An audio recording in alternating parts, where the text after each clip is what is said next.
Good morning. This is Horizon's Middle East and Africa. Our top stories this morning. Fresh highs. Asian stocks extend their rally to a fresh record as a rebound in tech gathers pace. Alphabet borrows big. The Google parent raises $20 billion in a U.S. bond sale as part of a global fundraise for its AI spending plans. Plus, dollar dominance. We hear from IMF Managing Director Kristalina Georgieva on why she believes the greenback will retain its preeminent position. Well, it's just gone 9 a.m. across the Emirates. It is 8 a.m. over here in Riyadh. I'm in Saudi Arabia today, bringing you up to speed on the latest in markets and other stories we're watching out for. And with that in mind, let's take a look at how markets are doing, because we are seeing a rebound of sorts. So let's start with the handover coming from Asia Pacific. What we're seeing is quite a robust price action there. The index is up 1.2%. The Nikkei really at those record highs post the elections, the landslide for Takaichi over the weekend. So that's been propelling a lot of those stocks higher from Asia. The handover pretty positive. Over in the US, you can see as well S&P futures trading sideways. But again, the theme is one of a rebound given the massive tech or software as a service Armageddon that we had last week. And we saw all of those names actually squeeze back. I'll get to that in just a moment. Keep a close eye on U.S. data. We have the jobs data to watch out for tomorrow as well in the U.S. So that's going to be a big driver for market sentiment. And then Brent, we have just shy of $69, about 0.2% weaker today. All eyes once again on the geopolitics, specifically in this part of the world too. We know that Israeli Prime Minister is traveling to Washington to meet with President Trump tomorrow. So let's see what comes out of that discussion and whether, again, the first round of discussions between Iran and U.S. can yield to something more substantial. So park that for now. But basically, Brent has got a bit of geopolitical premium at $69 in it. And then gold stabilizing. It's talking about precious metals on a day where they're actually only down 0.5%. And recently, the volatility has been quite outsized for both gold and silver. But today, we see gold sort of stabilizing around that $5,000 mark. But let's switch over and talk about one chart that caught my attention today. And this is specifically around the price action that we got last week, because the moves were so vicious. And you can see quite clearly from this is a chart that our colleague Anthony Stevens sent us, that take a look at the unprofitable tech index. So that is the white line over there. For a while, investors were shorting that index quite heavily, but then we saw a massive short squeeze back again. And it's not just for unprofitable tech, i.e. tech that's not making a profit yet, but all of the most shorted stocks that are tracked by GS have also squeezed back. And what does this tell you? Good morning to all of you, welcome once again to this live analysis. Start करते हैं आज का सेशन। फिलहाल देखोगे crude oil को flat opening है, natural gas भी फ्लैट ओपनिंग है। Bank Nifty gap up open हुआ है, मोमेंटम में चल रहा है कंटिन्यूसली। लग रहा है ऑल टाइम हाई शायद हिट करने आने वाले समय में दिख सकता है। डेली टाइम फ्रेम पे देखोगे ओवरऑल तो बुलिश ही है। अब निफ्टी भी फ्लैट ओपन होके उसी एरिया के आसपास ट्रेड कर रहा है, ऑल टाइम हाई के आसपास।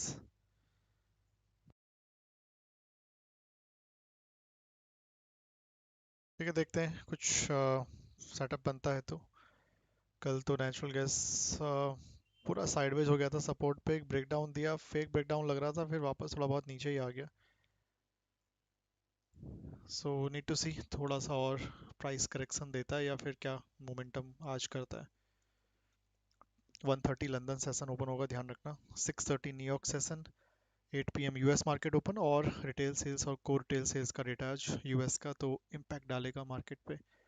क्रूड ऑयल काफ़ी टाइम से एक रेंज के अंदर फंसा हुआ है, याद रखना। ये मुझे जिस तरह से एक रेंज के अंदर चल रहा है, चांसेस हैं स्क्वीज हो सकता है किसी एक साइड पे काफ़ी जल्दी।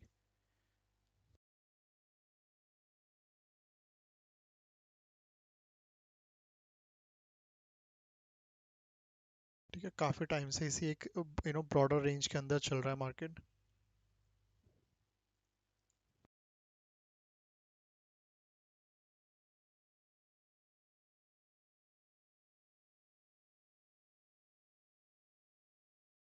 There is a possibility of squeeze either side is possible in natural gas.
थोड़ा सा पुल बैक एक्सपेक्ट कर रहा हूँ नेचुरल गैस में होगा। इस पर्टिकुलर जोन के आसपास नीचे सपोर्ट भी है 275।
बाकी गोल्ड को भी देखोगे ना, 4 आवर टाइम फ्रेम के अकॉर्डिंग जो कल बताया था 5200 टू 250 270 रेजिस्टेंस जोन है, वहाँ पे रीच करने वाला है उस पर्टिकुलर जोन पे।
क्रूड ऑयल में अभी भी चेकआउट करोगे नीचे जो पॉइंट ऑफ इंटरेस्ट कल बनाया था 5700 टू 650, वो इंटैक्ट ही है, कल भी ब्रेक नहीं हुआ।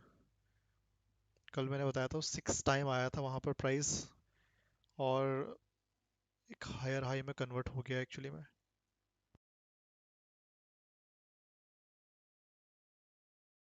होप आज अगर आता है प्राइस उस लेवल पे तो ब्रेक हो जाए, क्योंकि इतने बार टेस्ट हो गया, रेंज ब्रेक जब भी होगी तो मोमेंटम बड़ा हो सकता है उस केस में।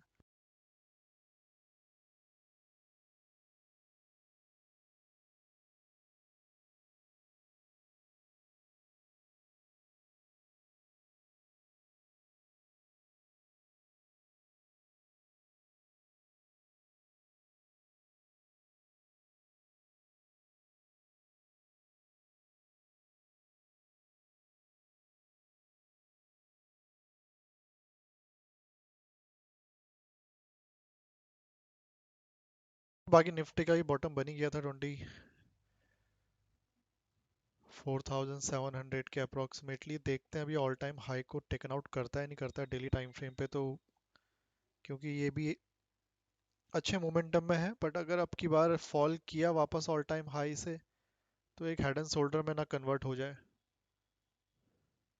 वैसे देखा जाए तो डेली टाइम फ्रेम तक तो कोई रेजिस्टेंस है नहीं इसके ऑल टाइम हाई पर अब।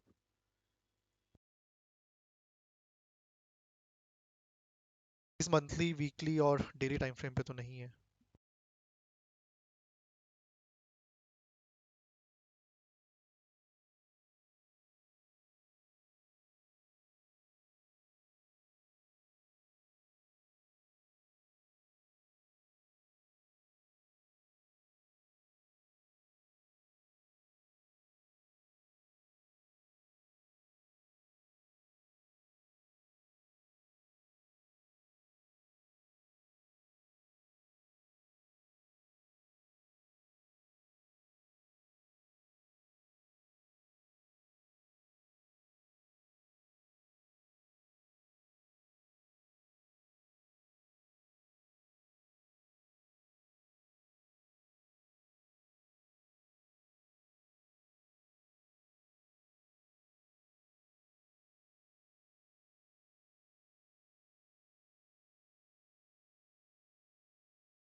यूएस नेचुरल गैस को भी देखोगे, वहां पर ही वॉलेटिलिटी है, बिल्कुल मार्केट टू मच वॉलेटिलिटी में ही चल रहा है with very low volume.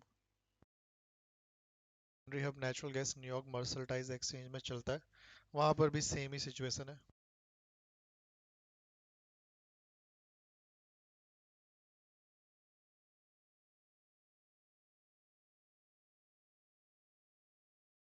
Session है तो थोड़ा वॉल्यूम थिन है वहां पर भी।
नेचुरल गैस देखो बहुत ही क्रिटिकल लेवल पर है। ये लेवल इतने बार, ये जिस लेवल पे अभी ट्रेड कर रहा है लोअर एंड पे, ये भी काफी बार टेस्ट हो गया।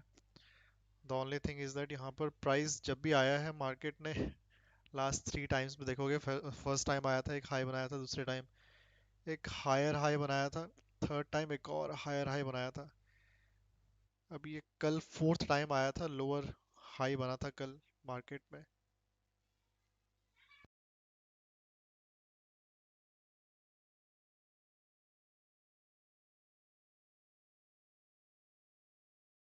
वन फर्स्ट कैंडल ही देखोगे ओपन इक्वल टू हाई है वहां पे, ये कैंडल भी ओपन इक्वल टू हाई।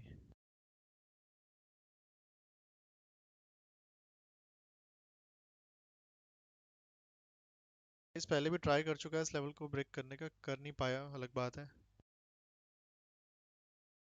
यहीं से बना था प्राइस का जब वो 600 चला गया था लास्ट मंथ के फ्यूचर में।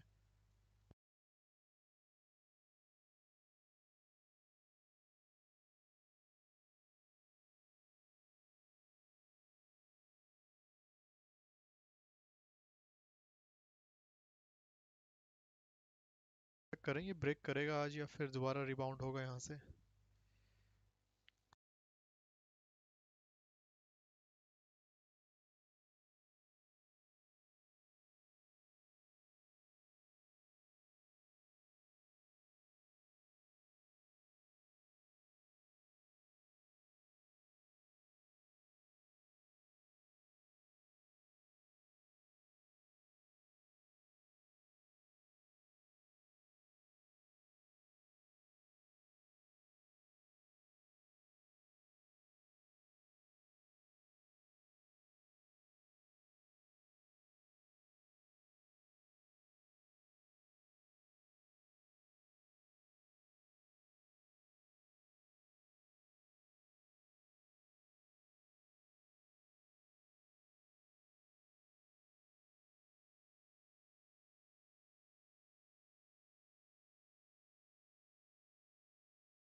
नीचे आ जाए इस लेवल पे, क्योंकि इतने बार टेस्ट हो गया, बाई करने में भी यहाँ पे बड़ा रिस्क लग रहा है मुझे।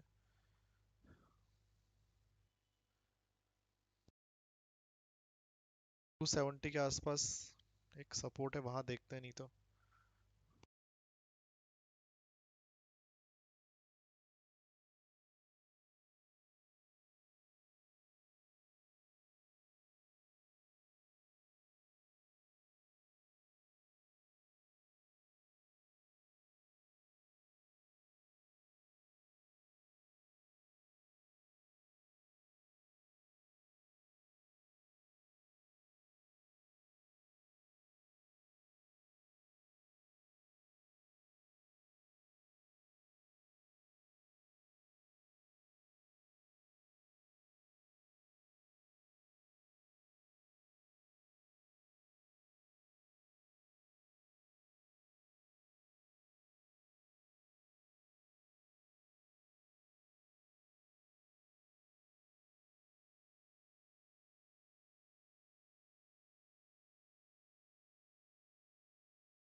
and accelerating further the demand that we're here to serve.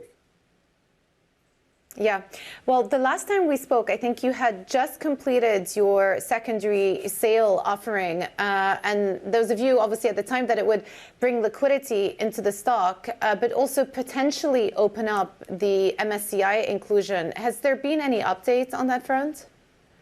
Absolutely. I think the transaction has been extremely successful and it achieved the main objectives. The first one being the increase of the free float. The second one is the increase of the liquidity that you've talked about. The third is the diversification of the shareholder base, where we have an extremely high level of attraction from international investors. As you know, the MSCI is a process that takes 4 consecutive quarters. So we've been satisfying the main criteria of the MSCI for 2 consecutive quarters for now. And we continue working in order to fulfill the criteria for the next 2 consecutive quarters. So this is something that will come out hopefully at the end of Q2 2026. All right, sir. Thank you so much for your time. Kaes bin Hamida, CFO of DO on the day of earnings. Really appreciate chatting to you. Well, coming up, we're going to take a look at Africa's mining sector and the policy choices shaping its future. We'll get you our conversation with the International Mining and Metals Council President next. This is Bloomberg.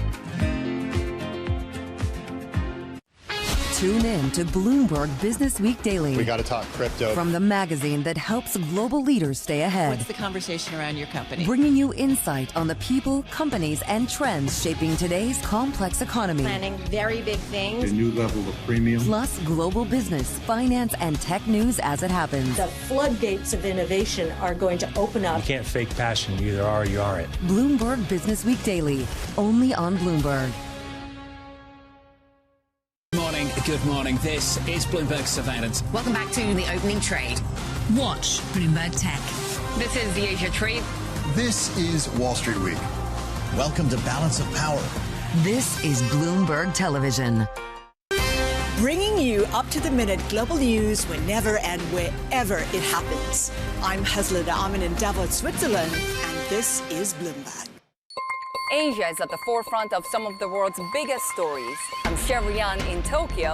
And I'm Heidi Stroud-Watts here in Sydney, where the trading day begins.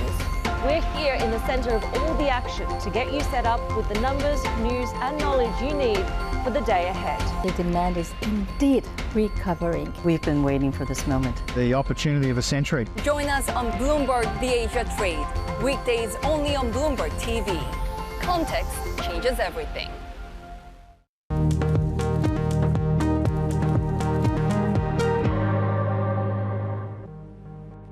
Welcome back to Horizons Middle East and Africa. I'm Joanna Bersechi in Riyadh today.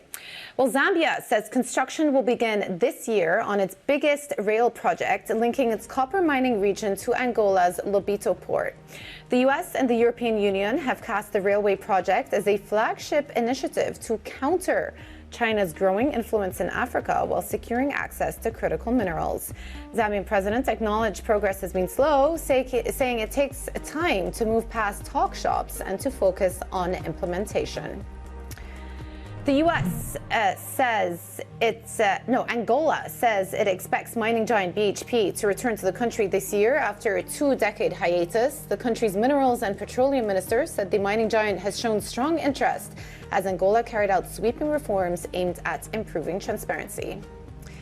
And the U.S. says it convened rare talks with rivals Morocco and Algeria over the fate of the Western Sahara. The meeting in Madrid included Mauritania, the Polisario Front, and UN officials, and focused on implementing a recent UN Security Council resolution.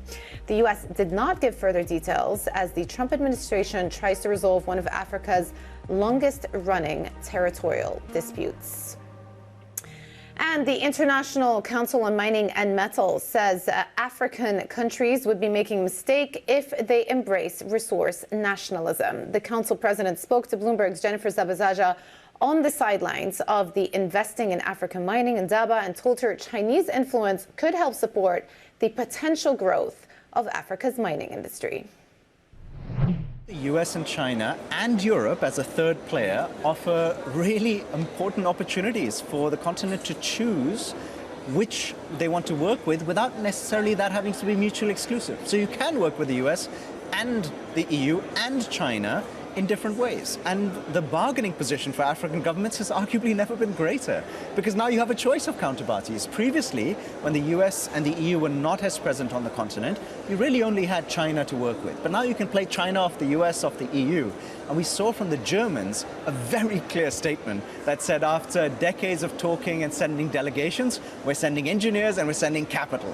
Now that is what African governments have been wanting for a long time, saying enough talk, show us what you're really willing to do to support the sector. And I would say that today is the most optimistic I've ever felt about African mining. Where does the leverage sit, though? Is it on some of these bigger economies? Is it on the producers? Is it on the corporates? Well, the leverage sits underground. Ultimately, the resource base and how rich it is in the continent is our main aspect that we can be using to get the best deals for Africa.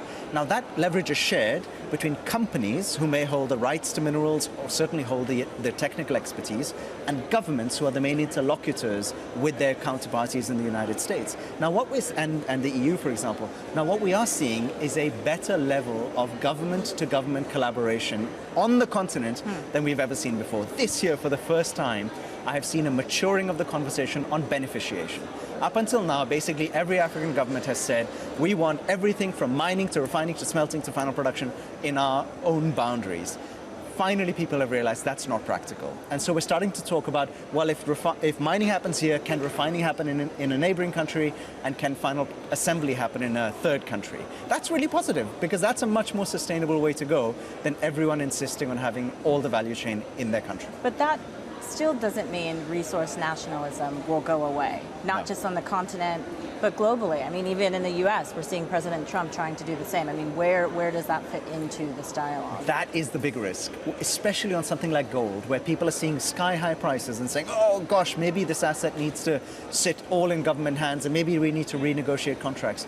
It would be a huge mistake, a huge own goal on the part of countries on the continent if they were to try and use this moment to radically reshape the sector by tearing up contracts, by arbitrary tax demands, by changing the way agreements have been set up, because that will be the signal to international investors that risk is too high and they will put their money elsewhere. So I really would guard against anybody thinking that this is the moment to arbitrarily change. It doesn't mean that you can't have a grown-up discussion about the fairest way to share the profits, but it does mean you've got to be very clear-eyed that the excitement we're seeing around critical minerals today will not automatically translate to dollars in your country unless the environment is conducive for it. Well, that was the International Metals and Mining Council President Rohitesh Dhawan speaking to Bloomberg's Jennifer Zabazaja. And before we head out, let's take another look at how markets are faring. That strong handover from Asia. Now, futures have tilted towards the green. They were red a short while ago, but essentially flattish. As you can see, handover strong, and we continue to see that short squeeze go on in some of the stocks that got heavily hit last week, particularly in the software space and in those most shorted tech stocks. But that is it for our show, Horizons Middle East and Africa. I'm Jumana Versace in Riyadh, back in Dubai tomorrow. Stay with us for Daybreak Europe. This is Bloomberg.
are in such an incredibly exciting moment with AI. It is really the most profound technology of our lifetimes, and I think it has the potential to help us rethink literally everything.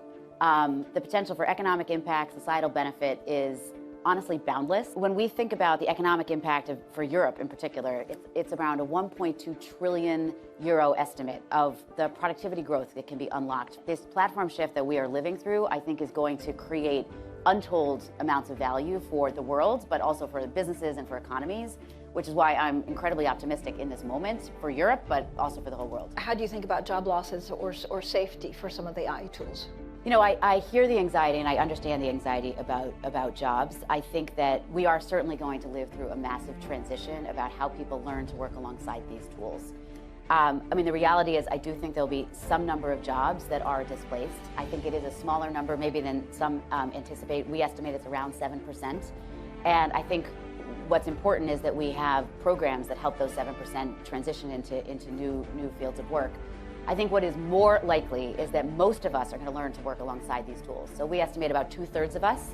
If you think about the tasks you do in your daily life, when you look at every industry, there are administrative tasks that are happening everywhere, and that's what AI is most helpful in improving.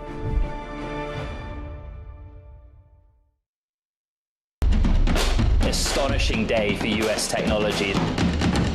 It's shaping the region's technology ecosystem. Asia's biggest tech news and innovation.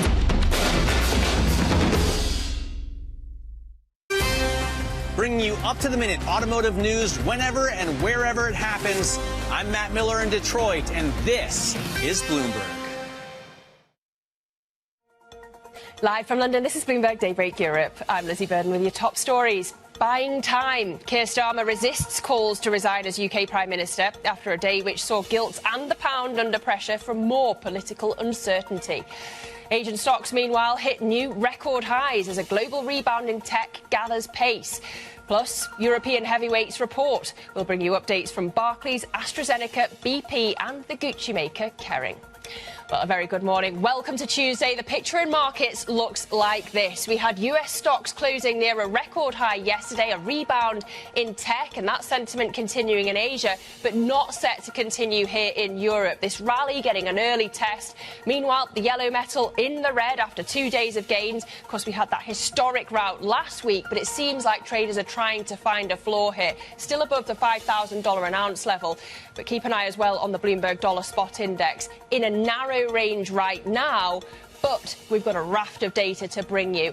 It's in anticipation of that keeping still for the moment. But speaking of that data, let's take you through the risk events on the docket for today. At 1:30 p.m. London time, we've got those US retail sales numbers ahead of the jobs data and the CPI numbers later in the week. And then at the top of the hour, earnings, AstraZeneca reporting and Barclays as well. But just breaking across the terminal, we already have some breaking numbers out of Amsterdam, and that is from Philips. Philips telling us that they see 2026 comparable sales growth in a range of 3% to 4.5%, and also telling us that they propose to reappoint the CEO, Roy Jacobs. We also have numbers from Kering. They have fourth quarter Gucci composite revenue coming in at minus 10%. The estimate was for a drop of 10.4%, so not quite there, but pretty much in line. And fourth quarter revenue coming in at 3.91 billion euros, so that's down 9.1% year on year. Well, plenty more to bring you. Let's set you up for the day ahead.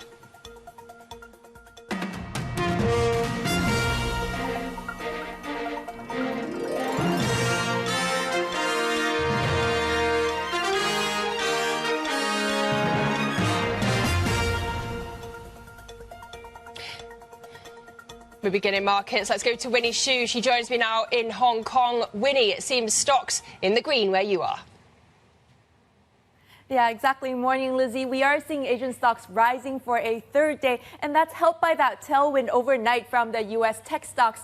And here specifically, you can see that TSMC really leading gains, up some 3.6% to a fresh record. It is coming after that FT report saying that the U.S. is considering exempting some chip tariffs for some of these U.S. major tech names. But also, we've just got those monthly data. January sales up 37% year over year. So that's also lifting the overall sentiment when it comes to the tech space. You can see that Samsung, SK Hynix here, both moving higher. Now, you also flip the board and take a look at what's going on in the Japanese market, because we are seeing for the second day that the Takaichi trade is still on. So supporting the benchmarks topics, and the Nikkei up some 2% with expectations for her fiscal plan to come through. However, when it comes to the Japanese yen, actually strengthening slightly here, close to 0.4%, and also the 10-year yield moving slightly lower. Those are coming after Takaichi acknowledged the market concerns when it comes to how she's going to fund those tax cut plans when it comes to food. Also flip the board and take a look at what's going on in the Chinese market, because actually Chinese stocks under a bit of pressure, really underperforming the regional stocks as well. And that is because really the tech stocks lagging in China as investors shift their focus into consumer stocks ahead of Lunar New Year. But the highlight really is in the currency space. You are looking at how the onshore and offshore stocks, onshore and offshore currency, both strengthening around that 690 level. And that is coming after that scoop we had yesterday that China is urging banks to cut their U.S. Treasury holdings. Back to you, Lizzie. Really, thank you. So we've got enthusiasm when it comes to Asian equities this morning, but will it continue into the US and European sessions? Let's go to Bloomberg Markets Live cross-asset strategist Mark Cranfield. Mark, I'm looking at Nasdaq futures ever so slightly in the red now. European stocks 50 futures also flat to the downside. What are we looking out for today? It looks like AI-related corporate bonds are in demand, but where are the risks for equities? Well, the problem with this is we've seen good demand. Alphabet, very much oversubscribed, sold plenty of bonds. Oracle, just a few days ago, similar situation. A lot of demand, people trying to grab some yield while they can. There's obviously a possibility the Federal Reserve will lower interest rates again. So you want to get in ahead of that and get in these extra basis points as quickly as you can. And the market's in a fairly stable situation as well. The problem here is that once you start issuing corporate bonds in this kind of space, you then introduce the element of the credit default risk, and that's a much smaller and more volatile market. And we saw this back in December, when some investors were getting a little bit anxious about Oracle's spending plans on data centers, thinking it was a bit too high. They took it out on the credit derivative market. Now, it doesn't need nearly as much money to push around the credit default market. Once you do that, it starts to fill back into the equity market. You can bring down the stock prices fairly quickly if the tail, which is the CDS market, is moving it around. So this is the problem. You go into the corporate bond market thinking that everything is relatively smooth sailing, but you're opening up a new window of risk. This is where all of the big tech companies, it looks fine now, but at any moment you make a misstep and the credit market will start to say, hey, we see a problem here. We want to get higher compensation for the risk we're taking, and that will feed back into the equity market. It doesn't necessarily mean it's going to happen right now, but once those bonds are out there, you just can't bring them back straight away. They're subject to all the risks that go with the bond market in general, whether it's treasuries, all the data that you're talking about, that's all out there as well. But also, you've got the hedge funds are very active in the credit space where they see a good name, they size it up against a bad name, and then you get these spread plays, these basis risks, and they're all churns within the default market. And there you have a feedback loop into equities. This is the risk that people like Alphabet and Oracle are opening themselves up to.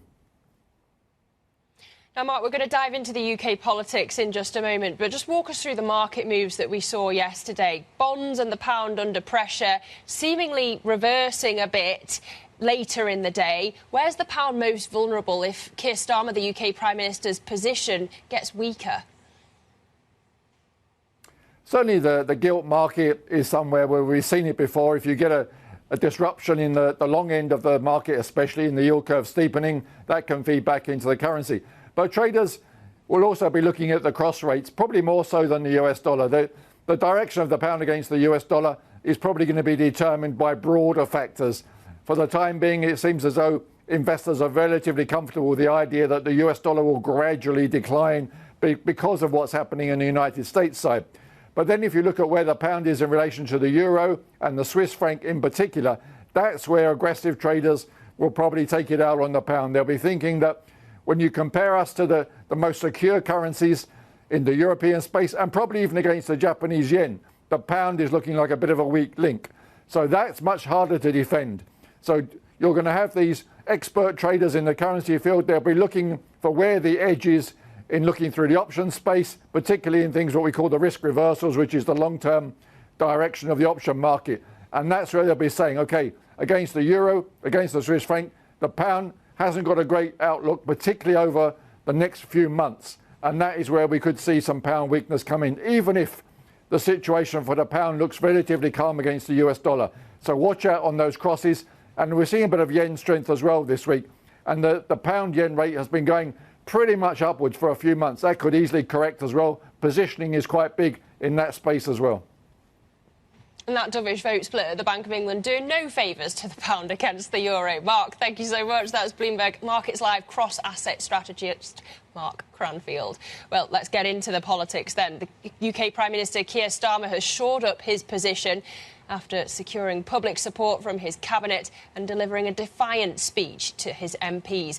Starmer's position remains fragile, though, following a storm over his appointment of Peter Mandelson as US ambassador and the latter's links with Jeffrey Epstein. For more, let's talk to Bloomberg opinion columnist Rosa Prince. So, Rosa, what a day it was yesterday. 2 aides had quit. The Labour leader then in Scotland told Starmer to quit. And then it seems like the cabinet bottled it, Rosa. So how safe is the PM today? Yeah, there was a wobbly moment there where I did think he might go, and then the cabinet swung behind him and he gave a pretty barnstorming speech to the Parliamentary Labour Party. That's the group of Labour MPs who sit in Parliament. And they seem to have decided, you know what, we're going to step back from the brink. And I think a couple of things happened. I think that a lot of cabinet ministers decided that this wasn't quite the moment. You know, there are some very difficult times coming down the track. And I think they kind of thought, well, you know what, why don't we leave Keir Starmer in situ to deal with all that? And none of the contenders to replace him are in a very strong position themselves. So I think, again, they wanted to get their personal campaigns going. So I think he bought himself a little bit of time yesterday, but I certainly don't think he's out of the woods. And I still think it's probably unlikely that he will be the person in charge by the time of the next election, which, if you remember, doesn't need to happen for another 3.5 years.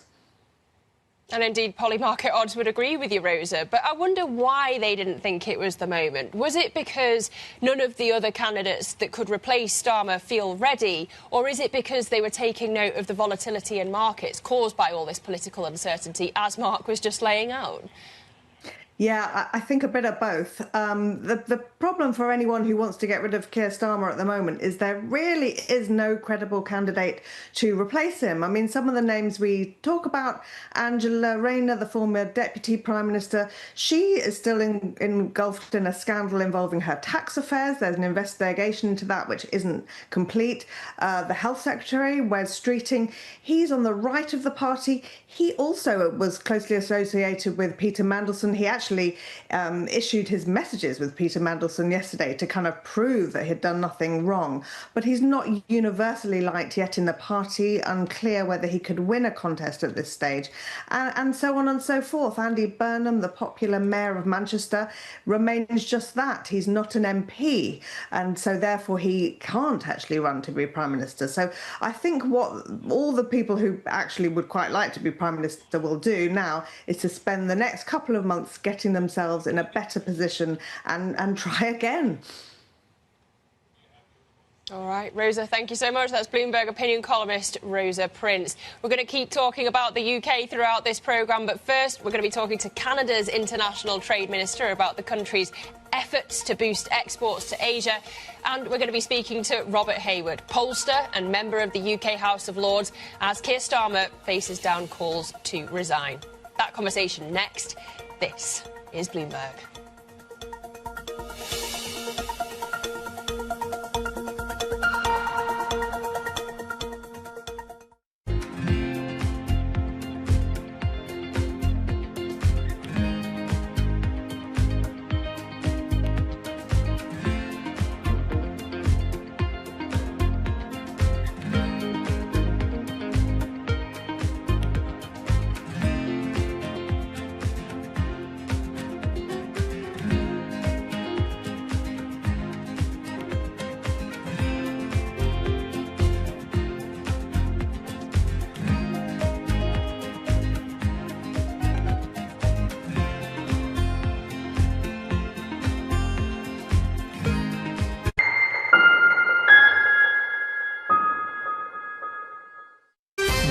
up-to-the-minute geopolitical news whenever and wherever it happens. I'm Stephen Engel at Japan's Akasaka Palace in Tokyo, and this is Bloomberg.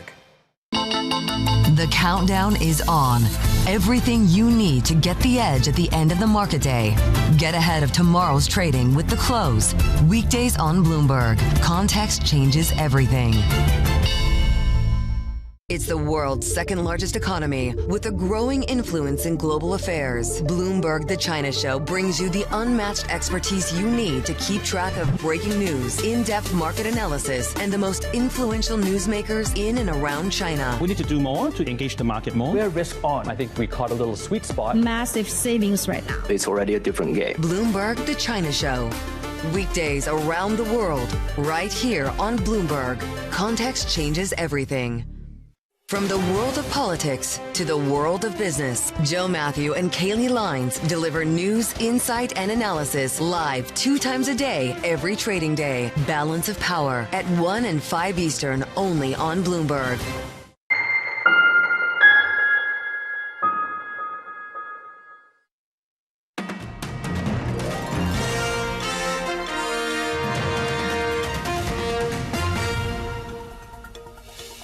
Welcome back to Bloomberg Daybreak Europe. It's just coming up to 6:15 a.m. here in London. And let's get more on the UK politics now. Prime Minister Keir Starmer has come under intense criticism over his appointment of Peter Mandelson as ambassador to Washington, but has managed to face down calls to resign. However, polling suggests a majority of the public now believe he should lose his job. I'm pleased to be joined now by the pollster Robert Hayward, who is also a member of the UK House of Lords. Lord Hayward, thank you for making time for us. If you don't mind me saying, you've seen many prime ministers come and go, so I wonder what's been the mood in Westminster? The mood is febrile, which is a word you only ever hear when people are plotting to bring down a prime minister. There's no question that there was an expectation that Keir Starmer could well go yesterday after Tim Allen and then Anasawa. But as Rosa was saying just now, I think there's more episodes of this to go than West Wing. So we've got a long way to watch. Well, you've accurately predicted previous comings and goings of prime ministers. How long can Keir Starmer last? I think it's the real crunch point comes after the local elections. We've got the by-election in Gorton and Denton coming up in a fortnight's time. Then there's all the run through to the local elections on May the 7th. And remembering that they're not just local elections in England, but the Scottish Parliament and the Welsh Senedd. And those are constitutionally important as well as politically important. And I think the Labour Party internal wranglings will come to a head sometime in the summer. So let's break this down. In terms of that by-election in Gorton and Denton, who wins if it can't be Andy Burnham now? Well, there's no question that it's probably the Greens to lose. Your party, the Jeremy Corbyn's party, and the Workers' Party have both withdrawn in favour of the Greens. They are the favourites in the betting markets, with Reform behind in second place in betting and Labour a long way back. So certainly it looks as if the Greens are favoured by those who are putting money on it. Interesting, so not Reform. And then how will the loss of the Scottish Labour leader's support for Starmer hurt Starmer north of the border? I think it hurts Starmer. The Labour Party were hoping to replace the SNP. The SNP have been in a lot of mess for the last few years.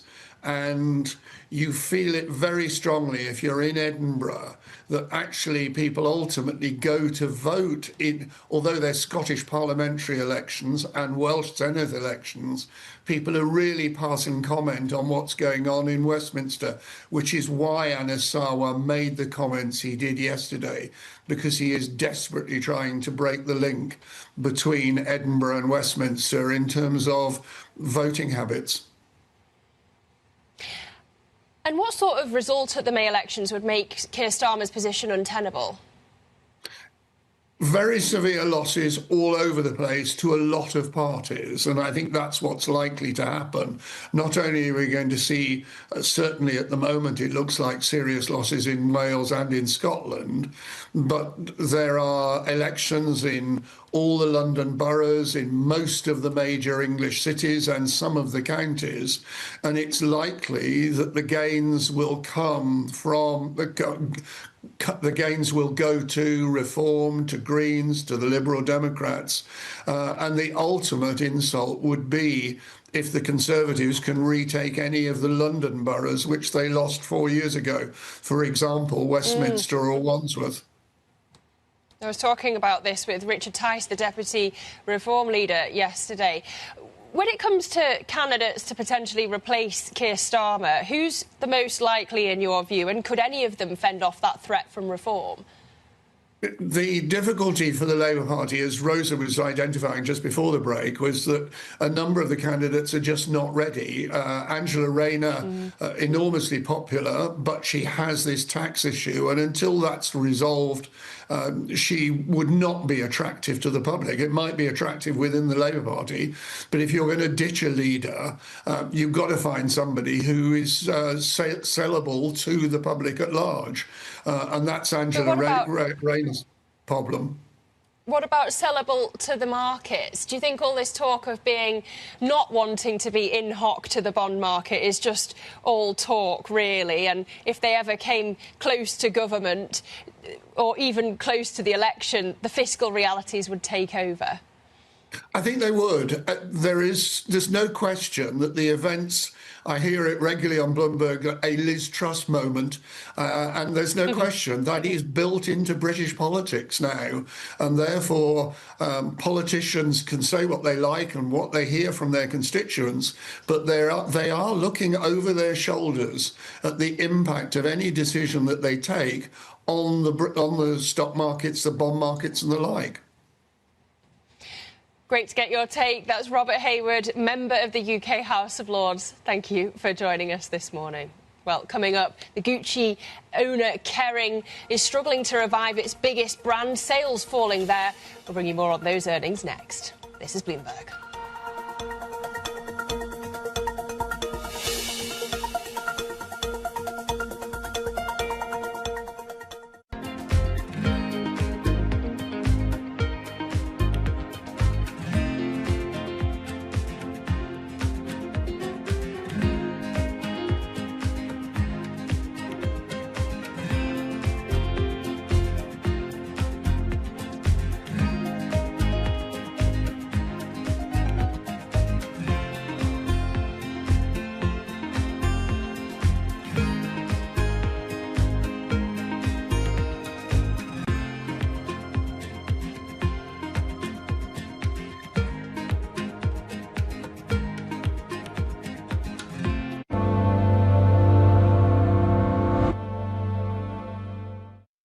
Get your fixed income fix. Watch Bloomberg Real Yield around the world right here on Bloomberg. Context changes everything.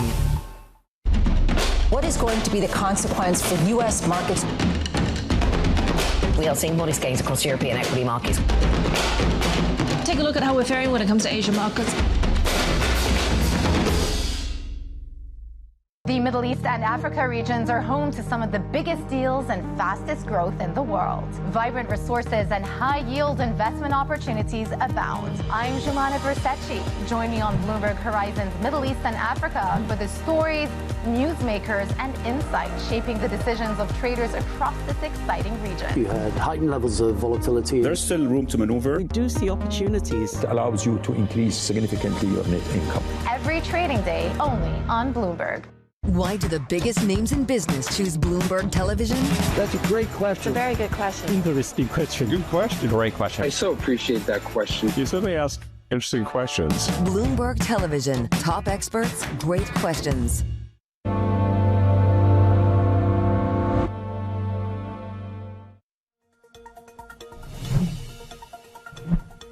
Well, it's a busy day for earnings. Gucci sales falling in the final months of the last year as Kering struggled to revive its biggest brand. For more on those numbers and today's other earnings, let's bring in Bloomberg's Chloe Melly.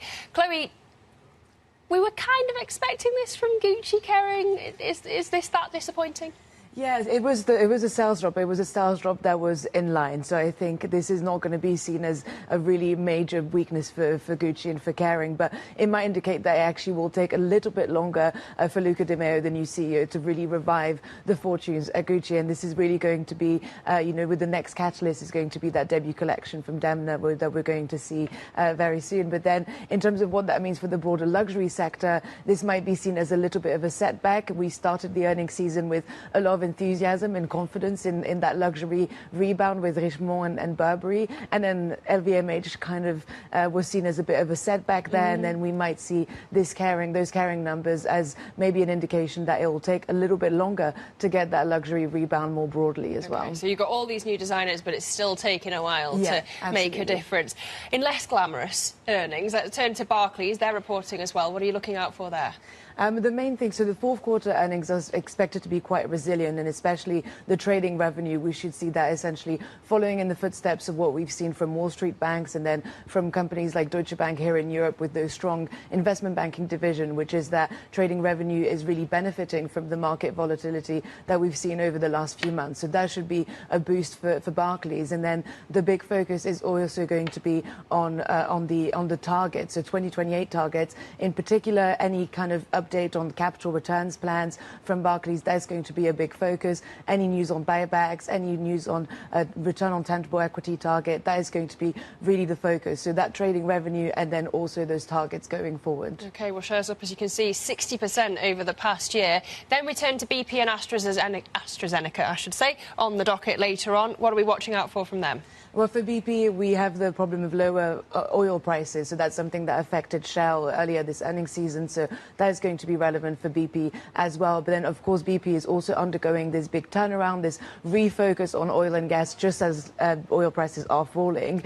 And the pace of share buybacks is going to be really important as well. Analysts are expecting that BP might actually cut back on those buybacks, just as, it's undergoing that turnaround. So, of course, that might trigger quite a negative market reaction. And then for AstraZeneca, the big theme for pharma this quarter has been really around generics competition. That was a big part of the story from Novartis last week. And so this is going to be also relevant for Astra, especially when it comes to its diabetes drug, Farxiga. So we'll be watching out for that. But the rest of the earnings from Astra should be quite resilient. That's what we're expecting. OK, Chloe, thank you so much for taking us through those earnings on the docket for the day. Well, now to some other top stories that we're following for you this morning. The Bank of France Governor François Villeroy de Galhau has announced that he'll step down in June, well before his term's due to end in October 2027. Why? Well, Villeroy says that the decision is personal and it clears the way for President Emmanuel Macron to appoint his successor rather than leaving the choice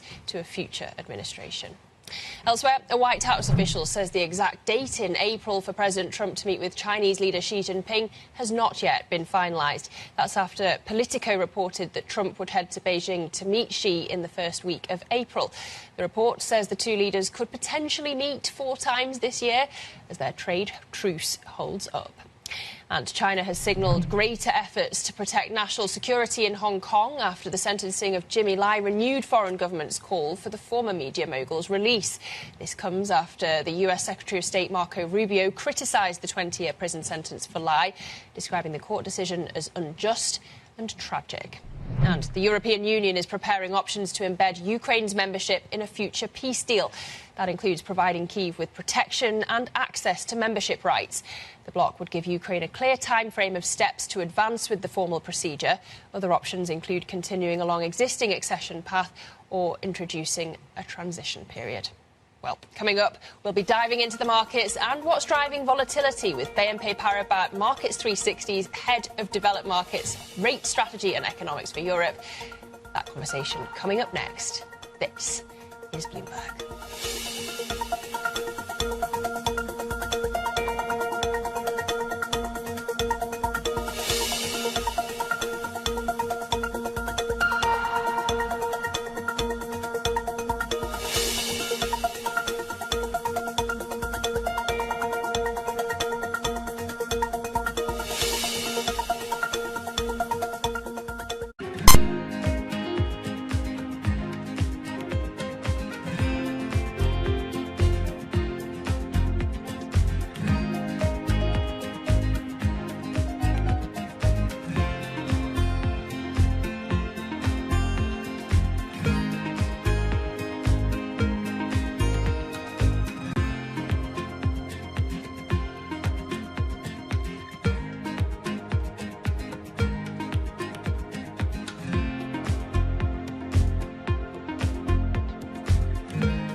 the world's business and financial news whenever and wherever it happens.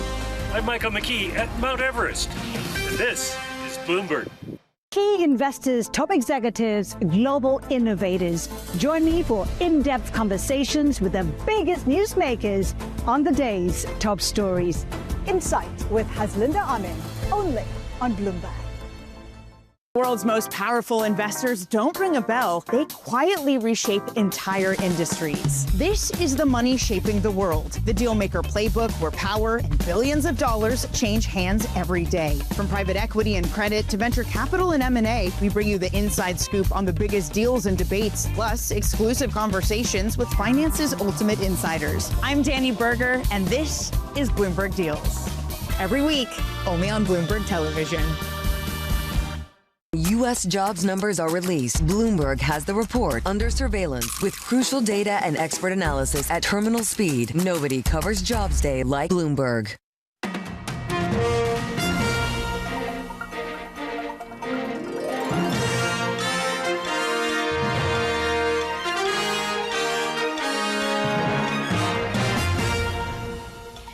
Live from London, this is Bloomberg Daybreak Europe. I'm Lizzie Burden with your top stories.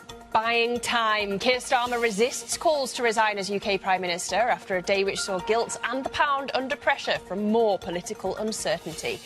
Asian stocks, meanwhile, hit new record highs as a global rebound in tech gathers pace. Plus, European heavyweights report Kering continuing to lose its shine as Gucci sales tumbled 10%. We're going to be bringing you updates from Barclays, AstraZeneca and BP. But first, let's check in on these markets. Welcome to the programme if you're just joining us. It's 6:30 a.m. London time, and we have futures pointing lower here in Europe. We did see the S&P yesterday closing near a record high. Tech getting a rebound, but that rally facing an early test this morning. Asian stocks, though, continuing with yesterday's sentiment. They're still in the green. But take a look at gold, the yellow metal in the red after 2 days of gains. We had that historic rout last week, and it seems that traders are trying to find a floor here, so still above the $5,000 an ounce level, but very much in the red. Now take a look at the Bloomberg Dollar Spot Index as well. We've got a raft of data to bring you this week. Retail sales on the docket at 1:30 p.m. London time, and as we're waiting for all of that, the Bloomberg Dollar Spot Index very much range-bound. Now, on the front pages this morning, the Financial Times leads with UK politics. They've got UK Prime Minister Keir Starmer and his impassioned speech to his own MPs yesterday, insisting that he is not prepared to walk away from Downing Street. Though none of those MPs openly called for him to quit, our team reporting that Starmer's reprieve is only likely to be temporary and that fight to stay in power is going to continue on today. Turning over to France, we have Les Echos and the Bank of France Governor François Villeroy de Gallo unexpectedly quitting in an early move that leaves the choice of his successor to Emmanuel Macron instead of a possible future president from the far right. So this headline translating to the Bank of France was the finest mission of my life. Now, let's also turn over to the Wall Street Journal. They've got the Trump administration planning this week to repeal the Obama-era scientific finding that serves as the legal basis for federal greenhouse gas regulation. So this really would be the most far-reaching rollback of US climate policy to date. So very different front pages this morning, but you can get a roundup of all the stories you need to know to get your day going in today's edition of Daybreak, which, as ever, terminal subscribers can find by going to DAYB Go. Well, despite the temporary reprieve, as I say, UK Prime Minister Keir Starmer's position remains precarious today. Lawmakers on the left of the Labour Party warning that keeping Starmer in place could harm the party's chances at the local elections in May. Well, let's go back to our Bloomberg opinion columnist Rosa Prince for more now. Rosa, just walk us through how Starmer managed to make it through yesterday. There were times when he was really on the brink. He really was. I think around mid-afternoon, there was a moment there when the Scottish Labour leader, Anas Sarwar, openly called for him to go in a short speech that there was a problem. And then just a few minutes later, members of the cabinet began tweeting their support for him. One by one, they all came out and backed him. I think if any one of them had echoed Anas Sarwar, it could have been fatal for the PM. But there they were. Also, Angela Rayner, who is seen as a contender to replace him, the former Deputy Prime Minister, she also tweeted her backing for him, and that was a big moment that shored him up. And then come the evening, he met his own MPs, the PLP, the Parliamentary Labour Party, and he gave what is described as really quite a rousing and passionate speech where he said he's not going to walk away and where he promised to do better, apologised to the victims of Jeffrey Epstein for backing Epstein's friend Peter Mandelson to become US ambassador, and said, look, let's go forward and turn this around. So by the end of the day, he was in a lot stronger position. But as you said, Lizzie, I think he's probably bought himself a little bit of time. But in the long term, I don't think his future is all that rosy. So, Rosa, I was speaking to Lord Hayward earlier. He was saying that it's really the local elections in May to focus on. But between now and then, what's the next big challenge for Starmer? Yeah, I think he's got two big problems coming down the track. One is that Parliament, against his wishes, voted for the release of all messages between Peter Mandelson and various members of the government with officials. So there could be some nasty surprises in there if some inappropriate things were said, or if it proves that the vetting wasn't carried out very comprehensively into Mandelson's background. And then there is a really tricky by-election coming in a couple of weeks now in a Manchester seat. That would be a contest that Labour should easily win, but given how unpopular the government is, it could be won, in fact, by either of the populists, Reform on the far right or the Green Party from the left.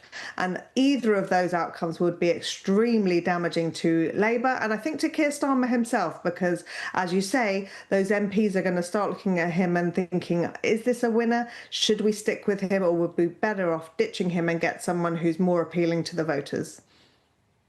OK. Gorton and Denton know it well. Rosa, thank you so much. That's Bloomberg opinion columnist Rosa Prince. Well, let's dive straight into the market reaction now. We have Camille de Courcelles, Head of Developed Markets, Rate Strategy and Economics for Europe at BNP Paribas Markets 360. Good to see you, Camille. Thank you for coming into the studio. Investors were really rattled yesterday around this crisis in Downing Street. Do you think that market volatility is going to continue to plague Starmer, even if it receded a bit later on in the day?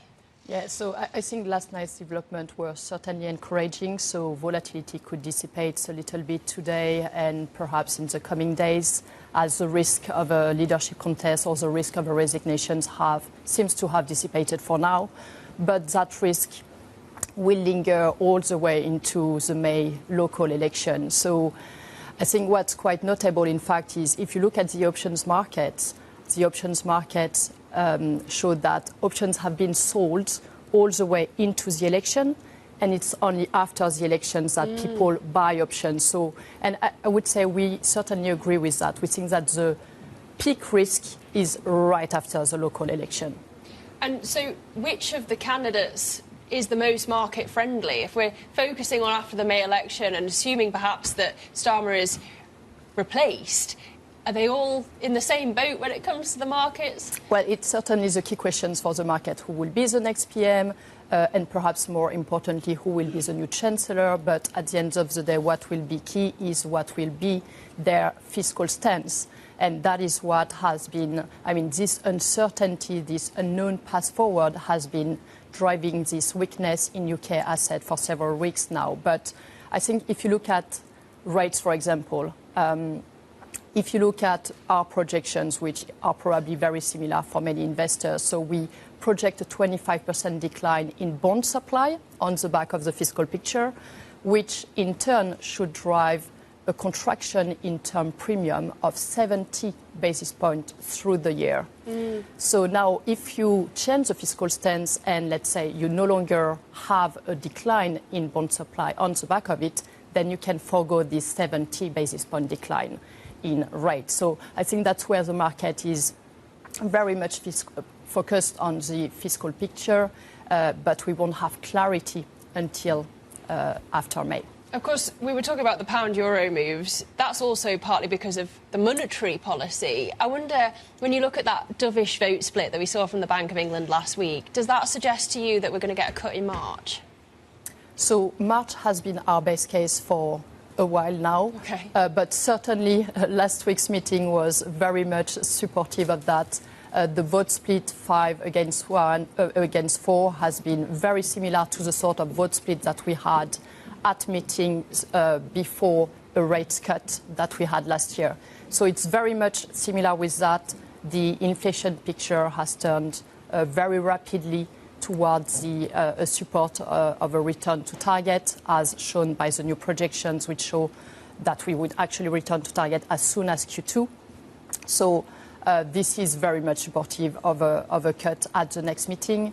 And certainly that should somehow erode a bit of potential pain for rates. And unlike for the currency, because the currency in any case will be weaker as the Bank of England cuts and can be weaker if we have fiscal jitters. We also get a load of US economic data this week, delayed as it is because of the government shutdown. Will any of it move the needle for the Fed?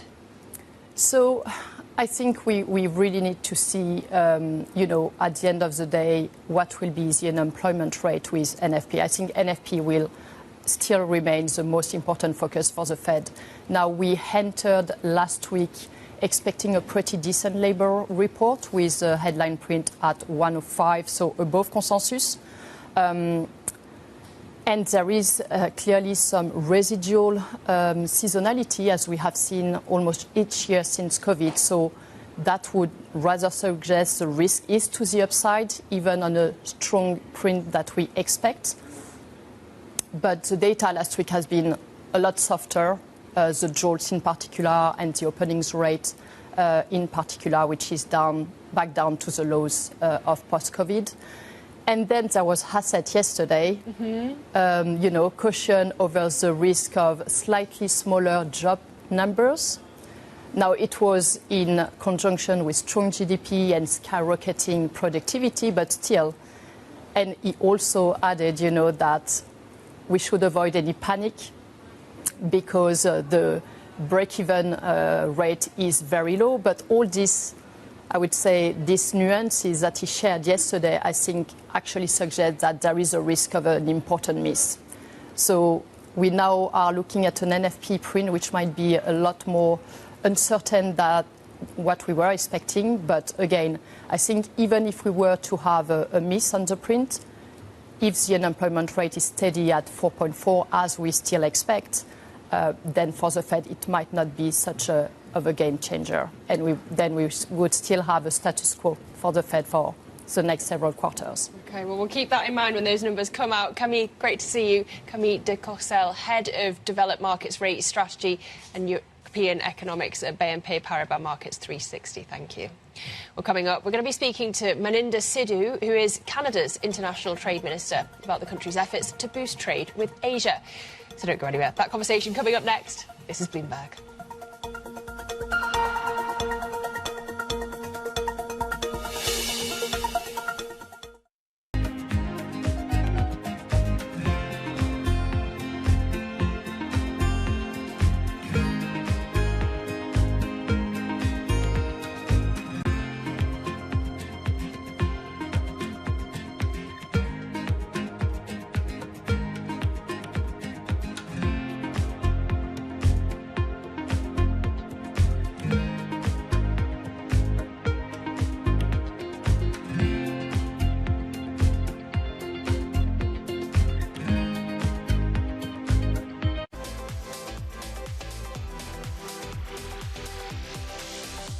The phone is, what's great about it is it's a well-developed gaming ecosystem, right? So, folks know to find games there, but it's also a highly competitive gaming ecosystem. So its developedness gives you both that upside and that downside. But what's exciting is that now we are moving beyond the phone to the TV. So I mentioned one of the big gaming areas we're going after. One of the big gaming areas we're going after now is social gaming experiences that will show up on your TV. So we are now announcing, we're going to announce here actually, that we're going to have these social party games that you can play on your TV with your phone as the controller. And it's things like, recognizable games like Boggle, you got Pictionary, we've got a Lego party game. We, basically are going to unleash this with a bunch of creators, and they're going to go figure out stuff that we didn't even imagine that they can do with that interactivity. At a time when policy in Washington is driving Wall Street, we draw a distinction between the rhetoric and the action, bringing you market-moving guests and original reporting. This is Bloomberg Surveillance. It's a multi-trillion-dollar industry. We'll show you what's happening in ETFs like no one else. ETF IQ, only on Bloomberg.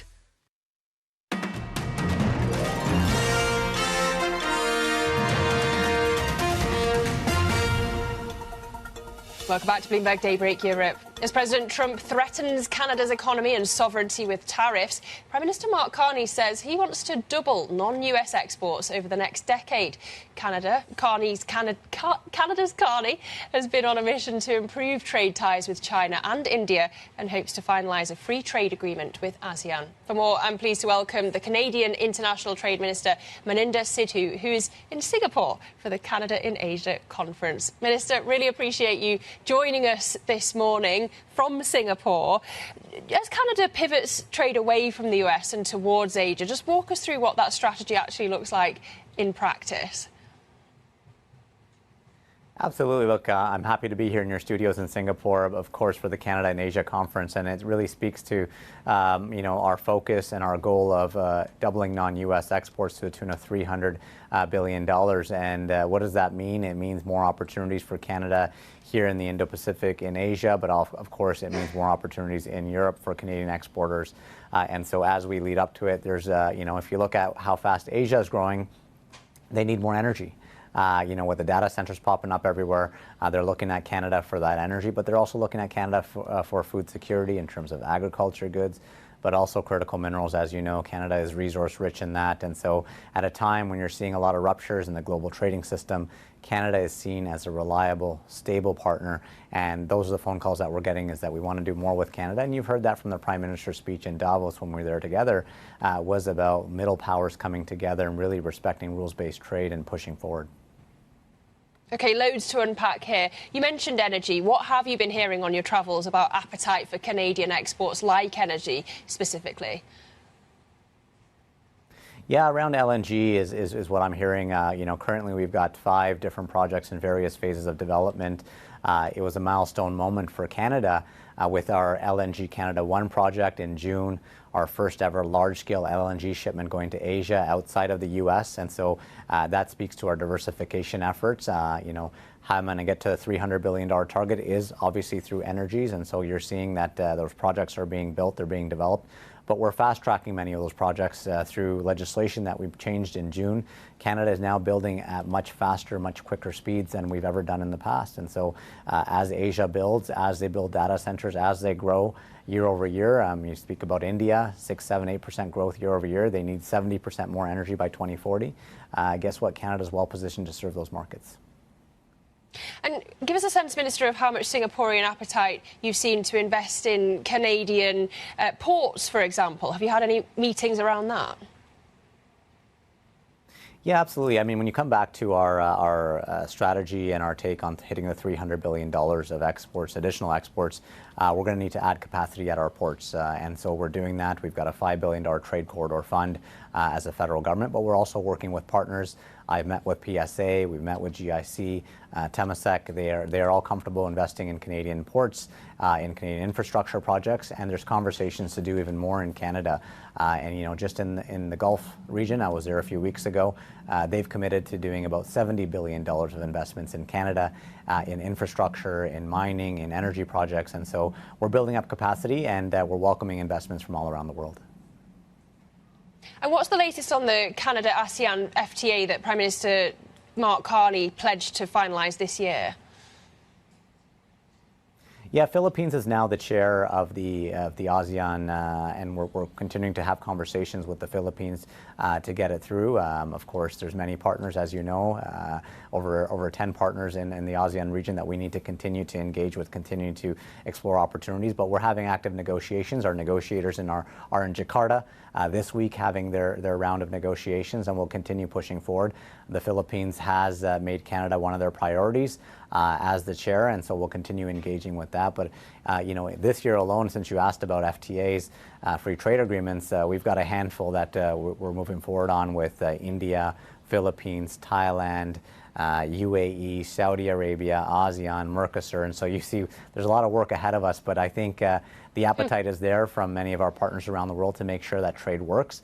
Just in the past 9 months alone, we are moving really fast at record speeds. We typically sign one agreement a year.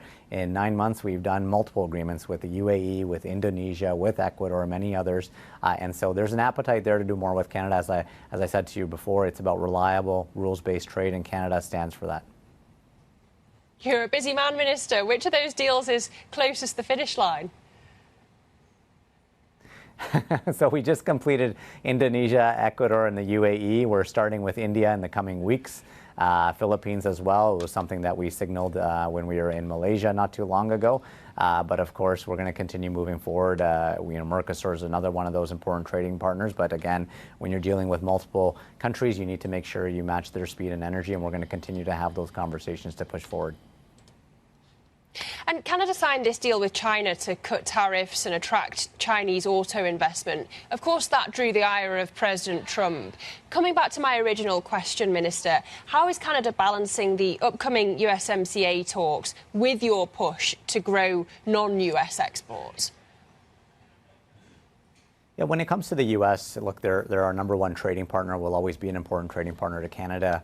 And those discussions will continue. There's another minister, Minister LeBlanc, that's in charge of Canada-U.S. relations. My focus is on international trade diversification. And so I was with Prime Minister Carney in China a few weeks ago.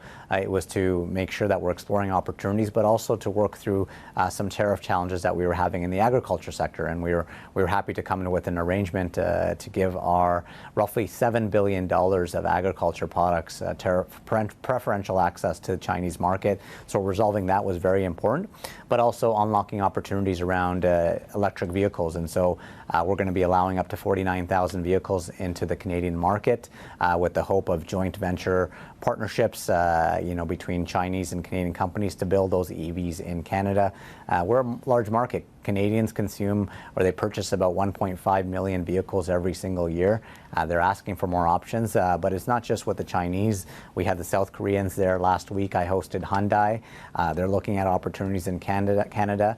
And just earlier today, we had the German Minister of Economy visit Canada to talk about, some type of economic cooperation between Canada and Germany, but also to explore cooperation around automobile manufacturing. And so this is a conversation that's happening with many countries. And why is that? I think it's important to mention is on the mining resources, we are heavy resources in terms of what we have. We're the only country in the Western Hemisphere that have every single element to make an electric battery. And so I think it's important we have those conversations. And this is why automakers are looking towards Canada, and we welcome that. Minister, we really appreciate having you on the programme this morning. That's the Canadian International Trade Minister, Maninda Sidhu, out of Singapore. Well, now let's take you to some other top corporate stories this morning. Novo Nordisk says it's suing Hims & Hers for making knockoffs of its obesity medicines, even after Hims scrapped plans to sell a copycat version of the Wegovy pill. Novo argues that Hims is breaching the US patent on semaglutide, the active ingredient in Novo's blockbuster obesity treatment. Hims has called the lawsuit a blatant attack. Elsewhere, Standard Chartered CFO Diego De Giorgi has resigned to take up a role with Apollo Global Management. De Giorgi joined in 2023 and was seen as one of the frontrunners to eventually replace longtime CEO Bill Winters. He'll move to Apollo as a partner and head of Europe, the Middle East and Africa. Standard Chartered says Deputy CFO Peter Burrell will replace De Giorgi on an interim basis as the firm seeks for a permanent replacement. Well, those are some of our top corporate stories this morning, but we've got plenty more coming up for you. So stay with us. This is Bloomberg.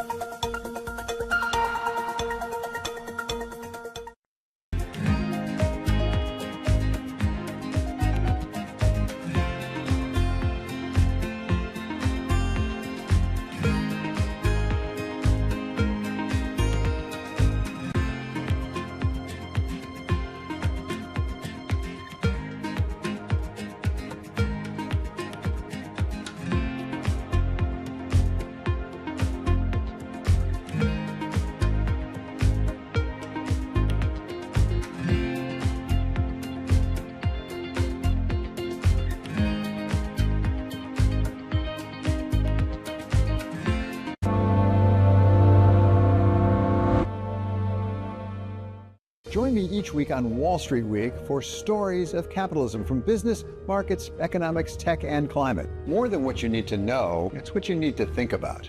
Good morning. Good morning. This is Bloomberg Surveillance. Welcome back to the opening trade. Watch Bloomberg Tech. This is the Asia Trade.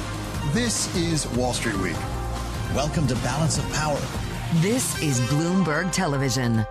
The trading day is about to start. And you're already looking for that edge. The opening trade brings you everything you need to know as markets open across Europe. Let's talk about the significant risk transfers to find space in their balance sheet. Hedging some of that risk. You could look at it the other way. Obviously, this stuff is risk-weighted. I would much rather be long than be short. We're in a kind of sweet spot. Very, very strong alignment. 3 revolutions in one. I'm Guy Johnson. I'm Anna Edwards. And I'm Tom McKenzie. This is your opening trade. Every trading day, only on Bloomberg. Astonishing day for US technology. Shaping the region's technology ecosystem.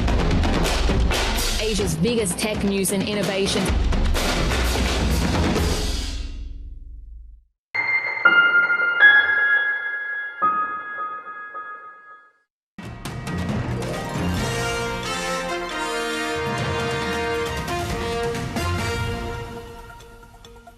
So Keir Starmer survives another day, but can the reprieve last long? Our reporters say no. Here are the Polymarket odds that Keir Starmer is ousted by June, rising, as you can see. He's not been helped by the resignations of 2 of his aides and the call from the Labour leader in Scotland for his resignation, even if he was backed by his cabinet yesterday. Take a look at how it's all faring in the polls.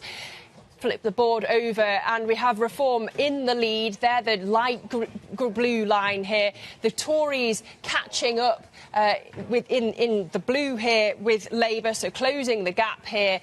Not looking good ahead of those May elections, but that is the crunch moment for the Prime Minister. Flip over one more time. You can see how it's all been rattling investors, and really the pound against the euro is the one to watch because of all of the volatility around the dollar. Strip that out and look at this currency pair. You can see the premium to hedge sterling's drop against the euro has been jumping. It came off a little bit yesterday, but some analysts talking about emerging market volatility here.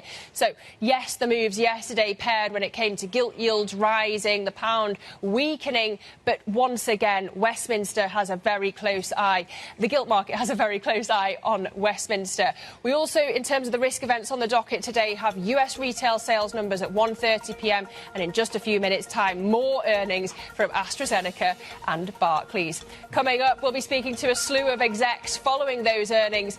That'll be on the opening trade. Don't miss it. Anna, Guy and Tom will take you all the way to the European cash open. Stay with us. This is Bloomberg.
Nobu-san, would you say, when you look at your career, that the pivotal moment was actually that meeting with Robert De Niro?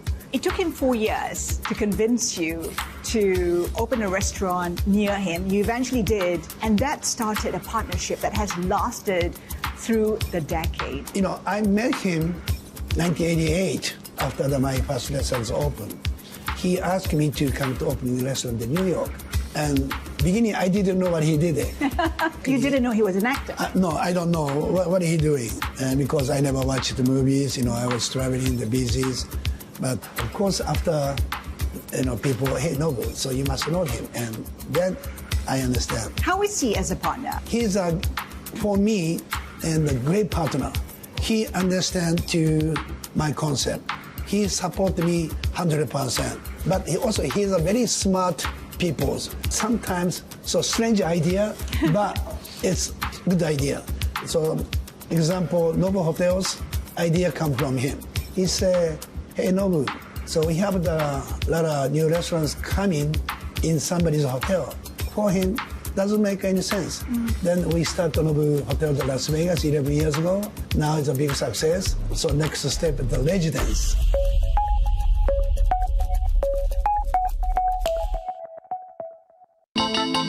The countdown is on. Everything you need to get the edge at the end of the market day. Get ahead of tomorrow's trading with The Close. Weekdays on Bloomberg. Context changes everything. Bringing you up-to-the-minute global news whenever and wherever it happens. I'm Hazlida Amin in Davos, Switzerland, and this is Bloomberg. It's Tuesday the 10th. Good morning, everybody. What are we talking about on today's show? Tech squeezing higher again. Keir Starmer, well, he keeps the keys to Downing Street for now. And it's a big morning for earnings. AstraZeneca and Barclays, they're breaking right now.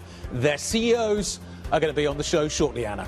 Plenty to talk about when it comes to the earnings stories this morning, Guy. Treasury markets, bond markets looking largely calm. FX markets, yes, we see the yen on the move, but largely calm. So we've gone unashamedly all stocks in our data check this morning. So MSCI Asia Pacific doing pretty well through the Asia session. The tech lead from yesterday in the United States helping out the Asia trade overnight.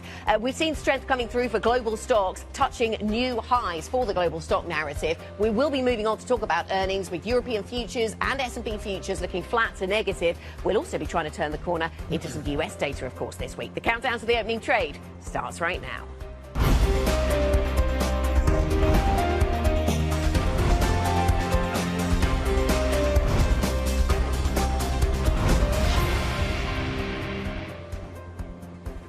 Good morning. We will get to the earnings stories, of course, and break those down for you. But let's start, as we so often do, with the tech story, because we did see a revival. Futures, though, are pointing lower today when you look at the Nasdaq futures. Yesterday, the gains came through. IT sector was the best performing sector across the S&P 500. The Nasdaq 100 gained 0.8%. And Alphabet tapping the debt markets and massively oversubscribed, so issuing $20 billion worth of bonds. There was $100 billion worth of demand, and the yield was just less than 1% above what you get on US Treasuries. So Alphabet tapping that demand. They want to spend $195 billion. It's a reminder that the picks and shovels businesses will continue to be supportive, is the take from some, given the capital's coming through for these hyperscalers to spend on CapEx. Again, tech back, but futures looking a little fragile. So how much fragility is there in this modest revival? It feels like it's the continuation of a squeeze that came out of Friday.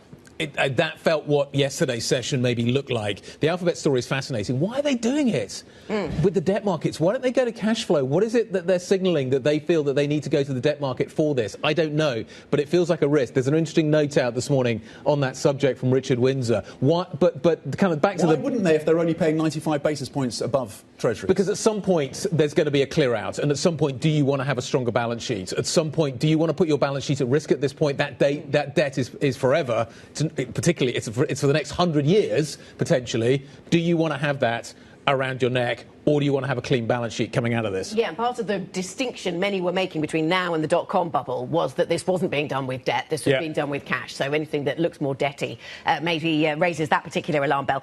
But maybe we're far away from the bells actually ringing. Yes, 100-year bond really caught my eye. That's in sterling, interestingly. Yeah. And the idea of a 100-year bond in tech really amused me this morning. The idea, where on earth will the tech story be in 100 years? Seems impossible to divine. Where was it 100 years ago? Exactly. Well, it was aircraft and cars and telephones. Yeah. So that gives you a sense of history on the move. But I was actually, it's not like me to play Team Doomster, but that was where I was feeling yesterday when I was watching some of those insurance companies in the United States. And we might see some of this in Europe today. So away from the big positive tech story we saw in the US yesterday, some of those insurance brokers were negative on the back of the AI threat. And this is kind of a sequel to the legal services story, to the financial services analyst story that we were talking so much about last week. The software story coming. Yeah, there's a couple of sides to this, isn't it? Because insurers are in focus because the expectation is that with the potential 100 billion or 100-year debt sale from Alphabet, that's going to be priced in sterling because they want the insurers and the pension funds here to pick that up because they see there's demand there for it. Yep. But you're right. Look, this is a reminder in terms of the AI volatility. We are going to continue to get this volatility because these large language models and the others in the tech space are going to continue to develop and put out tools that are going to disrupt, and we have to brace for that. And that is another reminder as we focus on the insurers today. One final thought before the producer tells me I have to move on, which has already happened. Trump says we're going to get 15% growth in the US economy. Why wouldn't you buy mid and small caps? Why would you buy tech? If growth is going to be easy to come by, 15%, why do you need growth stocks? You don't. You need small and mid cap stocks. I've put a small question mark over that 15%. I appreciate that. Usually takes a pandemic or a war to deliver that for the US economy. Let's hope that's not coming. We'll leave that thought there. Let's talk about the other topics on our agenda today, and one of them, of course, is UK politics. Keir Starmer, the Prime Minister, he survives for now, which is the addendum that everybody makes to that sentence. What a dramatic day. Scottish Labour then calling for his resignation. We saw the gilt yields rise as we were approaching that press conference from Anas Sarwar. He called for his resignation. We were all bracing to see whether other names would jump into the fray. And then, one by one, the cabinet members decided to back him, or came out backing him at least. And then bond market yields dropped back. So, that was the story of one day. But what happens in the run-up to May? What happens after May if the Labour Party does as badly as some people anticipate? This is the whole theory, is why go now? Like, why would you hang the May elections around whoever is going to take over next? Can we park this till May? It feels like we probably can. Nobody in the Labour Party wants to make a move until May, unless things get really bad. So can we put this to one side until we get to May? Doesn't it also partly depend on what HMRC does with Angela Rayner and her tax affairs? If HMRC can sort that out, Angela Rayner has that power base and she becomes a real contender. So there's a time frame in terms of when that gets arranged and sorted. Sure, but why would she want to do it before May? Why wouldn't you do it after May? Yes, she came out and backed him yesterday, and the tax story is important, but wouldn't she just wait until after May? We have a nice story out this morning talking about some of the very green shoots, I'll say it quietly, in the UK economy. And maybe you also want to wait a little while to see if those take root further. I'm not sure my metaphor around green shoots is really working there, but that's part of the narrative. Shall we go to the earnings stories this morning, because we have some of those coming through? Do we start with Caring? Do we start with BP? Where do we go first? Let's start with BP. So this had been flagged by the analysts that they may cancel the buyback programs ahead of Meg O'Neill taking over as CEO of this business. Of course, the stock is up about 10% in the last 12 months. The redhead across the terminal right now is that indeed the buybacks will be suspended. They're going to proceed from divestments now of about 11 billion. They have decided to suspend those share buybacks. That had been expected. That's been confirmed now. The redhead, BP, raising its structural cost cut target to between $5.5 billion to $6.5 billion by the end of 2027. So they're raising their structural cost cutting target up to $6.5 billion by the end of 2027. So we're looking for more details on that. They're targeting $20 billion of divestments by the end of 2027, which seems pretty significant.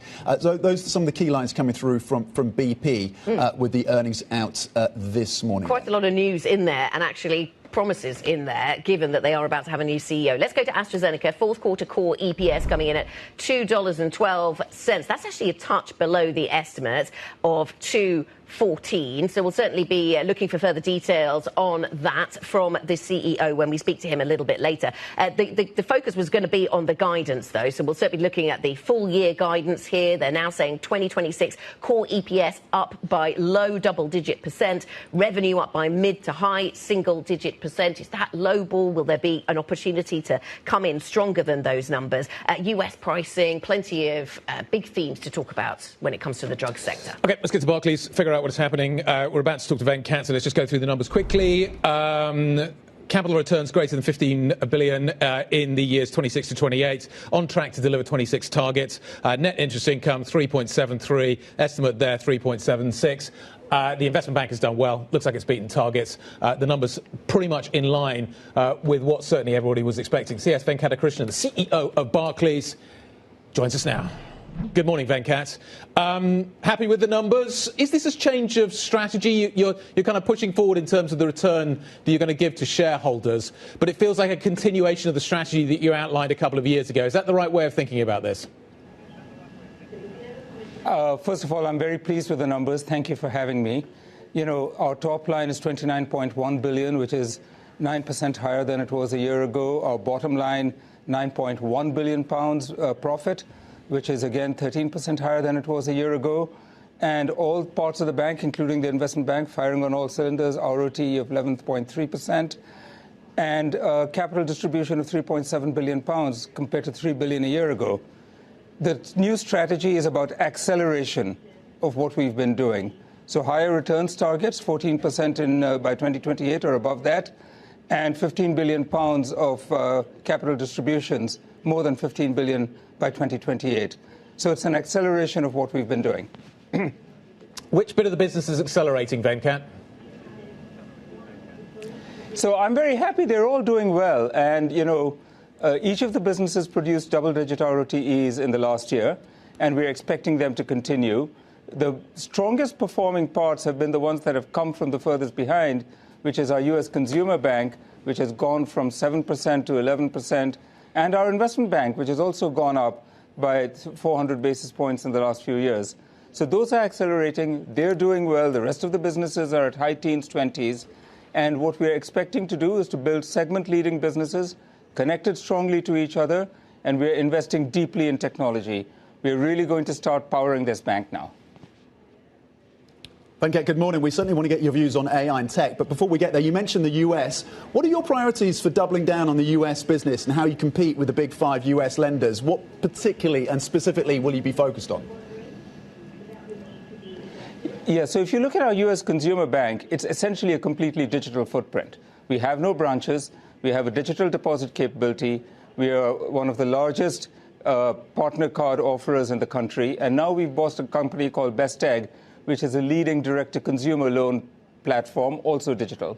So look for us to stitch these things, work together with our partners, and deliver lending and banking in the U.S. digitally.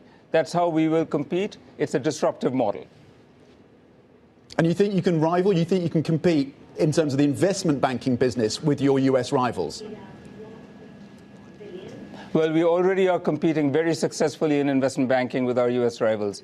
You know, Barclays is the largest non-US investment bank. And just given our footprint, there are many sectors, especially fixed income and credit, where we are very, very competitive with the top 5.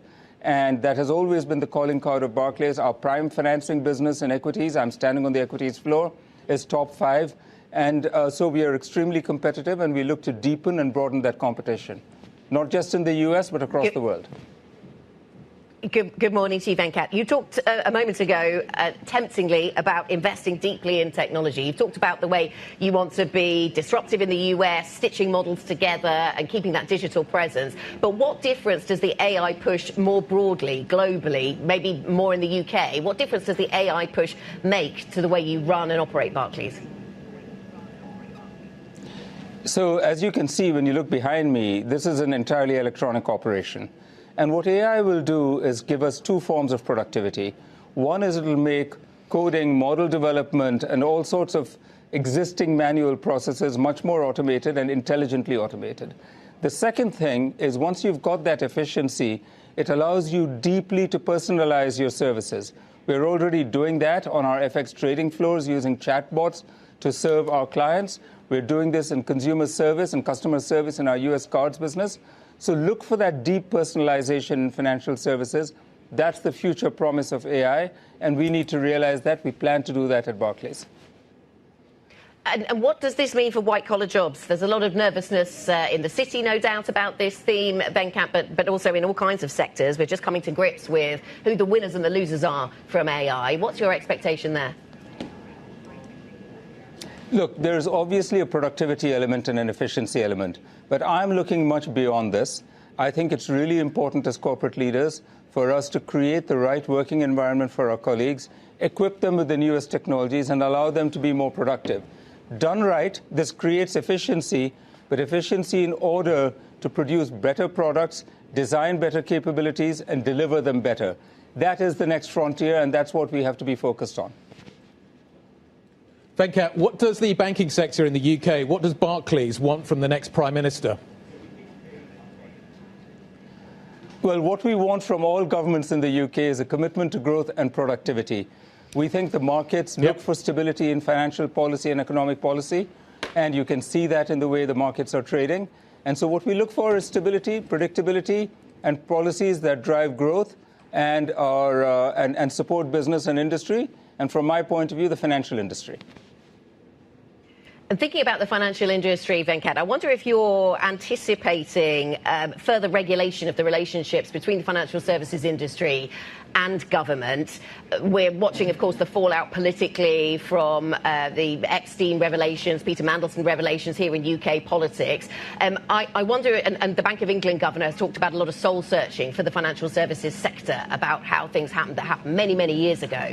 I wonder if you're anticipating further regulation around lobbying. Look, I find the articles deeply, deeply dismaying. The moral depravity and the corruption are just stunning. My heart goes out to all the victims of the scandal. Venkat, when we look at switching to your kind of feel and your finger on the pulse of the UK economy, the BOE is looking at growth of 0.9% in 2026. Does that align with your view? How is the UK economy looking? What is your expectation right now? Are you seeing green shoots? Look, well, we had a good retail sales number this morning, which may be a green shoot in the middle of February. But I think broadly the UK is a 1.5% economy. So it aligns with our expectations. I think for the long term, we really need to invest in growth and we need to invest in productivity. And AI and technology holds a promise for productivity, which the country and every part of the country, every industry needs to seize. We are certainly planning to do that at Barclays. OK, Venkat, thank you very much for your time on the back of those earnings. Of course, CS Venkatakrishnan, CEO of Barclays. Staying with banking, Standard Chartered CFO Diego De Giorgia has resigned to take up a role with Apollo Global Management. De Giorgi had joined the lender in 2023 and was seen as one of the front runners to eventually replace longtime CEO Bill Winters.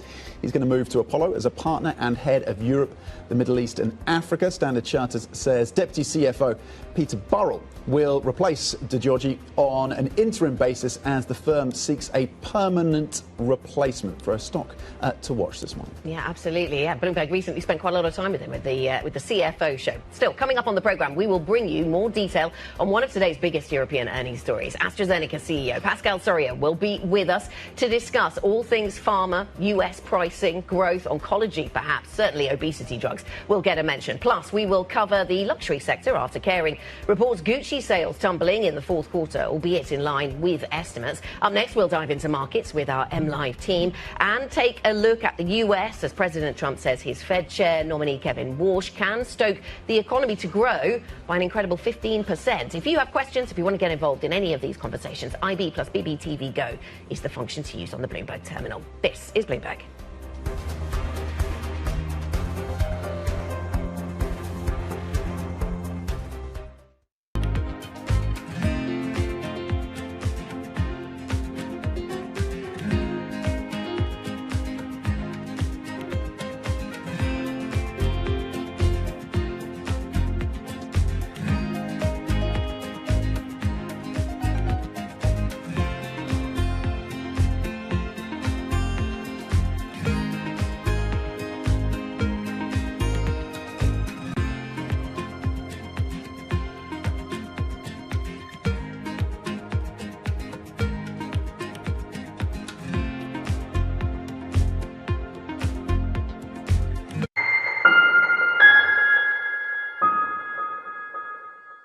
Good morning. This is Bloomberg Daybreak Europe. I'm Lizzie Burden in London, and these are the stories that set your agenda. Taking you from the U.S. market's close to the overnight session in Asia, we'll walk you through what you need to know to kickstart Europe's trading day. Live from our European headquarters, we bring you the day's top market-moving stories, unmatched expert analysis, and on-the-ground reporting from across the continent. Tune in to Daybreak Europe, only on Bloomberg Television. Context changes everything. Bringing you up-to-the-minute automotive news whenever and wherever it happens. I'm Matt Miller in Detroit, and this is Bloomberg. From the world of politics to the world of business, Joe Matthew and Kaylee Lines deliver news, insight, and analysis live 2 times a day, every trading day. Balance of Power at 1 and 5 Eastern, only on Bloomberg. Welcome to the world of decentralized finance. Why is it that NFTs have not recovered in the same way that, say, Bitcoin has? Bloomberg is covering all things crypto. It's a pretty spectacular story. The people. This is the future. This is the 21st century economy. The transactions. It snapped up nearly $1 billion of Bitcoin. And the technology. We need to build a digital Fort Knox. That gives people financial freedom, and that's a wonderful thing. That's extraordinary. We ride the wave that is Bitcoin. Bloomberg Crypto, only on Bloomberg. What is going to be the consequence for U.S. markets? We are seeing modest gains across European equity markets. Take a look at how we're faring when it comes to Asian markets. Tune in to Bloomberg Business Week Daily. We got to talk crypto. From the magazine that helps global leaders stay ahead. What's the conversation around your company? Bringing you insight on the people, companies, and trends shaping today's complex economy. Planning very big things. A new level of premium. Plus global business, finance, and tech news as it happens. The floodgates of innovation are going to open up. You can't fake passion. You either are or you aren't. Bloomberg Business Week Daily, only on Bloomberg.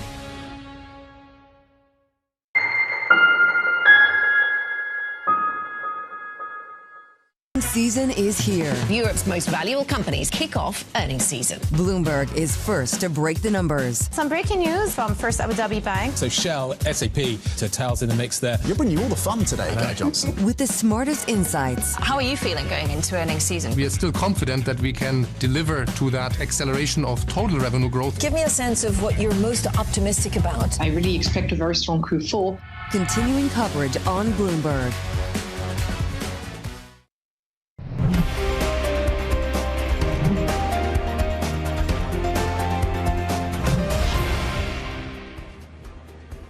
Welcome back. We are about 40 minutes then from the opening trade this Tuesday. European futures pointed to gains of 0.1%, with the context, of course, that we got fresh record highs for European stocks yesterday. US futures slightly negative on the Nasdaq 100, down 0.1% after a strong session yesterday. It's been very strong over in Asia, particularly pronounced over in Japan, with the Nikkei up 2.3%, Anna. Yeah, absolutely. New highs for global stocks. Let's talk about the markets then with our Markets Live executive editor, Mark Gardmore, who joins us now for 3 minutes on these markets. Mark, let's start with the clues you're getting about global growth from various asset classes. Stocks seem to be trading with enthusiasm for a growth narrative. President Trump is talking about 15% growth. Are we getting all those clues consistently from all asset classes?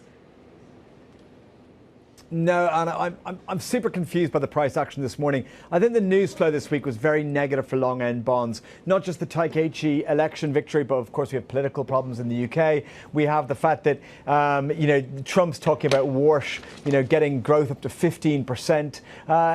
We have the AI corporates continuing to kind of go on a debt binge. Everything should have pointed to kind of higher yields, and yet bonds are trading tremendously well all around the world. Now, normally you'd get that scenario if people are saying, hey, I'd love to lock in yields at these levels, long-term yields at these levels. It's about the long duration bonds that I'm worried about, which would imply that they kind of think that we're going into a negative growth situation where we're going to have to cut rates significantly. That doesn't make sense, and it's not tallying with all these other assets out there, like stocks that are trading pretty positively. So to me, there's something weird about how the price action is this week. I don't think it's sustainable. I don't have high conviction about which way it breaks. My bias, which is, I'm warning this because it's dangerous to lean into your bias, my bias at the start of the week was that bonds should be weaker, yields should be higher, which is the bit that's going wrong. So I'm on the back foot right now, so you probably shouldn't listen to me at all. Always listen to you, Mark. Of course we do. Stocks yesterday, still squeezy? Is this still a continuation of the squeeze? Big squeezes tend to be quite negative. Yeah, look, absolutely. You get the most powerful rallies, short-term rallies in bear markets. That's absolutely the case. I think that the price action there is still kind of relatively fragile. My narrative for the week was that we had all these reasons for yields to go higher, and then that would be the next catalyst to kind of knock stocks for another bit of a broader kind of washout. We're not really seeing that yet, so I'm a little bit confused. If yields continue to trade like this, it's very supportive, and so maybe we continue to consolidate in stocks for a while. I don't think we roar away to the top side. As you know, my structural view for 2026 is quite positive, is quite bullish, but I'm just quite worried about the short-term price action, and that's not gone away. Which way we break right now, I really don't know. If I'm forced to choose, I still think we break with a little bit more of a washout in the momentum trades, the meme kind of trades. I still think crypto, precious metals, some of the tech names are trading in a not great way despite some of the power of the rallies. Yeah, Bitcoin down again today, to your point. Mark, do you have conviction around the rotation trade and the diversification we're seeing? Again, the outperformance of Europe yesterday. Yeah, I think the diversification trade makes sense. You know, I'm the person who always falls for every value trap. And as you know, I've talked for a long time about US stocks, you know, will underperform because the rest of the world will outperform because they're kind of cheaper. It's that value play. We move away from the tech space. So I kind of believe in that. It's gone a long, long way now, which kind of worries me. Small caps, for example, in the US can't drag the stock market forever. I think some of the indiscriminate targeting of the software space has gone overboard. I think some names in software should suffer by what's happening in AI, but not all of them. So I think that, you know, the rotation as a fundamental theory makes sense. It's probably gone too far, which maybe sums up a lot of how I'm thinking about markets at the moment. Mr. Mark Cudmore, thank you very much indeed, sir. Bloomberg Markets Live executive editor. You want to get Mark's view, you want to get the rest of the team's view. They're not always aligned. Sometimes they are, sometimes they're not. It's always interesting when they're not. You can go to MLIV Go on your Bloomberg terminal. What else you need to know this, Tuesday morning? The White House says the exact date in April for President Trump to meet with the Chinese leader, Xi Jinping, not yet actually been finalised. This after Politico reported that Trump would head to Beijing to meet Xi in the first week of April. The report says the two leaders could potentially meet 4 times this year as their trade truce continues to hold. The European Union is preparing options to embed Ukraine's membership in a future peace deal. That includes providing Kyiv with protection and access to membership rights. The bloc would give Ukraine a clear time frame of steps to advance with the formal process. Other options including continuing along existing accession paths or introducing a transition period. And get this, the Bank of France governor, Francois Villeroy, has announced that he is going to step down in June. Now, this is well before his term is due to end in October 2027. Why? Now, Villeroy says the decision is personal. However, this is the interesting bit, it clears the way for President Emmanuel Macron to appoint his successor, rather than leaving that choice to a future administration post-2027. This feels like the French state is getting a little nervous to me. Well, it does look as if maybe taking lessons from global central banking, you might ask questions about how you shore up long-term stability at a central bank and try to remove the ability for politicians to influence it in the very short term. So this is the ripple effects of what's happening with the Fed. Maybe. And you're starting to see that in the UK as well with Nigel Farage. Well, possibly, right?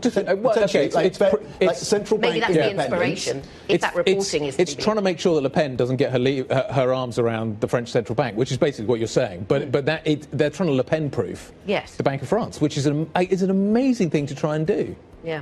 Well, and yeah, as we say, maybe taking lessons from what we've seen in other geographies. Yeah, Nigel Farage, who could be the next Prime Minister on current polling, has said that he would not rule out removing the Bank of England governor. Coming up, we're going to get back to the earnings story. AstraZeneca expecting profit to grow further this year, driven by sales of its cancer drugs. We're going to get the CEO on to discuss. This is Bloomberg.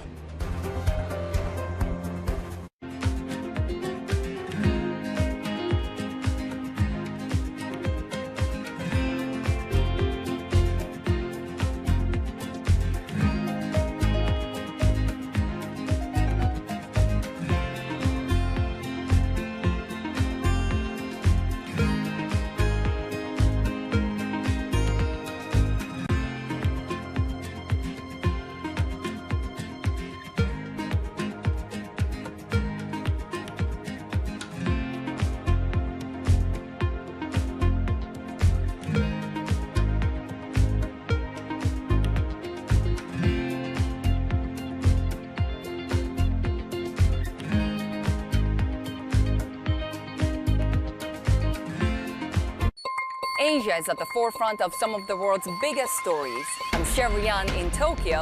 And I'm Heidi Stroud-Watts here in Sydney, where the trading day begins.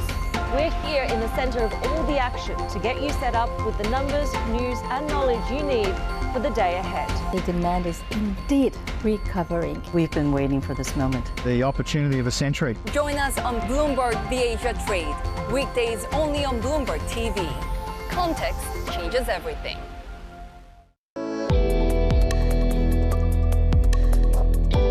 2026 for us is the year that everything just comes together, right?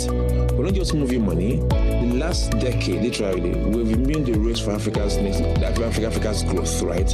And the future of Africa, in our opinion, is not hype, it's infrastructure-led. When Africa wins, the global economy wins. We're building the pipes, and those pipes are now of age. Now, as of right now, we are the biggest fintech in Africa, the most licensed non-bank entity. In the last 10 years, we built that muscle. Now we're putting that to the test, all right? Now we've covered the entire world. We have UK, US, UAE, Canada, Europe covered through our partnership with Global Development, for example, and Nuvia. And the point behind that really is, how do we ensure we use that infrastructure to drive the next phase of growth we've started with by empowering our customers across all our segments?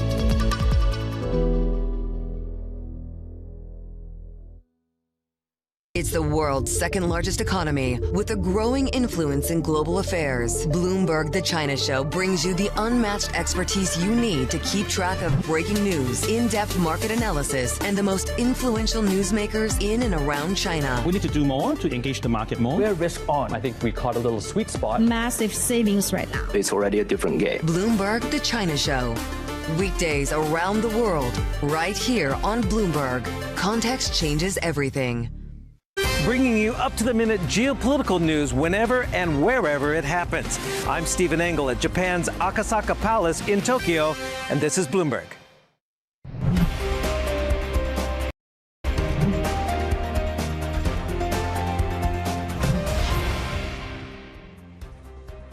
Welcome back to the program. This is the opening trade. 30 minutes until the start of cash equities trading. Let's have a look at the equity market futures picture. A lot of earnings coming through this morning, and we have started to price some of that in, perhaps. The futures picture actually looking a little more positive than it did just half an hour ago. It's turned green, not by a huge amount. US futures are pretty flat. The Asia session, Tom, very much buoyed by yesterday's tech enthusiasm in the States. That filtered through into the Asia trading day, pushed global stocks to a new all-time high. Yeah, some big debt issuance, of course, coming through from the likes of Alphabet, very well received by the markets. On the sovereign debt front, you're seeing a bit of a bid when it comes through for JGBs over, of course, in Japan, US treasuries, and here in Europe as well. Checking in on sovereigns here. German debt, you're seeing yields down about 1 basis point on the German 10-year. Over in Italy, basis point move of about 1 basis point lower on BTPs as well on the 10-year. So some money moving in to sovereign debt in Europe, and of course we'll be watching gilts. They've been a little bit active on the back of the political uncertainty here in the UK at 8 a.m. UK time. But so far, a little bit of money moving into the sovereign debt of Europe. Let's talk about AstraZeneca. Yeah. Numbers out this morning. UK listed, now US listed as well, worth noting. Q4 EPS on the estimates, this is the Q4 number, looks a little light, but we'll park that one for now, get a bit of variation in the numbers. Pascal's sitting next to me, so I'm being nice about this. The Q4 number looks good. Further growth this year lifted by cancer drugs. The oncology area continues to be strong. 26 revenue up by mid to single percentages. Core EPS up by low double-digit percentages this year. Pascal Soriot is the CEO of AstraZeneca. He's kindly joined us this morning. It's very nice to see you here in the studio. Good morning. Always good to be here. Okay. So this is what everybody was expecting coming into the numbers. Exactly what you've delivered here, okay? So this looks pretty much in line with expectations. But the expectations are also that this MTTS means multiple time test हो चुका है level, ठीक है? तो थोड़ा ध्यान रखना, ये ऐसा नहीं कि पहली बार का support है फिर से. That is already tested multiple time, अभी तक breakdown नहीं हुआ है तो अभी भी hold ही है. बाकी इसमें मुझे मेजर रेजिस्टेंस तो अभी फिलहाल काफ़ी दूर दिख रहा है. 340, 350 वहाँ पर एक हाई लिक्विडिटी सेलिंग जोन बना हुआ है. वहाँ तक तो पता नहीं, अभी नहीं जाएगा. लेट्स सी बीच में कोई नया लेवल बनता है तो. बट या this is the first support which is already tested multiple time. तो क्वांटिटी का ध्यान रखना. टारगेट थोड़ा बड़े रख सकते हैं. अब यहाँ पर कोई बीच में लेवल तो है नहीं जहाँ पर एज ए रेजिस्टेंस मार्क करें इन 15 मिनट. देखना पड़ेगा किसी और टाइम फ्रेम पे अगर कोई रेजिस्टेंस फॉर्म हुआ है तो. एक न्यूज़ आई थी जो अभी 2 नए एक्सचेंज लॉन्च होने वाले हैं इंडिया में, हो गए, आई डोंट नो. उन पे सेबी ने रोक लगा दी है कि वो डेरिवेटिव ट्रेडिंग अभी अलाउ नहीं करेंगे। तो दो जो नए एक्सचेंज लॉन्च होने वाले थे, एक तो national commodity and derivative exchange और दूसरा था मेट्रोपॉलिटन स्टॉक एक्सचेंज एमएससी। ये दो नए एक्सचेंज बीएससी एनएससी एमसीएक्स के अलावा लॉन्च होने वाले थे। तीन तो हमारे ऑलरेडी चल ही रहे हैं। तो यहाँ पर फिलहाल के लिए डेरिवेटिव ट्रेडिंग हो नहीं पाएगी। सेबी ने डेरिवेटिव ट्रेडिंग वहाँ पर रोक दी है, कह सकते हैं हॉल्ट लगा दिया है। फिलहाल सेबी की ओर से जो रेगुलेशन आए हैं उसके अकॉर्डिंग इन दोनों ही एक्सचेंज पे सबसे पहले इक्विटी मतलब जो स्टॉक्स होते हैं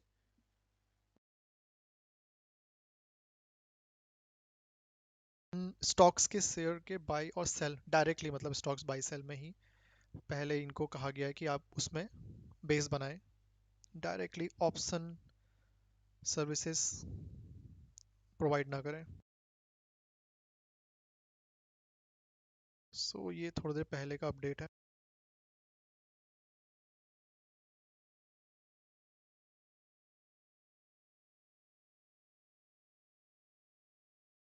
से अगर देखोगे जब ये एक्सचेंज ने इन दोनों ने ही फाइल की थी एक्सचेंज पर परमिशन के लिए, तो ये वैसे अभी कहोगे तो 7-8 घंटे पुरानी न्यूज़ हो गई है। इंडियन मार्केट ओपनिंग होने से पहले ही आ गई थी, बट अब कंफर्मेशन मिल गई है कि ऐसा हुआ है।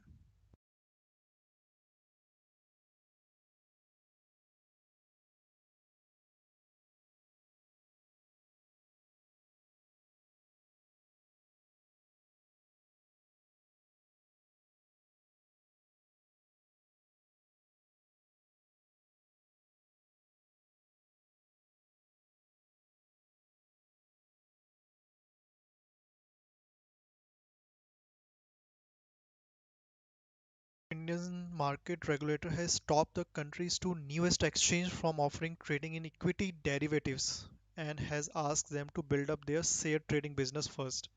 ठीक है, तो स्टॉक्स में जो ऑप्शंस और फ्यूचर ट्रेड होता है, बाई सेल जो भी करते हैं, वो कह रहे हैं कि अभी अलाउ नहीं करेंगे। पहले आप शेयर्स को बाई सेल करने वाला जो बिजनेस है उसको प्रमोट पहले करो।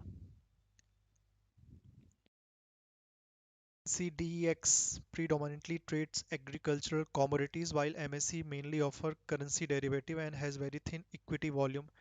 Both exchange have been looking to diversify their business.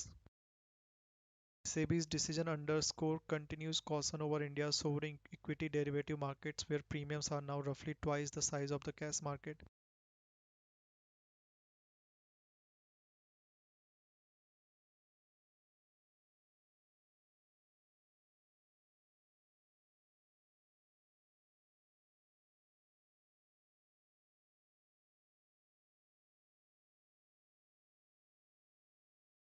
Wants there to be a gap of at least 6 months between the launch of cash equity and equity derivatives. The first source said exchanges won't be granted permission to launch derivative until SEBI is satisfied with there is an underlying equity cash market.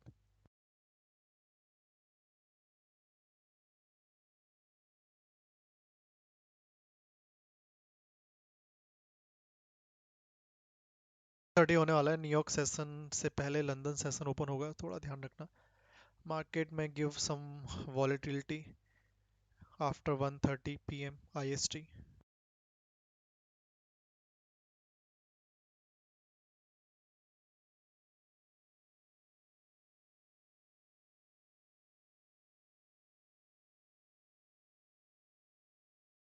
AstraZeneca sees further growth lifted by cancer drugs.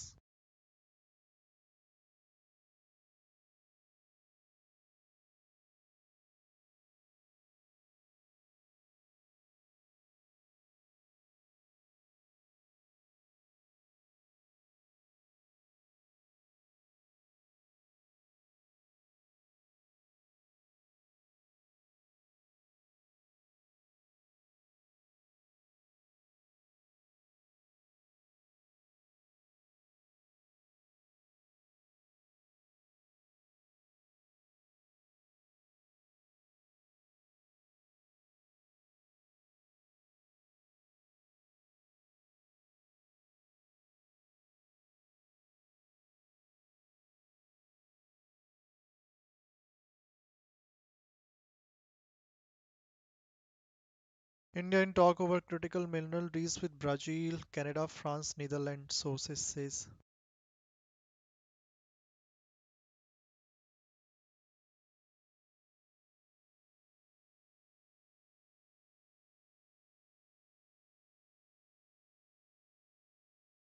Crude में अभी कुछ नहीं है, volatility एक range के अंदर फंसा हुआ है ये भी.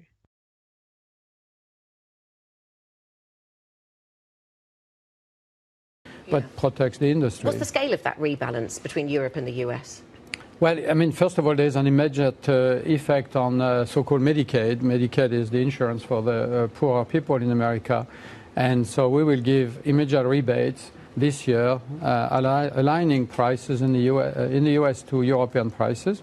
And then for new products, it will be prospective as they get launched. So we have said before, it will be an impact this year and moving forward, but we can manage it, yeah. Pascal, what would a leadership battle at the head of the governing Labour Party mean for business investment in the UK? Well, I mean, we hope that any government in the UK will work towards the good of this economy and the people in this country. So, you know, I've been, as you probably know, I've been in this job for more than 10 years now, and I've worked with many different governments. And our message has always been, we have a tremendous opportunity in this country.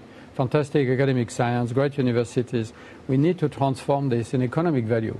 First of all, products for patients, of course, but also economic value, which is the missing link. To do this, you need to invest in innovation to show companies that... Are you worried about political instability here? Political instability doesn't help, that's for sure, because, you know, you want a government that is focused on the key priorities, delivering for people in this country, but also growing the economy. And political instability always creates, diversion, and it's not positive for anybody. It's just like instability in a company is not very good either. Yeah. You've been there for 10 years, lots of stability at AstraZeneca. Can I just come back to the numbers? It looks like the stock is cooled a little softer this morning, and the reason for that is the revenue guide is seen as being light. What do you say to investors this morning if they see the stock marked down a little bit because the revenue guide is a little bit light? Do you have any kind of good news for them? I don't think the revenue guidance is actually light. I think the market expected mid-single digit, and we delivered. Well, we delivered. We are announcing, we're guiding for mid to high single digit, so it's in line with expectations, possibly better than expectations. And the important piece, as I said before, we are very much on track to the 80 billion by 2030. Do you think there was a hope that maybe you'd give a little bit more? Do you think that given what you're doing, given what the business is doing at the moment, isn't there just hope that there could be a little bit? I mean, we're also facing challenges. We're losing patent protection on Farxiga in the US this year. We have the same in China, so, you know, we have to manage those patent expiries. But the trend is good. We are very much on track. And as I said, I mean, the guidance is what we believe we can do. But over time, as the year unfolds, we may be able to deliver more, and we will go for more. Because you've mentioned that $80 billion sales target for 2030. Is there scope to raise that? Well, that's what people keep asking us, but the reality it's a nice round number. When we announced it back in 2024, in May 24, the guidance was the consensus, was 67 billion, and people said, "Oh, your 80 billion is a bit difficult to achieve. We don't believe it." Now people say, "Well, you can exceed it." We continue to believe it is an ambitious goal. And the important piece is we keep making progress. I mean, look, when we announced May 24 this goal, we had 12 blockbusters, which are products with $1 billion sales or more. Today we have 16, and we plan to have 25 by 2030. And many of these additional 9 have delivered data already. They are in the regulatory process, or they are in phase 3. So we are on track, and as I said, we always work to do as well as best as we can. Right? Yeah, it's amazing. The 80 is now consensus. People believe you. So they're now, as ever, more. It's always the case. Pascal, so great to see you. Thanks for stopping by to see us. Thanks for having me. We always appreciate it. Pascal Soriot, the CEO of AstraZeneca. Let's turn back to the growth story in the United States. The pressure to boost the US economy keeps picking up for President Trump's choice over at the Federal Reserve. We should be at 15%. I'll tell you, if our new head of the Fed, who I think is going to be great, and he's a really high quality person, but if he does the job that he's capable, we can grow at 15%. I think more than that. 15%, that's a very big number. Donald Trump on Fox News talking to Kudlow, talking about the benefits of what he sees coming through from the new Fed. Is that going to benefit small caps? Is that the trade, if you believe you're going to get 15%? What kind of inflation number would you get with that as well? So many questions around this. More on the US economy a little later in the program. This is Bloomberg.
The game here is understanding. These digital assets have the ability to change the payment landscape of the world, and we need to be ready. We, the regulators, the world needs to be ready for a new wave of technology. Stablecoins are almost entirely used in the mechanisms of trading cryptocurrencies. What we saw is the opportunity for digital assets broadly, stablecoins in particular, to be used as a medium of exchange outside of the crypto world, what is today the fiat currency world. At some point, I think these digital asset wallets will be big enough and people will be comfortable enough using them. I think we'll have a flip from conventional payment mechanisms into stablecoin-based mechanisms. Does that mean banks such as yourselves issuing stablecoin? We could. We're in a sandbox for tokenized bank deposits in Hong Kong. We're effectively issuing tokens related to trade finance in Singapore. So it's all on the table, but we're always going to tie it back to what our clients want and need. Because if we don't get that one right, the rest doesn't matter. The market capitalization of both type of instruments, crypto and digital assets, are both very low. Stablecoins today have $20 billion of flows a day. It's less than 1% of the flows of the payment system in the world. But because they have the ability to be very helpful in use cases, particularly in retail to begin with, but then potentially on the wholesale side, I think we will see a lot more of them.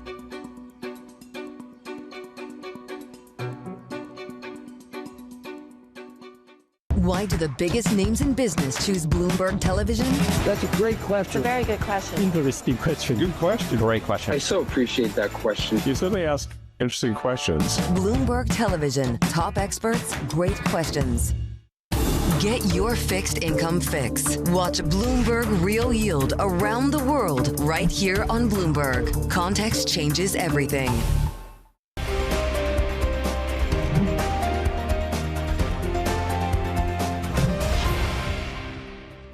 I think the main message I want to leave you with is these markets, whether we're talking oil, metals, all of the old economy is substantially underinvested.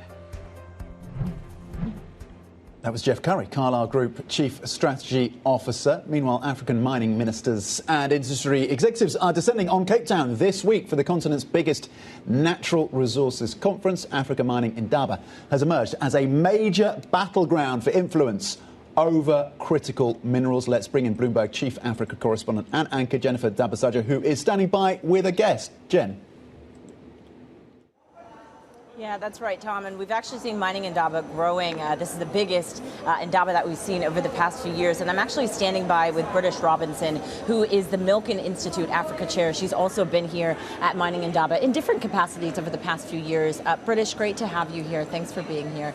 We've been talking quite a bit about this boom cycle that we're seeing for commodities, but you and the Milken Institute actually believe there's a bit of a misalignment when it comes to the financial architecture and the capital that's needed for the mining sector. If we just start there, where do you begin rewiring this? Yeah, well, thank you for being here. It's wonderful to be back at Mining Indaba.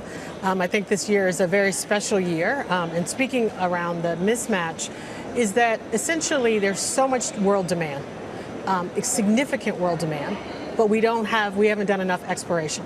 And so one is that you need funding across the entire continuum of the critical minerals value chain or continuum. And part of that means that we have to look at investments, we have to look at partners at scale. It's going to require different partners in different types of investment, innovative investments. So things like certain vehicles, large-scale vehicles and funds in order to actually invest in the needs across the continuum. Right. Specifically, I think we're looking at everything from philanthropic dollars to family offices being able to join in the opportunity, all the way to multilateral corporations, all the way to companies, et cetera. And so that's what's exciting. I think you're seeing the U.S. government here in full force. We're very excited to see that because they're truly engaging in new ways. But what really excites us is seeing African investment. So what we call local capital. Right. From everything from African sovereign wealth funds to African pension funds, but in particular AFC, the Africa Finance Corporation, and others. Well, British, you mentioned the U.S. government just a few days ago, the Trump administration announcing this $12 billion stockpile for critical minerals. What is that indicative of in terms of the investment potentially that the private sector is going to bring into this sector? Sure. Well, first and foremost, I think it's indicative of the United States recognizing that we are dependent on Africa and that we have to price that dependency.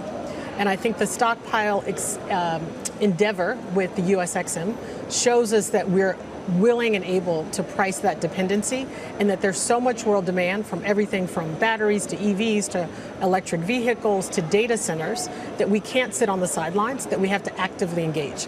And that announcement is the U.S. government's way of actively engaging in investing in these critical minerals that are going to be critical not only for Africa, but also for the world and ultimately for the United States.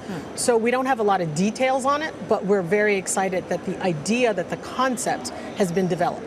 That actually is an innovative way of financing the needs that are upon us. How does that shape up, though, with what has been really a state-backed effort by the Chinese government to really dominate this mining sector, which we talk about quite often? How do you think not just the U.S. but also other governments then compete on this front? Right. Well, I think it's going to take all efforts, right? So I think given the demand is so exponential that you need everyone to come in. I think governments have to choose how they're going to play and the way they're going to play. I think when you see special purpose vehicles, when you see announcements with supporting sort of mining all the way from the continuum, that in that sense that it's not about a competition, it's not about who's going to win and lose, but you have to get in the game. And I think that's the benefit of seeing some of these recent announcements with the U.S. government. You have here now the U.S. DFC, the U.S. EXIM Bank, the U.S. TDA. Right. So that tells you right away how significant our interests are, but also to bring alongside other investors. So it's not just government dollars, but we're now seeing, as I said, family offices, institutional investors, and commercial banks getting into the game. And that's actually what you need because it's such a long-term play. Sure. Right? So you're looking at 7 to 20 years. You need investors all along the continuum. And it's a mismatch because we were only seeing investment in certain places heretofore, and now we're seeing it along the entire continuum. What does that mean, though, for the capital markets, though, and the investment that we have seen traditionally from the capital markets into the sector? So the investments from the capital markets have been small for Africa. So while other countries have enjoyed fuller participation of investments, Africa still hasn't.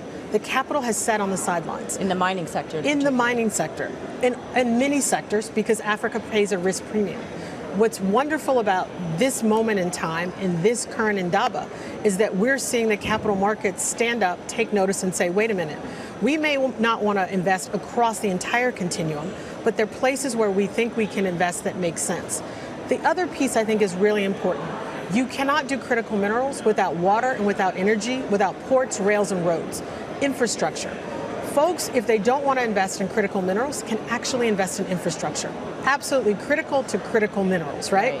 So infrastructure, a little fact that's very important. If you're an investor, you want to invest in infrastructure, year over year for the last 10 years, returns on infrastructure investment in Africa is 8 to 10%, all the way up to 11, 12, 13%. With a default rate of less than 1%, which is measured, it's a AAA measurement security. So is that so how you can't beat it? Are you advising your clients then Absolutely. in that sense and other governments? It's a best bet. What are the questions then that they're still asking you? People are still asking about risk, and risk is important because we can de-risk risk now through Africa Financial Corporation, through the AFC.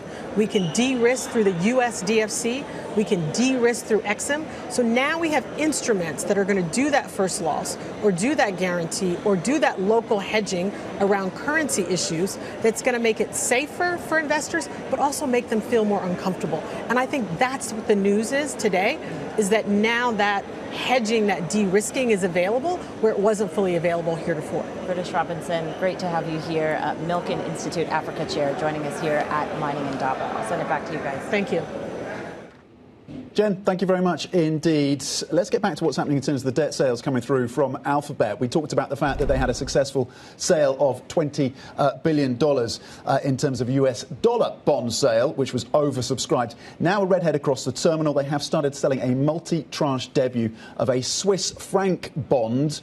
This is in maturities of 3, 6, 10, 15 and 25-year bonds, expected to price later today. So we watched that on reports that they're looking potentially at a 100-year bond in sterling, Anna. Yeah, absolutely. Diversifying their FX over at Alphabet and the debt it's in. Let's just mention a few of the stocks, Guy, that are going to be on the move. Caring could be higher over in Paris.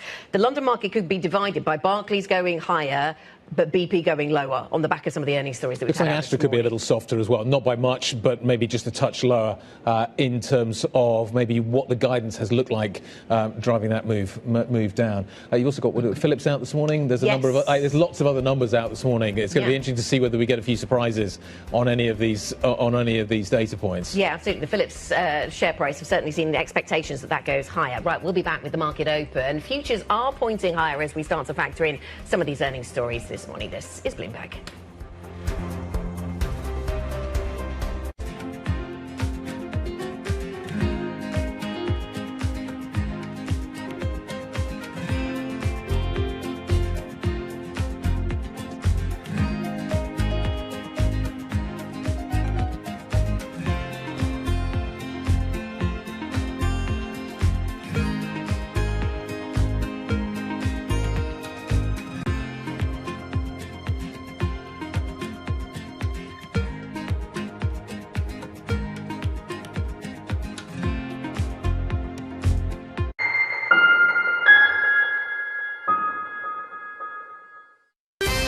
The world's business and financial news whenever and wherever it happens.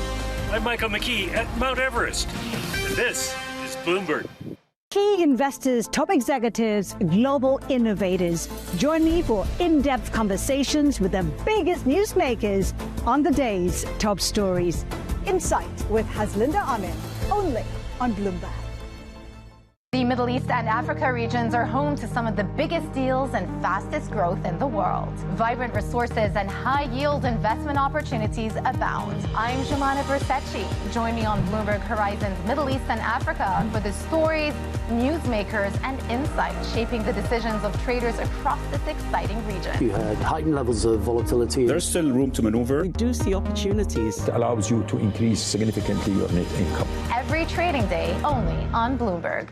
At a time when policy in Washington is driving Wall Street, we draw a distinction between the rhetoric and the action, bringing you market-moving guests and original reporting.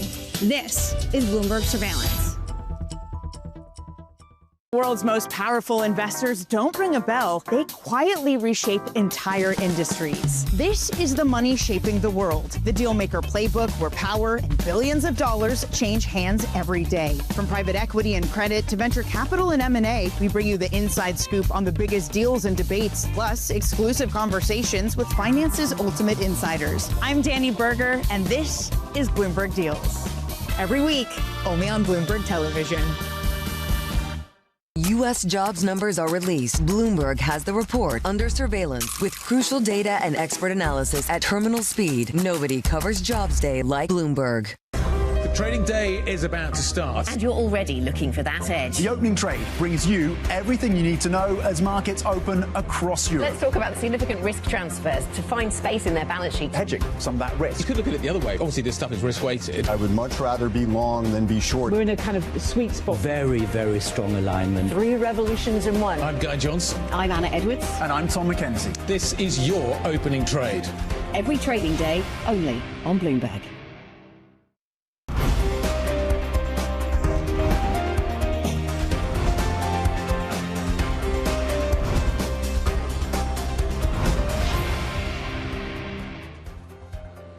Tuesday morning, good morning. Less than 2 minutes to go until the start of cash trading here in Europe. Let's have a quick recap as to what yesterday's session looked like over in the United States. Monday's session felt like, and look at this, it felt like a bit of a sort of extension of the squeeze. And let me just show you the evidence for this. Friday, obviously, we had a very strong session. Big squeeze higher, maybe some short covering coming through. Front end of the session yesterday, first kind of few hours of the session yesterday in the States, kind of felt like a continuation of that. What happened after that, I think, is really interesting. What we got after that was basically an incredibly tight range. And you can see that basically persisting towards the end of the session. So this feels like maybe Friday. This is the Monday session, a kind of holding action. Where do we go from here? Well, maybe a little bit more caution starting to creep in, but Europe's not quite there yet, Tom. Yeah, the Mag 7 stocks have been flatlining. That rotation trade continues. European stocks getting those record highs again yesterday. And looking to build on that, yes, we've been talking about the divergent picture when it comes to the earnings story, and we'll give you the granularity on that in the next minute or so. But European stock futures pointed to modest gains of 0.1%, again, in the context of record highs yesterday. FTSE 100 futures up 0.2%. It was Basic Resources that laid the gains yesterday. We expect that to be different today. CAC 40 futures pointing to gains of around 30 points. Anna, what are you looking at? Yeah, let's have a look at some of the individual stocks that could be on the move. And there were too many to choose from, frankly, today. So we went with these three. Let's go with Barclays first. What movement will we see there? Perhaps to the upside on the back of the investment banking performance, the guidance. That seems to have gone down pretty well with some of the commentary I've seen on the Bloomberg terminal today. BP also in focus, cancelling the buyback. But of course, there's a new CEO coming in. That was kind of expected, but we'll see if that one drops at the start of trade. The numbers themselves coming in pretty in line with estimates. And Caring in focus, yes, a drop in Gucci sales of 10%, but that was widely anticipated, Guy. Okay. Yep, we'll see what that does to the French market this morning. You also got to fold Astra into the London market. You've got Philips, plenty of other stocks out there as well. Right, here we go. London market, a battle between, you could argue, maybe BP and Astra and Barclays. The Barclays commentary, talk of acceleration in that business, quite interesting. Maybe a little bit more cautious when it comes to AstraZeneca. Pascal was here a little while ago. He says he doesn't see the revenue guide as being light. How will the market take it? We'll find out in just a second. These are the heavyweights on the London market. Stock 600 absolutely flat. Now remember, the back end of the session yesterday in the States, very, very flat. Very tight range for US equities at the back end of yesterday. The IBEX is out. It's up by 0.1%. The CAC is the one that I'm really waiting for this morning. Let's see how the CAC trades this morning. What is happening within the luxury space, critical to that market as well. Is there going to be a few jitters around the French banks as well this morning, or what is happening over at the Banque de France? I'm not sure there will be, but just keep an eye on that narrative as well. So the stock 600 absolutely flat. Nothing to see here. I suspect within the market we've got a lot of single stocks that are kind of balancing each other out. Tom, what are you seeing on the sector story? So far on the sector story, consumer products, so luxury within the mix, of course, up 0.9%. That's leading the sectors in terms of the gains coming through right now. Energy, not surprising given there's a bit of pressure on oil prices today. Your biggest loser across the sectors, at least so far, down 0.6. That's now moved. It's insurers, interestingly, that are the biggest losers right now across your sectors, down 0.8%. So again, consumer products as a sector up 1.1%. The French CAC 40, let's check in, see if it's open. Not yet. We're not getting a pricing yet. To your point, FTSE 100 is currently flat. FTSE MIB over in Italy up just shy of 0.1%. But look on an index level, looking for direction. But then we do have the individual name stories, which are much more interesting, Anna. Yeah, let's go to a few of those.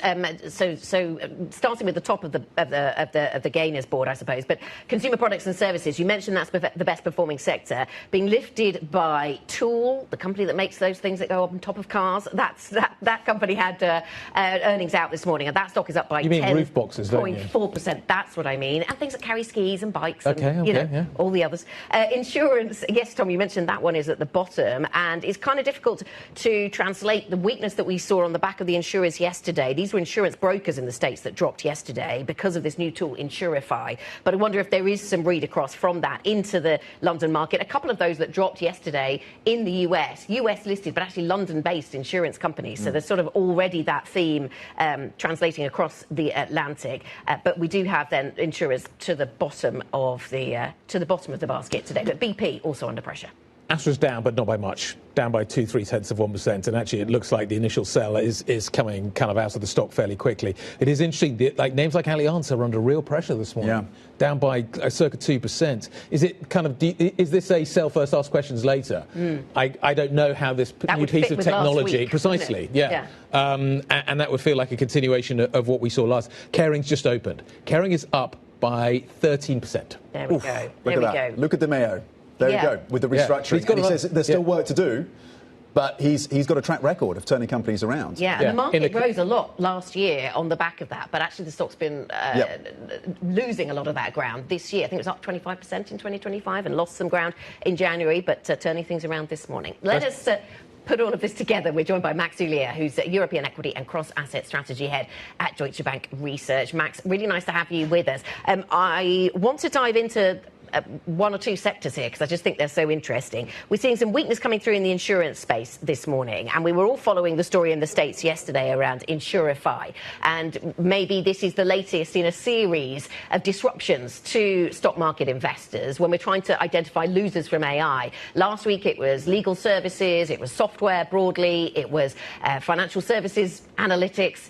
I wonder what you make of this, as Guy was saying earlier, sell first and ask questions later strategy from investors around those companies that could be punished by AI.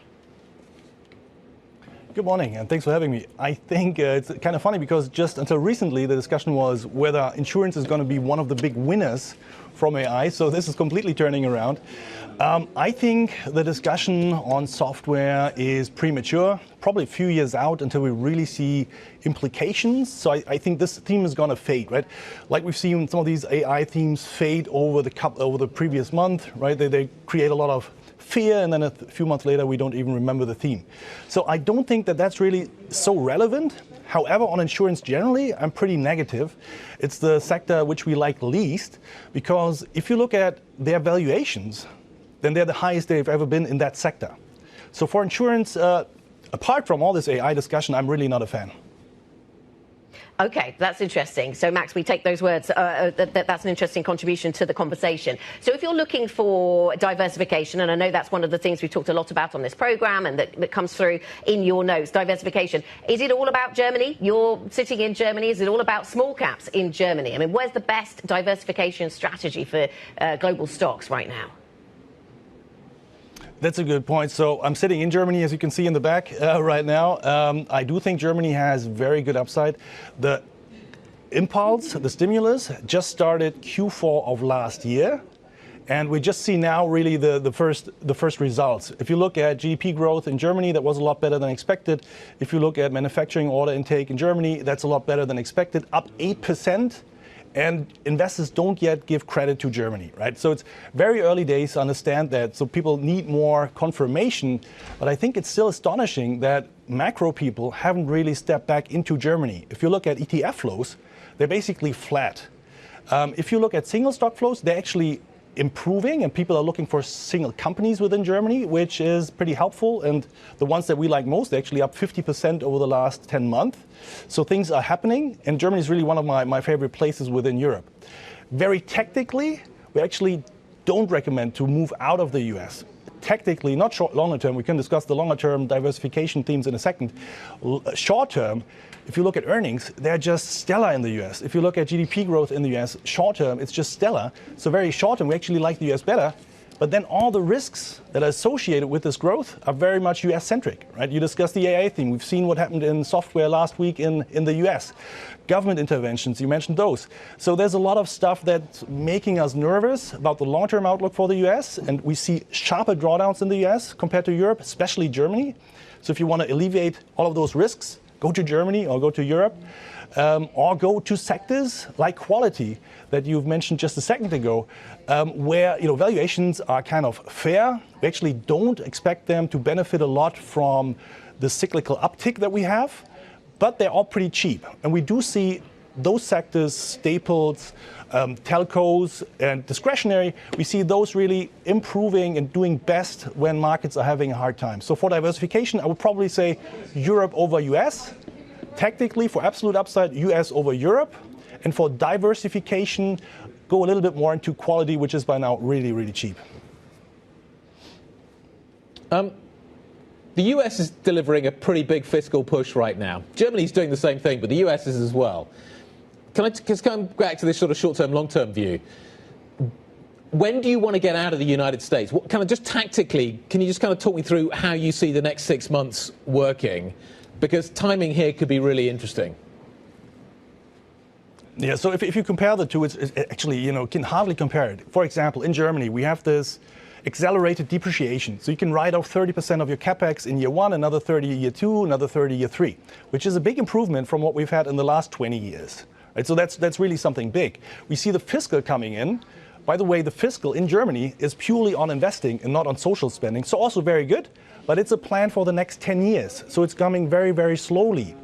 In the US, we have this affordability push, which is very much focused on achieving better affordability and high growth, in our view, especially until the midterms, and a lot more aggressive depreciation rules. If you compare depreciation rules in the US to Germany, they can depreciate capex 100% partially in year 1. So it's a bigger impulse short term, but growing at 4-point-something% as we currently see it in the US in GDP Now numbers, for example, is probably not sustainable, especially if that means that you run a deficit of 7% to compare it with Germany, for example, of 3%. Okay. Right? And debt to GDP. Okay, Max. So what do I do here? Is the midterms the target? Do I stay long the US until the midterms, and then I expect the fiscal impulse to fade? Just give me, what does this year look like, and how do I time my exit from the US if that's the thing I want to be doing? I would very slowly fade out. This preference for Europe versus US from a risk-return perspective is really something strategic, which we think that people will be looking for alternatives. Technically, the US is the place. Mini timing, micro timing really depends on what happens, right? For now, I would be long US. With the earnings season so strong, I would be long US, potentially for the next 3 to 6 months. And then if you see that this growth is potentially not as sustainable as we are currently thinking, and if you see the earnings pick up that we expect, for example, for Europe, we expect earnings to grow by 10 to 12%. Compare that to 0 last year, then the growth gap moves to only 5% in earnings relative Europe versus US versus 10% last year, right? So the gap is shrinking, and this widening or shrinking in gap is really what makes me technically more interested in Europe versus US. Right now, US is growing faster. I think H2 of this year, potentially Europe will be outpacing or at least picking up versus the US, and then the growth gap shrinks. So H2, I think, is the better place for Europe versus US. H2 is the better place for Europe versus the US. The president, of course, wants to see 15% growth in the US. Max, good morning. We've got a redhead crossing the terminal right now. Alphabet kicking off this debut sterling bond sale with a 100-year note. What does Alphabet look like in 100 years? I don't know. But Max, my question for you is, do we start to worry about free cash flow at some of these Mag 7 mega cap tech names? How are you thinking about the reliance on debt as we build out capex and data centers? I think the very easy answer is here, right? You need to grow your capex relative to your earnings growth. And I think the market was actually pretty smart in differentiating amongst companies within the Mag 7 of which ones can do this and which ones can't. And right, basically until 12 months ago, Mag 7 were going in one direction. This year you saw massive divergence in performance. And some of the companies that have been growing earnings with capex, they are the beneficiaries. If you can't manage to do that, you are losing out. So that's really the big question. And I don't think that investors are willing to give credit to future earnings if you have too high capex right now. I think if, for example, the Alphabet example, I'm not a single stock analyst, but that might, if that's coming with very strong earnings growth, that's actually okay by markets. And one more thing, tech has been underperforming massively. It's now at the lower end of the corridor with relative performance. I think a lot is priced in. And don't forget that they could cut on capex if they want it. If you're a company that has high capex and has been punished, maybe next quarter you will revisit and rethink and cut capex, and the market will actually appreciate what you are doing. So I'm a little bit less worried about that theme than many others. Okay, I want to end it with your very bullish view on Europe and Germany. You've mentioned it a few times, Max. You're feeling good about getting exposure to particularly to German stocks. What level of the euro dollar becomes a concern for that view on the earnings story? We're closing in on 120. Yeah, so it will be a concern for Q4 earnings. It's roughly shaping of 2 to 3% of Q4 earnings because the dollar was 10% weaker Q4 versus Q4 24. If we go to 125, that really doesn't move the needle. Q1, again, we have this year-over-year comparison, which is a little bit harmful. But don't forget that for the last 6 months, the dollar has been basically trading flat. And I'm a little bit surprised how much people get worried about the dollar and the implications for European earnings, because it's just one factor of many. Even if we move to 130, I don't think that this will really be harmful for euro earnings. Maybe one big last closing statement from me. If you really zoom out and you think, how did the dollar move from 2009 to 2024? That's when US equities massively outperformed European equities. Then it actually went from 150 to parity. And we are now going in the other direction. And guess what that implies? We think that just means that there's more demand for European assets, European equities, European bonds, etc. And this, in our view, longer term, without the technicals, is actually something pretty interesting and supportive for the euro and the eurozone. Nice point to finish on. Max, great to catch up. Always a pleasure. Thank you very much. Max Julia, European equity and cross-asset strategist, head at Deutsche Bank Research. Core 6 looks like this. Let's see what the ripple effect out of Kering is into LVMH. It is, as you can see, up quite nicely. I'm going to get to luxury in just a moment. Having a very good morning. ASML is down. Chips generally actually are under a little bit of pressure. Defence is also under a little bit of pressure as well. But the luxury story may be the standout story this morning. Hence why I think Chloe Melly might be starting there. Yeah, absolutely. Good morning, Guy. Kering is up very strongly this morning, almost 13%, and is driving up the rest of that luxury sector with green across the screen there. So for Kering, Gucci sales came in actually within expectations. They dropped about 10% in the fourth quarter, but that was in line. And therefore, for investors, that'll be seen as a sign that the turnaround under the new CEO, Luca De Meo, is progressing well, is making its way. And so this is going to be seen as reassuring and as driving up the rest of that sector, which is good after the LVMH results disappointed a couple of weeks ago. Moving on to Philips, which is also up this morning. The medical technology firm is up almost 10%, and that is after setting new medium-term targets and saying that the performance is improving thanks to new products, to a streamlining of the business, and that is helping to mitigate some of the tariff uncertainty it's dealing with, some of the weakness in China is dealing with as well. And so we are up very strongly for Philips this morning. We are also in the green for Barclays. We have got investment banking. Oh, it's actually down now, but it was up earlier. Investment banking revenue that had the beat estimates, and also a plan to return the capital to shareholders of more than £15 billion by 2028. And so that was taken when the market opened as quite positive, but now it's paring back some of those gains. For BP, we're also in the red this morning. It is down about 4% after pausing buybacks and raising its target for cost cuts. It's obviously undergoing this big turnaround, this refocus on oil and gas, and this pausing of buybacks is part of that. But the new CEO is coming in later this year in April, and she's got a big task ahead of her. And finally, let's end on tire makers, and we have got Continental and Michelin down this morning. This is some read across from Goodyear over in the US, which had some disappointing results, and so this doesn't bode too well for those tire makers here in Europe. OK, our equities reporter Chloe Melly on some of the stocks on the move this morning. Chloe, thank you. Coming up, BP attempts to strengthen its balance sheet, halting share buybacks as the pressure on the British energy giant mounts. We'll bring you more details and analysis. Stay with us. This is Bloomberg.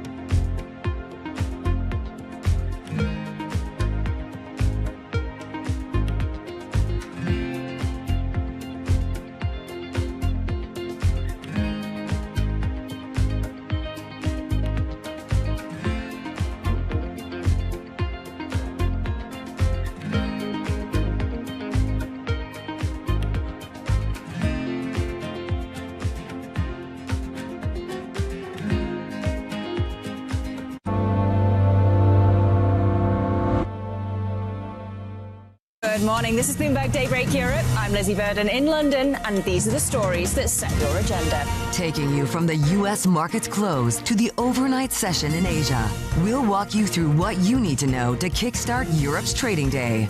Live from our European headquarters, we bring you the day's top market-moving stories, unmatched expert analysis, and on-the-ground reporting from across the continent. Tune in to Daybreak Europe, only on Bloomberg Television. Context changes everything. It's a multi-trillion-dollar industry. We'll show you what's happening in ETFs like no one else. ETF IQ, only on Bloomberg. Good morning. This is Bloomberg Surveillance. Welcome back to the opening trade. Watch Bloomberg Tech. This is the Asia Trade. This is Wall Street Week. Welcome to Balance of Power. This is Bloomberg Television. Welcome to the world of decentralized finance. Why is it that NFTs have not recovered in the same way that, say, Bitcoin has? Bloomberg is covering all things crypto. It's a pretty spectacular story. The people. This is the future. This is the 21st century economy. The transactions. It snapped up nearly $1 billion of Bitcoin. And the technology. We need to build a digital Fort Knox. That gives people financial freedom, and that's a wonderful thing. That's extraordinary. We ride the wave that is Bitcoin. Bloomberg Crypto, only on Bloomberg. Astonishing day for US technology. Shaping the region's technology ecosystem. Asia's biggest tech news and innovation. Tune in to Bloomberg Business Week Daily. We got to talk crypto. From the magazine that helps global leaders stay ahead. What's the conversation around your company? Bringing you insight on the people, companies, and trends shaping today's complex economy. Planning very big things. A new level of premium. Plus global business, finance, and tech news as it happens. The floodgates of innovation are going to open up. You can't fake passion. You either are or you aren't. Bloomberg Business Week Daily, only on Bloomberg. Join me each week on Wall Street Week for stories of capitalism from business, markets, economics, tech, and climate. More than what you need to know, it's what you need to think about.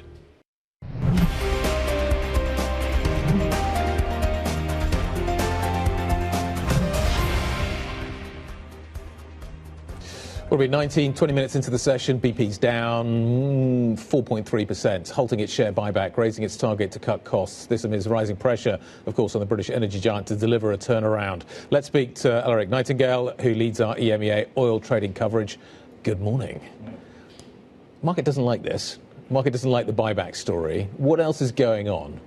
The market doesn't like the buyback story. It wasn't a slam dunk. There was a definite possibility that this would happen, but it has happened. And so, you know, for those people who were kind of still holding hope that they would retain it, you know, it's been a surprise, I suppose.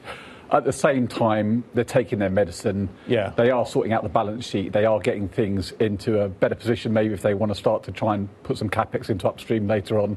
You know, so yes, it's bad news. Yes, there was a kind of a surprise element to it, but I think... But look below the surface and actually the medicine's being taken. Yeah.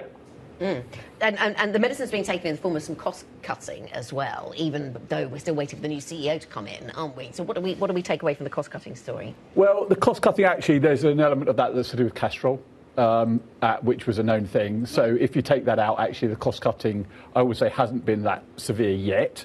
So, you know, maybe that is not a great thing for them. You know, maybe that isn't some medicine that's been fully taken. Maybe intentional to leave something for the new I mean, CEO to do. At the same time, I think there's been maybe there's a clearing of the decks with the buyback cuts. But yeah, there's still work to be done there for sure.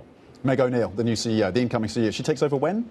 April. April. OK, so we watch for that. Clearing the decks ahead of Meg O'Neill taking over as the CEO of BP. Alaric, thank you very much indeed, of course, in terms of what we've been seeing from BP. And as we've been mentioning, the shares are down 4.2%. Let's switch focus to a different stock story in the luxury space. Kering shares surging as its full-year 2025 results show more houses transitioning to growth, including Balenciaga. Let's bring in Bloomberg opinion columnist Andrea Felsted.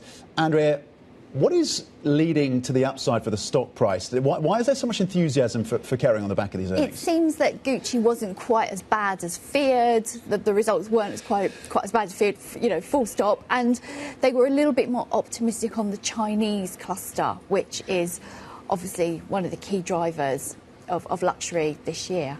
Are cars different than handbags? Definitely, yes. And this is a key. It's a key thing. So it's all about, these results. They're interesting. They're probably a bit backward looking. What we've got to look forward to is this Capital Markets Day in April, where he's going to lay out his strategic vision. And he's done a great job so far. He's come in and hit the low-hanging fruit. He sold the beauty business to L'Oreal, shook up the Gucci management, delayed the deal to buy more of Valentino. He did all those easy wins very quickly, and the share price had a great run. Now he's got to go through the next stage, which is really all about turning around Gucci. And he's also cut debt, which is very good. He's talking about restructuring the organisation. Now, the key thing is he's got to do this while hugging the creatives, because, he said creativity is our focus. I'm picturing this. You can't, cut loads of costs, take away the marketing budget, particularly when you've got LVMH on the block, which has got, massively strong balance sheet, can shout louder than anybody else. You've got to do all this, hard corporate stuff while creating beautiful products, stoking desirability. And he's talking about that, but let's see if he can do it. Does he speak fashion, Andrea? It's such a different industry. From what I heard from him this morning, he's saying quite a lot of the right things about stoking desirability, creativity is our core. He was saying all the right things. Also talking about, maybe consolidating the store base into, getting rid of, smaller stores, better, larger stores, which is something that, Inditex Zara has done very well. So, he's all saying all the right things. Let's see what he Should we mention at this point who he and him is? I don't know. Have we mentioned? Yeah, there we go. Came from the car industry. Yes, the former CEO of Renault. No, I'm aware of this. I'm just flagging for our viewers. I know you are. Without mentioning but I think it's interesting. Handbags and cars are creative things. They're beautiful things. They are. I don't You're see a big why fan of the new Renault? The Renault 5 looks very cool, the new one. Looks like the old one, which is why I think it looks cool. Fully electric. Yeah. There are other EVs available, but this one looks quite nice. I used to have an old Renault 5. I think it was a cut and shut. Yeah. Wow. Okay. Half blue, half red. That goes back. But creativity, you've got to hug a creative. I don't know quite whether he's ready to do that or not. What does that look like, hugging a creative? And ultimately what happened, is Gucci survive? Can you revive Gucci given the travails of that brand? Well, I think hugging the creators is really giving them the support and the resources to to create the products, and also to market and to get their voice across. It's about who can shout the loudest, who can be at the forefront of consumers' minds. You've got to do that while tackling the organising the debt. And on the Gucci point, Demna Gvasalia has he hasn't shown his full collection yet. He's going to. He's the designer, is he? He's the designer, new creative director. He's going to show his collection later this month in Milan. We had a bit of a teaser. It seems to be doing quite well so far. So we're just going to have to see. He's feeling loved. He's feeling loved. The signs are good, but there's a long way to go. Whether it will actually sell, whether people will actually buy, is another question. I suspect Guy Johnson may be in the front rows at Milan for that. For the car show. For the car show.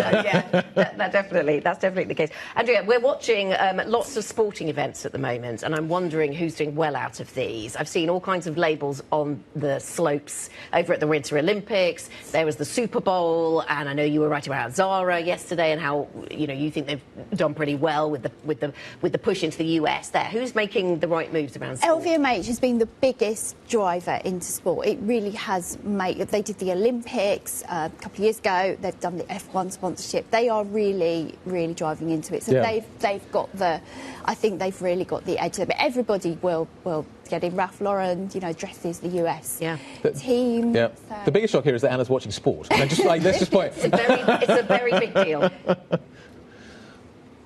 For the fashion. Bloomberg opinion columnist Andrea Felser, thank you very much indeed. Coming up, we're going to check in on the European bank earnings story. We've got the co-head over at RBC Capital Markets joining us next to give us a view. This is Bloomberg.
crises, two essential crises, and for both it's now or never: democracy and climate, and they are absolutely interlinked. And we have to solve them together. We're losing the democratic infrastructure and norms to deal with the climate, and we're losing the climate stability that is essential for a democracy. We have to solve them together. We've never faced a threat like this to our democracy at a time when it's a perfect storm, at a time when we're being told by climate scientists, some of you may be in this room, that we have to cut our emissions, fossil fuel emissions, in half in 5 years now. You know, when I started to realize what was happening, it was 12 years, and we haven't done it. Asia is at the forefront of some of the world's biggest stories. I'm Sherrian in Tokyo. And I'm Heidi Stroud-Watts here in Sydney, where the trading day begins.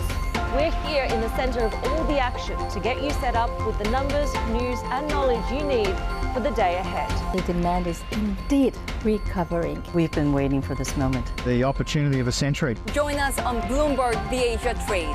Weekdays only on Bloomberg TV. Context changes everything.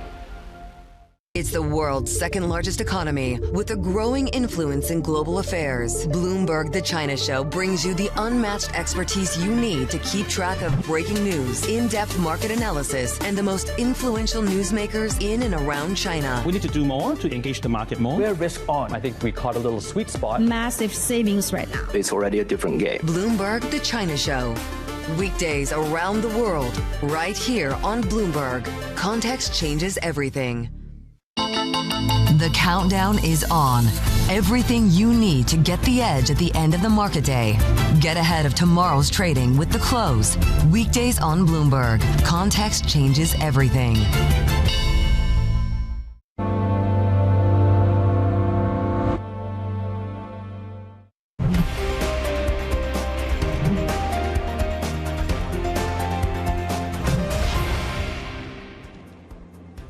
Good morning, this is the opening trade. We are 30 minutes into the Tuesday session. The benchmark, you're down about 0.1% when it comes to the European stocks 600, with the context, of course, that you had fresh record highs yesterday. The DAX is down 33 points. The CAC 40 over in France, supported by the luxury space. Very strong moves higher in Kering. We'll be discussing that. Up 0.4% then on the French benchmark. Here in the UK, the FTSE 100 dropping 43 points, down 0.4%. You've got the insurers under pressure. Guy has some details. Yeah, we'll come to that in just a second. Let's just talk about the market internals before we get there, Tom. Very balanced market this morning in terms of winners and losers. You got 303 up, 288 down in the stock 600. So basically 1 for 1. Volumes picked up a little bit. It was a little quiet yesterday. We picked up a little bit. Let's start with the upside. The gainers this morning. Kering is the real driver here in terms of the percentage performance. It's up by 12.63% on the back of what has been said this morning. We were just talking about it. But over the last few minutes, the points gainer has become AstraZeneca. It is up by 1.35%. Now, it was interesting. We were talking to Pascal Soriot a little earlier on in the programme, right at the beginning of the programme, talking about the results that they've delivered. The call then was actually that Astra was going to open down, and it was on the back of kind of what was seen as being cautious revenue guidance. It seems that he pushed back on that very strongly. It seems the market is taking a slightly more positive picture as well. AstraZeneca now up by 1.1%. Philips is also a real standout story on the upside. So 3 nice stocks to the upside in terms of what we're seeing. The downside, though, we're seeing that balanced out. BP is down by 4.35% on the back of its numbers, the buyback being cut. Standard Chartered, on the back of losing its CFO, is down by 4.7%. The insurance sector is under pressure. Now, this came out of the United States yesterday. This is AI-related and the latest AI threat to a particular sector. And the insurance sector got hit hard in the States yesterday. Allianz is maybe taking it on the chin as a result of that this morning. It is down by 2%, Anna. Let's get an update on some of the other stories that we are tracking this morning, Guy. Emails released by the US Department of Justice show convicted paedophile Jeffrey Epstein and DP World Chairman Sultan Ahmed bin Sulayem swapped messages for more than a decade after Epstein's jail sentence in 2008. The correspondence shows the men exchanged contacts in business and politics, attempted to broker deals for one another, and made explicit references to sexual encounters. Neither bin Sulayem nor DP World have responded to requests for comment. TSMC's January sales grew at their fastest clip in months, a sign of sustained global AI spending, even as concerns persist about an industry bubble. The chipmaker, which supplies the likes of Apple and Nvidia, reported a 37% rise in January revenue, above the 30% revenue growth TSMC expects for the full year. And so Standard Chartered CFO Diego De Giorgi has resigned to take up a role with Apollo. De Giorgi joined the lender in 2023 and was seen as one of the frontrunners to eventually replace longtime CEO Bill Winters. He will move to Apollo as a partner and head of Europe and Middle East and Africa. Standard Chartered says that the deputy CFO, Peter Burrell, will replace De Giorgi on an interim basis as the firm seeks a permanent replacement. Tom.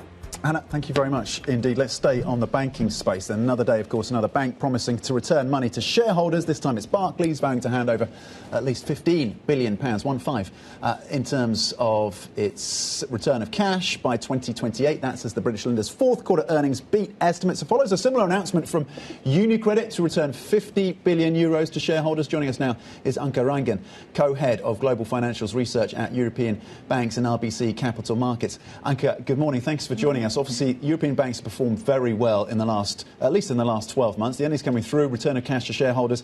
What for you is standing out with your finger on the pulse of the European banking space? How match fit are these lenders as we look into the second half of 2026? Yeah, so the results, they were all really quite, as you said, reassuring in terms of top-line momentum, good operating leverage, capital distributions. The story with Q4 results is always what's the outlook, to your point. Yeah. And I mean, I guess we have a number of trends. Top line, net interest income, we see some loan growth accelerating. Fees have been one of the key drivers. Obviously, we're looking here for investment banking, pipeline been building up. But as in the past, we have seen, while fees might be not as strong, but trading has offset this. So the trade-off, I think one of the themes is as well cost control. Clearly, everyone is talking about investments. How do you offset them with further improvements in operating leverage? That's clearly been a topic across different spaces. So I think that's clearly important. Capital management, as you mentioned. We have a relatively high distribution. How does it play also with regulatory eases across different regions? Does the US softening impact competitive dynamics within Europe? But also, as we've seen recently, has a new dynamic in capital management come up. As share prices have increased, buybacks have become less value creative versus organic growth or bolt-on acquisitions. So as we've seen, there are new topics emerging, and what's the right balance between the different measures? So I think the outlook is clearly key. I think the sector is well positioned. Expectations have moved up as well, so we need to see how that all squares.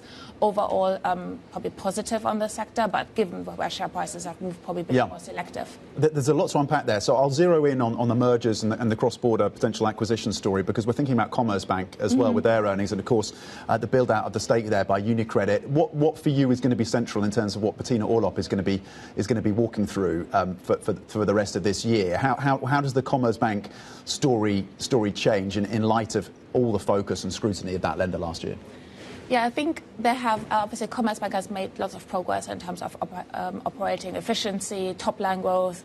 So I think we're going to look for, does that top-line momentum continue given the rate environment? I think there is room to do better, but also the diversification with fee income. And then, obviously, how does it square? They've made lots of progress on cost efficiency. Is there a need to invest in the near term to drive that forward? I think that's one of the things I'm going to look for tomorrow in terms of the cost trends for the next quarter. Capital management is another theme. They're already at 100% payout ratio. Can this go higher? Or do they look for organic and M&A growth? I think the ROE has potential to move up. The target of 15% was announced a year ago. And since then, operating trends have been better. So I think all these factors, but obviously a big theme is Germany. So do we see an evidence of loan growth picking up as the German economy sees the catalyst coming through? I think it's a bit too early, but clearly there's a hope in the second half. Stocks up nearly 90%. 90% in the last year. Can that continue? I mean, I suppose there's a few stocks in the sector that have... OK, so SocGen's done 112, so it's not the only one. So there's been some incredible... I guess the wider point is there's been some incredible performances. No. I mean, I don't think 100% is repeatable. I think expectations have moved up as well. So every quarter is about catching up. Ratings move up, estimates move up. I think it all depends on can we continue with the operating leverage. And is there more they can do on capital management? 100%, I don't think is repeatable. Further ROE improvement and re-rating, yes. What's the difference? It's amazing. So I think over the last 12 months, every single bank in the banking sector in Europe is up. But the difference in performance is absolutely stunning. Some are up 112%, some are up 6%. What is the difference here? Are the laggards going to catch up? They're going to be taken over. Kind of what happens here in terms of that spread in performance? So I guess one thing of the driver point for Commerzbank is the German factor last year. So that's definitely helped Commerzbank and Deutsche. I think 2025 was a lot about which bank are not yet at the cost of equity return. Those stocks will be better. And if you go down the list of the stocks that have done well, that's mostly the ones that are perceived to close the gap in terms of return. Now we're at that level. I think it's more about executing on the plans to drive. And I guess GDP upgrades are one of the key drivers of bank stocks. So far as only 1% GDP growth. So anything that variates it would drive the sector higher. Yeah, and a bit of M&A expectation and speculation helps, doesn't it? What about the German growth story then, Anke? Because we spoke to an analyst earlier who was saying the second half of the year for stock exposure is a good time to sort of make it to get the benefits of the fiscal push in Germany. What about the banking sector? You mentioned that growth is a big thing for the banking sector and they respond to it. So what's the timing? What are you expecting to see from this huge fiscal push in Germany and how that goes out into the banking space? So far there were relatively little signs. I mean, retail loan growth has picked up as rates are stabilized and mortgage growth has accelerated. On the corporates, there's very little signs yet. So I think we're really waiting for... little signs of enthusiasm that means they go out, take risks, take out loans. Yes.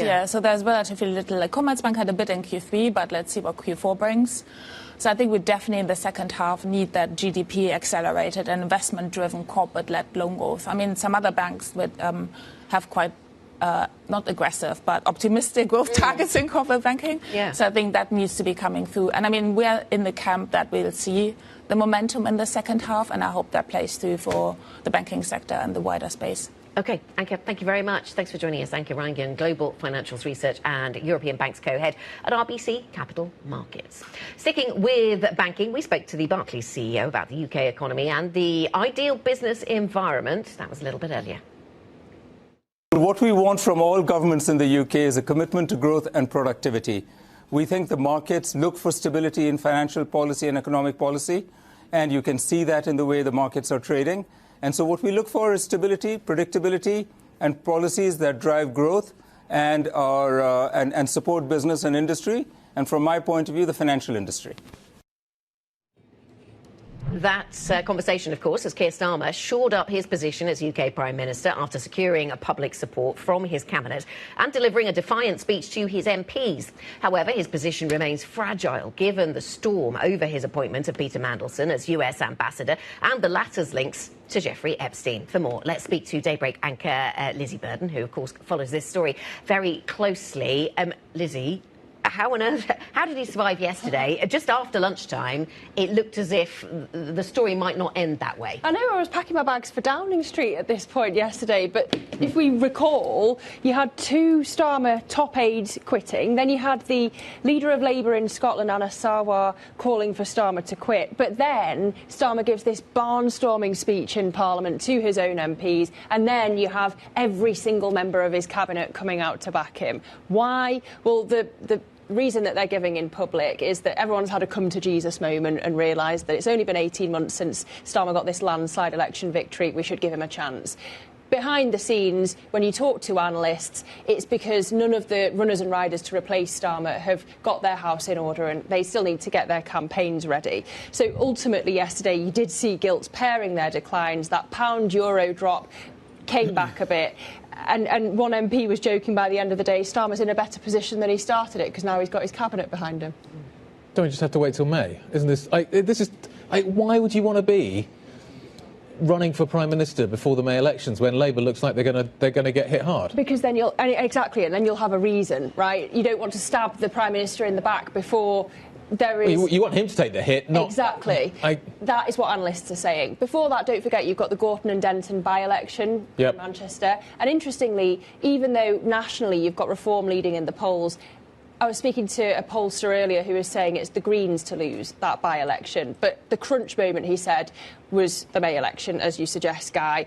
And after that, it's difficult times for Starmer. Interestingly, from economists, they're saying if Starmer could just cling on for a few more months, you could have inflation back at 2%, you could have some interest rate cuts in the bag, you could have the economy growing again. 2% inflation is the forecast from the BOE for the second half of this year. 2% inflation, the housing market is picking up a bit. Target, by the way. Productivity is set to improve. Target. We're not there yet. We're not there yet. More rate cuts potentially to come from the BOE. Yeah. Is any of that going to move the dial for May? I mean, we're just assuming, of course, on the polling that he's going to get a shellacking in May. But does any of that economic momentum feed through? And I think you have to get through the political uncertainty before that, and that is clearly not what is the top line of the story at the moment when it comes to the pressure on. So who's waiting the wings? Who is best positioned? Just remind us on the runners and riders, and whether or not it's down to HMRC to clear up the tax. And Angela Rayner. I knew you were meeting her. Well, you've also got Wes Streeting, of course, Health Secretary, very charismatic, but still proving his way. I'll give you He was a Mandelson. Yeah, he was a Peter Mandelson. Distancing himself from Peter Mandelson. Yeah. But I'll give you a candidate who's also on our runners and riders list who you may not have heard of, Al Carnes. Armed Forces. One to watch. Armed Forces. But this is also the point we were making yesterday, that the fact that the list is growing and growing. I mean, you'd expect that if there's going to be a leadership contest, but it is indicative of the fact that there isn't such a strong character that clearly leads. Exactly. Because if that were the case, then those other contenders might be less willing to come forward and sort of speak about their ambitions. But Lizzie Burden started by saying I was packing my bags for Downing Street, so I have an image now of Prime Minister Burden in my mind. Waiting for the call, Tom. There we go.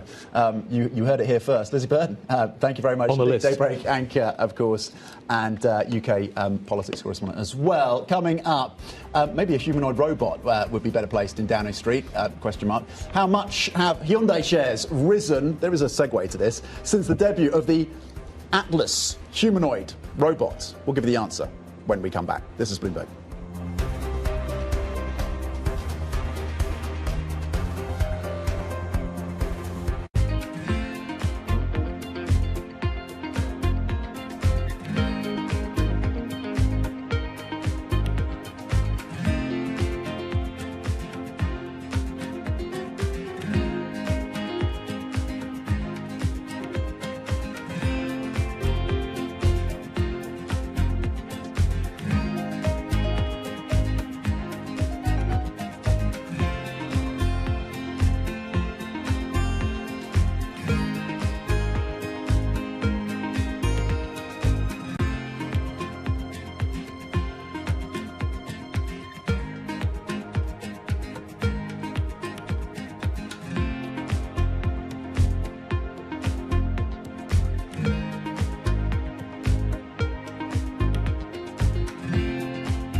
When I visited Fernandez at IMAX's headquarters outside Toronto, we went to the facility where IMAX designs and maintains its cameras.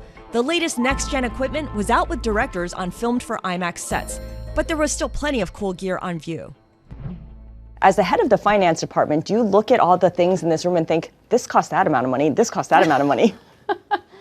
Thankfully, no, I don't. When I think about cameras in general and what we, when we first, I'll give you a really prime example, the film cameras. When you thought about it, okay, are we building 2?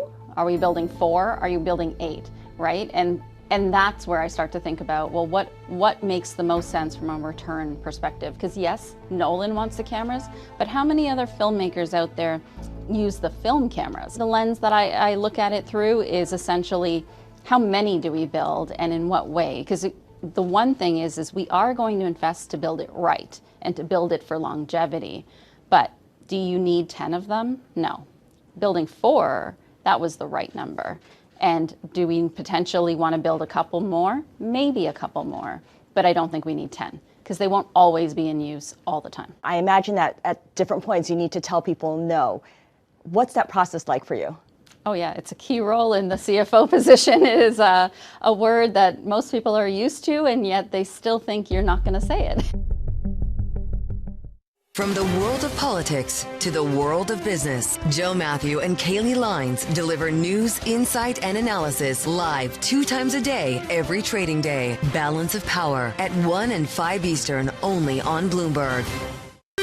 Bringing you up-to-the-minute global news whenever and wherever it happens. I'm Hazlida Amin in Davos, Switzerland, and this is Bloomberg.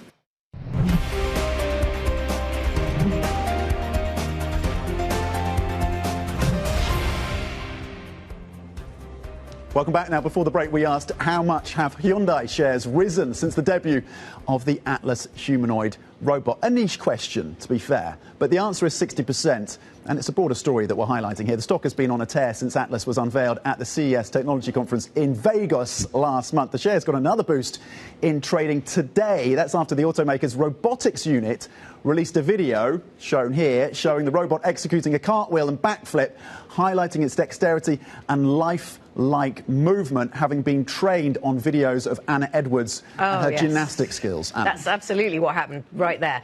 I give it a perfect 10, and I like that we've lingered on the video there. Oh, we did for a moment, because all the outtakes are brilliant. All the learning experience that's been going on behind the scenes before, there we go, there it is, falling flat on its face. I think that was a bit slippery, that bit, and some of it looks really brutal.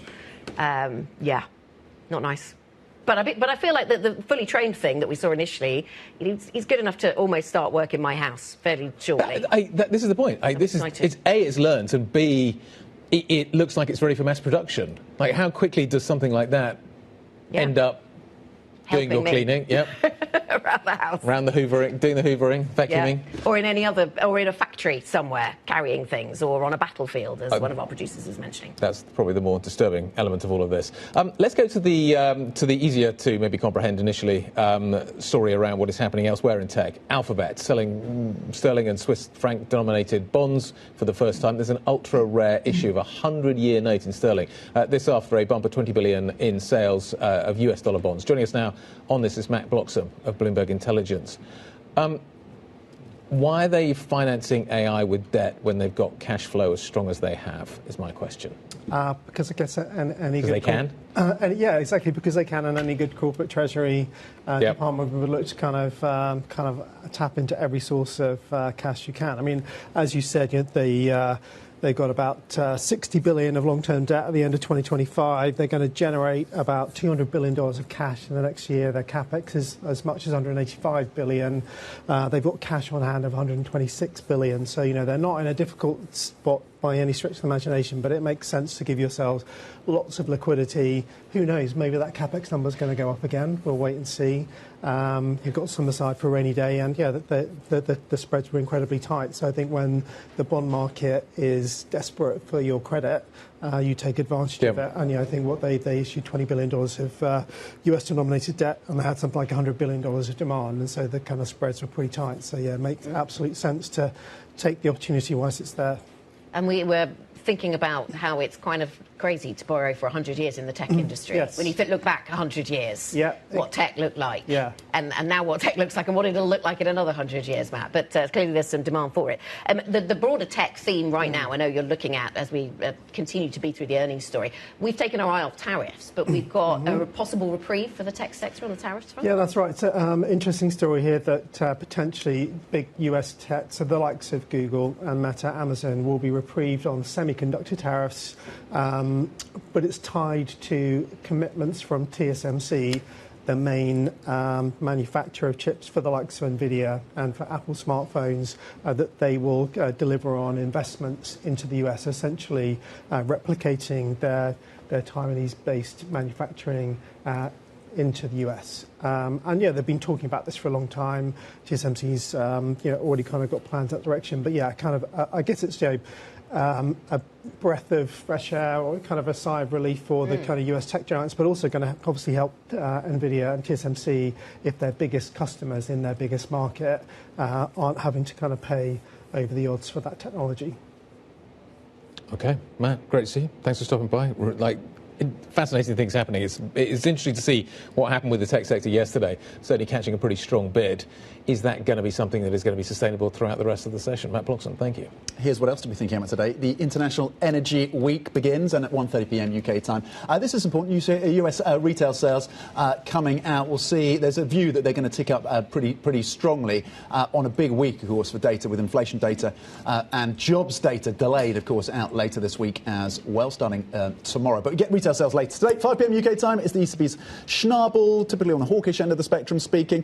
And on the earnings front, stateside, Ford, Duke Energy and Spotify, Anna. Yeah, so some corporate earnings to focus on. Now, as equities extend a rally to all-time highs globally, thanks to a rebound yesterday in US tech stocks, the Asian equity session looked pretty strong. The dollar facing renewed pressure. European stocks are pretty flat right now. US futures flat, mixed. For more, let's talk to Skylar Montgomery-Koning from our Markets Live team, who's with us on set this morning. Skylar, the global sort of outlook for stocks, well, yesterday was really rosy, wasn't it? New all-time highs. But now, do we pause waiting for the US data? Is that the next big thing on our agenda? I mean, I think it certainly is. I think from an economic perspective, we're very much in an environment where good news is good news. So if we have a strong jobs report, then that'll be seen as positive for US equities. I will also say that expectations, particularly heading into the jobs report, have been dampened quite significantly.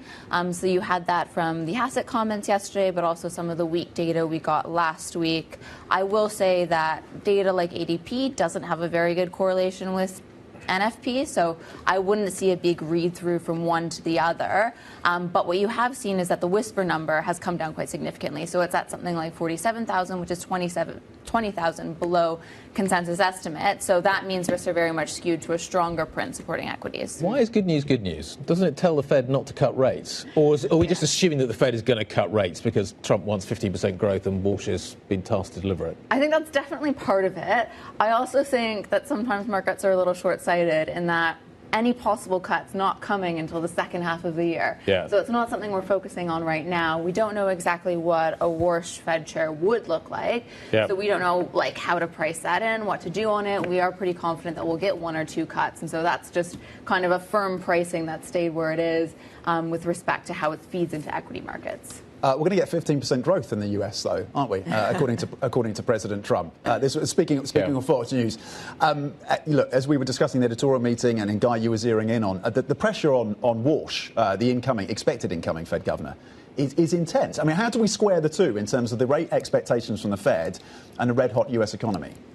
Yeah, I mean, I think this is what's very troubling, and maybe you need to think about him as being a more orthodox candidate. You need to think about this idea that it is still a board of governors, so you are still voting, and something even like balance sheet normalization needs to be voted on by the board as a whole.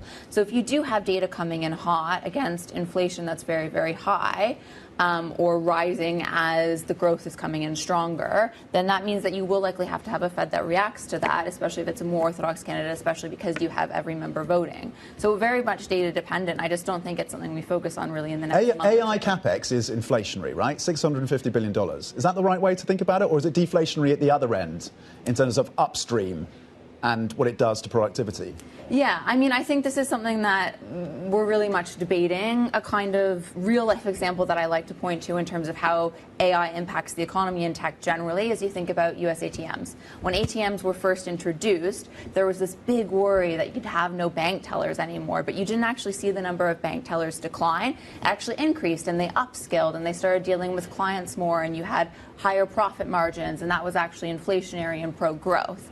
So yes, you do get some displacement, certainly from a jobs perspective, but it's also positive for growth. That's the win-win. That's the win-win scenario. And the longer-term story looks a little bit different for those who work in banks, maybe. But your point's well made. Skylar, thank you very much. Skylar Montgomery-Koning from our Markets Live team. European equity markets fading those earlier gains, really, aren't we? The earnings story is going down well in some cases, but stocks now just pretty quite flat. Balanced in terms of what we're seeing, one for one almost in terms of the performance on the upside and the downside.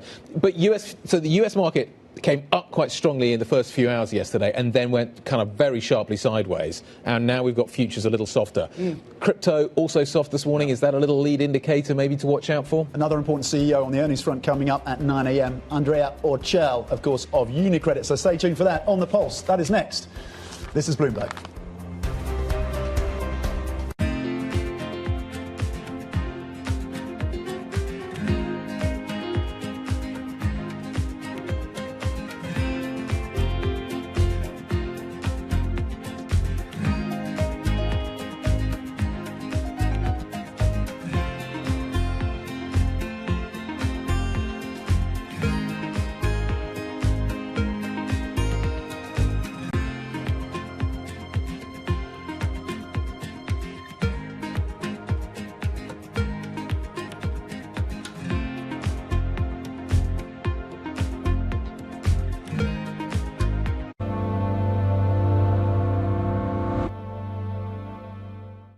Middle East and Africa regions are home to some of the biggest deals and fastest growth in the world. Vibrant resources and high-yield investment opportunities abound. I'm Jumana Versace. Join me on Bloomberg Horizon's Middle East and Africa for the stories, newsmakers, and insights shaping the decisions of traders across this exciting region. You had heightened levels of volatility. There's still room to maneuver. We do see opportunities. It allows you to increase significantly your net income. Every trading day, only on Bloomberg.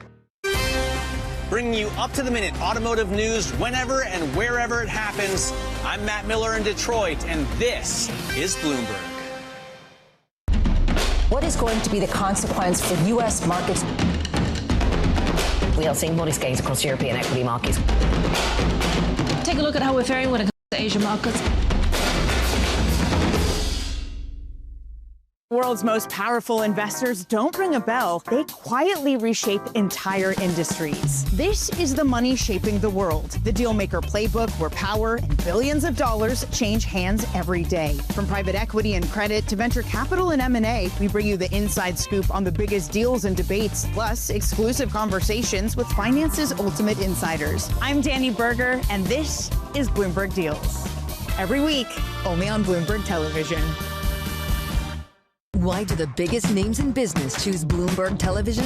That's a great question. It's a very good question. Interesting question. Good question. Great question. I so appreciate that question. You certainly ask interesting questions. Bloomberg Television. Top experts, great questions. The trading day is about to start. And you're already looking for that edge. The opening trade brings you everything you need to know as markets open across Europe. Let's talk about the significant risk transfers to find space in their balance sheet. Hedging some of that risk. You could look at it the other way. Obviously, this stuff is risk-weighted. I would much rather be long than be short. We're in a kind of sweet spot. Very, very strong alignment. 3 revolutions in one. I'm Guy Johnson. I'm Anna Edwards. And I'm Tom McKenzie. This is your opening trade. Every trading day, only on Bloomberg.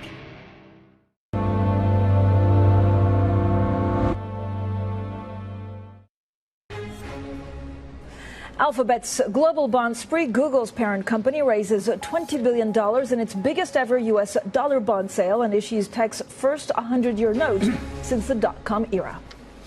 Safe for now, Keir Starmer shores up his position as UK Prime Minister after facing calls to resign over his appointment of Peter Mandelson. Plus, sales at Gucci fall, but by less than expected as the caring chief executive looks to revive its biggest brand. So for the conversations that matter and the insights you need, let's get started.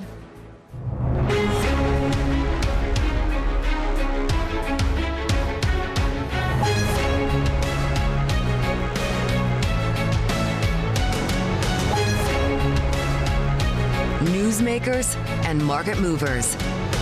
This is The Pulse with Francine Lacqua. Well, good morning, everyone, and welcome to The Pulse. I'm Francine Lacqua here in London. Now, while the global landscape in 2026 is defined by shifting trade alliances, geopolitical friction, markets maintain a resilient, if cautious, momentum as businesses navigate the transformative challenges of AI.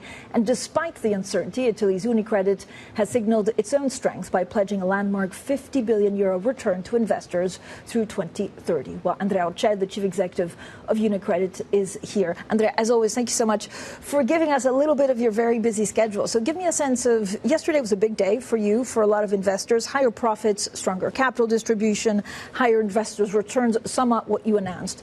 What are the levers you're going to pull to try and achieve this? So good morning, Francine. I think we start from a 2025 that was better, much better than we expected, especially at the operating level. And that allowed us to close the year beating estimates, but also taking a $1.4 billion charge to propel the future and protect the future performance. So we enter 26 with much greater momentum than we entered 25. And we can protect it to a greater extent. So we start from that. On this, we overlay two things as we move our strategy from unlocked to unlimited. And the two levers are a further acceleration of our top line by having an ambition to gain market share in the targeted segments in every single market where we are. And secondly, let's call it a transformation 2.0 by further enhancing our operational efficiency. I think the objective for us is, as we get 2030 ready, we think that the competitive landscape is going to change dramatically. You will not have legacy banks on one side, fintech on another side, hyperscalers on another side, but one combined competitive environment, and we need to step up to be able to not only be challenged, but challenge them in return. Fewer banks or more banks by 2030? I'm pretty convinced that it will be fewer banks. Fewer banks because of consolidation, or just because they'll be wiped out by I think it's both. I think it's both. When we look now at the transformation that is occurring through AI, but not only through AI, I think there will be winners and losers, and the dispersion between winners and losers will be much, much greater. Some will consolidate, some will be wiped out. Andrea, I know cost discipline remains central to what you're trying to achieve, so where do you still see efficiencies? Well, I think when we move to the transformation 2.0, it is a continuation on what we had. Before we had an ambition to keep our costs flat during the foreseeable future. Now we move to minus 1% per year. But it is a little bit misleading because in this minus 1%, we're also stepping up investment in technology and AI to transform ourselves to where we want to get. So where do we see efficiency? The entire way of working of banks is changing. So if I was a fintech today, I would not be organized the way a legacy bank is organized across any of the major organizational construct, processes, way of working. So one by one, we're taking them down and we're redrawing them. But now what has allowed us to leap forward is the fact that we are applying AI and modern technology in the way we look at what we can do, and obviously the impact is much greater than it was before. Andrea, it was very clear in the last week or so that actually AI took a big chunk of the markets out, but this was not really on concern about valuation. It was on concern about the business model, that it could disrupt, for example, software companies, but also touching asset managers. How quickly could that disruption come? I think the disruption, and I think we need to distinguish on who is producing AI and who is using AI. If I saw statistics that only 3% of AI is getting paid for. So for who is producing AI, the big challenge is domination of that market and getting ahead. So a lot of investment for that outcome, and it is for investors to determine if this is worth it or not. For users, it is a question of adoption, and it is much more difficult than people estimate, because number one, to adopt, you need to be willing to change. Yeah. If you're willing to change, you need to be willing to have the social impact that change will require in certain part of the bank for us. And therefore, you need to be ready to upskill and recycle and move your people from one function to another and accompany that move in a correct way. Otherwise, it just cannot be done. And so how fast can you do that is the question. Our plan talks about circa when we talk about net profit, because we think there is a range depending on how fast and decisively we can move vis-a-vis a center point. And most of it is determined by how much bottom-up the team is ready to embrace that change and how we are able to protect our people and use a lot of this upskilling to change careers and move in new function our people. But it's still very ambitious targets. So what are the main risks actually to having these sustained targets? Well, I think on let's call it on the top line, the main risk is that some competitors who cannot achieve growth in inverted commas the right way, slash margins, slash pricing, and therefore affect the market. We think that this is not very likely in Europe, given where we are and given the capital position of everybody, but it is always possible. We hedge that by growing not in an undifferentiated way, but growing very targeted on small and mid caps, on micro businesses, on affluent, on private. And in those segments, the competition is a lot more fractured, but it is possible. On the bottom line or on the operating line, the issue is there aren't much risks. It is mostly linked to the speed and the effectiveness with which we roll out AI. Right. And it's not about rolling out AI, this requires a fundamental change in how we operate. Can we have enough people across the organization who are ready to say, I was doing things this way, I'm going to do them that way, and I'm going to execute, because it's no longer a top-down imposition. So these are the two things. Obviously, in that you have cost of risk that may change. At the moment, we stay at 15 basis points, which is the level we've had for the last couple of years. We don't see any stress. We have 1.7 billion of overlays, more than anybody else, to protect that. And we think in the next 3 years we can keep it at 15 to 20. So we are relatively comfortable of that. The general macro is an issue, or the general geopolitical environment is an issue. But not for the markets. Not for the market. And I would say we get hit indirectly only. We have chosen to be a pan-European bank focused on Europe. 98% of our bank is on Europe only. Yeah. And therefore, a lot of things that occur outside, we get the reverberation into Europe. And if you look at European Union, the first round of trade barriers has gone relatively well. Andre, I mean, 2030, will you stay on for CEO for that long? It's for shareholders to decide, but I'm excited. I'm very excited. And I think for me and the team, we started an adventure together. We've unlocked. We achieved much more than we thought we could do. And now we're starting on another adventure. Everybody at UniCredit is quite excited, motivated, galvanized by the new achievements, and I would like to leave them. But if you're wanted, you don't have any other plans? I don't. Talk to me a little bit about what we've seen in the market so far. So it's AI. We also saw the appointment of Kevin Warsh. Are you expecting just a lot more volatility? I think, and we discussed this, Francine, other times, we come from a long period of relative stability. But the new normal is not that. We are going to have quite a long period of volatility. Is it through geopolitics, trade barriers, changing in the way we see things that we weren't accustomed to see before? I think the appointment of the Fed is viewed positively by everybody. I think there are a lot of positive things in this world that are occurring, but there is also a lot of redefinition of things that my generation gave for granted and are no longer. So I think for any institution, and for us in particular, we went from managing budgets to manage a direction around which empowered people adjust almost daily as they watch your show, because things change almost daily and you need to reset almost daily. Yeah, and the speed at which it's changing is quite breathtaking. Talk to me about Commerzbank. So you still have a sizable chunk in Commerzbank. What will you do with it? Look, I think I would start with this. With the new UniCredit Unlimited plan, we are in the enviable position of being able to cross two models of banks in Europe. There are the banks who return a disproportionate amount to shareholders. There are the banks who tend to grow more than average. Yeah.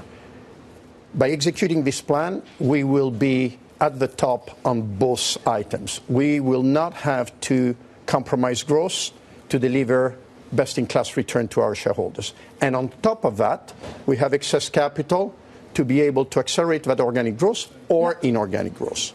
So the starting point is that's the focus. Having said that, I believe in stronger, larger banks, especially in Europe. I don't think Europe can transform without bigger, stronger, larger banks. We have more optionality than everybody because we're in 13 markets. Our competitors tend to be in 1 or 2, so we get more noise than others. With respect to the stakes we have, and in particular Commerzbank, I think we made the investment on certain premises. We're in a different situation. We're not going to go back through the story.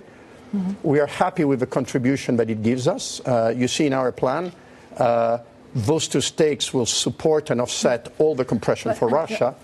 For us, if the shareholders of Commerzbank decide that they want to join what we are capable of generating and recognize that our blueprint generates value, we're fine. But what we will not do is compromise the returns and the business case for UniCredit Core launching into an acquisition that is dilutive to the shareholders of UniCredit. So if that is the case, we will continue not to move. I mean, I think there's a lockup period for a potential paper deal expiring at the end of February.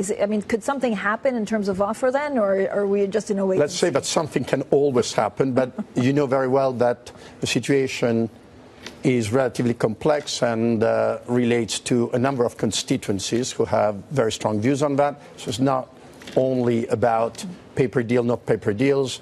And I think it's important to look at, or at least how I look at, for me, M&A, AI, technology, Commerzbank, these are means to an end. The end is, can we build the best bank UniCredit can be and deliver in the process for shareholders, and a model that sustainably grows above market. That's the objective. If Commerzbank or anything else contributes to that and can be done in a way that contributes to that, we are open to consider. Otherwise, we're not. Do you feel more pressure potentially to buy something in Italy because of the M&A consolidation that we're seeing in the country? Well, like me, you're half Italian, so you know very well what happens there. I think at the moment the environment is relatively stable, if you want to call it that way. There are core shareholders controlling most of those situations. So the topic is for those core shareholders to determine. For as long as those core shareholders are very happy with the situation they have, I think very little will move. So you don't feel the need to get involved? Well, look at the results of Italy this year. We have 27.5% return on equity. We are growing. We hired 1,000 people on the front line just in the last 9 months of 2025. We're going to hire another 1,000, and we're stepping up growth above the sector. So no, we don't feel the pressure. What about anything in the U.S.? We're hearing, even Santander did a big operation there. No, I think at least for now and for the foreseeable future, we believe very strongly that we need to remain where we make a difference. We make a difference in Europe. We make a difference in the CE. That's where we remain. We are betting on Europe, and we think that this is a very good bet for us. I know yesterday there was a lot of, it was one of the most read stories on the Bloomberg terminal, the fact that you have $50 billion, right, to give back over the next 5 years. If you do a large M&A deal, would that change that policy in any way? It is $50 billion. And as I said, it is $50 billion without compromises growth. So the big change is that the $50 billion are ordinary distribution. So it's 80% of net profit. And we think we're going to deliver those. Actually, we're convinced, while growing. M&A, again, at the end of the day, there are always two things in distributions. There is dividend. Those tend to be considered sacrosanct on banks. Then there is share buyback, and at least intellectually, buying back your own shares at a certain return, or buying back the shares of something else that adds more value to you and becomes part of you, is not very different. So for the time being, those returns are quite safe. We don't see anything on the horizon. Andrea Arshel, thank you so much for joining us. That was, of course, Chief Executive of UniCredit. Now, Barclays is also planning to return at least £15 billion to investors by 2028 after fourth quarter earnings beat estimates. Its fixed income and equity traders had their best fourth quarter since at least 2016. Flat income at its investment banking unit actually narrowly missed. Barclays now targeting a return on tangible equity of 14% by 2028, planning efficiency savings of about £2 billion to help it get there. I'm very pleased with the numbers. Our top line is 29.1 billion, which is 9% higher than it was a year ago. Our bottom line, 9.1 billion pounds profit, which is again 13% higher than it was a year ago. And all parts of the bank, including the investment bank, firing on all cylinders, ROTE of 11.3%, and capital distribution of 3.7 billion pounds compared to 3 billion a year ago. The new strategy is about acceleration of what we've been doing.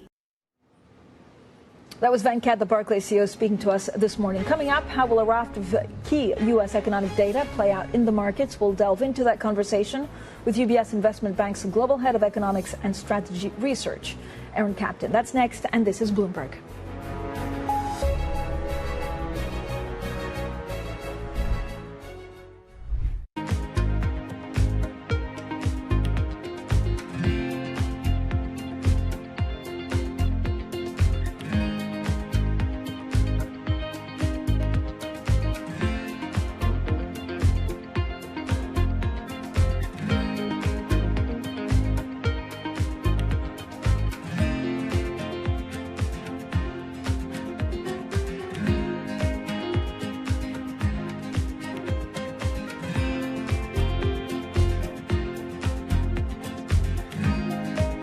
Bringing you up-to-the-minute geopolitical news whenever and wherever it happens. I'm Stephen Engel at Japan's Akasaka Palace in Tokyo, and this is Bloomberg. Good morning. This is Bloomberg Daybreak Europe. I'm Lizzie Burden in London, and these are the stories that set your agenda. Taking you from the U.S. markets close to the overnight session in Asia, we'll walk you through what you need to know to kickstart Europe's trading day.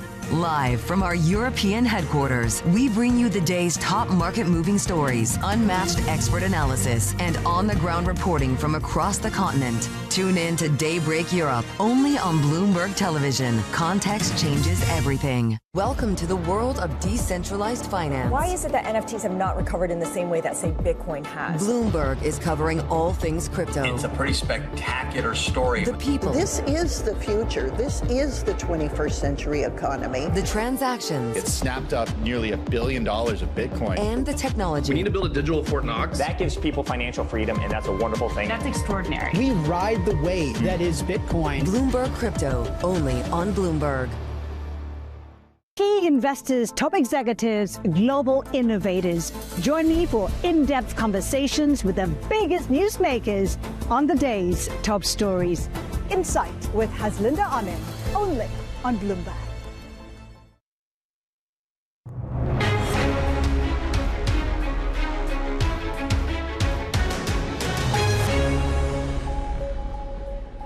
The conversations that matter, the insights you need. This is The Pulse, and I'm Francine Lacqua here in London.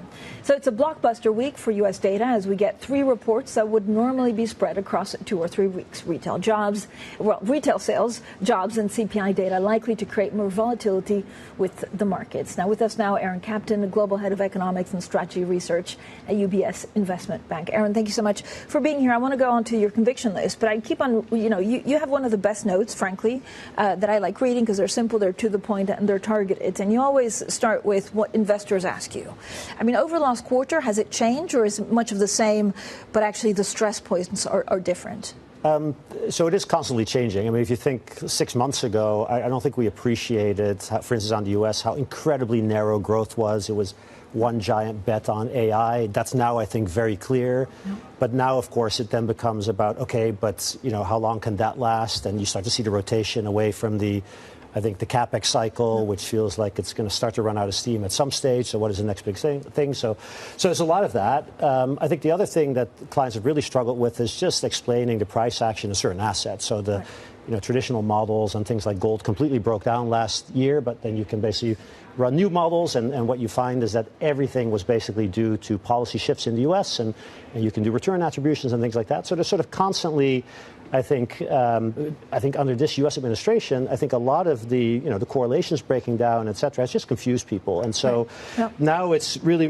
trying to make a prediction whether this year is like last year, where you get more of the same, or whether it's going to start behave more normally again. Yeah, and you're right. Correlations, kind of come and go, right? We saw the dollar correlating last week. We saw Japan kind of going back to some of the things that we were used to. What are your core convictions in these kind of wonky markets? So I think very big picture, I think, globally, it looks everything is getting better. Okay, so central banks have cut rates in half globally. You're starting to see credit respond. You're seeing growth broaden out sort of outside the U.S., right? So confidence is going up. Hard data is accelerating. We're back at trend-like numbers. You're not really seeing much of an impact of the tariffs, right? So the big picture is everything actually looks pretty decent.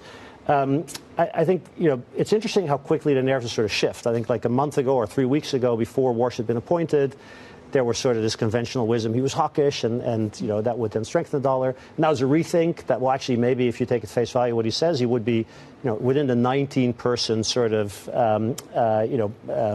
board of governors system, he would probably be like the second most dovish, right? So now there's a rethink about, well, maybe we get more dollar weakness. So I think, I think really a lot of the outlook is going to be about what the U.S. does next policy-wise, right? So first of all, do we see the tax refunds reaccelerating the economy? I think it's too soon to tell. Do we see a potential attempt to do a reconciliation bill going into the midterms because the administration panics about what the poll numbers are saying? Those are going to be the things I think really driving the markets. And Aaron, I mean, is there also a quality actually growth in the U.S.? Because I know the numbers are fine, but if you look at the K-shaped recovery, I mean, there's also this inequality with affordability, and I don't know whether it props up into the markets or again the policies that the White House will put in place. So Q3 looked a bit better than Q1, Q2, but it does not look good at all, right? In the sense of, I mean, if you go back, 2 years ago. What we would sort of say AI CapEx and the top 20% consumption was driving about 35% of growth. It's now driving about 85% of growth. Right? That's not a healthy dynamic. But then what's intriguing that even within the wealthy, if you look at, say, the Michigan survey, the top third of the income distribution is the most worried they've ever been in the history of the series about their employment prospects, right? And so there's sort of an AI element sort of running through it as well. The labor market is largely stagnant despite having really high headline sort of growth rates. So these are all things that feel to me feel like a fragile equilibrium, right? This is not something that is necessarily sustainable. But I think, prospectively, if you look at what's supposed to happen in the next couple of months, we are at the margin seeing some glimmers of, I think, that broadening out. I think the labor market looks a little bit better. We'll find out, obviously, tomorrow whether it starts to get better. And so I think the narrative of the U.S. growth broadening out a little bit and including other parts of the population, I think, is probably valid. But the survey data really worries me. The surveys have not actually improved since August, if you take them collectively in the U.S. And in my mind, you really need to see confidence go up before the spending can broaden out. And that's not happening yet. What's happening in China? Are we really importing deflation from China? Yeah, sort of a massive scale in the sense that their export prices are falling so much faster than their main competitors. Right? So Europe is sort of most extreme, where over the last 3.5 years, China has lowered its export prices by 33 percentage points more relative to Europe than they've done, and so effectively that's a stealth depreciation. And so they're gaining market share everywhere. It's partly a function of them being competitive everywhere. I think all the new technologies, they sort of dominate. You see that now increasingly, I think, in the activity data as well. But certainly, I think what's happening on the sort of export deflator front is giving them, I don't know if it's an unfair tailwind, but it's giving a big tailwind in terms of capturing more market share. But I think the positive spin on that is that, for all the worries about China's growth the last couple of years and the property market now being in 6th year of decline and people worrying about tariffs, compositionally, I think growth is getting better. It's broadening out to all these new technology sectors, and that's actually now contributing more than the old sectors like property a couple of years ago. So it looks like the number's not changing, but I think actually people are feeling better and better about China. It's an AI play, and so it's not. Yeah. Your take on Japan? A big week for Japan, but a lot of questions actually what the Prime Minister will do fiscally. Yeah. So the amazing thing is how much the market has already responded to the relatively small amount of fiscal slippage that we've seen in the last couple of months, right? So by our count, it's maybe a percentage point of GDP in fiscal slippage. So they're running a 2% primary, negative 2% primary. But they have huge buffers. So the interesting factoid about Japan is that despite having 230% of GDP in debt, they're basically one of the most sustainable countries in the world because the carrying cost of debt is basically zero. Now, why is it zero?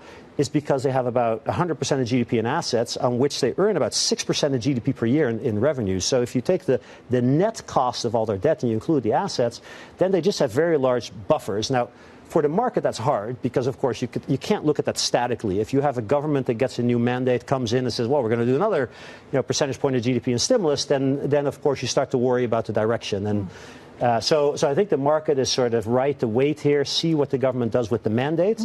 My guess is the focus near term is more on some of the national security things than the fiscal stimulus, so that could be a 27 story. But the market feels like it's moved a lot here relative to, I think, the solvency. Can you say that about most markets, that they just preempt to a point? I don't know if it's because they don't want to get anything wrong, apart from geopolitics, that they don't know how to price. That they. I mean, it's been a turbulent sort of January. So it's. You don't say. So Japan, I think, has moved a lot in JGBs, right? I think the other markets haven't really moved that much. The dollar's moved more than we thought coming into the year, but that's, I think, because of Greenland and some extenuation of extending of the rotation trade. I think actually what's remarkable is where we are now year to date. I mean, you look at the index levels, we haven't moved that much, but it's been sort of pretty volatile. It's been a roller coaster, but then you come back home. So in that sense, we haven't moved that much, but it's been much more volatile than we thought. Aaron, thank you so much for joining us. Aaron Captain, they're Global Head of Economics and Strategy Research at UBS Investment Bank.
Alex Rodriguez. And I'm Jason Kelly.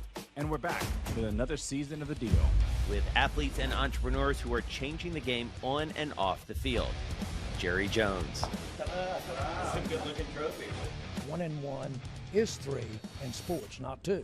And it's because that 3 is imagination. That 3 is putting yourself in a way, having yourself hit the home run. Erica Ayers-Badon. I'm a high-energy board member. I'm very passionate. I have a lot of opinions. Robin Arzón. I want to light fires in people's lives, and that is still one of my core mandates for all of my businesses. Justin Tuck. I tell all of my friends that play in leagues now, make these relationships now while you're hot. Don't wait till you're like your 12th year in and you're just hanging on. Stay tuned. You won't want to miss it.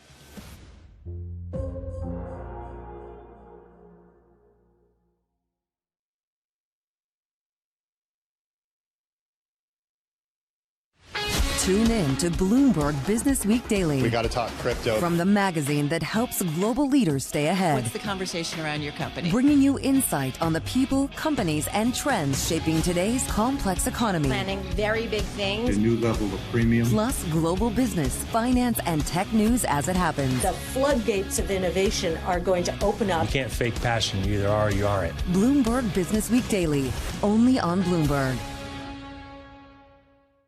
At a time when policy in Washington is driving Wall Street, we draw a distinction between the rhetoric and the action, bringing you market-moving guests and original reporting. This is Bloomberg Surveillance. Get your fixed income fix. Watch Bloomberg Real Yield around the world right here on Bloomberg. Context changes everything.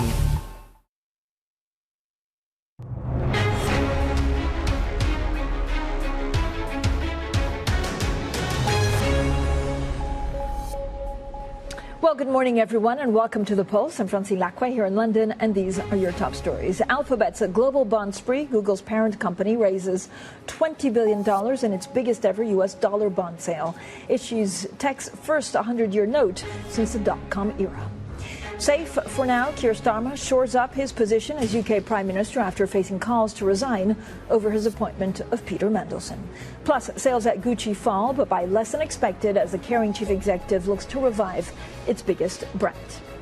So Keir Starmer has secured the public support of every member of his cabinet at the end of a dramatic day in Westminster yesterday. The UK Prime Minister had faced calls to resign over his appointment of Peter Mandelson as US Ambassador, despite Mandelson links with Jeffrey Epstein. Well, joining us now is Jim O'Neill, member of the House of Lords, former chair of Goldman Sachs Asset Management and former UK government minister. Jim, thank you for joining us. Do you think the Prime Minister should go? No. You know, I mean, no, I don't. But it is a very febrile moment, this sort of fog of crazy life in the UK that's effectively existed since Brexit just kind of carries on, despite us supposedly having a big refresh. But I think the most thoughtful thing I've heard any major cabinet member say was actually Ed Miliband this morning, I think, that you know, the idea when the public is so skeptical about the whole democratic process in this country and many others, that the sitting government suddenly changes its leader and therefore prime minister without going to the public, I think would be strategically a really dumb thing to do. And with it, you know, who would be this great miraculous person to rescue the UK from all the seemingly endless ills that it has? So I think, you know, the Prime Minister's got rid of his Chief of Staff, who clearly was the person behind this very strange Peter Mandelson decision. And, you know, now he's got to get together and get on top of what's needed to improve things. I quickly add, and partly behind my thinking, is if I look at the high-frequency economic data recently, and the fact there's some hints of an improvement in productivity, it's not impossible that in a few weeks' time, if the furore of this dies down a bit, the mood might be a bit different than it seems this morning. But it does feel, I mean, I don't know whether now we're expecting some kind of reset from the Prime Minister. I mean, it's also likely, never say never, but it's also likely that that Labour don't do so well in the by-election. So does he go after that, or is it a Prime Minister that remains in power as a sort of lame duck? Well, I mean, who knows? My honest answer is who knows. I mean, as I say, that everything has been so febrile and crazy since Brexit. You've got to have your mind open to anything that would have seemed inconceivable, especially with the rather odd character that's running the free world from Washington. But with that caveat, let's see how he does in coming weeks. I mean, losing Morgan McSweeney is a very big thing, and so there's got to be some kind of reset because the person that drove him has gone. So we will see evidence of whether there's a change for the better or amazingly for the worse pretty soon. But I come back to the question that I have in my head that I touched on, that even if they do really badly in the May elections, what thing would a new leader bring, including this sort of clear disconnect of all major political parties with the public? What thing would it bring?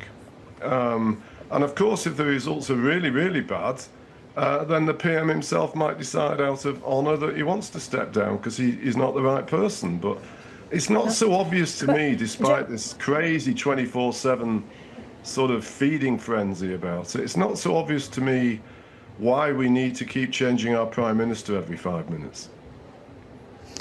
Jim, I mean, how do financial markets play into this? Because, they've been brought up in some of this debate that certainly Labour is having with some of Keir Starmer's allies say, look, markets will be chaos and instability if he goes. How do you think markets would react actually to a replacement?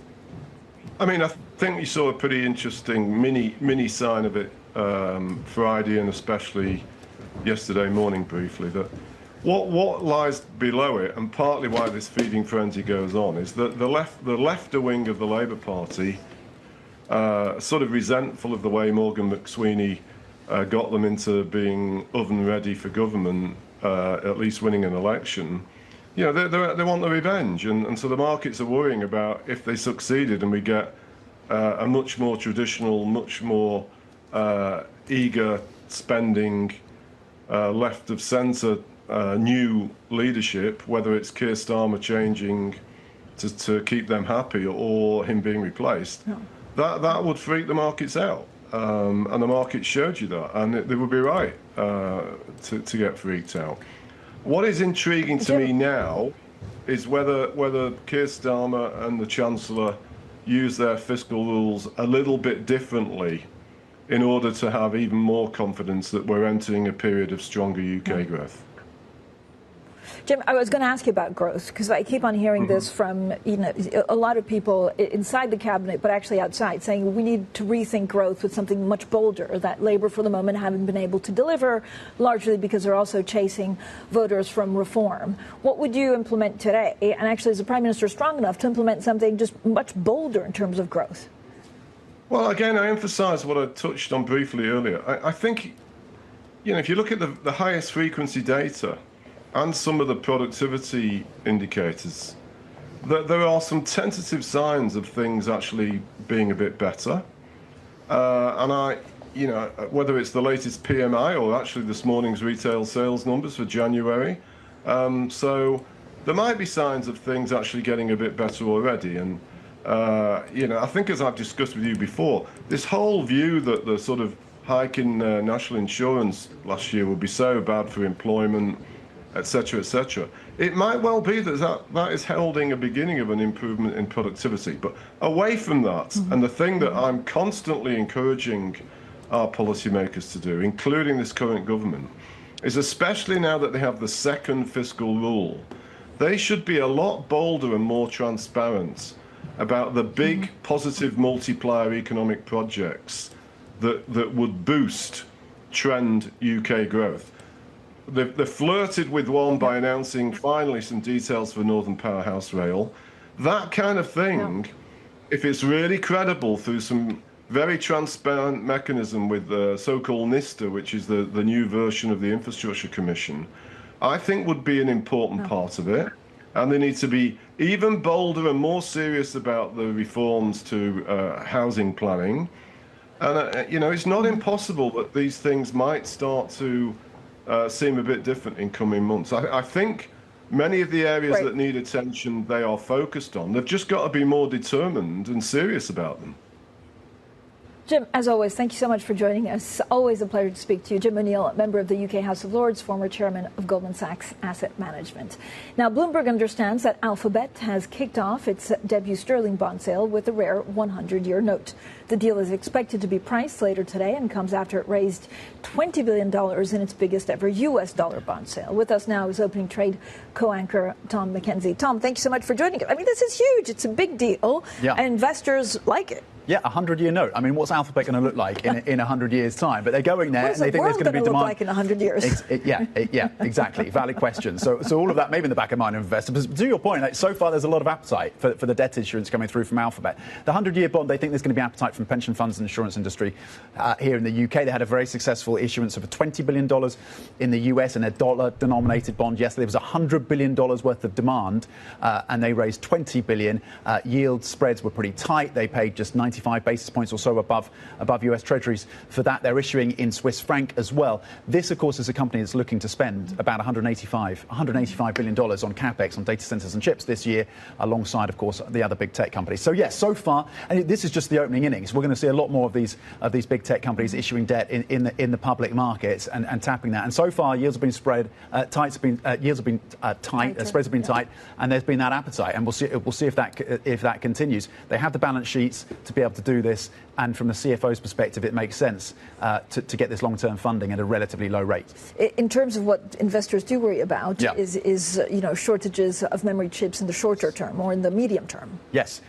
This is becoming pretty acute now for a lot of companies. So you're a winner if you're an SK Hynix or a Samsung, with views from some analysts that this tightness in the memory piece of the chip sector starts and continues into 2027. And you've seen the shares of some of these companies up 160% just in the last few months for companies like SK Hynix and Samsung. There are massive rallies there. The problem is, of course, that leads to tightness in that supply that you're talking about. So if you're an Apple or if you're a Nintendo or even if you're a Chinese car maker that consumes a lot of these memory chips, there's just this massive shortage. You're paying a massive premium.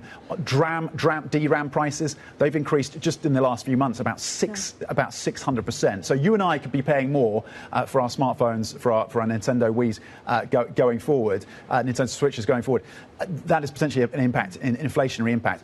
These chips are being diverted to data centers, and that's a problem. So data center build-out, it ties into the spending from Alphabet. That's sucking in a lot of these memory chips, which means there's a shortage for the electronics space. I'm in the market for a console, so higher price. But we haven't chosen which one yet. AI also taking aim at the insurance industry. Yes, so this was a privately held company in the US, Insurify, coming through with an app. Yesterday, you saw a big sell-off in US insurance companies. It is the sector that is seeing the biggest losses in the European session today, and it's weighing on the FTSE 100, as you've noticed. Companies like Hiscox under pressure as a result of this. This is a tool that allows you to basically source insurance deals more easily using an AI agentic feasibility and an agentic kind of program. The point is that there's going to be a lot more of these. We had Anthropic last week with its plugins around the legal space and an updated model that arguably challenged asset managers and financial services. We should expect that more AI companies will be coming out with more products that will be challenging different enterprises, different companies, different sectors, and challenging our assumptions about what those business models are, and that is going to create volatility. Tom, thank you so much. Tom McKenzie, their opening trade co-anchor and our resident tech experts. Now, TSMC, one of the big beneficiaries of continued AI spending, saw revenue jump 37% last month. That's the fastest rate in months. The chip maker counts NVIDIA and Apple as customers and has grown to become Asia's most valuable company. Now, demand for data center chips in particular has spurred TSMC to earmark as much as $56 billion in capital spending this year. And BP is halting its share buyback program to shore up its balance sheet as pressure grows for it to deliver on its turnaround efforts. Now, BP has also withdrawn its standing guidance of returning 30 to 40% of operating cash flow to shareholders. It's been a tumultuous year for the oil major that started with activist investor Elliott pushing for drastic change and ended with the chief executive being ousted. Now, emails released by the U.S. Department of Justice show convicted pedophile Jeffrey Epstein and DP World Chairman Sultan Ahmed bin Sulayem swapped messages for more than a decade after Epstein's jail sentence in 2008. The correspondence shows the men exchanged contacts in business and politics, attempting to broker deals for one another and made explicit references to sexual encounters. Well, neither bin Sulayem nor DP World have responded to requests for comment. And Kering shares gaining after Gucci sales fell less than expected in the final months of 2025. Well, with us now is Bloomberg opinion columnist Andrea Felstedt. Andrea, thanks so much for joining us. Look, Gucci it came from a little bit of a low bar, but actually they're doing good. They're doing much better. What stood out to you? Well, they're doing a bit better. I mean, sales still declined. It's still very early in the day the tenure of Demna Gvasalia, the new creative director. We're going to have to see how that turns out. But, it wasn't a bit of an improvement. They also spoke positively about Chinese consumers, which is going to be one of the big drivers for this year. How's Luca De Meo doing? I mean, he took over in September. He was at a big car manufacturer before. Exactly. He really hit the ground running. He really, he tackled those low-hanging fruit very quickly. Sold the beauty division to L'Oreal. He delayed the deal to buy more of Valentino, shook up the Gucci management. He really moved quickly. Now he's got to go for the next phase of his turnaround, which is going to be much harder. He's talked about, restructuring the group, getting the brands to work more closely together. He talked about the upstream, the industrial side, the manufacturing, cost cutting. He's got to do all that while protecting what is really the key, the creativity, the new, the great products, the excitement around the brand. Yeah, it's hard because it is a bit of magic, right? It makes you dream, but at the same time, it has to make sense on a business side. What are we expecting from Hermes?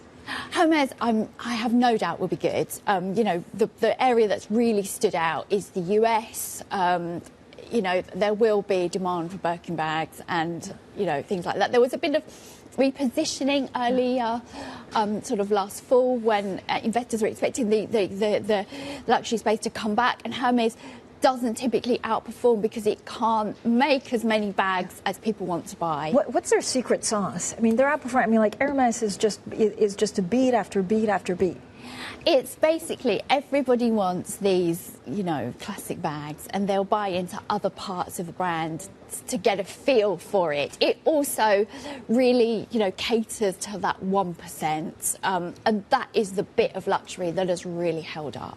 Andrea, thank you so much. Our Bloomberg opinion columnist, Andrea Felstedt, with also the outfit of the day. Coming up, I have how a new bridge could be the latest barrier between the U.S. and Canada. We discuss what it means for global trade and alliances with Leslie Vinjamuri, President and Chief Executive of the Chicago Council on Global Affairs. That's coming up next, and this is Bloomberg.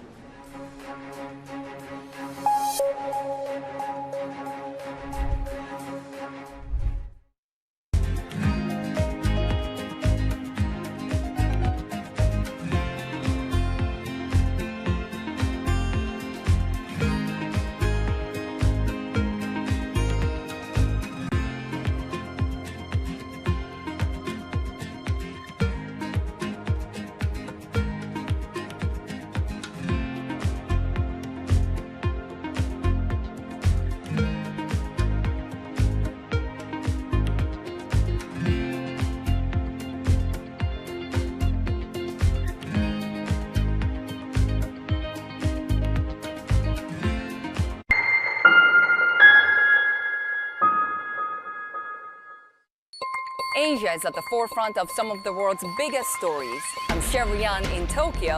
And I'm Heidi Stroud-Watts here in Sydney, where the trading day begins. We're here in the center of all the action to get you set up with the numbers, news and knowledge you need for the day ahead. The demand is indeed recovering. We've been waiting for this moment. The opportunity of a century. Join us on Bloomberg The Asia Trade. Weekdays only on Bloomberg TV. Context changes everything. Good morning. Good morning. This is Bloomberg Surveillance. Welcome back to the opening trade. Watch Bloomberg Tech. This is The Asia Trade. This is Wall Street Week. Welcome to Balance of Power. This is Bloomberg Television.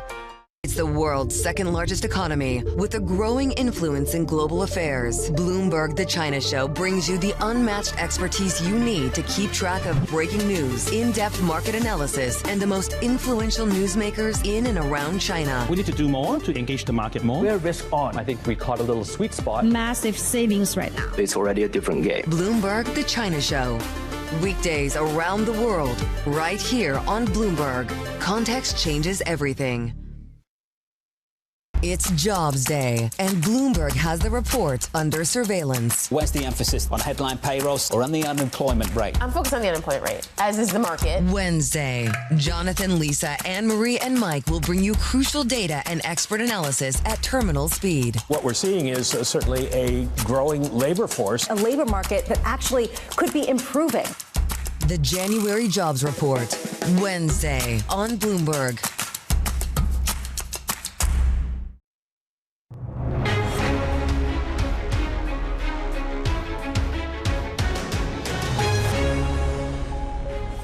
This year alone, since you asked about FTAs, free trade agreements, we've got a handful that we're moving forward on with India, Philippines, Thailand, UAE, Saudi Arabia, ASEAN, Mercosur. And so you see there's a lot of work ahead of us, but I think the appetite is there from many of our partners around the world to make sure that trade works. Now, the Canadian International Trade Minister on the free trade deals that the country is negotiating in the face of heightened tensions with Washington. So President Trump says he will start negotiations with Canada over a new bridge that connects Michigan and Ontario, threatening to block its opening until the U.S. is given compensation and ownership of half of the project. Now, the Gordie Howe International Bridge was fully financed by the Canadian government at an estimated cost of $4.7 billion. Meanwhile, China's BYD, the world's biggest manufacturer of electric vehicles, has joined hundreds of companies that are challenging President Trump's tariffs in a U.S. court. The firms, including Costco and Goodyear, are suing for refunds for their shares of the billions of dollars in tariffs that the U.S. has collected so far. So let's discuss how the White House trade policies are impacting alliances and supply chains across the globe. Leslie Vinger-Murray is president and chief executive of the Chicago Council on Global Affairs. Leslie, so good to have you here in London. Nice to see you. I mean, in general, I don't know what we've learned about the Trump administration. I mean, again, it's weaponizing tariffs, it's weaponizing trades. We're kind of used to anything that comes out of the White House. But what's the pattern that you've seen over the last 3 to 4 months? I mean, I think the pattern is pretty well established now. The president goes all in with a very tough, very coercive deal. Those on the receiving end that don't have the leverage that they need to have to really push back, to make more purchases, to reduce tariffs, to spend more in defense across Europe. It's been a rough ride, but it's been surprising, I think, just over 1 year in, leading up to Munich, to see in the face of a lot of disruption, I think a level of disruption that nobody really fully anticipated or could have imagined. The world is acclimated to this level of disruption, surprisingly so. Yeah, is that good or bad for trade? So does it mean that actually, at some point there could be trade escalations? I mean, 2025 was, there were tariffs, but actually the rest of the world didn't really retaliate. Could 2026 be different? Yeah, I mean, look, the trade has grown. That's certainly the case. There are certain patterns of trade that we know have changed, where it's going. The United States is not taking as many exports from China as it used to. China's still trading. But will there be more backlash, more tariff wars, more acceleration? I don't think so. I think that states, state leaders, people understand and leaders understand that they have a whole lot to gain from trying to manage the disruption and to accommodate the tariffs. And so actually what we're seeing, if you look at the U.S.-India deal, for example, we're seeing some pretty major concessions, some market reforms opening up, liberalization. So I think that actually I think this will be continue to be managed. A lot is very hard to predict by definition. We have a president that I think as soon as he sees people sort of acclimate, he's going to do something else that sort of undermines them, comes from left field, because that is the style, that is the tactic.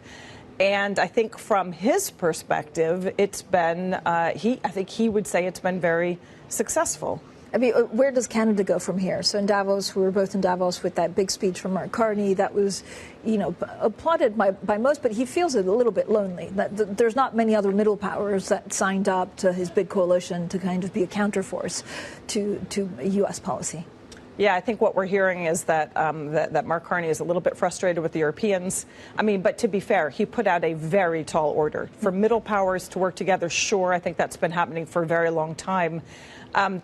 But to what extent can they actually move the needle in meaningful ways without working with the United States or China? That's much tougher, which isn't to, in any way diminish some very significant efforts. And we're seeing, again, trade deals, the EU and India. We're seeing lots of ways of collaborating.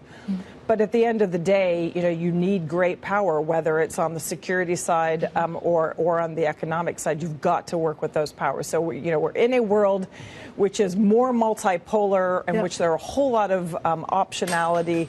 But ultimately, working with the United States, working with China is proving to be very significant. So for Mark Carney, he is facing a situation where he's going to have to continue to work with the United States, despite taking, very, very public and strong claims. If we are in this new world order that everyone keeps on talking about, what does it look like?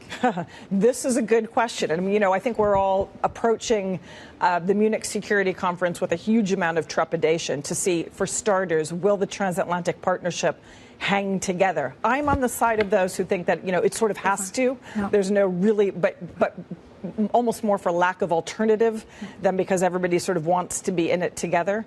But a future world order, I think one that, where there's a lot of unpredictability. I think we have years of disruption ahead of us, but where states learn to diversify their partnerships, to build internal resilience, hopefully, that's leading to a whole lot of very good things in the case of Europe, in the case of India, and in the case of Southeast Asia in particular. But these are very long-term plays. I mean, we talked a little bit about India. Where does China fit into all of this? China seems to be benefiting hugely. I'm certainly on the side of those that think, China's got a very clear strategic focus on what it's aiming to do.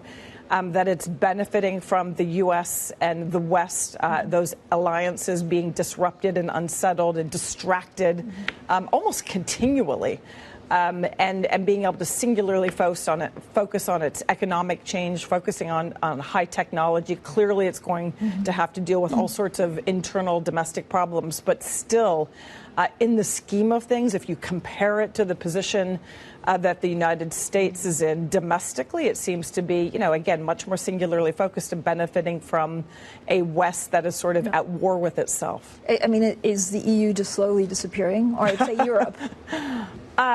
Look, we're here in the UK, which is part of the greater Europe, maybe not the European Union. I don't think it's disappearing. The challenges are very real. I think there's a huge amount to play for. I mean, Europe has to do well because, Europe sits in a very strategic place. It has all sorts of internal barriers to being more dynamic, more innovative, more creative than it deserves to be.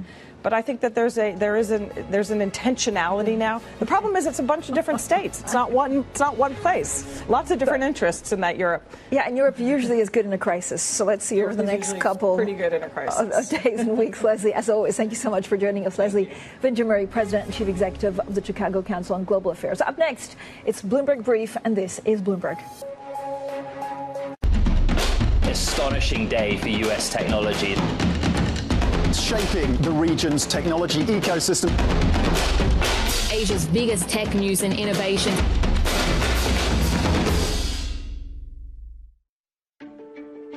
We are in such an incredibly exciting moment with AI. It is really the most profound technology of our lifetimes, and I think it has the potential to help us rethink literally everything. The potential for economic impact, societal benefit is honestly boundless. When we think about the economic impact for Europe in particular, it's around a 1.2 trillion euro estimate of the productivity growth that can be unlocked. This platform shift that we are living through, I think, is going to create untold amounts of value for the world, but also for businesses and for economies, which is why I'm incredibly optimistic in this moment for Europe, but also for the whole world. How do you think about job losses or safety for some of the AI tools? You know, I hear the anxiety and I understand the anxiety about jobs. I think that we are certainly going to live through a massive transition about how people learn to work alongside these tools. I mean, the reality is I do think there'll be some number of jobs that are displaced. I think it is a smaller number maybe than some anticipate. We estimate it's around 7%. And I think what's important is that we have programs that help those 7% transition into new fields of work. I think what is more likely is that most of us are going to learn to work alongside these tools. So we estimate about 2/3 of us. If you think about the tasks you do in your daily life, when you look at every industry, there are administrative tasks that are happening everywhere, and that's what AI is most helpful in improving.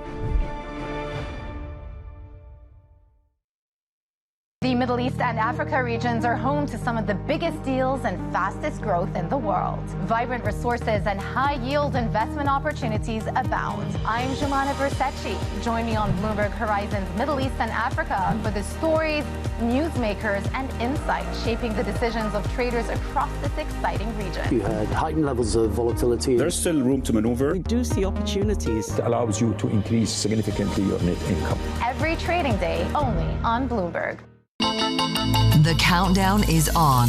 Everything you need to get the edge at the end of the market day. Get ahead of tomorrow's trading with The Close. Weekdays on Bloomberg. Context changes everything.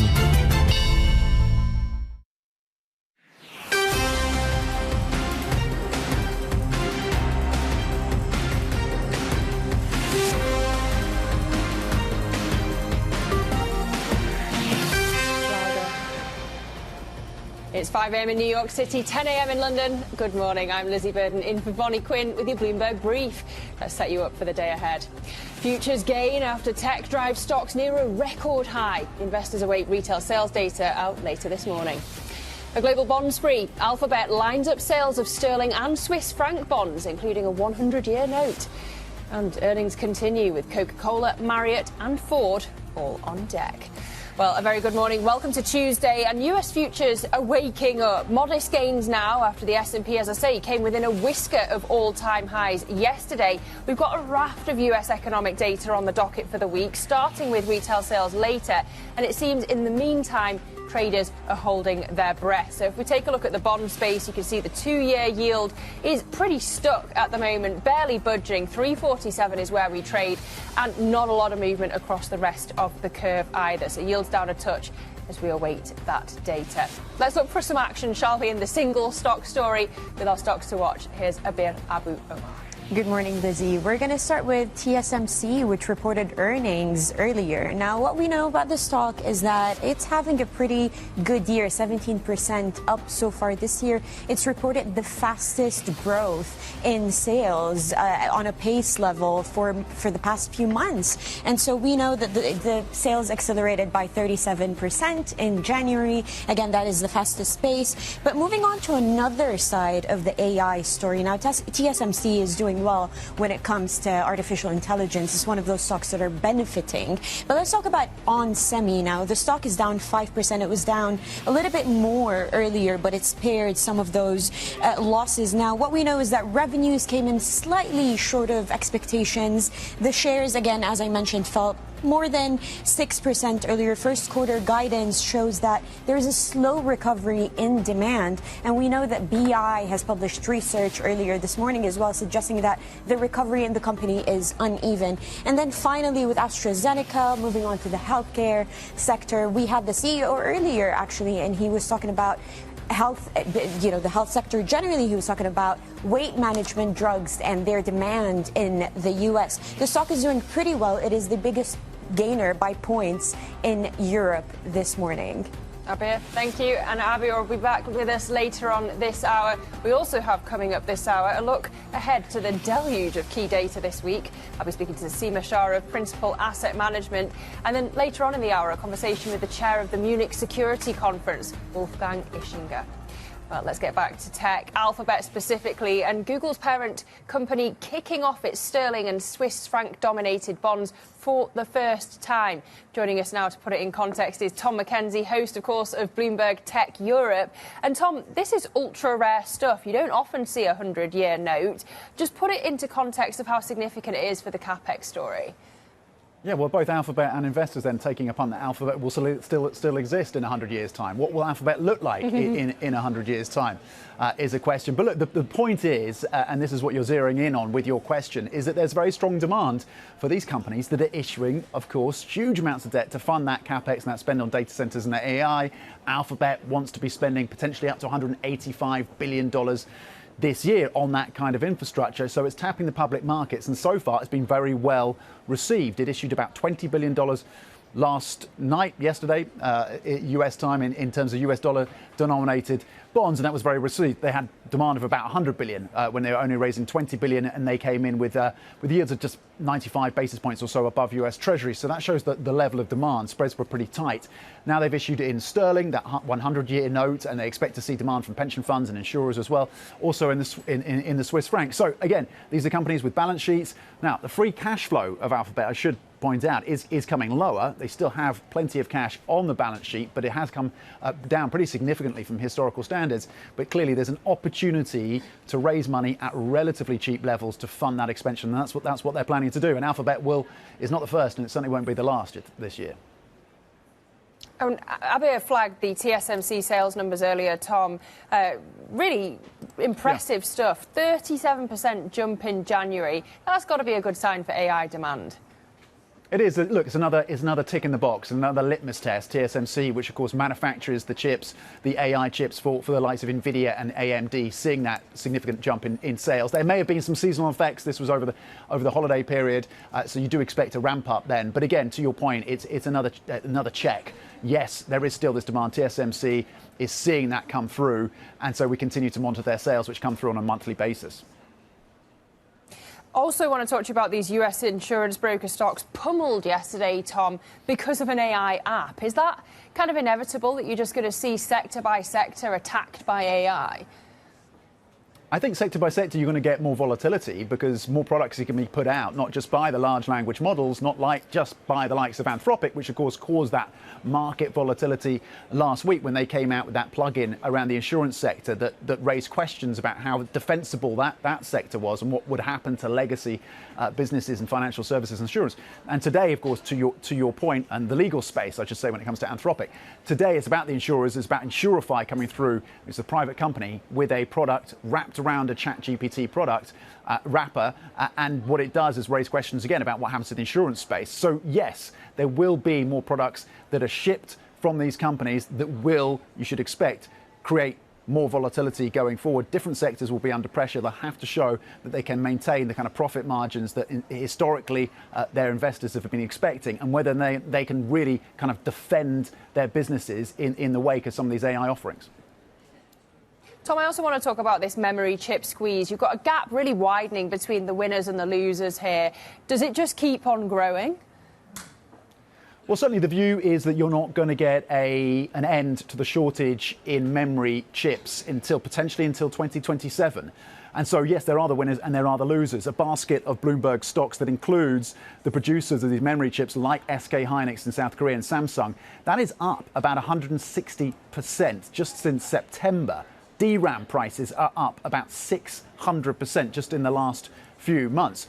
Those are the winners. The losers are the Apples of the world, the Nintendos of the world, car makers who have to, of course, consume these memory chips and now face the shortage, a squeeze on margins, higher prices, what that means for consumers as well as these chips continue to be diverted to the data centers. And that takes us back to the TSMC story that we hit at the top there. OK, Tom, thank you so much. That's Bloomberg's Tom Mackenzie. Well, here in Europe, shares of Kering getting a post-earnings boost with the biggest earnings surge since 2020. Let's get more on this with Andrea Felsted of Bloomberg Opinion. Andrea, Gucci, sales down, but Kering shares up. What's Luca De Meo doing? Well, Gucci was a sort of little bit better than it was in the previous quarter. He also talked about growth across the group this year. So the hope is that Gucci is through the worst. He also talked about the Chinese cluster improving. Obviously, that's very important for luxury. So really all those things seem to be lifting the share price. And sad news that McQueen's going to be cutting jobs and shutting shops. Yes, exactly.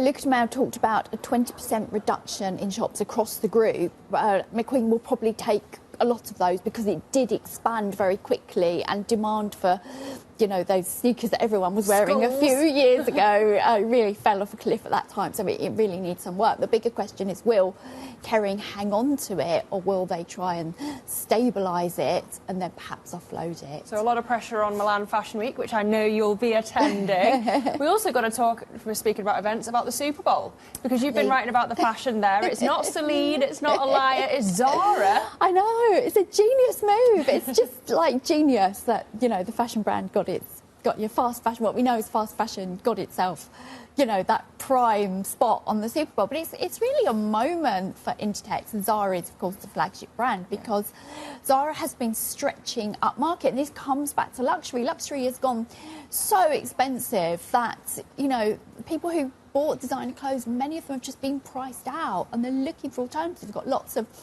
mid-market brands like Cézanne, M&M in Britain doing well, and there's a space for Zara to also play in this mid-market. OK, you still get, cheap tops, cheap shoes, but it's stretching its price architecture. Does Zara, as a luxury brand, which feels weird to say, have more of a shot in the US than it does here in Europe? I think so.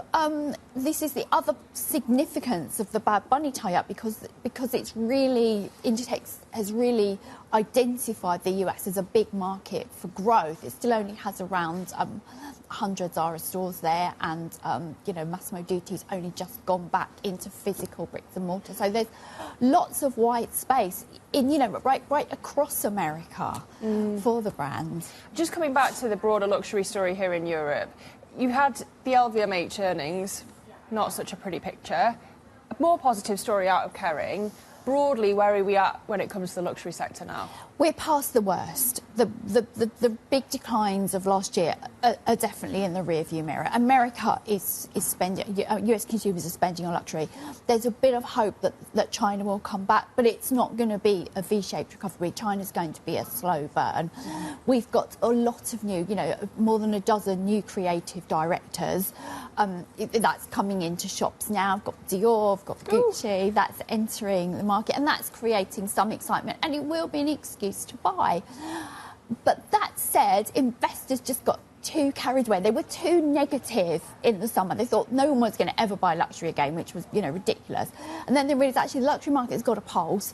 They piled back in and probably got a bit ahead of where things are. So the LVMH was a bit of a reality check for investor expectations. But, this year, as long as the designers work, as long as they can address some of those big price increases and rebalance pricing, which is tricky, but possible with, perhaps some more, affordably priced products. It's not what I would use as a description of the Dior stuff lately. Exactly. Then we should see an improvement. All right, well, let's see how it goes. Andrea, thank you. Andrea Felster there of Bloomberg Opinion. Now to some other top stories trending on the terminal this morning.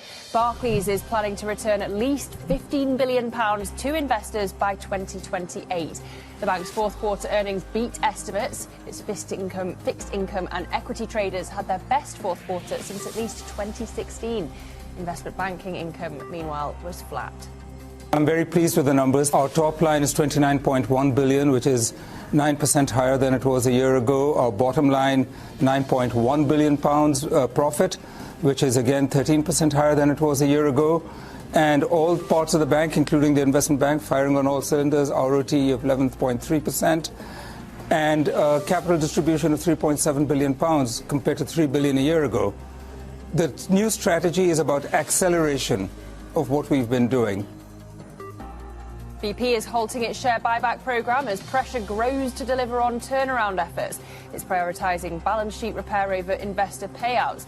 It's also withdrawn standing guidance of returning 30 to 40% of operating cash flow to shareholders.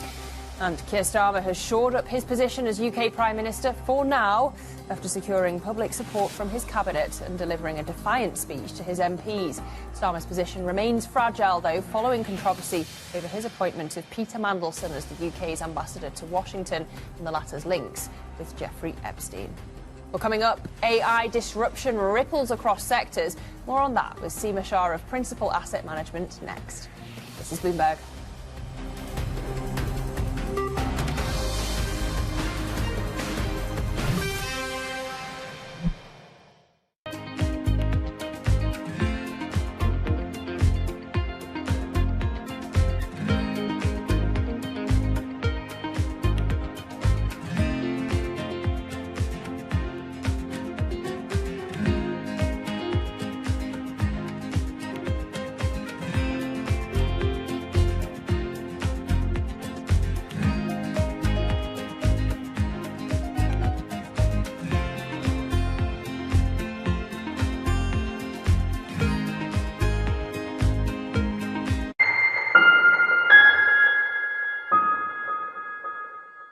World's most powerful investors don't ring a bell. They quietly reshape entire industries. This is the money shaping the world. The Dealmaker playbook, where power and billions of dollars change hands every day. From private equity and credit to venture capital and M&A, we bring you the inside scoop on the biggest deals and debates, plus exclusive conversations with finance's ultimate insiders. I'm Danny Berger, and this is Bloomberg Deals.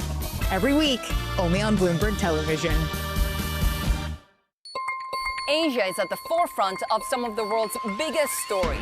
And we're here, where the action starts in Sydney. And in Tokyo, get ahead as the global trading day begins. The Asia Trade, weekdays only on Bloomberg. It's a multi-trillion-dollar industry. We'll show you what's happening in ETFs like no one else. ETF IQ, only on Bloomberg. Trading day is about to start. And you're already looking for that edge. The opening trade brings you everything you need to know as markets open across Europe. Let's talk about the significant risk transfers to find space in their balance sheet. Hedging some of that risk. You could look at it the other way. Obviously, this stuff is risk-weighted. I would much rather be long than be short. We're in a kind of sweet spot. Very, very strong alignment. 3 revolutions in one. I'm Guy Johnson. I'm Anna Edwards. And I'm Tom McKenzie. This is your opening trade. Every trading day, only on Bloomberg.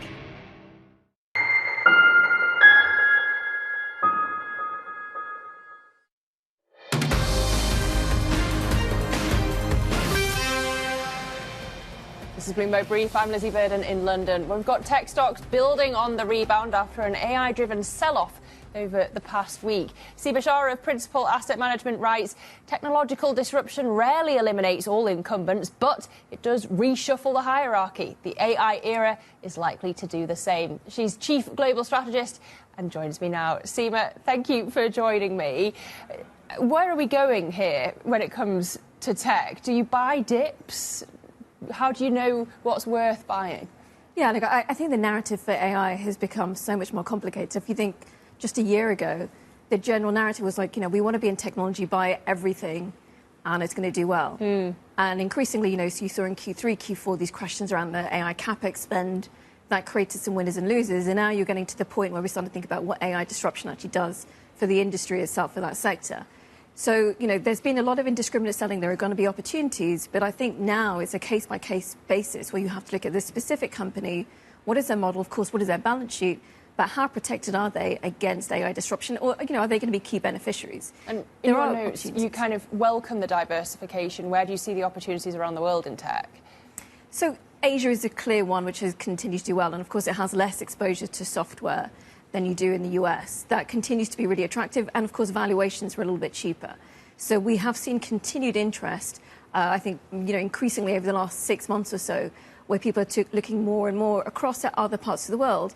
And if you like technology, if you believe in the narrative, then maybe looking across to Asia, where there are still some more opportunities coming through. That continues to be interesting. Just coming back to the US, we've got a load of data coming out this week. Retail sales later, payrolls and CPI in the post as well. If we have weak hiring, weak spending and high inflation, does this sell-off on the stock market continue? Yeah, look, that will be tough, because I think one of the things that you've seen is, for example, the S&P 500 hasn't really moved that much, the equal weight reaching record highs. And the reason is that there's a strong macro backdrop. So you've seen a rotation away from tech to so many other parts of the market. And there's a number of different narratives which are playing through, from looking at cyclicals to some of the unloved value, etc. But that is really based on the idea that there is a strong macro outlook, and you're going to see a broadening of earnings growth. If that comes to question, so if we do get a run of really weak economic data, which increases economic risks, well, then that rotation trade is in danger, and then you could see a bigger downdraft across the S&P 500. Now, that's not our expectation, but certainly it's a risk, and we saw from the unemployment numbers, the labour market numbers last week, that investors are certainly very cautious about this. We also got to talk about Kevin. You're talking about the macro backdrop. President Trump says that Kevin Warsh can get 15% economic growth. We're not really sure what time frame he's talking about, but that's a whole lot of rate cuts. Anyway, his call for a new Fed-Treasury relationship. Let's say that in reality it's yield curve control or a real shake-up. How much volatility is that going to create in the bond market? I mean, there's a lot of potential for volatility like that. I mean, I think we have to be cognizant that, there's a lot of talk about the balance sheet from Kevin Warsh and where he wants to go with it. I'm assuming that he's going to be a pragmatist as well. Doesn't want to create the bond market volatility, certainly doesn't want to create any kind of potential for a bond sell-off, or more specifically, for international markets to lose interest in US Treasuries. So I think that this is going to be a gentle move to making some decisions on the balance sheet, which ideally do not create that volatility. But again, this is another thing that investors are going to be watching out for as we get Kevin Warsh into that seat. You do wonder how fast he can do it without upsetting the bond market running off that portfolio. Yeah, absolutely. I mean, that has been one of the risks, and you saw that once he was nominated, you did see that sell-off at the long end because there were concerns about balance sheet reduction. Now, with that in mind, any changes that are going to be done to the balance sheet have to be done in a really, really measured way, have to be very clearly signalled to the market. But also there are ways that it can be done where there is maybe a connection between the Fed and the Treasury, where the Treasury has maybe kind of a veto on additional QE at some point in time. So I think there's ways of doing it, but nothing is clear, and there's certainly nothing concrete out there that can point to for investors how this is going to play out. What about this scoop of Bloomberg's that China's directing banks to trim their Treasury holdings? When we see headlines like that, does it just kind of add to the international nervousness about US assets, or do we just kind of brush it off when China's already been getting rid of Treasury holdings? Yeah, I don't think this is a moment for major concern. I think it just is reinforcing a narrative which we've seen is already underway since kind of early last year, where there are concerns about the geopolitics of the US, concerns, of course, about the fiscal path as well for the US. And I think that's one of the reasons that we're seeing maybe some central banks around the world, some various governments saying, look, maybe we don't want to have full exposure to treasuries, maybe we want to diversify. I think the main impact of all this is, again, it just reinforces that global diversification story for investors, which has really continued to gain momentum into 2026. Just finally, we have to talk about UK politics. You know I'm dying to ask you about it. Obviously, the moves yesterday pared back when Starmer got the full backing of every member of his cabinet. But are we going to continue to see volatility all the way to not just the May elections, local elections, but if Keir Starmer until he goes? I think that's really likely. I mean, I think for the UK, it's a shame because actually there's some pretty good opportunities, at least from a macro conditions basis, the outlook for Bank of England easing, really raising the potential for domestic UK equities. And yet you've got that political risk now starting to play in, and you're seeing investors become a little bit more cautious and looking again, where else, in Europe can we go to? So unfortunately, I think it's going to be a tough spot for the UK as long as this whole political narrative continues. OK. Seema, great to see you. That's Seema Shah of Principal Asset Management. This is Bloomberg.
2026 for us is the year that everything just comes together, right?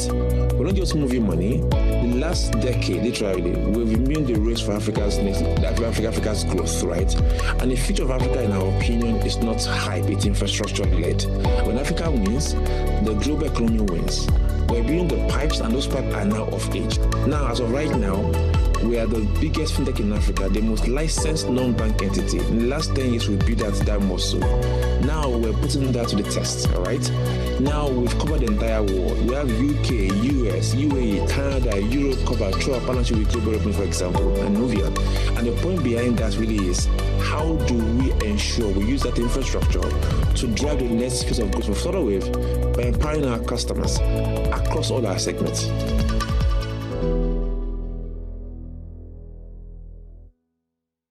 Middle East and Africa. Vibrant resources and high-yield investment opportunities abound. Join me on Horizon's Middle East and Africa for the stories, newsmakers, and insight from this exciting region. Now weekdays, only on Bloomberg. Tune in to Bloomberg Business Week Daily. We got to talk crypto. From the magazine that helps global leaders stay ahead. What's the conversation around your company? Bringing you insight on the people, companies, and trends shaping today's complex economy. Planning very big things. A new level of premium. Plus global business, finance, and tech news as it happens. The floodgates of innovation are going to open up. You can't fake passion. You either are or you aren't. Bloomberg Business Week Daily, only on Bloomberg.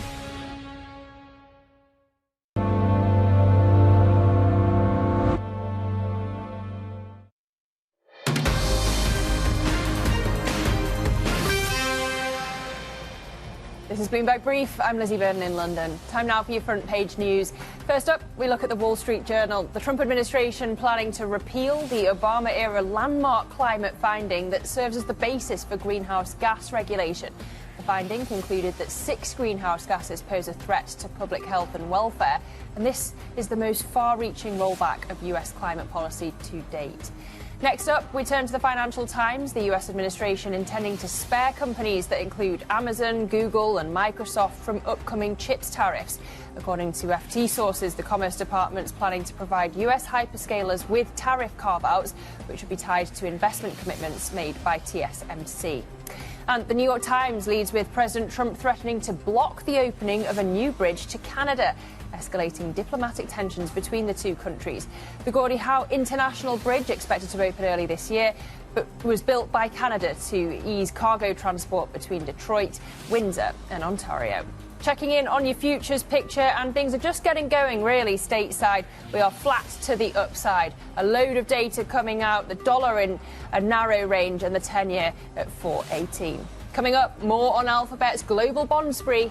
That's next. This is Bloomberg.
Game here is understanding. These digital assets have the ability to change the payment landscape of the world, and we need to be ready. We, the regulators, the world needs to be ready for a new wave of technology. Stablecoins are almost entirely used in the mechanisms of trading cryptocurrencies. What we saw is the opportunity for digital assets broadly, stablecoins in particular, to be used as a medium of exchange outside of the crypto world, what is today the fiat currency world. At some point, I think these digital asset wallets will be big enough and people will be comfortable enough using them. I think we'll have a flip from conventional payment mechanisms into stablecoin-based mechanisms. Does that mean banks such as yourselves issuing stablecoin? We could. We're in a sandbox for tokenized bank deposits in Hong Kong.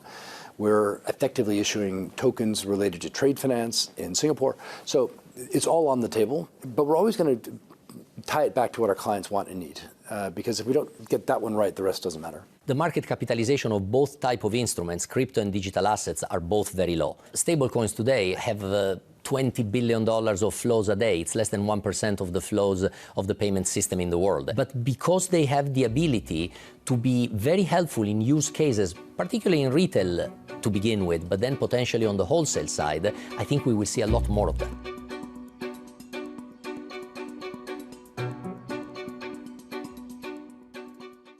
Investors, top executives, global innovators. Join me for in-depth conversations with the biggest newsmakers on the day's top stories.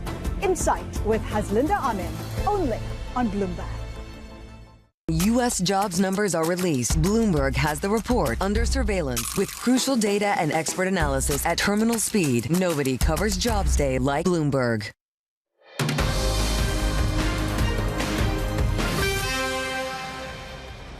It's 5:30 a.m. in New York City, 10:30 a.m. here in London. Good morning, I'm Lizzie Burden, in for Bonnie Quinn with your Bloomberg Brief. Let's set you up for the day. Futures gain after tech drives stocks near a record high. Investors await retail sales data out later this morning. A global bond spree. Alphabet lines up sales of sterling and Swiss franc bonds, including a 100-year note. And earnings continue with Coca-Cola, Marriott and Ford all on deck. A very good morning. Welcome to Tuesday. If you are just joining us, checking in on these markets, and we have futures treading water, really. Modest gains after the S&P came within a whisker of all-time highs yesterday. We've got a slew of economic data coming out stateside across the week. We start with retail sales later, but in the meantime, it seems like traders are holding their breath. So if we flip over to the bond space, you can see the two-year yield stuck at 3.47 and not a lot of movement across the rest of the curve either. Yields down a touch as we await all that data. Let's get to our stocks to watch. Here's Abir Abu Omar. Thank you, Lizzie. Let's turn to TSMC. This is one of the winners of the AI story. January sales have been up 37%. That is the fastest pace in months. Now, what we know about TSMC or the stock is that it's sustained AI spending despite some concerns about a bubble generally in the market. It is obviously the chipmaker of NVIDIA and Apple. And the stock is doing pretty well this year, up 17% since January. Flipping the board to a stock that is not doing so well when it comes to the AI story, and that is On Semiconductor.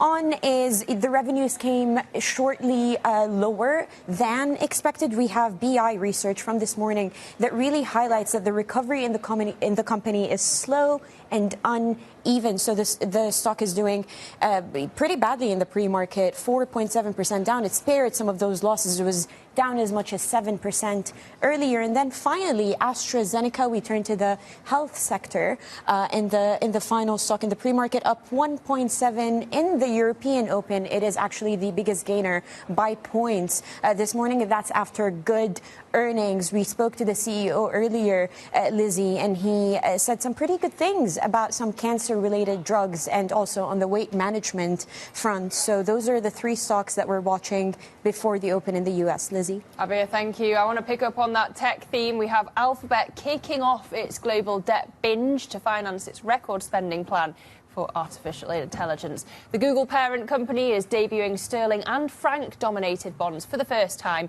including a 100-year note. So joining us to discuss is Matt Bloxham of Bloomberg Intelligence. Matt, we talk a lot about CapEx worries in tech. How significant is this issuance? One, how significant is it? One, because it's in sterling and francs, and two, because it's a 100-year note.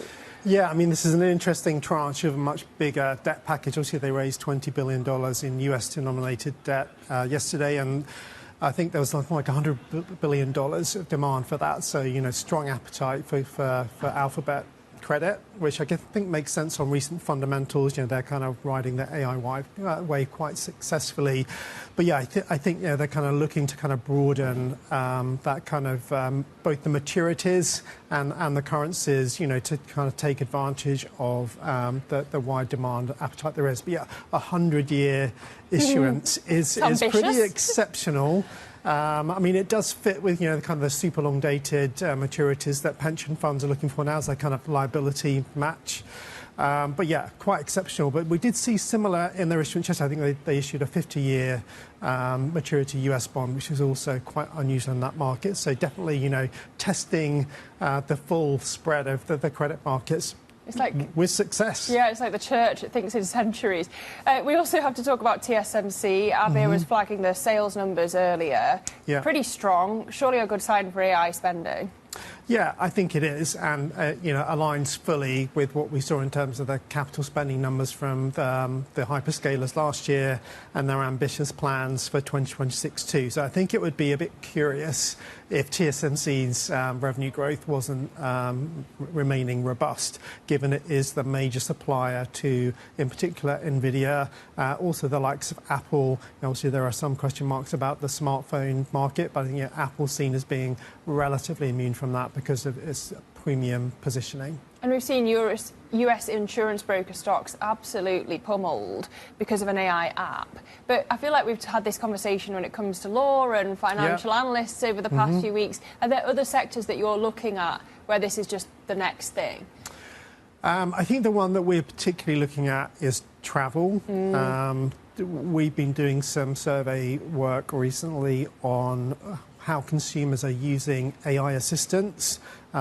We started looking at it from a property perspective, but actually when we asked about other use cases, by far and away, the single kind of service that people want to use most with AI assistants is travel. So that, I think, is going to be an interesting part of the market to watch. That's interesting because, I mean, you already have all the websites. Yeah. So it's exactly, not just an extension of that. It's a transition. It's like, where do you start your search for your next holiday? Do you go to lastminute.com or do you go to ChatGPT and ask the question? I know what I do. Yeah. And I think what we're likely to see is more and more people going to ChatGPT for the answer to that. It's quite a complex thing. I want this kind of holiday with this kind of price point, with this kind of hotel, this kind of weather. It can go away and kind of bring back some interesting answers for you. And so obviously there's an obligation on the existing platforms to get integrated into those AI assistants, so they are still their content that gets served to you. But it's also an opportunity for kind of upstarts to kind of displace those established market leaders if they can cut a good deal with OpenAI or Google to be essentially the kind of default holiday information and sales platform. So it's going to be an interesting time for travel, but also lots of other services to see whether established legacy leadership in the online world translates to leadership in the AI agent world. Okay, so it's about specialisation. I have to say, ChatGPT designed me a fabulous Korean skincare tour. I'll have to see if it's good in real life. Matt, thank you. That's Matt Bloxham of Bloomberg Intelligence. We're just under 3 hours away from that US retail sales data. Bloomberg's Maddie Parker joins us now with a preview. Maddie, what are we expecting in these numbers? Yeah, it'll be interesting to see. Obviously, we have Coca-Cola reporting. They are expected to have a pretty strong quarter on sales and revenue growth. Their shares obviously up already about 12% this year. They've been able to really capitalise on that kind of increased demand for non-alcoholic drinks and things like that. It'll be interesting to see. We obviously also have CVS coming through. It'll be interesting to see how they've been able to respond from the new announcements from the US government around Medicare Advantage, and investors will really be hoping to get some commentary on how they're going to respond to those changes going forward. And we also have Coca-Cola reporting later. Looks like it's going to have a solid quarter. Yeah, I think so. It's going to be an interesting one. They've been able to really have that kind of growth on the back of that demand. They have a bit of a history, really, of exceeding Wall Street expectations. So it'll be interesting, obviously, for investors to see it, and also to see if there's any further commentary on their CEO changeover. That's obviously coming imminently in March. So there's a bit of a buzz around the company at the moment, really. And CVS results as well. How much of a hit are they going to take from the government trying to keep Medicare Advantage payments flat? Yeah, I mean, it's obviously a huge change in that industry. CVS are one of those where obviously it's a diversified business. There are some bright spots. People are expecting some growth, obviously, from their pharmacy business. And maybe that diversification will help cushion them a little bit from that impact. But what investors are really hoping to, and I think CVS will kind of be on the hook a little bit for details about how they're going to respond to these changes. Obviously, that is such a key area of growth in that industry. So it'll be interesting to see kind of how they respond to that. And while we're waiting for those earnings, Maddie, we have the news that Target's cutting about 500 jobs. Is that significant in the scheme of things for Target? Yeah, it's really interesting. I mean, this is obviously coming after their huge 1,800 corporate roles that they cut at the end of last year. It's kind of their first reorganisation in the company for over a decade, and this is all happening under their new CEO. So obviously, while these job reductions are smaller in scale, they kind of underscoring that effort. They're saying, oh, this is a shift in our investment. We're kind of shifting away from that corporate side of things. We're really trying to invest into our over 2,000 stores that they have in the US.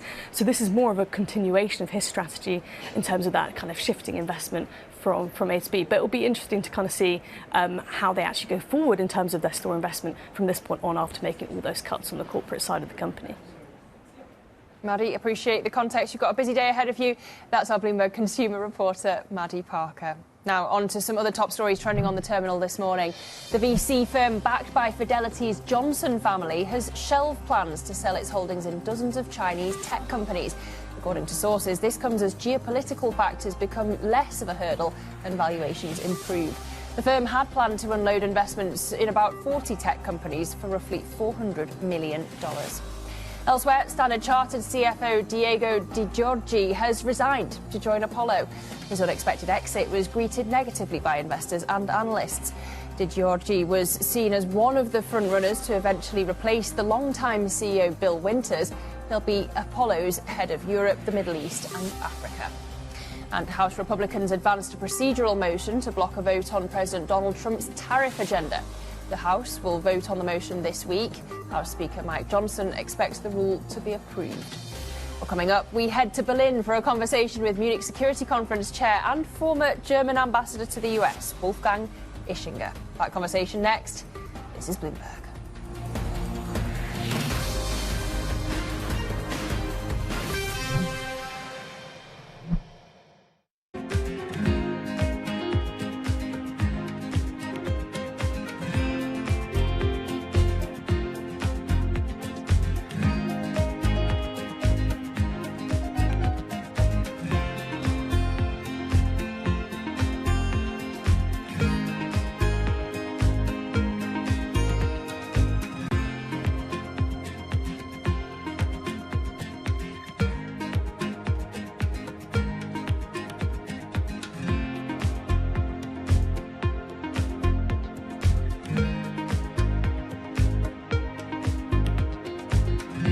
Welcome to the world of decentralized finance. Why is it that NFTs have not recovered in the same way that, say, Bitcoin has? Bloomberg is covering all things crypto. It's a pretty spectacular story. The people. This is the future. This is the 21st century economy. The transactions. It snapped up nearly $1 billion of Bitcoin. And the technology. We need to build a digital Fort Knox. That gives people financial freedom, and that's a wonderful thing. That's extraordinary. We ride the wave that is Bitcoin. Bloomberg Crypto, only on Bloomberg.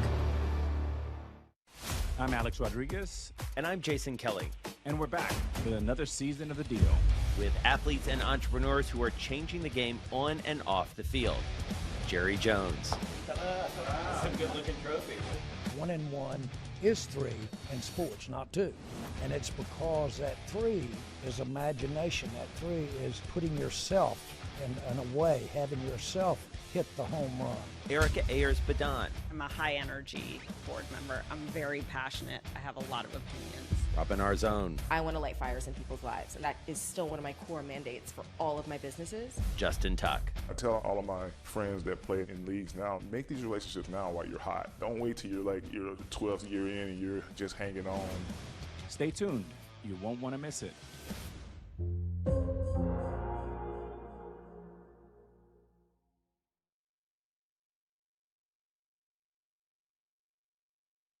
Good morning. This is Bloomberg Daybreak Europe. I'm Lizzie Burden in London, and these are the stories that set your agenda. Taking you from the U.S. market's close to the overnight session in Asia, we'll walk you through what you need to know to kickstart Europe's trading day.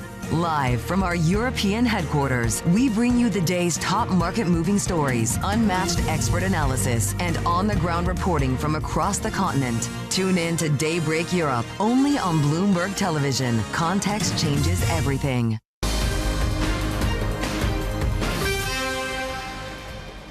This is Bloomberg Brief. I'm Lizzie Burden in London.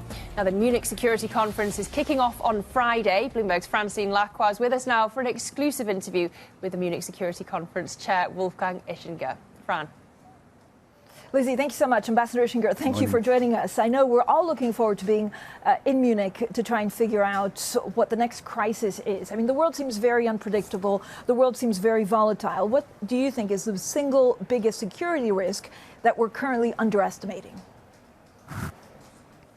Well, I think we actually have two major missions coming up this weekend in Munich. One is to try to do our best to repair trust damaged, confidence lost during the last months or so and weeks in the transatlantic relationship. The backbone of the Munich Security Conference has always been the transatlantic relationship. Then beyond that, we need to take a hard look at the damage done to the international order. I mean, Russia now, in just 2 weeks, will enter into the 5th year of its aggressive war, illegal war waged in and against Ukraine. China has been ignoring international legal rules in the South China Sea. Other countries are committing genocidal activities all over the place. We look at a disintegrating international order, and that's actually one of our most important concerns, which is why I think we need not only to talk about the transatlantic relationship, but the many other conflicts and bloody wars that have been going on and have not yet been taken care of.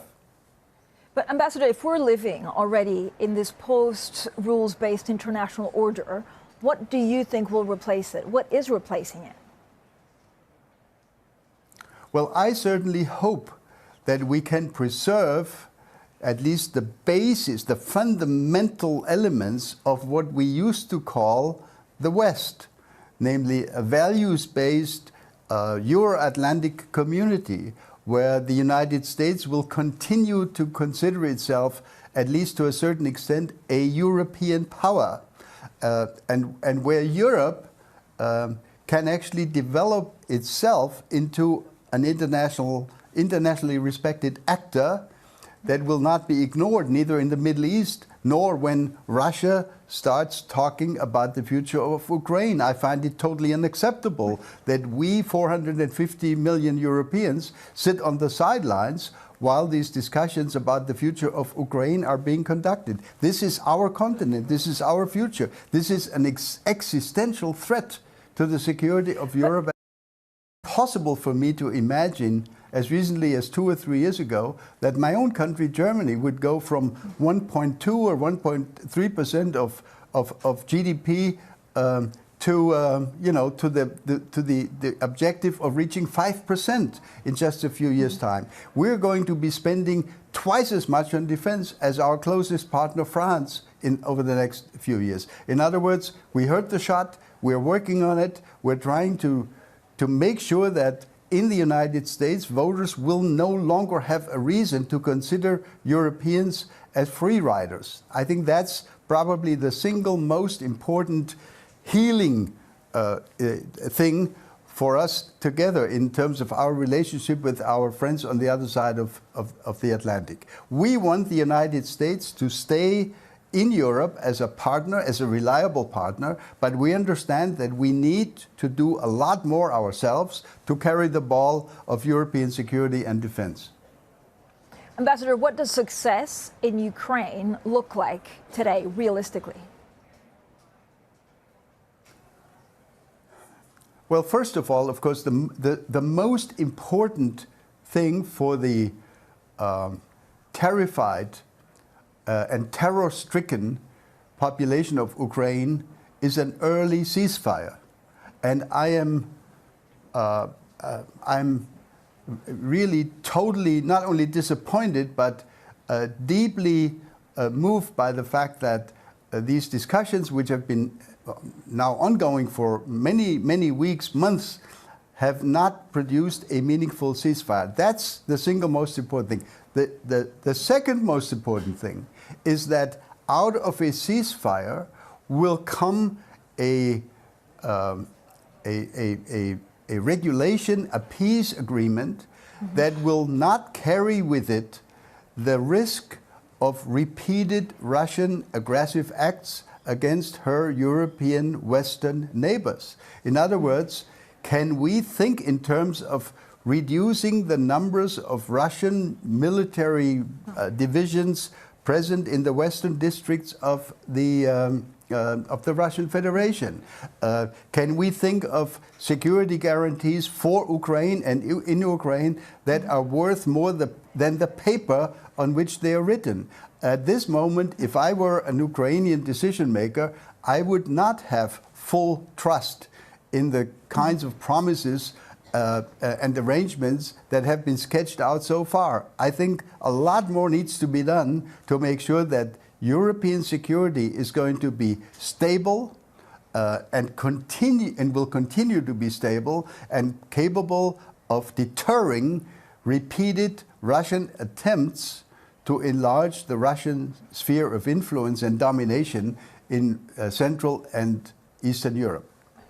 Ambassador, I was going to ask you about that. Is there a danger that actually the U.S. pushing for negotiations means that deterrence is weakened elsewhere?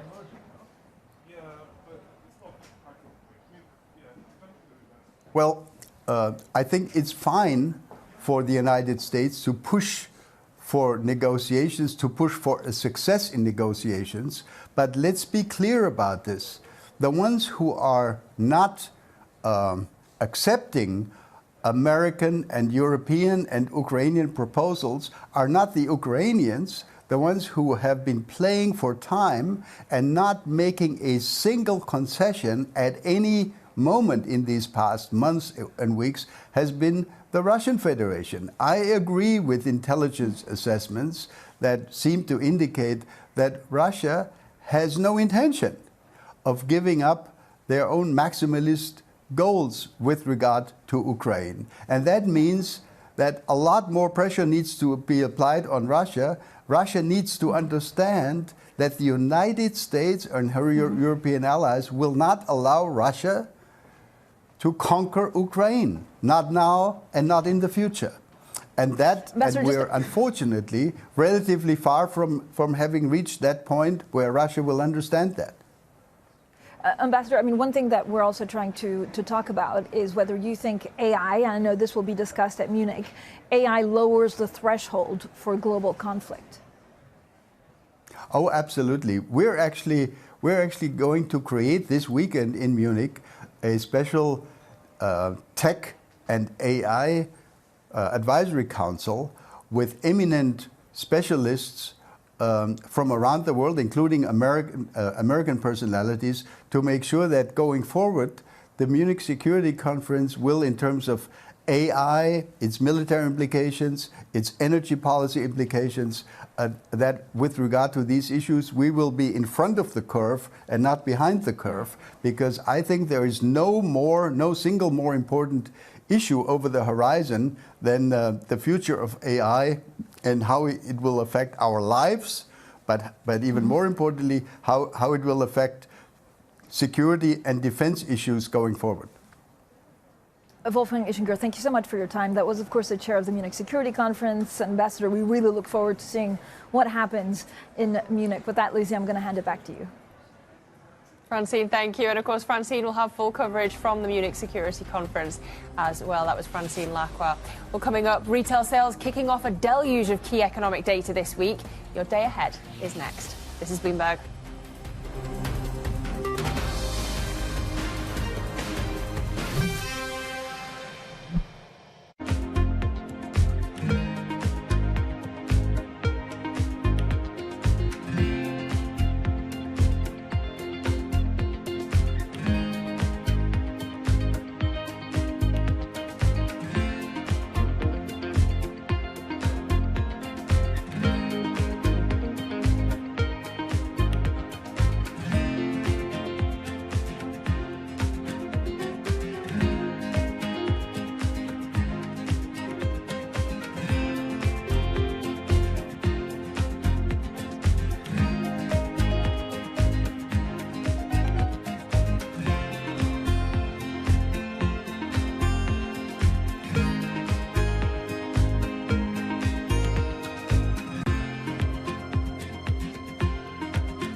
It's the world's second largest economy with a growing influence in global affairs. Bloomberg The China Show brings you the unmatched expertise you need to keep track of breaking news, in-depth market analysis, and the most influential newsmakers in and around China. We need to do more to engage the market more. We're risk on. I think we caught a little sweet spot. Massive savings right now. It's already a different game. Bloomberg The China Show. Weekdays around the world, right here on Bloomberg. Context changes everything. Bringing you up-to-the-minute geopolitical news whenever and wherever it happens. I'm Stephen Engel at Japan's Akasaka Palace in Tokyo, and this is Bloomberg.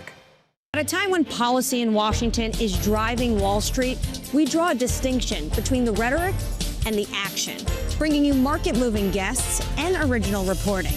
This is Bloomberg Surveillance.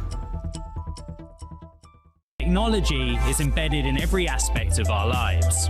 And laying the foundation for the future.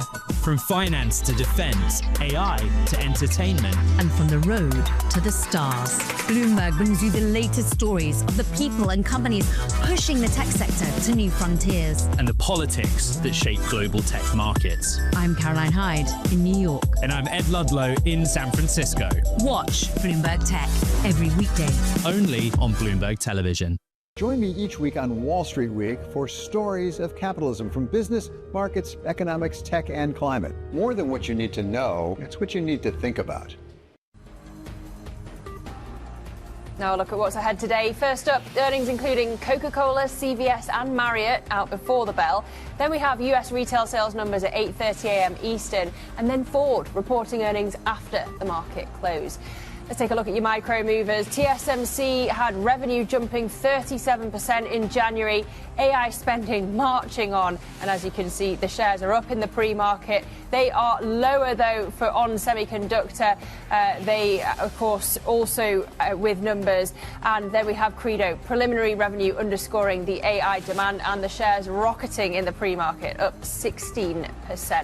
Let's check on your macro movers as well. S&P futures treading water, really flat to the upside. We're waiting for this data to come out. Retail sales later on, the dollar range bound, and the 10-year there at 4.18. That does it for Bloomberg Brief. Surveillance is coming up next. This is Bloomberg.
We are in such an incredibly exciting moment with AI. It is really the most profound technology of our lifetimes, and I think it has the potential to help us rethink literally everything. The potential for economic impact, societal benefit is honestly boundless. When we think about the economic impact for Europe in particular, it's around a 1.2 trillion euro estimate of the productivity growth that can be unlocked. This platform shift that we are living through, I think, is going to create untold amounts of value for the world, but also for businesses and for economies, which is why I'm incredibly optimistic in this moment for Europe, but also for the whole world. How do you think about job losses or safety for some of the AI tools? You know, I hear the anxiety and I understand the anxiety about jobs. I think that we are certainly going to live through a massive transition about how people learn to work alongside these tools. I mean, the reality is I do think there'll be some number of jobs that are displaced. I think it is a smaller number maybe than some anticipate. We estimate it's around 7%. And I think what's important is that we have programs that help those 7% transition into new fields of work. I think what is more likely is that most of us are going to learn to work alongside these tools. So we estimate about 2/3 of us. If you think about the tasks you do in your daily life, when you look at every industry, there are administrative tasks that are happening everywhere, and that's what AI is most helpful in improving. Why do the biggest names in business choose Bloomberg Television?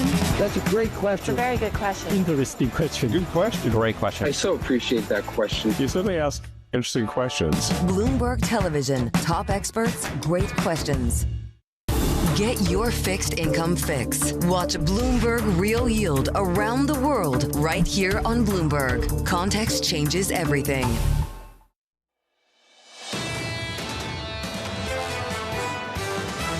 We're trying to diversify the tech trade. It's all part of that rotation story that we're talking about. We need almost those big tech companies to be performing well and delivering. The opportunity set for small caps has become a bit more narrow. The net of everything is that it seems to be more about positioning, valuation, and sentiment recalibration, not a deeper growth scare. This is Bloomberg Surveillance with Jonathan Farrow, Lisa Abramowitz, and Anne-Marie Hordern. Live from New York City this morning. Good morning, good morning. For our audience worldwide, Bloomberg Surveillance starts right now. Coming into Tuesday with tech bouncing, 2 days of gains pushing stocks within striking distance of all-time highs. As AI demand is driving TSMC sales to grow at the fastest clip in months, Alphabet is attracting more than $100 billion of orders for a $20 billion debt sale. That debt binge is going global. If $100 billion worth of orders isn't enough, well, how about a 100-year slice that you got being sold over in the United Kingdom? Look, if this was a test about how much appetite there is, both domestically and globally, for big tech giants to push out and build out some of their AI dreams, well, it is a resounding clapping sound coming from capital markets. Will this extend to the others, or is this an Alphabet-specific story? Really remains to be seen. Let's go with the 100-year issue. Let's talk about that. Sterling is a natural denomination for an issue that long. Got it? There's some demand out there. That's the good stuff.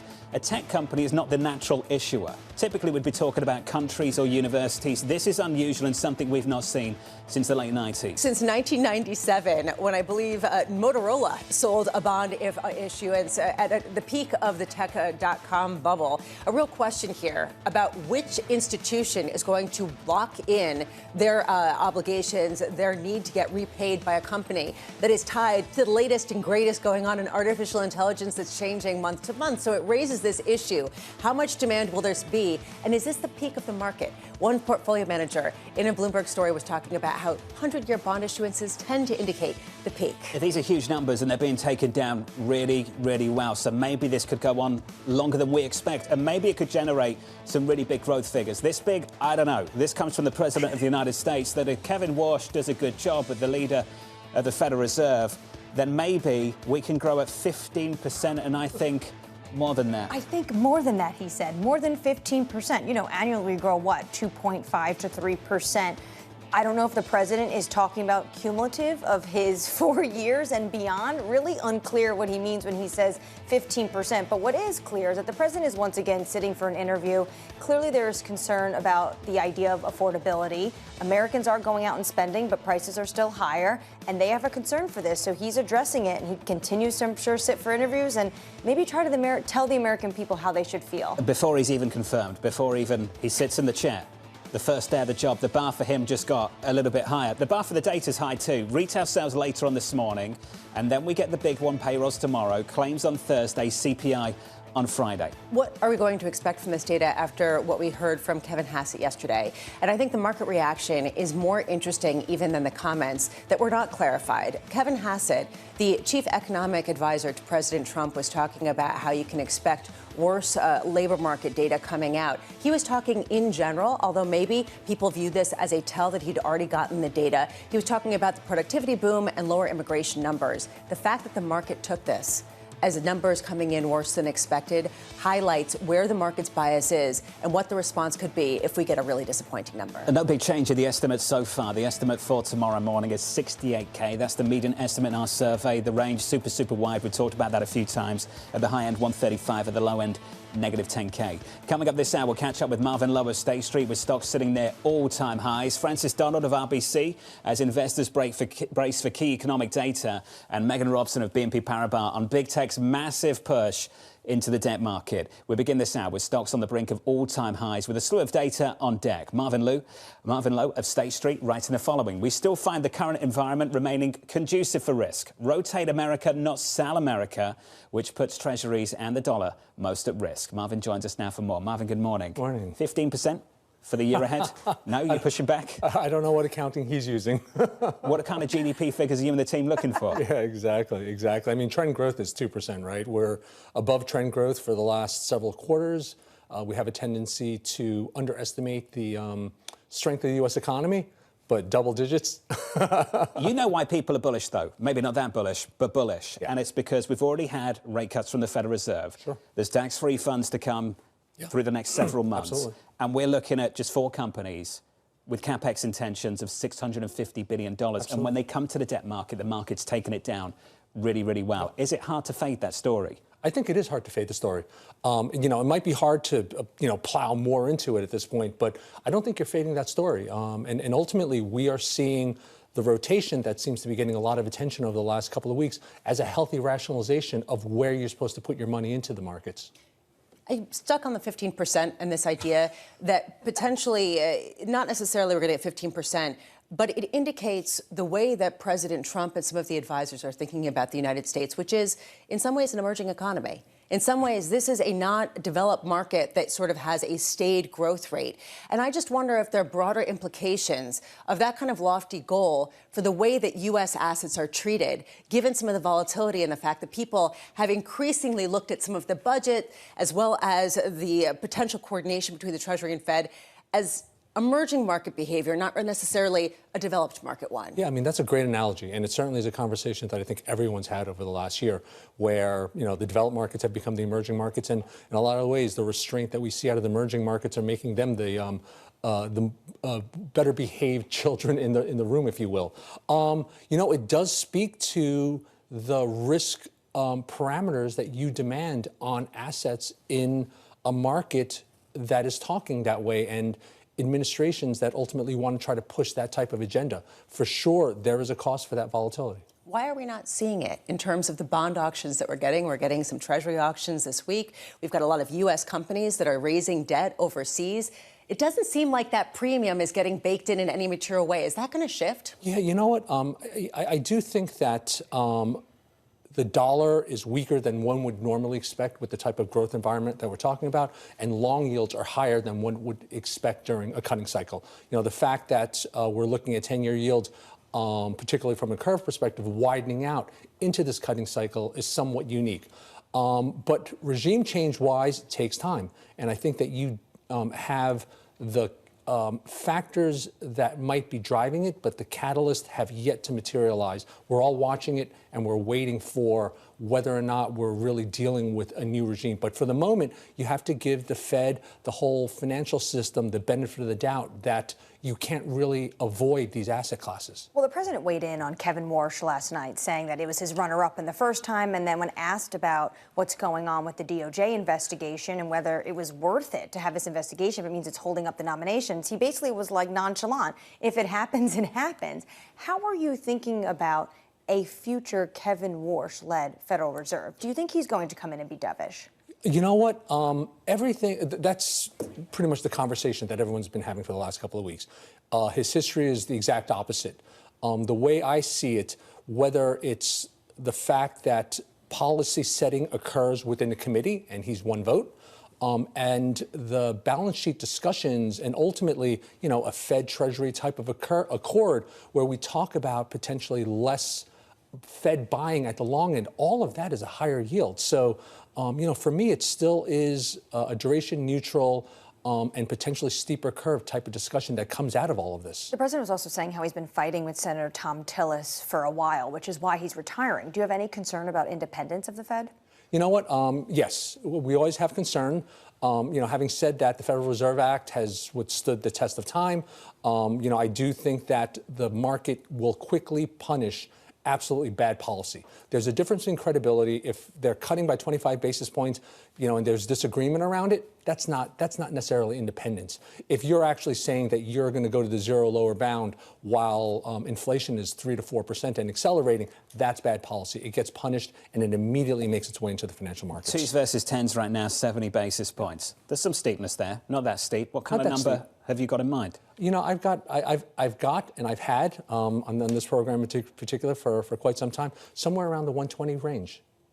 Historically, that is not overly steep. And when we talk about regime changes, we really do need to think through several cycles, including before the GFC, when the curve was more naturally steep. Is that driven by the front end or the long end? It's driven by a bit of both. So a bear steepener or a bear twist as part of that discussion. How quickly can you actually start seeing that come to fruition? So we hear this from a lot of different people. The yield curve should be steeper. You should have an extra yield premium on the long end. We haven't really seen it come to pass, especially when you see sort of how immune the long end yield curve has been to even some of the volatility we're seeing in Japan. So what's sort of your explanation of what hope people are holding on to before that starts to really materialize? Yeah, I mean, treasuries are this incredibly interesting asset class within the world, and it's not as if anybody is incented to sell aggressively around it. It's really a function of when they buy less. And I think we're starting to see those types of conversations emerge. Do we continue to see less foreign interest in the U.S. markets because there are 100-year bonds that they could buy elsewhere? That is kind of the iterative process around how we get there. But it really does make it difficult if you're playing a trade and you expect duration outperformance because the Fed is cutting. We haven't had it, and I wouldn't expect it. Do you think Alphabet exists in 100 years? The history of 100-year bonds, and I haven't been around for all of them, but is not necessarily great. So, thank you, sir. It's good to see you. Marvin Lowe there of State Street. If you're just joining us, we're looking for the pricing from that sterling-denominated 100-year issue coming out of Alphabet. We'll get more for you later on this morning. Let's get you an update on stories worldwide with your Bloomberg Brief. Here's Yahara. Hey, Yahara. Good morning, John. President Donald Trump says his pick for Fed Chair, Kevin Warsh, will be able to drive the U.S. economy to a 15% growth rate. Trump says Warsh was the runner-up in his last search for a Fed Chair, and it was a big mistake to pick Jay Powell, who was pushed by former Treasury Secretary Steven Mnuchin. Warsh's confirmation may be delayed due to the Justice Department probe into the Fed building's renovation. Meanwhile, as you all were discussing, Alphabet's raising $20 billion in its biggest ever U.S. bond sale. This as the tech giant sells sterling and Swiss franc denominated bonds for the first time today, including a rare issue of a 100-year note. Sources telling us here at Bloomberg, Google's parent company is offering 5 tranches each of sterling and Swiss franc notes. And we're seeing TSMC shares rising in the pre-market. The chip maker reporting a 37% increase in revenue for January compared to last year. The manufacturer for tech giants like Nvidia and Apple benefiting from a surge in AI spending, the company pledging to spend as much as $56 billion for the year, up a quarter from 2025. That's your Bloomberg Brief. John? Yahara, thank you. More from Yahara later this hour. Up next on the program, high expectations. We should be at 15% if our new head of the Fed, who I think is going to be great, but if he does the job that he's capable, we can grow at 15%. I think more than that. Good luck, Kevin. Terry Haynes of Pangea Policy joins us next. Live from New York City this morning. Good morning.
astonishing day for US technology. Shaping the region's technology ecosystem. Asia's biggest tech news and innovation. Know how the market day started. Find out how it finishes. Public markets to private markets. From the micro to the macro. Covering retail, entertainment, the business of sports. The supply chains, trade policy, how it all is impacting the U.S. equity market as we drive to the closing bell at 4 p.m. A holistic approach to covering financial markets. If it matters to your life, we're covering it. I'm Katie Greifeld. And I'm Romaine Bostic, and this is The Close. Live every weekday. Only on Bloomberg. Context changes everything. From the world of politics to the world of business, Joe Matthew and Kaylee Lines deliver news, insight, and analysis live 2 times a day, every trading day. Balance of Power at 1 and 5 Eastern, only on Bloomberg.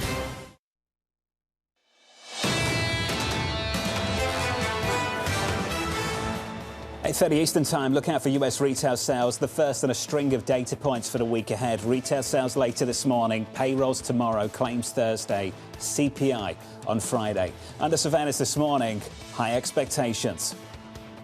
We should be at 15%. I'll tell you, if our new head of the Fed, who I think is going to be great, and he's a really high quality person, but if he does the job that he's capable, we can grow at 15%. I think more than that. Look, I've been fighting Tillis for a long time, so much so that he ended up quitting.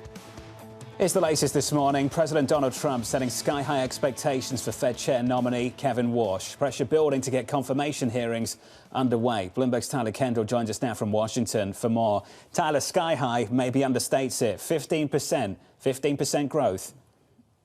Yeah, John, at this point, it's probably an understatement to say President Trump was trying to shed some light here on his hopes for an anticipated Fed Chair Kevin Warsh. It is unclear if the president was referencing year-over-year growth or some other metric, but underscores what could be intense pressure for the next Fed chair if and when he is confirmed. Now, perhaps behind this very rosy target is the fact that we are heading into the midterm elections, and that is going to be putting some pressure, heightened pressure on this White House and Republicans, considering that they are still playing defense when it comes to the economy. A new poll out from Pew Research finds that most Americans view the economy negatively. In fact, 7 in 10 of them are saying that right now they view it as fair or even as poor. Now, the White House appears to be banking on monetary policy under a potential Fed Chair Warsh as helping to fuel the economy forward. And they're also pointing to some of their other key policy proposals, including that they're expecting larger refunds this tax season under the One Big Beautiful Bill, as well as the president's continued push when it comes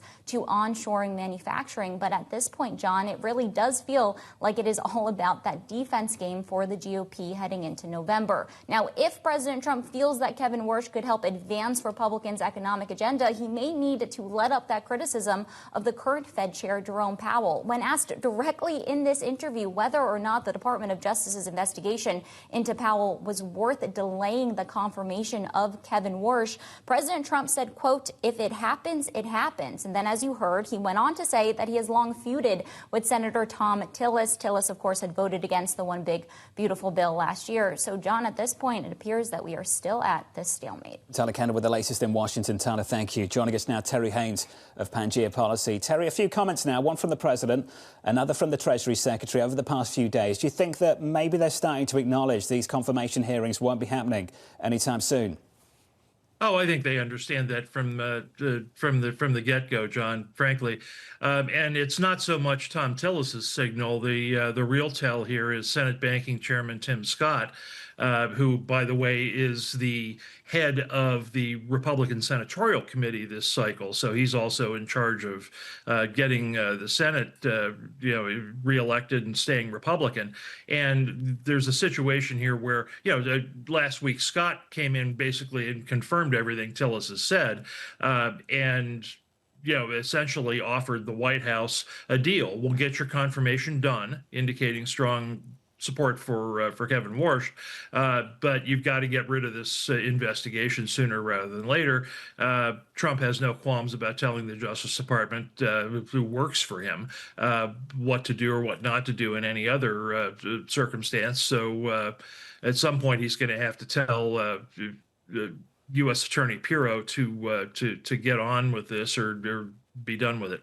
Well, the fact of the matter is he's not doing that yet, Terry. Why? Well, I don't know that he is or isn't. He isn't announcing it on Truth Social, if that's what you mean. But he might well be doing that behind the scenes. You know, there's two kinds of conversations that happen in Washington. One kind is loud and squawky. The other one doesn't seek press attention. So for all I know, they've told the U.S. Attorney to figure out what she's doing here and be done with it one way or the other.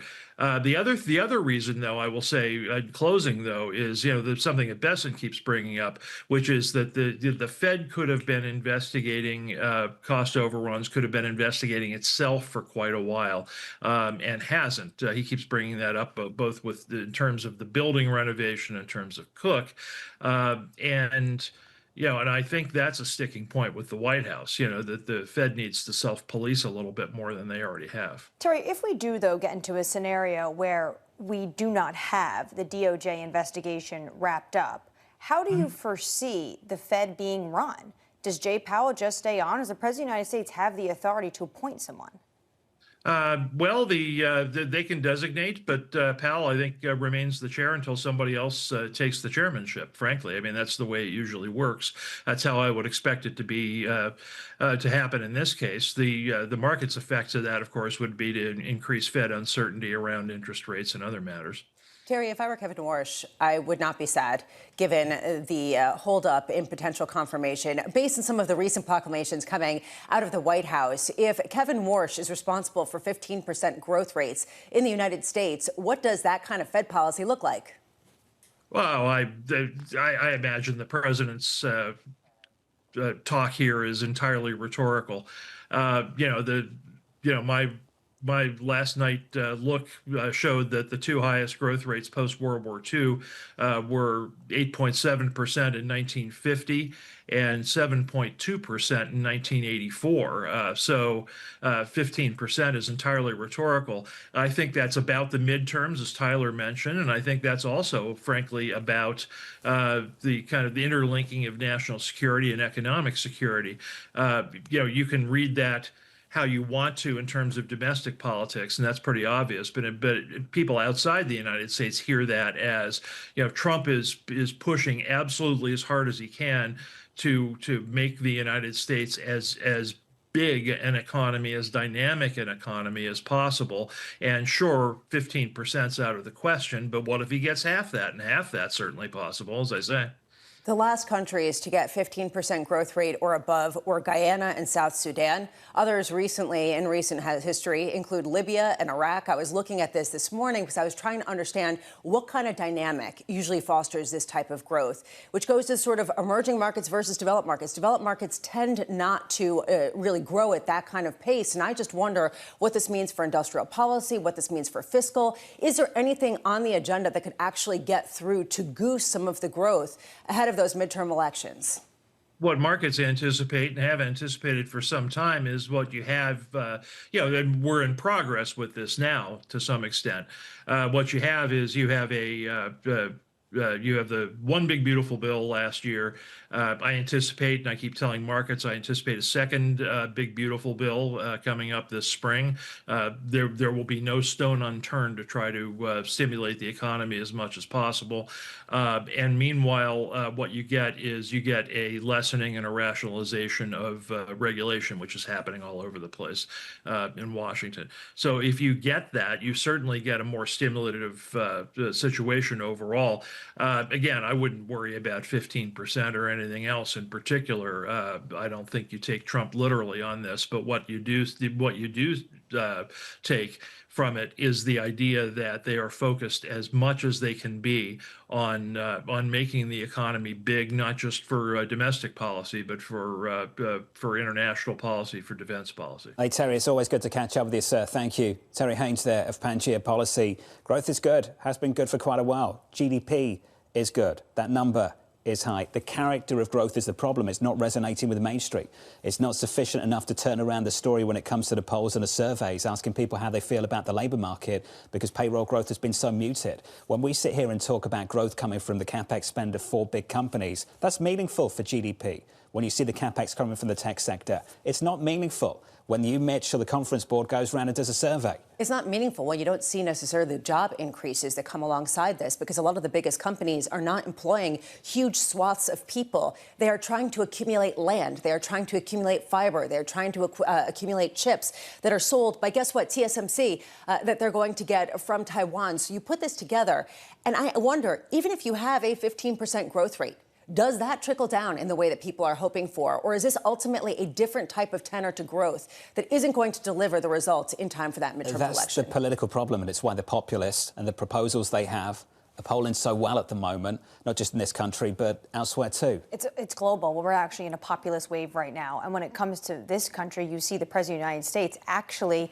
look to the far left for some of their ideas that he is promoting ahead of the midterm elections. You know, on the Google earnings call, what the CEO had to say is what keeps him up at night is compute power. You know what? I bet that keeps the president up at night, because what do you need for compute power? Land, electricity bills. All of this is a problem for everyday consumers. There are things that markets care about and things that everyday Americans care about. And I just wonder when the two stories, because it is a matter of when and not if, when the two stories converge, the remedies to the kind of things that Americans care about could be the story that constrains the kind of things that markets care about. If you start to get maybe a shift away from the deregulatory kind of overhang, especially if there's a focus on things like electricity and land use, people are expecting the bottom to come up to the top. They're expecting the trickle down from wealth effect. They're expecting the trickle down from some of this capex plan.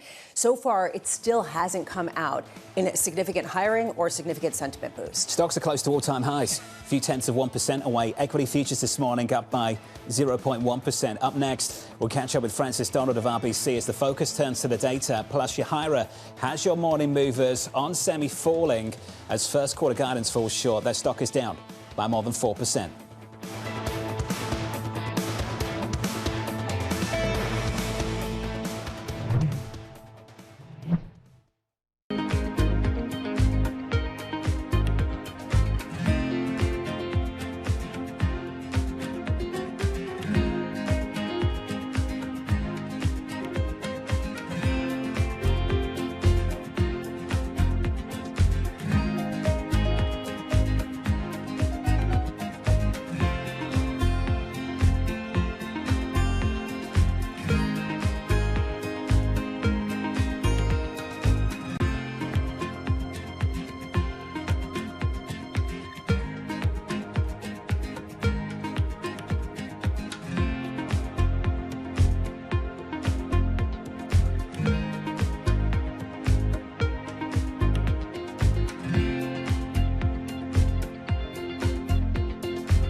in case you missed it on Bloomberg Crypto. There's a debate going on right now in DC that I think folks need to start paying more attention to, and that is the yield.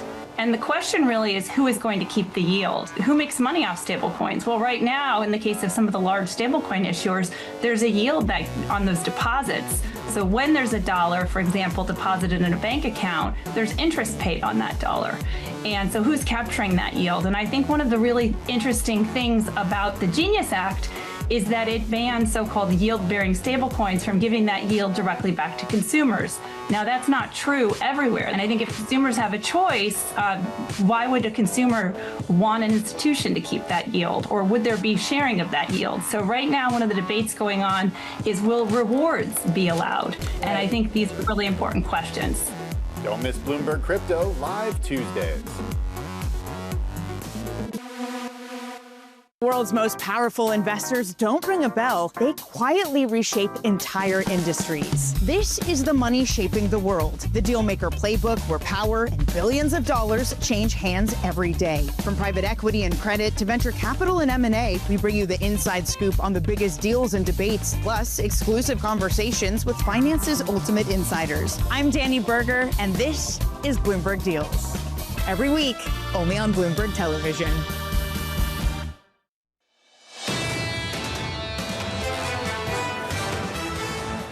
Equities positive, just about up by 0.1% on the S&P, following the biggest two-day rally on the S&P 500 of the year so far, adding about 2.5% to the benchmark and putting us within striking distance of all-time highs on the S&P 500. Elsewhere, the Russell small caps up another 1/10%.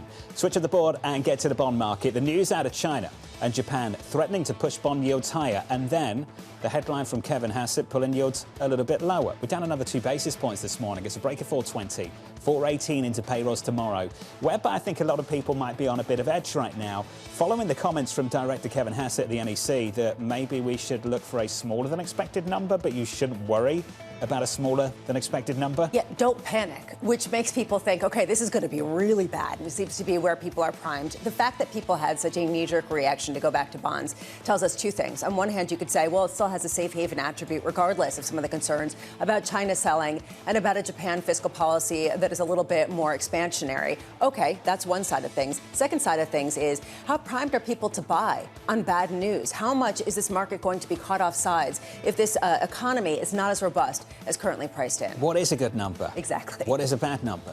In this payrolls report in the next 24 hours. Retail sales later this morning, 8:30 Eastern time. As yields came down, the dollar weakened. The worst day, the biggest one-day drop for the US dollar of the month so far. Let's turn to foreign exchange. We unwind some of that move, but euro dollar still around 119. Euro dollar this morning down by 0.1%. As we count you down to the opening bell and that data, let's get you some single names to morning movers. Yahira has more. Hey, Yahira. Hi, John. There's been a lot of pressure on software companies like ZoomInfo to prove they can keep up in an AI-driven world, but ZoomInfo's results gave little comfort. The company signaled revenue could barely grow or even fall in the year ahead, so that anemic growth plus the risk of AI disrupting companies like this one is causing shares to plunge more than 10% in the pre-market. Meanwhile, also falling are on semi shares. They are down nearly 5% in the pre-market after its outlook came in a touch lighter than expected. This is a company still dealing with an inventory glut, and on top of that, slower EV sales are adding pressure to the chip maker, which is highly exposed to the auto sector. So it is increasingly looking to AI data centers as a new source of growth.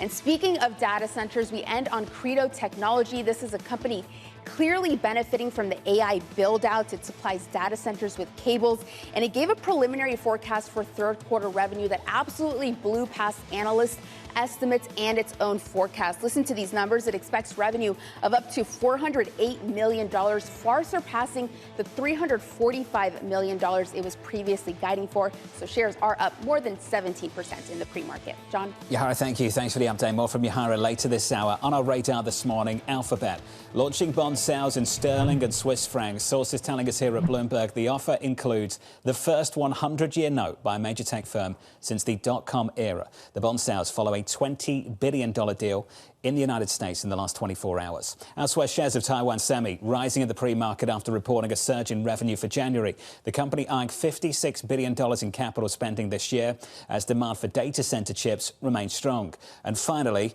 the Trump administration reportedly planning on shielding hyperscalers like Amazon, Google and Microsoft from upcoming chip tariffs. The Financial Times reporting the carve-outs are tied to TSMC's commitment to build more semiconductors right here in the U.S. And tied to our commitment to be the leaders in the AI wars of 2026.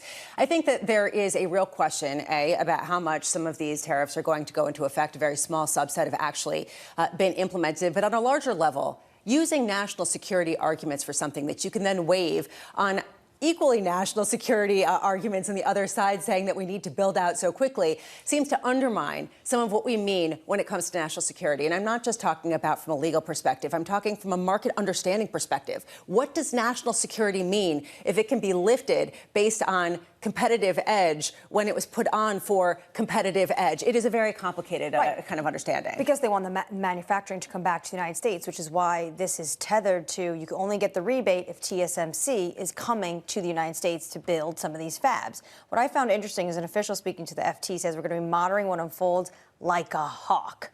Basically, you're not going to get the tariff rebates if we don't see that TSMC is building in the U.S. Basically, they do not want this to be a giveaway to that company. So that's why this is a carrot and stick approach. And also, it hasn't been decided yet. We should note that. We're monitoring the data like a hawk. A slew of economic data through the week, kicking off with retail sales in about 2 hours' time. Francis Donald of RBC writing, there will be no shortage of growth in 26, but it will be growth for markets, not growth for the people. Francis joins us now for more. Francis, good morning. Good to see you. Good morning. That's a really strong statement. What do you mean by it? It's a strong statement, but it's factual. This is jobless growth that's coming through into America. It's growth that's driven by CapEx, government spending, big emphasis on the supply side of the economy. But that's not necessarily a bad thing. This is not an economy that requires a significant amount of job growth behind it.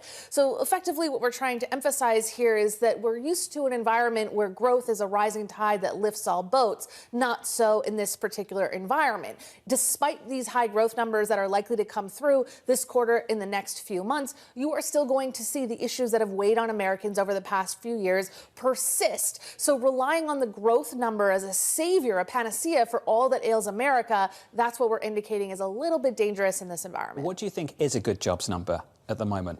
Anything above 40,000. That's our estimate of the so-called break-even employment number, although that is continuing to decline. So when we hear Kevin Hassett say, get used to lower numbers, but don't panic, an economist's take on that, or this economist's take on that, is, well, this is not an economy that requires a significant amount of job growth. We probably need about 40,000 jobs per month, although that number is declining. So anything above that number is going to reduce the unemployment rate. And that's how you end up with this dichotomy of slower job growth, but an unemployment rate that could decline to 4.3%. At least that's our estimate. Yeah, Kevin Hassett said don't panic. And panic is a different kind of emotion, especially given the fact that the market has not been panicking on some of these jobs numbers. And frankly, that nuance has been highly baked into a lot of outlooks from a lot of Wall Street houses. I just wonder, what's a bad number? And I'm talking not just about the headline number, but also the benchmark revisions that we're going to be getting as well.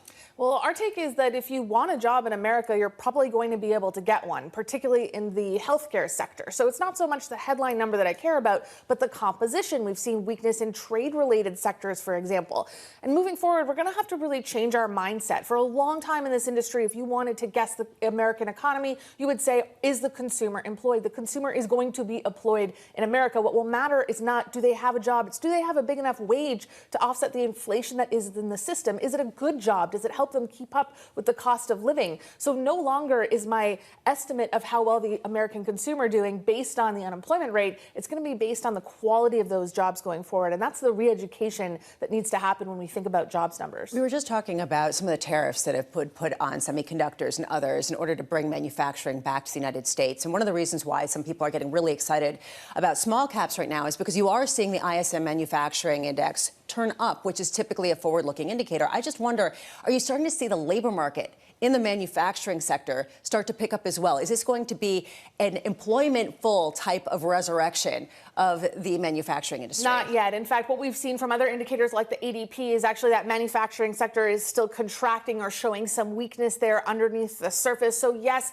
good news. We do have some momentum under that manufacturing side of the economy, but it's not translating to jobs yet. Again, this is jobless growth that's happening under the surface. I'm not sure if it's don't panic. It's be aware that that's okay in this particular situation, but don't expect the employment side of this growth equation to surge to the same extent as you would see the GDP side. When will we see it? They're spending tons of money on the AI data center build out. When will that actually mean jobs? Well, it may not. So part of the data center component of this story is that AI can reduce some sort of job emphasis. But again, there's a bullish take to this, which is our big take at RBC is that America needs workers, not jobs. And so for a long time, we would hear, what jobs is AI going to steal? That's not our perspective. Our perspective is that AI is going to save us from the labor shortage. Now, it's going to be a bit, I call it sort of an awkward teenage years going forward here. We're going to have some implementation that is a little bit clumsy, too many jobs added, some taken away over that period. But ultimately, we view this as actually being able to produce a more stable equilibrium in the job market, not something that's going to erode this demand for workers without the supply for it. Where does this kind of relationship leave inflation? Well, I think we're about to hit the 5-year inflation, 5-year anniversary of inflation above 2%, and no one's talking about that. I think we've all just given in to the idea that inflation will stay around. The Fed effectively doesn't sort of mention that. We talk about the bias towards rate cuts, even though we are 5 years into having inflation above target. And so you're right to call this out, which is that if you have sort of a tight labor market, unemployment rate around 4.3, 4.4, you are going to have a floor under services inflation. It is going to be really hard to see material wage disinflation or deflation in the system. And that's why we say get used to 3-ish inflation. That's here to stay. Now, some folks will say, well, that's not so bad. And it's not. It's not the breaking of the inflation system in America, but it is a sort of more nebulous, maybe even nefarious creep up in prices and a new sort of steady state that's in the high 2s. So folks for a long time said, wouldn't it be so scary if 3% was the new 2%? Well, it sort of crept in like the frog that's being slowly boiled in the pot. That's how I think about the inflation situation in America. New leadership of the Federal Reserve. I'm sure you've developed thoughts on Kevin Warsh and what kind of leadership he might provide. Well, yeah, I mean, we have to think about, is there going to be a different sort of bias? But actually, there's always bias at the Federal Reserve. It's just human beings who have perspectives and weight the data from a different perspective.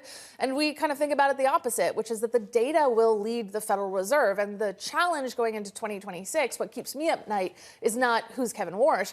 It's what does the Federal Reserve do if you see a small creep up in the unemployment rate, but the level is still very low. So, for example, if we go from 4.3% unemployment to 4.5 or 4.6, that's still an extraordinarily tight labor market, but we know this is a Fed who will say we don't like the direction of that going. So I worry about how is this Fed going to communicate an extraordinarily tight labor market and inflation stuck near 3% with a dovish bias. Didn't we just find out what happens? They cut rates.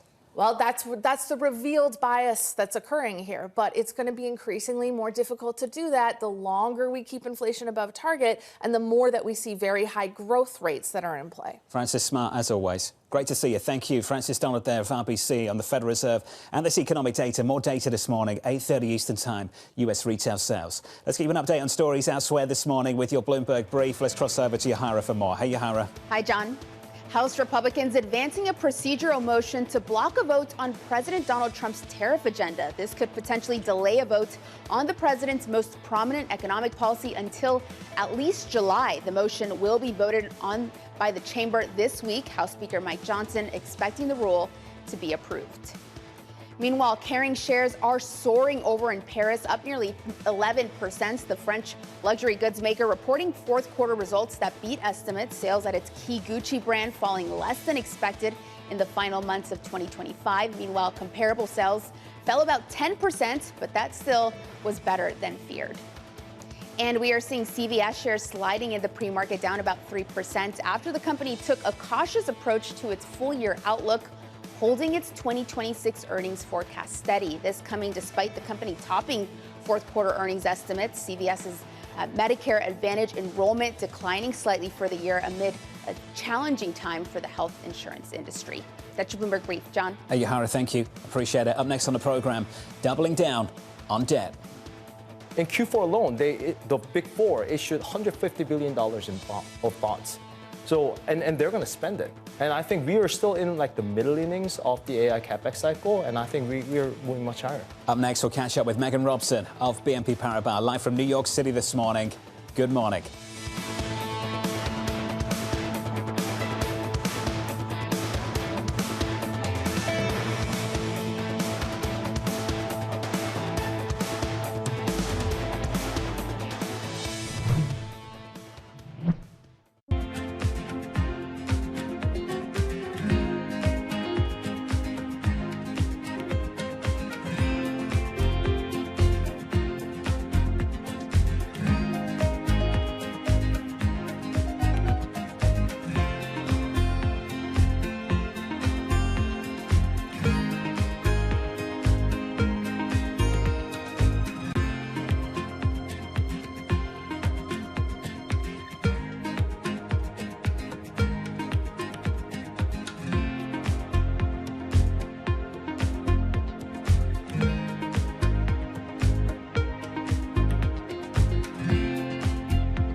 Crises, two essential crises, and for both it's now or never: democracy and climate, and they are absolutely interlinked, and we have to solve them together. We're losing the democratic infrastructure and norms to deal with the climate, and we're losing the climate stability that is essential for a democracy. We have to solve them together.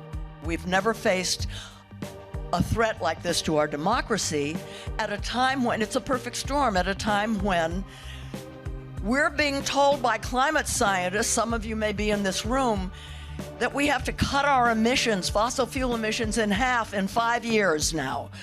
You know, when I started to realize what was happening, it was 12 years, and we haven't done it. Trading day is about to start. And you're already looking for that edge. The opening trade brings you everything you need to know as markets open across Europe. Let's talk about the significant risk transfers to find space in their balance sheet. Hedging some of that risk. You could look at it the other way. Obviously, this stuff is risk-weighted. I would much rather be long than be short. We're in a kind of sweet spot. Very, very strong alignment. 3 revolutions in 1. I'm Guy Johnson. I'm Anna Edwards. And I'm Tom McKenzie. This is your opening trade. Every trading day, only on Bloomberg. Making money isn't about drowning in emotions. It's about understanding what's actually happening. Markets are the best way to glean signal from noise, and that is what we try to do every morning. This is Bloomberg Surveillance. Bringing you up-to-the-minute global news whenever and wherever it happens. I'm Hazlida Amin in Davos, Switzerland, and this is Bloomberg.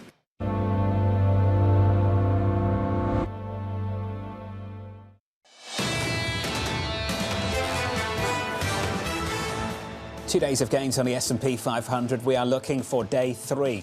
Equities up by 0.1% on the S&P, up another 0.12 on the Russell. Under surveillance this morning, doubling down on debt. In Q4 alone, the Big Four issued $150 billion of bonds. So, and they're going to spend it. And I think we are still in like the middle innings of the AI capex cycle, and I think we are moving much higher. The biggest reason why they're investing is more because they don't want to be disrupted than to make money. As long as they have that disruption risk, it's an existential risk that they're seeing. So here's the latest this morning. Alphabet tapping the global debt market and seeing $100 billion in orders for its biggest ever dollar bond sale. Megan Robson of BNP Paribas writing, hyperscaler capex consensus expectations for 26 have increased. This reinforces our $250 billion hyperscaler IG borrowing forecast for this year. Megan joins us now for more. Megan, good morning. Good to see you. Good morning. Thanks for We've got having some me. time to work through all of these issues. I think the first question a lot of us get asked is, why is a cash-rich company like Alphabet, with a super strong balance sheet, which can cover all of this themselves, borrowing in the debt market of the scale? Why do they do those things? It's a great question. So I think there's two reasons. One, we're seeing these CapEx numbers increase so quickly, and they're really outpacing operating cash flow. So it brings up this sustainability question. If they're planning to continue CapEx at this pace, they really do need to start issuing debt. And then I think the second piece is tech has been traditionally a very asset-light sector.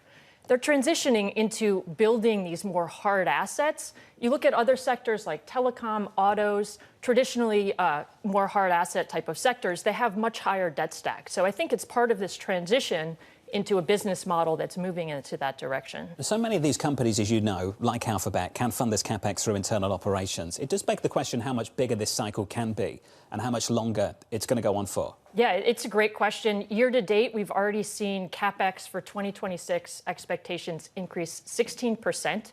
So that really drives our expectation. The directions can continue to go up in terms of the capex. A lot of that will be funded in the US IG market. For us, our high conviction view is we do think spreads have to continue to go a bit wider for hyperscalers. We think there will be a penalty as the market, we haven't seen it quite yet, but we do think there will be a penalty throughout the year as issuance continues. A number of investors see a 100-year bond issuance over in the United Kingdom as sort of the warning bell. This is the top. I mean, that's sort of what we've seen in the past. I mean, how do you view something like that in terms of a big company that doesn't necessarily need the cash, but sees really beneficial financing conditions going all in on a century bond? The century bond is still an outlier, but certainly a sign of just the massive and breadth of demand that we're seeing across the space. I think for us, the risk you really have to think about is, will these companies be able to monetize the investments that they're making here? And we see some early signs that they potentially can. So looking at earnings last week, we saw cloud growth as high as 40% for some companies. That suggests there is, once this supply gets online, there is potential to monetize it. And remember, top line growth for some of these names is 20% revenue. That's still a huge number. So we are starting from a point of high fundamentals or strong fundamentals, but there are some of these concerns that are extremely valid, I think. We're seeing unbelievable demand. I mean, truly unbelievable demand for a lot of this debt, which raises the question in my mind, how much money is just sitting on the sidelines? How much money is waiting to be poured into this on the part of investment grade bond investors? Or are they selling treasuries? Are they selling some asset to go into some of this debt that they know is going to be issued this year? We haven't seen signs that there's a selling and a rotation. We do think there's a lot of cash on hand. And to your point about the demand, some of these issues have been 3, 4, 5 times oversubscribed. So the message, I think, is investors are more worried about being left behind, left out of deals than being having too much exposure at this point. And remember, the hyperscalers in the past have had relatively small debt stacks. So we do think there's not a capacity or overcapacity issue from an investor standpoint of having too much exposure quite yet. There's room to add to these names. Right, hyperscalers are in a unique position to tap the debt markets. Does it make it harder then for a smaller tech company?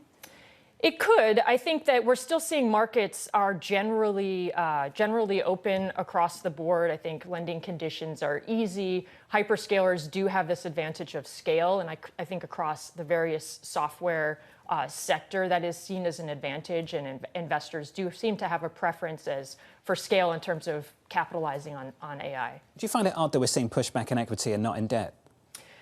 We have seen, so in the IG space, we haven't seen much pushback on debt, but I think that the equity weakness has really spilled over into software of smaller names. If you look at leveraged loans, we've seen some real underperformance there in terms of software risks as a result of the sell-off in software. Software equities down almost 20%.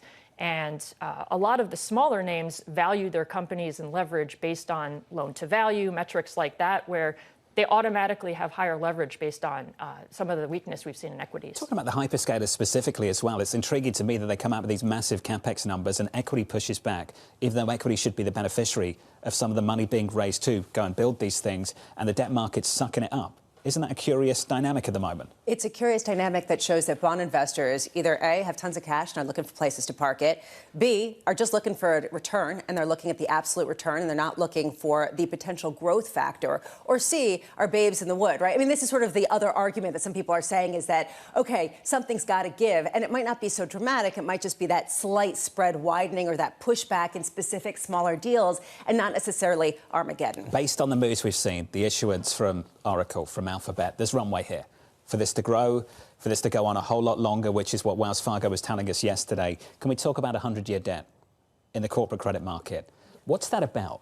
Why would someone buy that issue? Can you help us understand that? Now, typically we'd associate that with governments, with universities, the kind of institutions that are around for centuries. Not with tech firms, which is why we keep going back to this 1997 Motorola issue. I've got no idea where Alphabet is next year, 5 years, 10 years. And if we're all worried about the disruption coming from AI, I'm not sure how anyone can have any degree of confidence about where they'll be in the next century. Why does someone in your market want to buy a 100-year corporate debt issue from a tech firm? Yeah, I think it's definitely a unique tenor, and not only bringing sort of the credit risk that you're talking about, but interest rate market risk, just having that extreme long duration. The 100-year bond was sold in a different currency, so it was sold in sterling. That adds a more specific element to it. But there are certain investors that have asset liability matching, and so it could play into an average duration goal, that having, if they want to extend duration, that is potentially one tool that they can use to do so. It always blows my mind because this often doesn't work out for sovereigns, never mind companies. Argentina, Austria. I mean, look at the other examples that really haven't worked out. I think that Marvin Lowe said that the Argentinian 100-year bond didn't make it to the second coupon payment. So tend to be sort of a scattershot result in terms of what you can get. Nonetheless, this really speaks to the dynamic of people having a lot of cash, and it speaks to the liquidity in the system. It still is in the system. So for all the people who are looking for some sort of blowout top that leads to a 40% decline, well, good luck if you have this kind of liquidity and this determination from governments worldwide to keep that liquidity in You're markets. looking for $250 billion in issuance from hyperscalers? $250 billion is our forecast for this year, and I think we're recommending investors actually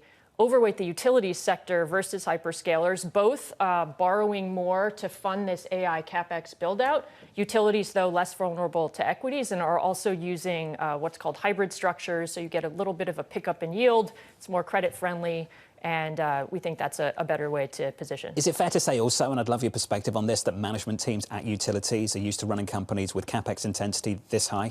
Exactly. There's less of a transition of the business model for sure. So I think that's a great point as well. I'm intrigued by this management team sort of dimension when it comes to this massive transition. These are companies that are not used to running their companies this way. I'd love to hear more on that in the coming year. You have to be a talent manager to becoming an investment manager. And those are two different things. Massive change. And ultimately, that's going to be the challenge. And right now, people are just excited about the promise. That will come into play. And it's the reason why a lot of private asset managers have been involved. And I wonder actually how much they're getting locked out as some of these public issuances come to the fore. Alphabet in their earnings talked about these leasing arrangements with third parties. And they said these agreements could, quote, increase liabilities and obligations in the event of non-performance by us, our counterparts, or vendors. This is a new business model that they are embarking with, and that is where the risk is. Just got an update for you on the debt, sterling-denominated debt from Alphabet, set to raise a record 4.5 billion sterling from that pound bond sale. That headline just crossed on the Bloomberg terminal just moments ago. Megan, good to see you. Thanks for dropping by. Major numbers. Talking up 250 billion from hyperscalers. Morgan Stanley, by the way, looking for 400 billion this year from some of those names. So these numbers get bigger. Megan Robson there of BNP Paribas. Coming up on the programme, Eric Johnson of Cantor Fitzgerald, John Lieber of Eurasia Group, Mike Pyle of BlackRock, Matthew Mish of UBS. The second hour of Bloomberg Surveillance just around the corner.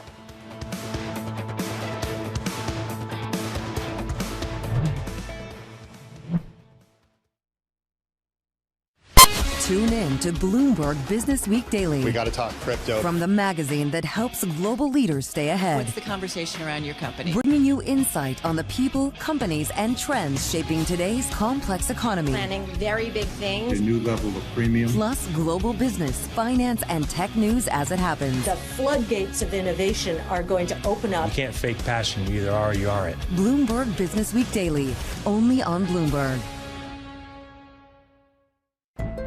When I visited Fernandez at IMAX's headquarters outside Toronto, we went to the facility where IMAX designs and maintains its cameras. The latest next-gen equipment was out with directors on filmed for IMAX sets, but there was still plenty of cool gear on view. As the head of the finance department, do you look at all the things in this room and think, this costs that amount of money, this costs that amount of money? Thankfully, no, I don't. When I think about cameras in general and what we, when we first, I'll give you a really prime example, the film cameras. When you thought about it, okay, are we building 2? Are we building 4? Are you building 8? Right? And that's where I start to think about, well, what makes the most sense from a return perspective? Because yes, Nolan wants the cameras, but how many other filmmakers out there use the film cameras? The lens that I look at it through is essentially, how many do we build and in what way? Because the one thing is we are going to invest to build it right and to build it for longevity. But do you need 10 of them? No. Building 4, that was the right number. And do we potentially want to build a couple more? Maybe a couple more, but I don't think we need 10 because they won't always be in use all the time. I imagine that at different points you need to tell people no. What's that process like for you?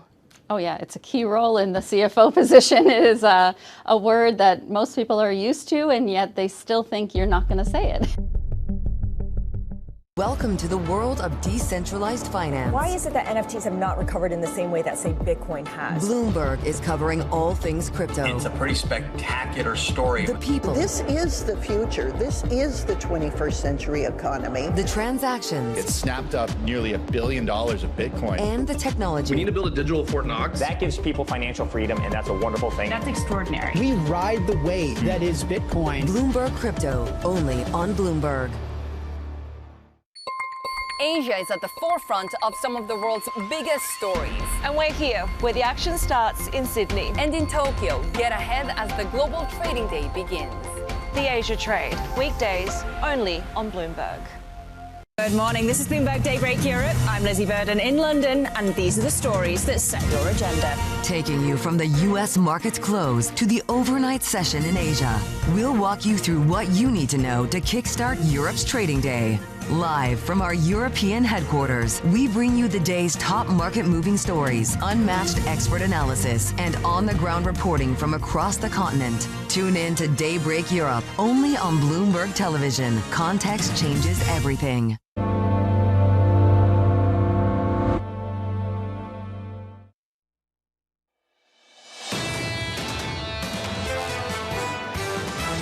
We're kind of still in this low higher, low fire place. There is a lot of scope potentially for the Fed to cut rates if they had to. It's pretty clear they're going to do whatever it takes to juice the economy and markets. It's important that we still get rate cuts this year. I think there is an upside case for the economy this year. This is Bloomberg Surveillance with Jonathan Farrow, Lisa Abramowitz, and Anne-Marie Hordern.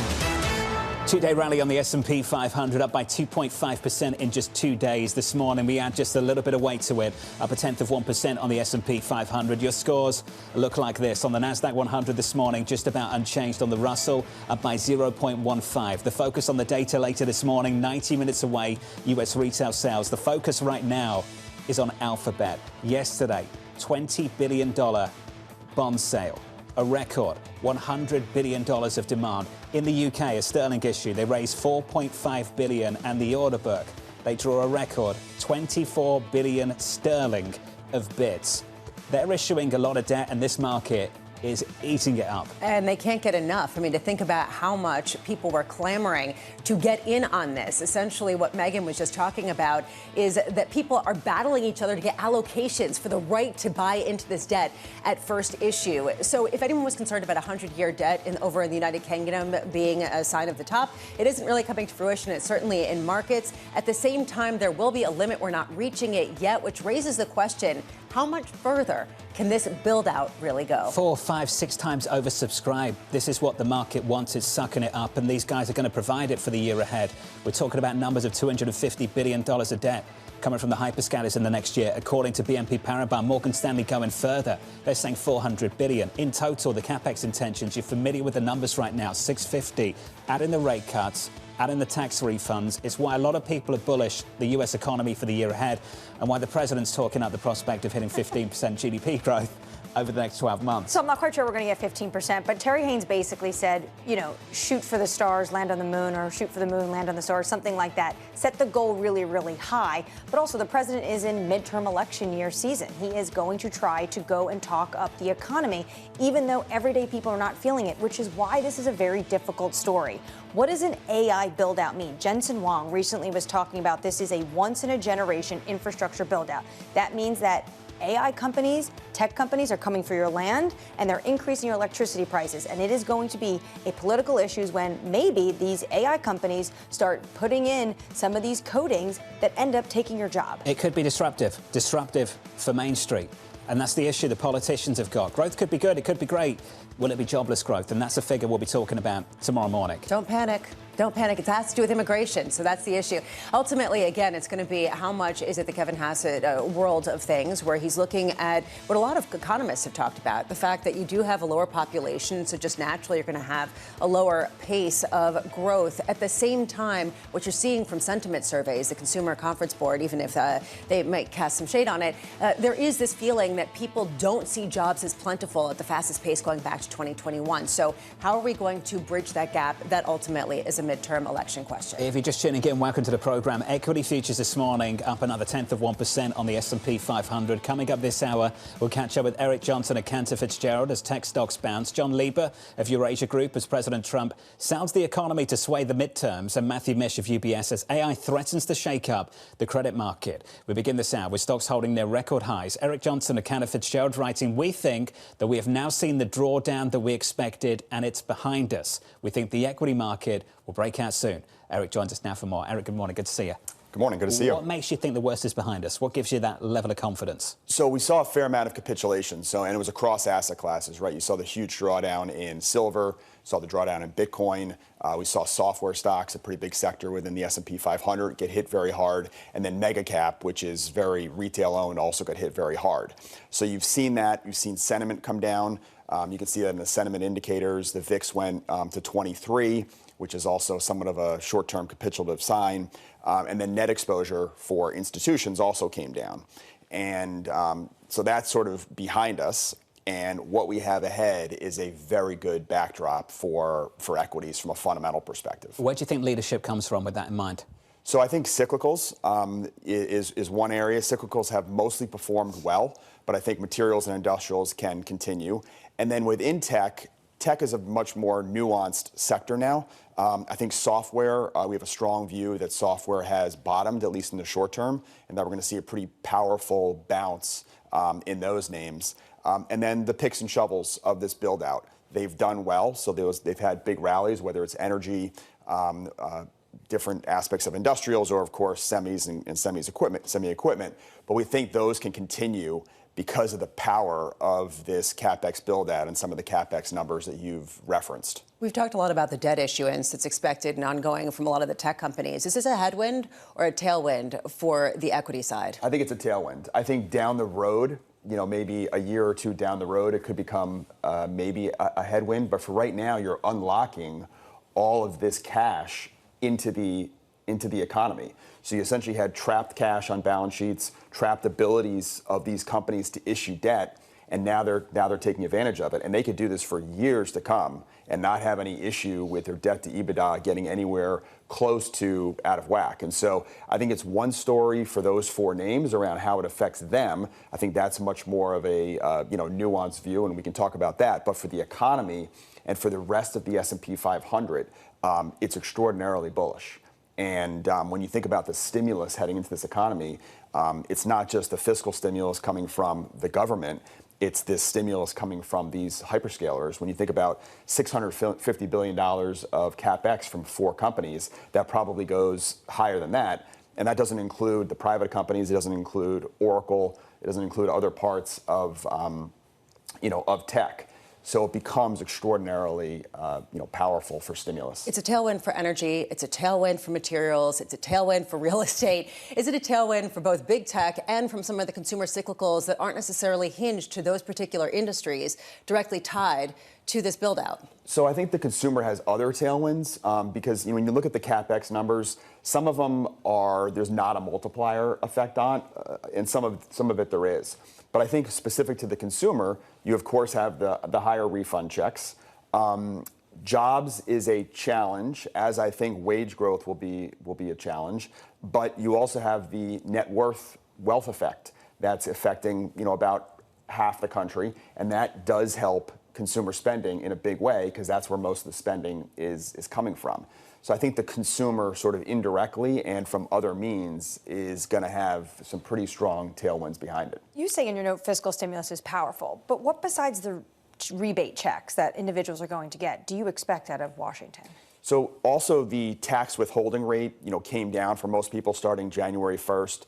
And then, of course, you have the expensing of CapEx for, many smaller companies that we're not talking about and that are not public that are likely also going to increase their CapEx because they can write it down and depreciate it all in the first year. Now, we are in a midterm election year, and so there's potentially other stimulus to come. Of course, President Trump has talked about the $2,000 checks. Our view is whether it's $2,000 or it's something else, we think something will come. So maybe it's less, maybe it goes to a smaller percent of the population, but you're likely closer to midterms going to see that type of stimulus coming. And then, of course, you have monetary stimulus. When it comes to monetary stimulus, you're expecting a dovish Kevin Warsh if he gets through the Senate confirmation hearing? Yes. So I think he's talked about lower rates for sure. He's also, of course, talked about a smaller balance sheet. I think once he's in the seat, the more dovish Kevin Warsh will be in the seat. And I think he's also going to have a lot of tailwinds around inflation. So if you look at right now, trueflation right now has dropped dramatically over the last 2 months. And that's essentially just a real-time indicator every day that comes out looking at prices. It's dropped from 2% to 60 basis points over the last 2 months. And we think that owner's equivalent rent's going to come down. And so I think he'll have the reasons between the inflation numbers and the labor numbers to be able to cut probably 3 times. 3 cuts this year. 3 cuts in 26, yes. On top of all the tailwinds that we're seeing in growth. Yes. That's going to be quite something, isn't it? What kind of level of growth are you expecting? I mean, I think from a real perspective, we can get somewhere, certainly north of 3%, and I think that we're probably going to see some quarters that are north of 4%. I think, and if you look at the equity market, if you think about GDP growth north of 3% with a Fed cutting, that's extraordinarily powerful. If you look back in history, how when markets have had their dramatic sell-offs, they've had it with GDP going negative or being around 0, or you've had an aggressive Fed. We're going to have both of those going in the right direction. And so, there hasn't really been a time where you've had both of those going in the right direction where you've had weak equities. Everyone who comes on the show this morning, I hear it's going to be a really hot economy. Inflation's not going to run away, but it's going to be around 3%. It screams buy equities, sell the long end of the yield curve, and sell the dollar. I mean, is there anything to push against that type of trade, at least based on that narrative that you just put out there? So, yes, I would disagree with selling the long end of the curve. I actually think bond yields are going to come in, and it's for a number of reasons. One of the topics that hit the media was around this Treasury and Fed, coming together. And putting that aside, I think the Treasury is clearly focused on getting the long end of the curve down. And there's things that they can do around issuance and moving that closer to the shorter end, which I think that they ultimately will do once the Fed funds rate gets lower. So I think that'll be, very important. And then number 2 is I think the inflation rate is going to come down, which should help the long end. And then if you look at the deficit in 2025 was down versus 24 as the economy expanded. So that curve, that deficit to GDP ratio is starting to bend lower. And so I think that's also going to be positive for bonds. And so if you have the Fed funds rate go to 3%, I think having a 10-year in that 350 or 375 area, when you have the government wanting that long end down and being able to do things, I think is very realistic. 418 this morning on 10s. Eric, good to see you. Thanks for being here. Lots to think about. Thank you, sir. Eric Johnston there of Cantor Fitzgerald. Let's get you an update on news worldwide with your Bloomberg brief. Yahara's back with more. Hey, Yahara. Hi, John. We're seeing Coca-Cola shares falling 3.6% in the pre-market. The beverage giant posting fourth quarter revenue that missed estimates. The company offered a full-year sales outlook with its high end near Wall Street expectations, bolstered by higher prices and demand for zero sugar drinks. Meanwhile, Barclays reporting earnings last year that beat expectations, helped by the best fourth quarter since 2016. The bank saying it will return at least $20 billion to shareholders through 2028 as it continues to work through a long-term plan to slash costs and improve profitability. And President Donald Trump says his pick for Fed Chair Kevin Warsh will be able to drive the U.S. economy to a 15% growth rate. A lot of pressure there. Trump says Warsh was the runner-up in his last search for a Fed chair, and it was a big mistake to pick Jay Powell, who was pushed by former Treasury Secretary Steven Mnuchin. Warsh's confirmation, though, may be delayed due to a Justice Department probe. That's your Bloomberg Brief. John. Yahara, thank you. Thanks for the update. Up next on the program, selling the Trump economy. I think we have the greatest economy actually ever in history. Now we have the hottest country anywhere in the world. I guess I have to sell that because we should win in a landslide, and we'll do everything we can to do it. John Lieber of Eurasia Group joins us next, live from New York City this morning. Good morning.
Middle East and Africa. Vibrant resources and high-yield investment opportunities abound. Join me on Horizons Middle East and Africa for the stories, newsmakers, and insight from this exciting region. Now weekdays, only on Bloomberg. It's the world's second largest economy with a growing influence in global affairs. Bloomberg The China Show brings you the unmatched expertise you need to keep track of breaking news, in-depth market analysis, and the most influential newsmakers in and around China. We need to do more to engage the market more. We're risk on. I think we caught a little sweet spot. Massive savings right now. It's already a different game. Bloomberg The China Show. Weekdays around the world, right here on Bloomberg. Context changes everything. Key investors, top executives, global innovators. Join me for in-depth conversations with the biggest newsmakers on the day's top stories. Insight with Haslinda Anand, only on Bloomberg.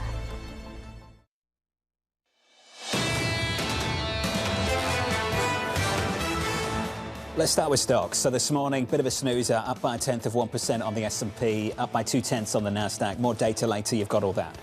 In the corporate credit market, the primary market, the supply was seeing anything but a snoozer. So yesterday we had a $20 billion debt issue from Alphabet. They drew about $100 billion in orders, so 5 times oversubscribed. Fantastic. Market wants to eat it up. Then this morning they go global, issue some debt in sterling and the Swissy. These are the headlines based on a sterling issue. So they raised a record, and are set to raise a record $4.5 billion from the pound bond sale.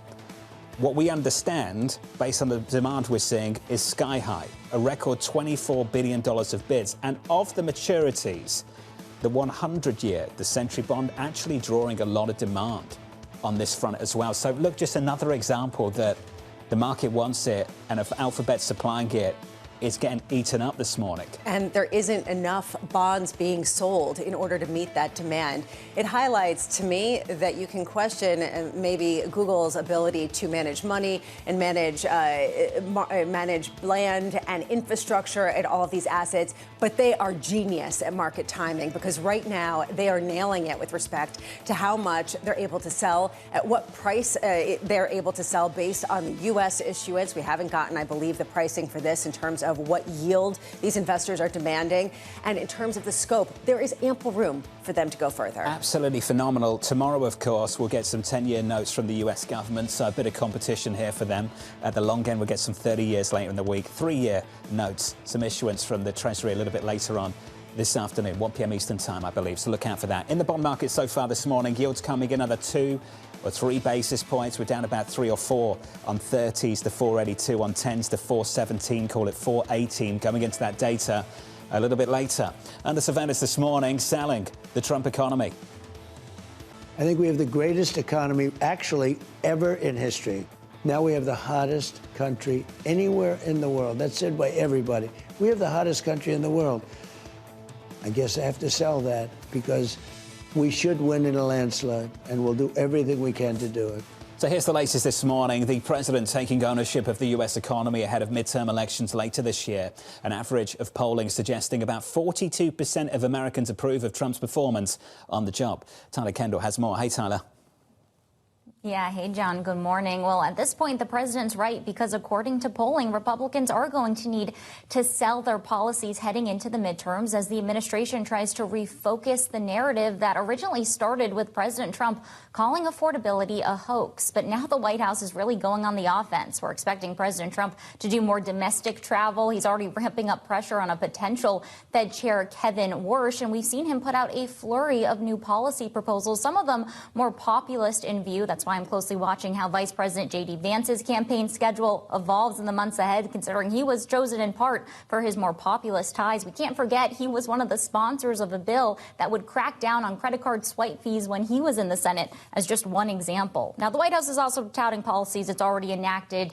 Tax cuts under the One Big Beautiful Bill, a push to onshore manufacturing. But at this point, Republicans are really playing defense over the issue. Consumer sentiment did unexpectedly improve to a 6-month high, according to the preliminary reading this month from the University of Michigan. But when you dig into the crosstabs, there is still this persistent concern when it comes to the labor market and the impact of inflation. And political polling is showing an even more stark picture. A new poll out from the Pew Research Center I'd point you to shows that the majority of Americans view the economy as negative. 7 in 10 U.S. adults saying that right now their view of the economy is either poor or fair. Now, John, the stakes, of course, as you well know, couldn't be higher. We can't underscore this enough. Democrats only need to net gain 3 seats in order to flip the House. And complicating matters for Republicans is that we are seeing a record number of retirements in the party. In fact, it's actually on track to reach a record level for an election year later this month. Tyler Kendall, thank you. Thank you for the update. The issue is, for the president, for the White House, is that many of these issues built coming out of the pandemic. The problem they've got, when you sit in the White House, you own it going into the midterms. And he's owning it, now he's trying to sell it in the same way that they've sold it in the past, which is, this is really great, this is excellent, and will it translate to how people feel about it? John Lieber of Eurasia Group has this to say: the primary season will be more unpredictable than usual. The national environment for 2026 looks very positive for Democrats. John joins us now for more. John, welcome. Does the president, do the Republicans have the runway, the time to turn this around?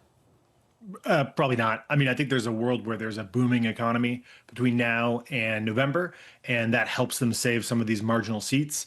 But, you know, Americans have to feel it, and they have to be convinced that it's the Trump administration's actions that are driving it. So you want to see lower unemployment, which is very difficult given how low it is already. You want to see the president's poll numbers improving, and he's underwater on all the top issues: the economy, inflation, immigration, and he's got to really change the narrative there.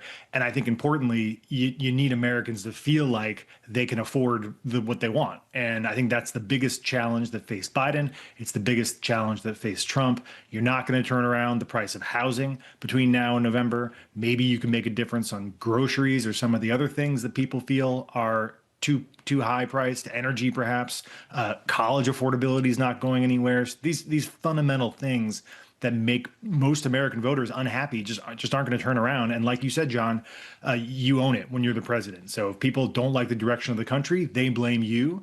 Trump is personally unpopular and just hasn't proven the ability to expand his appeal really throughout the course of his political career. So it would really surprise me if the Democrats didn't take the House and potentially the Senate, although that's a lot less likely. So for the remainder of the year, what can we see the White House do to try to turn this around? We saw a beef directive overnight looking at Bangladesh social media. They say that tariff rates are going to be cut. Are we going to see the president actually reverse some of his signature policies? Yeah, I think tariffs are likely to come down between now and the end of the year. That's probably because of this court case and also because of the cost of living concerns.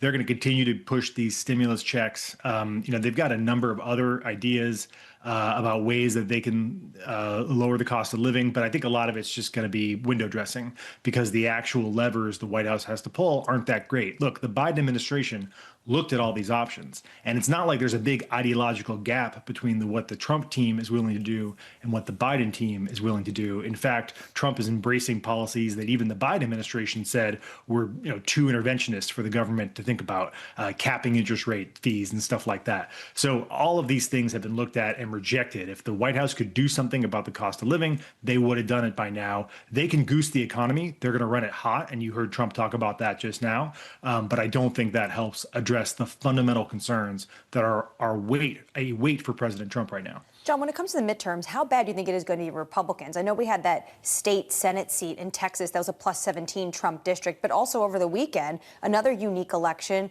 in Louisiana, a House seat. This was another Trump district that a Democrat won. How bad is it going to be for Republicans? Yeah, the Republicans have a structural issue which is that the coalition that's formed over the coalition that they put together over the last 10 years is a Trump coalition. And that means that a lot of those voters only show up to vote when Trump's at the top of the ticket. 2020 was close. He won in 24. 2016, he was close. He almost won the popular vote. But in the off-cycle elections, they just aren't doing that well.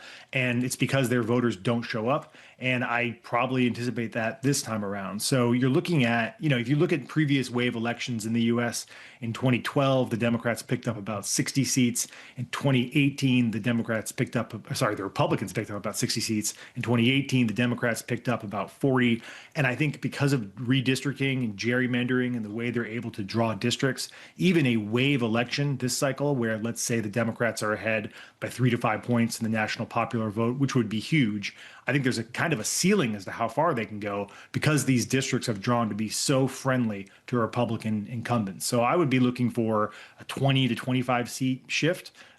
Anything less than that, if it's in the 10 to 15 range, is probably a good night for the Republicans. Anything more than that would be a real, I think, massive wave for the Democrats.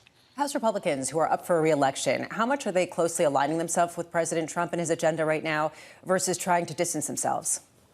I think you align yourself with the president through the primary, and you want to look like you're a problem-solving guy or woman that gets things done. And aligning yourself with the president in the general can be helpful with that. Again, a lot of these districts are very, very safe. So, most members of Congress are going to say, "Hey, I'm a Trump Republican. I want to get this done for President Trump." There will be a few who are in these more marginal seats, people like Mike Lawler in New York, Susan Collins in Maine, who's not running, but, they've got these people who are in these more moderate seats who are going to be looking to make distance from the president, but it's not going to be, I don't expect a jailbreak for Republicans between now and November. Hey, John, it's good to see you. John Lever, View Asia Group. We'll catch up again soon. For all the talk of fantastic GDP growth in America for the year ahead, go to the ECFC screen right now. Economists on Wall Street are not buying into that at the moment. The median's 2.4%. Now, 2.4 is OK. It's a decent number, but it's not 3. It's not 4. Yeah, ultimately, where is this investment going? I mean, Torsten Slok just put out a note saying that there's going to be no impact of AI except for the big tech companies in terms of making their earnings better. So that's the sense that you're getting from Wall Street. Torsten makes you think. That's why I love the Torsten notes. It makes you think. The prospect of a conversation about rate hikes by year end. We'll see. Mike Parr of BlackRock up next.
technology is embedded in every aspect of our lives.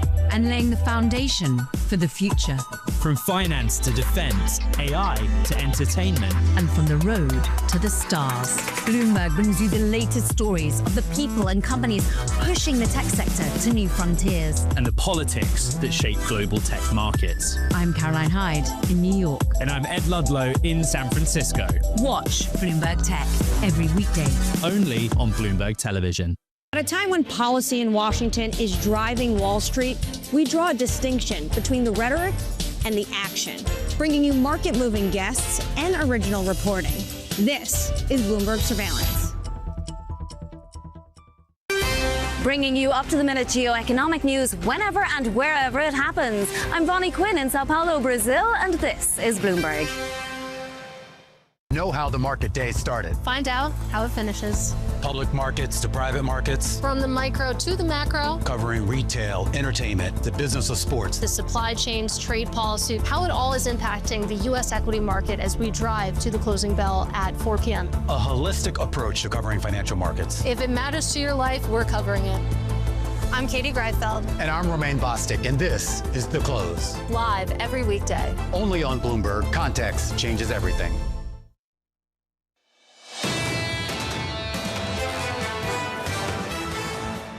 Two-day winning streak on the S&P 500, the biggest two-day gain going back to November, higher by around 2.5%. This morning, up another 0.2%. Likewise on the Nasdaq, likewise on the Russell. In the bond market, anticipating the retail sales data 60 minutes away, with the yields down about a basis point at the front end of the curve and down 2 or 3 at the long end. 10s down to 417.63.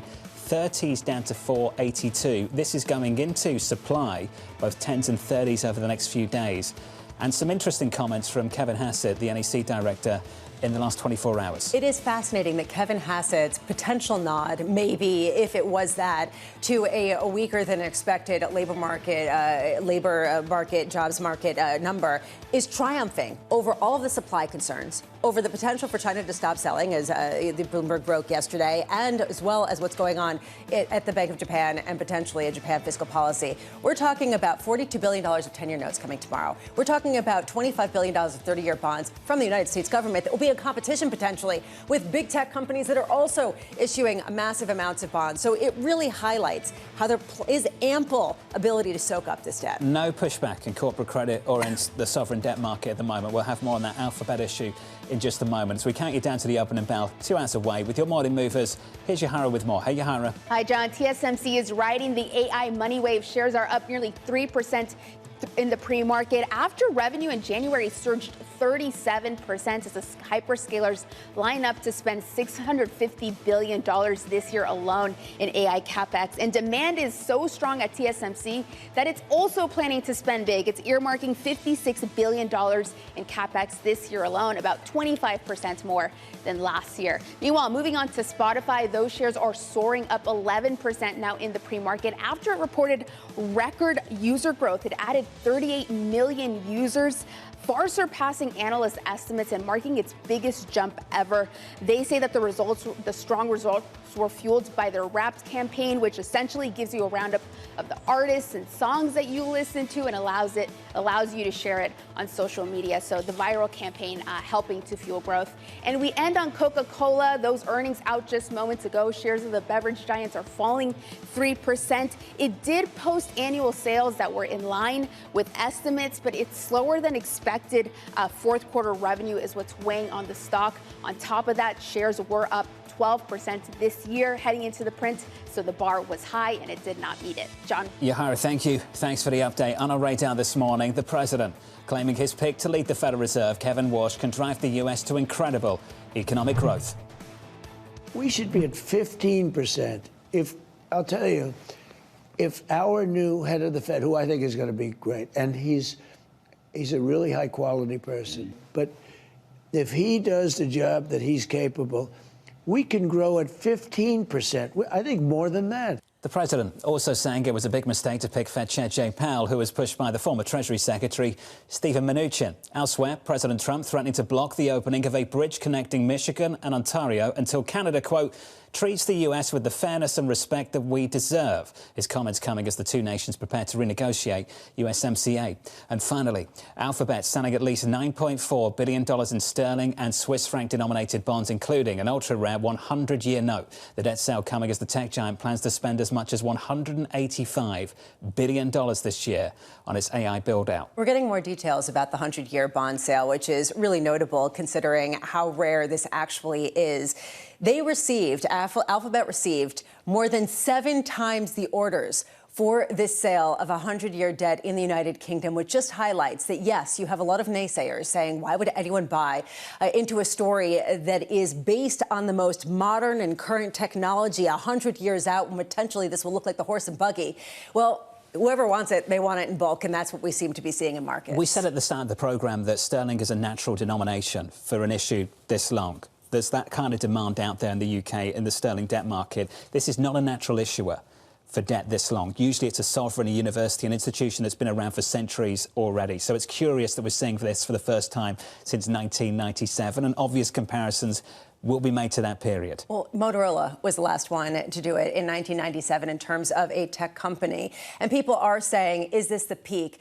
I don't know if you can say this is the peak, and I will just say, objectively, taking a look at how much demand there is, the fact that we've been saying that this could be the peak and that people are pushing back and saying, OK, I'm going fists in, let's go, just highlights how much people are rejecting that narrative. Well, let's stick with tech. TSMC also reporting a record surge in revenue, signalling strong demand for data center chips. Mike Powell of BlackRock weighing in on the AI trade, writing the following. Recent moves suggest this is not hype or bubble behavior, but markets adjusting to disruptive technology. There has never been a more important time for active investing. Mike joins us now for more. Mike, good morning. Great to be with you. Before we build on that, I'd love your reaction to the issue that's come from Alphabet and more broadly the hyperscalers and the amount of debt they will be issuing and the amount of demand there is for it on the other side.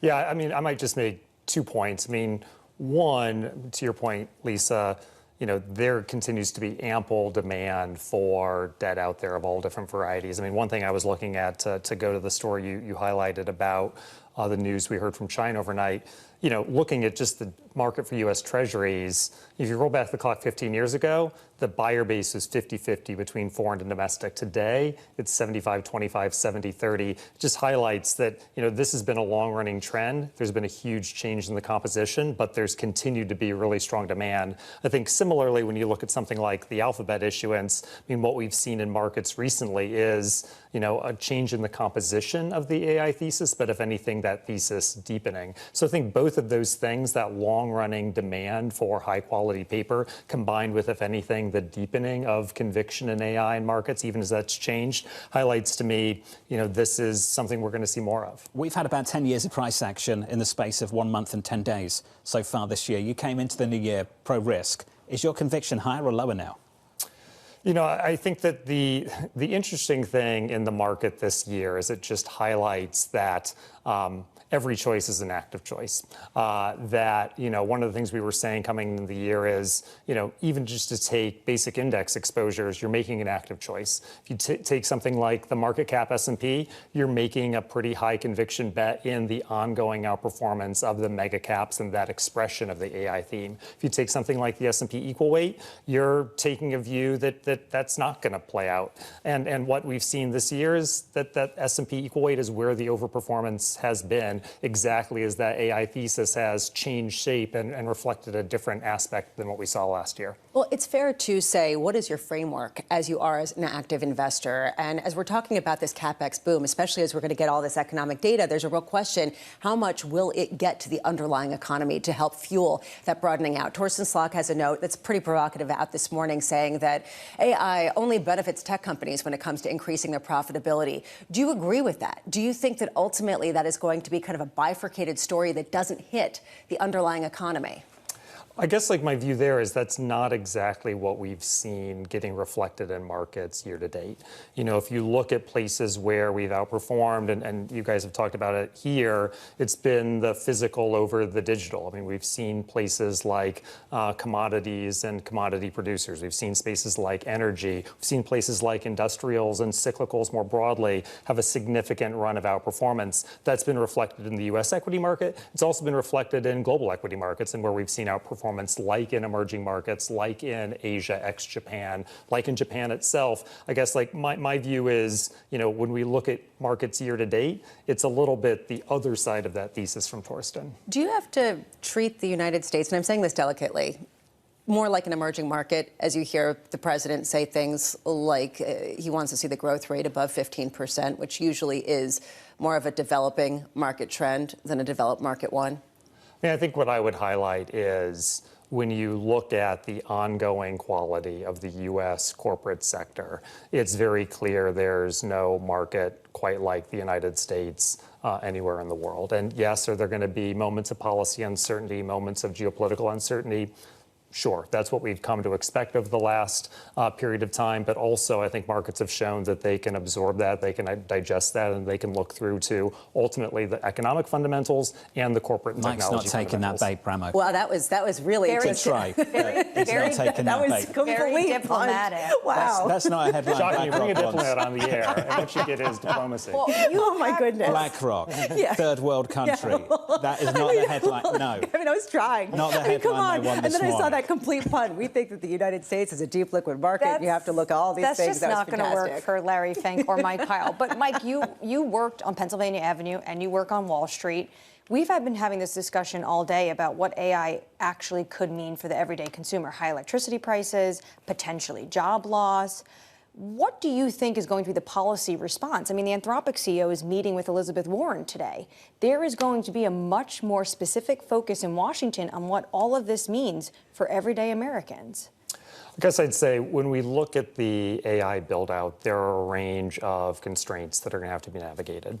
There are energy constraints, there are financing constraints, there are political and policy constraints. I think right now, and my colleague Wei Li was saying this the other day, the binding constraint is energy. And there's a lot of work to do, including, frankly, in the policy and regulatory space around permitting, to relax that bottleneck and to create more energy supply like what we're seeing in other parts of the world. I do think as we roll the clock forward, there's going to be a lot of focus on navigating the emergence of political constraints as well. Clearly, the AI build-out is a growing political issue, and I think it's going to take a lot of focus from policymakers more broadly to clear the space to create positive sum build-out. You mentioned Anthropic. I'm fascinated by Anthropic, the headlines and the marketing around that name.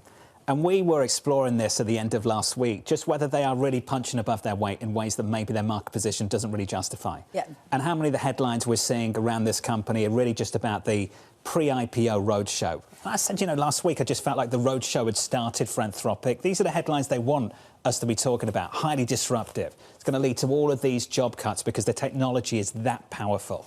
Yeah, and then you start digging in, and that's what people have been doing over the past couple of days. What are the capacity? What are the capabilities potentially?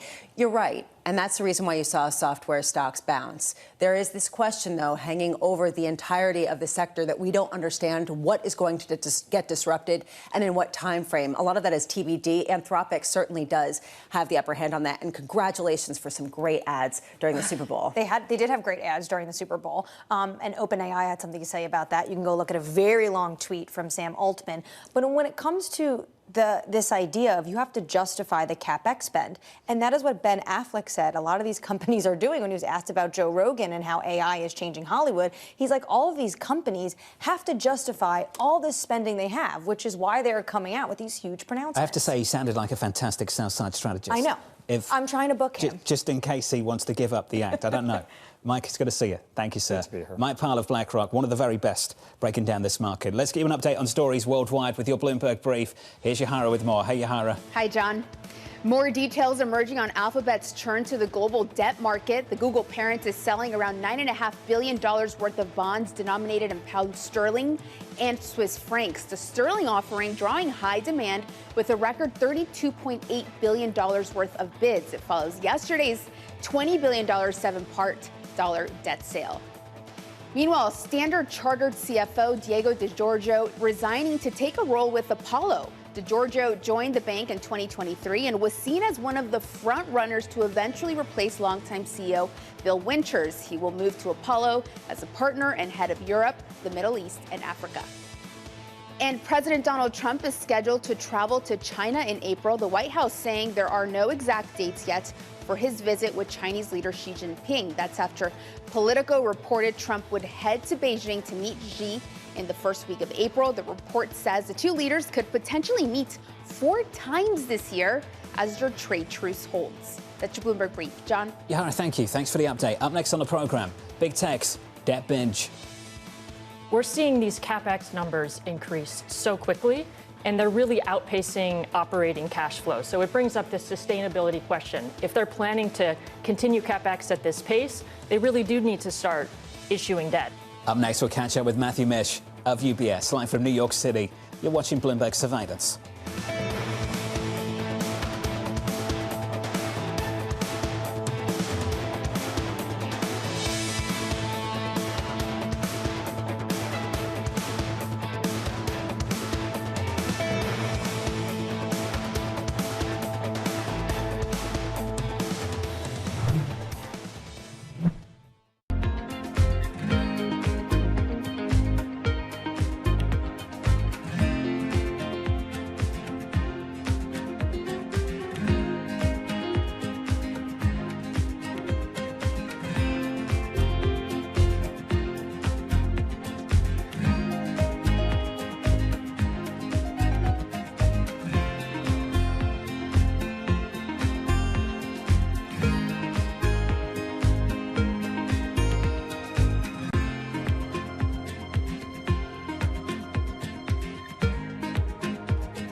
For us is the year that everything just comes together, right? We're not just moving money. The last decade, literally, we've been the race for Africa's growth, right? And the future of Africa, in our opinion, is not hype, it's infrastructure-led. When Africa wins, the global economy wins. We're building the pipes, and those pipes are now of age. Now, as of right now, we are the biggest fintech in Africa, the most licensed non-bank entity. In the last 10 years, we built that muscle. Now we're putting that to the test, all right? Now we've covered the entire world. We have UK, US, UAE, Canada, Europe covered through our partnership with Global Open, for example, and Nuvian. And the point behind that really is, how do we ensure we use that infrastructure to drive the next phase of growth we've started with by empowering our customers across all our segments?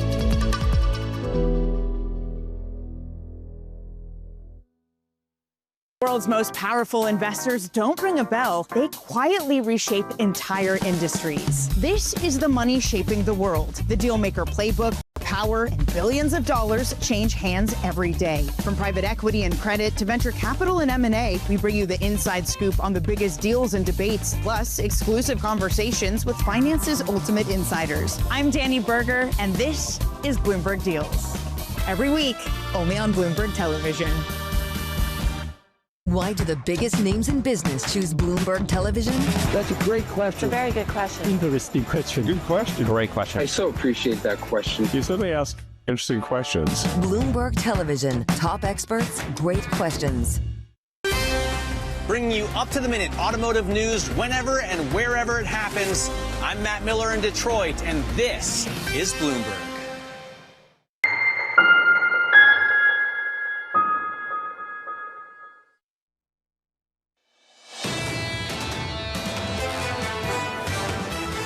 Just turning slightly lower in the last 15 minutes or so. No drama, down by not even 0.1% on the S&P 500, following a two-day rally of 2.5%, a two-day tech-heavy rally in yesterday's session. Particularly, the financials started to struggle just a little bit. We snapped a five-day winning run of regional banks grinding higher. Massive run for some of those names. Elsewhere on the Nasdaq, just about positive by not even 0.1% and unchanged on the Russell.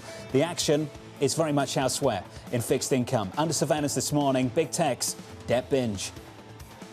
We're seeing these CapEx numbers increase so quickly, and they're really outpacing operating cash flow. So it brings up this sustainability question. If they're planning to continue CapEx at this pace, they really do need to start issuing debt. Year to date, we've already seen CapEx for 2026 expectations increase 16%. So that really drives our expectation. The directions can continue to go up in terms of the CapEx. So here's the latest this morning. Alphabet tapping the global debt market and seeing record demand. The offerings including a rare 100-year bond denominated in pound sterling. Matthew Mish of UBS writing, we see IG tech issuance growing significantly, fueled by hyperscalers increasing supply in EU markets. Matthew joins us now for more. Matthew, welcome to the programme. What a morning to have this conversation with you, sir. What kind of numbers are you setting clients up for in the year ahead? How big could this issuance be? Yeah, I mean, we have been moving our estimates gradually higher. I think last year we had over 200 billion of IG supply. More broadly in global markets, we had, call it 600-700 billion. And this year we've been moving IG higher. We're now kind of north of 300 billion. And we think more broadly, global tech issuance led by AI is really going to be hitting over $1 trillion this year, with an expectation again of a run rate of, call it, almost growing 100% or doubling every 2 years. So it really is monumental. And it raises the question of, if the market can digest all of that supply. But more importantly, the conversation we've been having with clients over the last week is really if AI continues to develop at the rate that it does and penetrate in the enterprise space, how disruptive is it going to be for companies and a lot of the credit markets where, you know, a lot of these securities were underwritten really when AI was just coming into fore, or even before AI. So it really raises the question of disruption and then ultimately the outlook for credit risk. Well, let's start with demand, Matt, and then we can get to the disruption. Who's the natural buyer of all of this when you get a 100-year issue in a place like the UK, sterling-denominated debt? When you get issuance of this size and we see it massively oversubscribed, where's the demand coming from? I mean, a lot of it is institutional investors, it's pensions, it's life insurance companies. That demand for long duration assets has always been existent in the market. And to be honest, outside of a few areas, the U.S. really as an example in the U.S. credit market, it's hard to get long duration in the portfolio or on the book. And so I think a lot of this is really coming from the core institutional client base. And our conversations, certainly with those investors, would indicate that there is a dearth of supply at the long end of the curve across fixed income. And they want to see more, particularly if it is in the corporate market where they get a little bit more spread and can hit yield bogeys that they're looking, again, in many cases to either asset liability manage or essentially just lock in higher yields for a long period of time. Matt, let's get to the disruption side of the story that you've been referencing. You've talked about how this is going to potentially create a lot of potholes in the credit markets. Can you give a sense of the scope of how much disruption you think that would be and put some numbers to that? Yeah, it's a great question. Look, we've run a scenario where you have rapid and severe disruption. So you could think of the market as expecting disruption really just a few weeks ago, I would say more of a 27, 28, 2029 issue. The market is pulling that forward, and the key question we're getting is the timing. So in the scenario that I'm outlining, we essentially assume the timing happens by the end of the year, and it's very severe disruption. So the developments on the AI side related to some of the new models that have been released, Claude or Gemini, the expectation in this scenario is that you continue to elevate and improve or accelerate the model development at a nonlinear rate. If that's the case, we generally think that you have exposures that are largest in loan markets. So private credit and leveraged loans in particular, we think have about 30% of the portfolio in private credit and about 15 to 20% in leveraged loans. That is essentially high disruption in terms of the categorization that we give. From a default rate perspective, if that scenario materializes, and it is a tail risk for us at this point, we think default rates could go up materially. And so for leveraged loans, we think they go up 6-7%. For private credit, you could see essentially about an 8 or a 9% increase. But the key question really that we and everyone are asking is, what is the timing as it becomes more and more evident that disruption will happen? Again, the timing is really the key question that everyone is asking us. Matt, do you have a sense of what kind of expectation there is internally among private credit managers in terms of defaults? In other words, how protected they are against some of these tail risks in the case of severe disruption? Yeah, I think, look, the asset class has had a very strong performance over the last decade. It's been a great place to invest. And managers, to answer your question, don't expect that to last forever.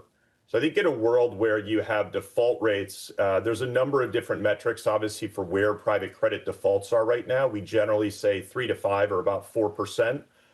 The market is expecting, and managers are expecting, an increase of a few hundred basis points. So 200 to 300 basis points is still kind of our baseline. I would say that that's manageable, again, after a decade of very good returns with very low losses. It really is the case where if you get a significant spike in default rates, and in general, we would suggest that number goes from 4% to something like 10 or 15%, so low double digits, that I think you'll see more problems in the system. And that's pretty consistent, Lisa, with what we see traditionally, which is, average default rates for high yield or leveraged loans about 4%. Markets can work and participants can work through that type of a default outcome. It really is when you get a spike to kind of that 8, 10, or even 10 to 15% level that you start to see more spillover, and you start to see somewhat of a vicious cycle in terms of contagion to other parts of the market, the credit market, and also into the financial sector.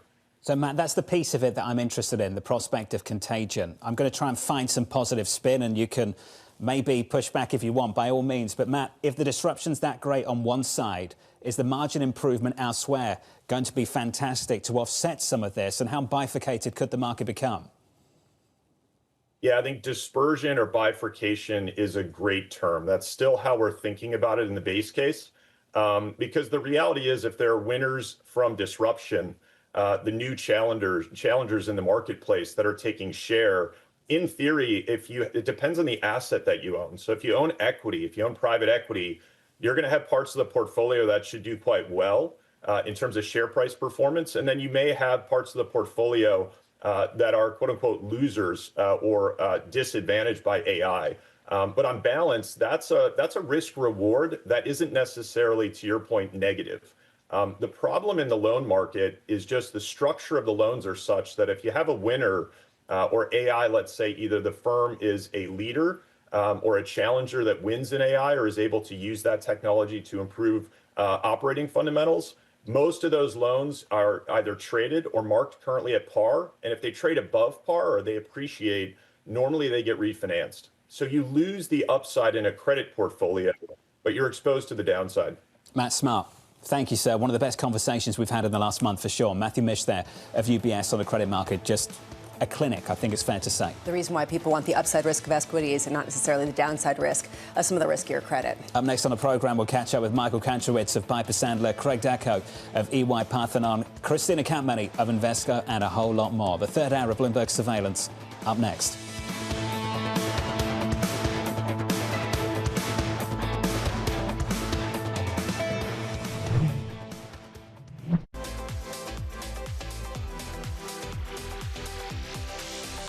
What some of these generative AI models look like they're going to do is they're going to reduce the cost of producing content to basically zero. So that will be a multiplier effect on the things that we're already seeing, which is that there's more people producing more content and reaching more people.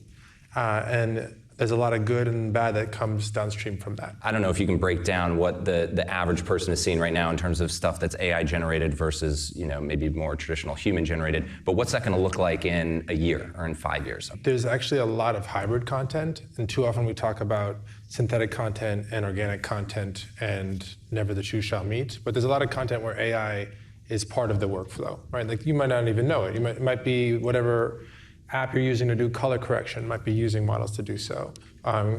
Stamp tool in Photoshop in the old days to get rid of a pimple, those types of things. But that line is going to be more and more blurred. So it's going to be a little bit less like what is organic content and what is AI synthetic content and what the percentages are. I think there's going to be actually more in the middle than pure synthetic content for a while. But you will also see experiences that are purely AI, right? You see this in the last 2 weeks with Vibes in the Meta AI app and with Sora 2 from OpenAI. So I think you're going to see both.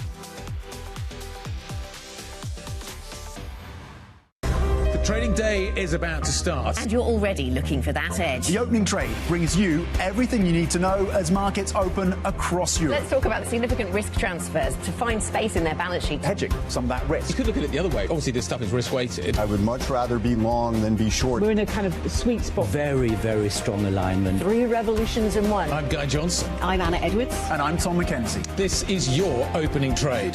Every trading day, only on Bloomberg. I'm Alex Rodriguez. And I'm Jason Kelly.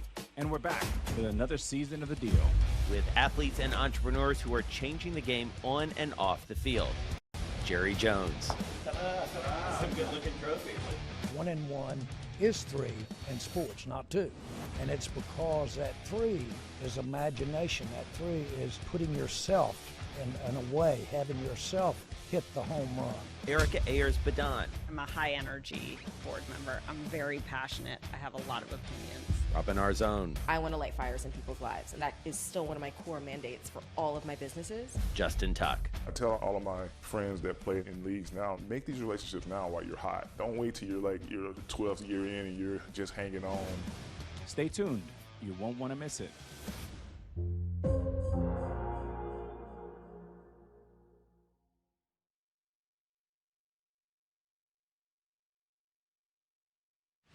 Tune in to Bloomberg Business Week Daily. We got to talk crypto. From the magazine that helps global leaders stay ahead. What's the conversation around your company? Bringing you insight on the people, companies, and trends shaping today's complex economy. Planning very big things. A new level of premium. Plus global business, finance, and tech news as it happens. The floodgates of innovation are going to open up. You can't fake passion. You either are or you aren't. Bloomberg Business Week Daily, only on Bloomberg.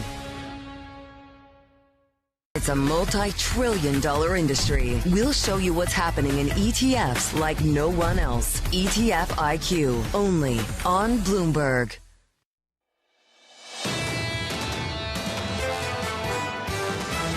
We're trying to diversify the tech trade. It's all part of that rotation story that we're talking about. We need almost those big tech companies to be performing well and delivering. The opportunity set for small caps has become a bit more narrow. The net of everything is that it seems to be more about positioning, valuation, and sentiment recalibration, not a deeper growth scare. This is Bloomberg Surveillance with Jonathan Farrow, Lisa Abramowitz, and Anne-Marie Hordern. Live from New York City this morning. Good morning for our audience worldwide. The third hour of Bloomberg Surveillance starts right now, and your scores look like this. Equity futures rolling over. We're down by 0.1% following 2 days of gains on the S&P 500, down by 0.1 also on the Nasdaq 100. Later on this morning, it's about 30 minutes away, the first data point in a long string of data points for the week ahead. Retail sales at 8:30 Eastern Time before payrolls tomorrow. Is this a boom economy? Ultimately, that is what this entire market is leveraged to, that this will be an economy that is being run hot without the inflation and with a huge capex boom. Do we get the ratification of that in the numbers, leading with retail sales, which have been completely skewed by the upper end of the K? So are we going to see a continuation of that, or are we going to see a broadening out in terms of the types of sales that really are driving this? I saw a note out of Bank of America a little bit earlier on this morning from Adichie Bave, who basically said, you see any weakness in the spending numbers, fade it, because they're bullish growth and things are going to pick up in the year ahead. And the president hopes they're right. Oh, he does. And he's out what he says he has to sell the economy right now. And that's why he's talking about 15% GDP, maybe more. In terms of that's what Kevin Warsh could deliver. Kevin Warsh has a growing to-do list. At the same time, you have Citi coming out with a note saying we see more risk to markets if spending is weaker than expected. It's going to be a real testament when we get a lot of this data this week. Retail sales, jobs, and CPI.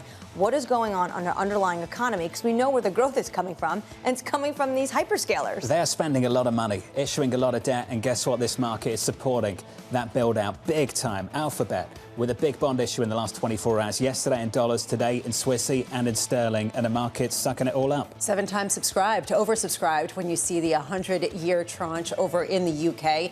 They were able to sell plenty. You saw the same kind of trend in the United States where they were going to sell $15 billion worth of bonds. It was a $20 billion and it was 5 times subscribed, oversubscribed. So it raises the question of how much further this can go. Clearly, there is plenty of cash to be put to work. People are absorbing it. People are saying, go, go, go. we want to see this build-out plan? Is there a constraint for smaller companies? Is this going to only fuel something that's going to come to roost later? I know I sound like a worrywart, but we can talk about that later. Well, you should be worried because there obviously are risks, especially Jonathan and you point out all the time that these are companies that are tech companies, and now all of a sudden they're going to be retail companies or energy companies. Megan talked about $250 billion this year in terms of borrowing. Jonathan, you brought up Morgan Stanley. $400 billion. And I saw Moody's with the stat that AI-related infrastructure spending over the course of 5 years will be $3 trillion. It's an insane amount of money that's almost hard to really understand and grapple with. As things stand, this bond market is not pushing back. Equities rolling over just a touch. We're down by 0.1%. Coming up, we'll catch up with Michael Kantorowicz of Piper Sandler, with stocks hovering around all-time highs. Greg Dacko of EY breaking down the latest retail sales data, and Christina Campmany of Invesco as US dollar concerns continue to grow. We begin this hour with stocks holding steady, aiming for a third consecutive day of gains. Michael Kantorowicz of Piper Sandler writing, "We're in the midst of the first fundamental rotation in markets since 21, and we continue to prefer value cyclicals as the backdrop broadens out." Michael joins us now for more. Michael, welcome to the programme. As you've noticed, we've had years of this market economic bifurcation. Are we starting to see some of that unwind? Yeah, absolutely. And unwind, I think, is the right way to think about it. In a sense, we're beginning to go through the opposite of what we saw start to take place in 2023, where AI was booming, and it was the only thing where earnings were picking up at the time where the rest of the economy was really starting to suffer from the price shock of 2022 and the resultant increase in interest rates from the Fed and on long bonds and the mortgage rate.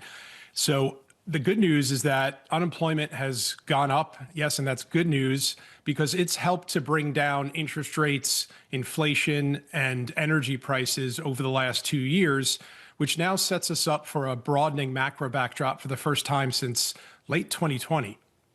So, Michael, if that's the trade, let's talk about how to play it. So traditionally at the index level, as you know, when price appreciation is elsewhere, and Liz Ann Saunders of Schwab's done a great job on this, price contribution is still coming from the same place. The heavy lifting is done by tech, given the weighting on the S&P 500. With that in mind, how do you want to play the story this year?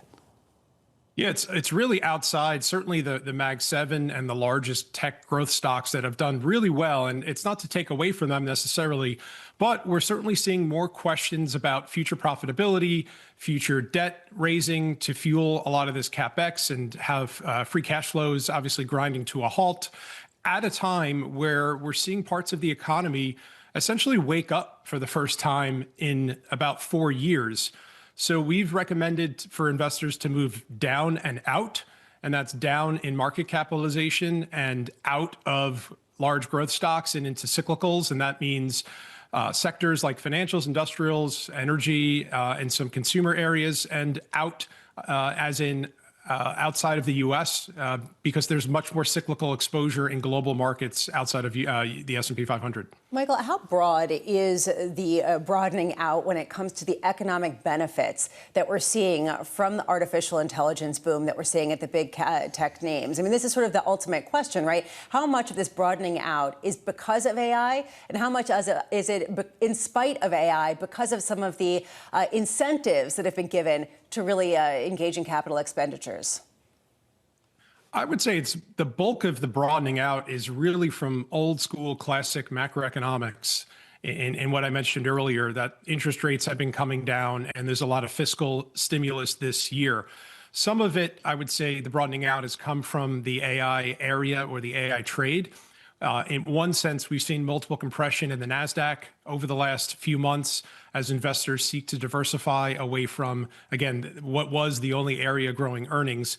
And then, yes, the build out of AI is moving clearly just beyond the hyperscalers. And the benefits of AI, while not strongly broad-based, are clearly starting to show up in company comments and company fundamentals. But that's got a long way to go. But this story, to me, is really about cyclical stimulus coming from monetary and fiscal policy. You have a phrase in some of your notes that I think is really interesting. You said that our outlook for the economy and markets can be summarized in one simple phrase: stocks will have to earn their returns. What does earning their returns look like based on the fact that we've seen some results that have been really positive, with positive projections that beat expectations, and then the stocks have been punished for expectations beyond their control? Yeah, well, a lot of that's taken place again in some of the larger cap AI related names. What we mean by that is the last 3 years, there's been AI earnings, which have driven large cap growth stocks up phenomenally. Plus, they've had the benefit of multiple expansion that's taken place across the equity market from interest rates and inflation coming down since 2023. Now, if you're a small cap investor, you've only really seen multiple expansion. You've not seen better earnings data in 3 years. Now, as we start to see the macroeconomy begin to heal and positive data points in manufacturing, transportation, housing activity, that's corresponding with some better earnings breadth. So while the market's been led by both AI earnings and broad PE expansion in the last 3 years, we think the story going forward is really all about incremental earnings. No more PE expansion from here, but the incremental earnings are going to show up in areas of the economy that, again, have been kind of left behind for many years now. When it comes to the broadening out, is it based on the rate cuts we've already had, or you're expecting more from a new Federal Reserve under Kevin Warsh? No, it's based on what's already taking place. I would argue we don't need more rate cuts at this point. A year ago, 2 years ago, and 3 years ago, you did, because there was no improvement going on or taking place or set to take place in the macro data or in the breadth of earnings data. Now we've seen earnings broaden out for the last quarter and a half, and all the stimulus that's taken place over the last 2 years that's also being combined with the fiscal stimulus this year is already in place to continue evolving this soft landing we're seeing in the economy. So no, we don't think we need to see more rate cuts to get to where our preferences are within the market. You don't think we need it, but do you think we're going to get it? We may get another cut or two. However, I would say we're not going to see a cut because we're seeing a spike in unemployment. We may actually see some better inflation data in the next several months, which may allow another rate cut to take place. Our view on employment is that we're going to continue to see some sluggishness, but we're not concerned we're going to see a spike in the unemployment rate. So kind of more of the same with respect to employment. And our view on interest rates is that they're going to stay somewhat range bound at this lower level, especially on the long end. And that's good news. Again, I would argue it's good news that we have softer employment in the context of it helps to provide relief for parts of the rate-sensitive economy like housing and manufacturing, which are already starting to show up. Michael, it's good to see you. Interesting thoughts. Michael Kantrovitz there of Piper Sandler talking about rates. Yields lower across the curve today. The front end of the curve down 1, 2s at 347, 10s at the moment down 3 at 417. Later on this morning, about 20 minutes away, we'll talk about US retail sales. The story of the moment, though, is the amount of issuance we're seeing from the hyperscalers, including Alphabet, in the last 24 hours. The capex intentions are sky high, $650 billion across 4 names, and it might get bigger. This from Savita Subramaniam over at Bank of America. Hyperscalers 25 capex revised up by a whopping 30% since reporting 24 results at this time last year, suggesting upside risk for AI capex from here. And we've heard that from a few people in the last few days. And that's been the path of travel. I mean, if you think about it, even Alphabet, $185 billion for 2026 in terms of capex plans, that's double what we saw last year. I mean, the increase that we've seen so far has been exponential. How much can they continue that? I mean, if you think about a once-in-a-generation build-out, is this going to be over 2 years? Is it over 3 years? Or is it exponential for 6 years? Because at a certain point, people are going to put up the stop sign and say, I've got enough 100-year debt. Existential risk. That's what they think they're facing, right? Which is why they've been so aggressive. And they've got the balance sheet to do it, and the debt market's come along for the ride if they wanted to. What's the ultimate goal, though? I mean, I keep going back to this. Is it just absolute intelligence that's going to disrupt humanity? Is it, the idea of, just simply disrupting some of these basic industries? And I think that's an important question, because none of these big tech founders can answer that. What is the the application for all of this technology that's going to lead to real-world gains? We have to eventually see that in order to justify some of these really ambitious plans. You want to see the proof in the pudding, but the issue is right now, when it comes to all these tech companies, they just don't want to be left behind. And it is a race right now. So if you see Meta doubling down and spending X, Alphabet comes out and says, well, actually, we're going to top you. And that is what the race is right now, until potentially they start hitting some of these risks. Which generates a lot of questions, but here's my one. What does that mean for OpenAI? and a big capital raise we're about to see in the next year. Because these are the guys with the balance sheets to do it. These are the guys already putting up the revenue numbers. Never mind the promise of revenue in the future. They can cover it with internal operations. That's done. They're fine. Alphabet's got the means to do this. And if they want to get really aggressive, they can make it even more uncomfortable for the likes of OpenAI. The key question embedded in that, and I think it's a really good question, is how intertwined are their business models with OpenAI? How much are they dependent on some of the ChatGPT and related models that OpenAI has developed in order to continue to apply some of the technology, or are they developing their own internal competitors with the likes of Sam Altman's company? How much are we going to see that also from Anthropic? These are some of the reasons. I mean, NVIDIA, why are they investing so much in OpenAI? They need to have some diversification as Google creates its own chip to try to compete with NVIDIA. So this is going to be a very complicated and competitive landscape. There's a big 10 months ahead of us, that's for sure. Equity futures rolling over just a touch. We're down by more than 0.1% with an update on stories worldwide this morning. With your Bloomberg brief,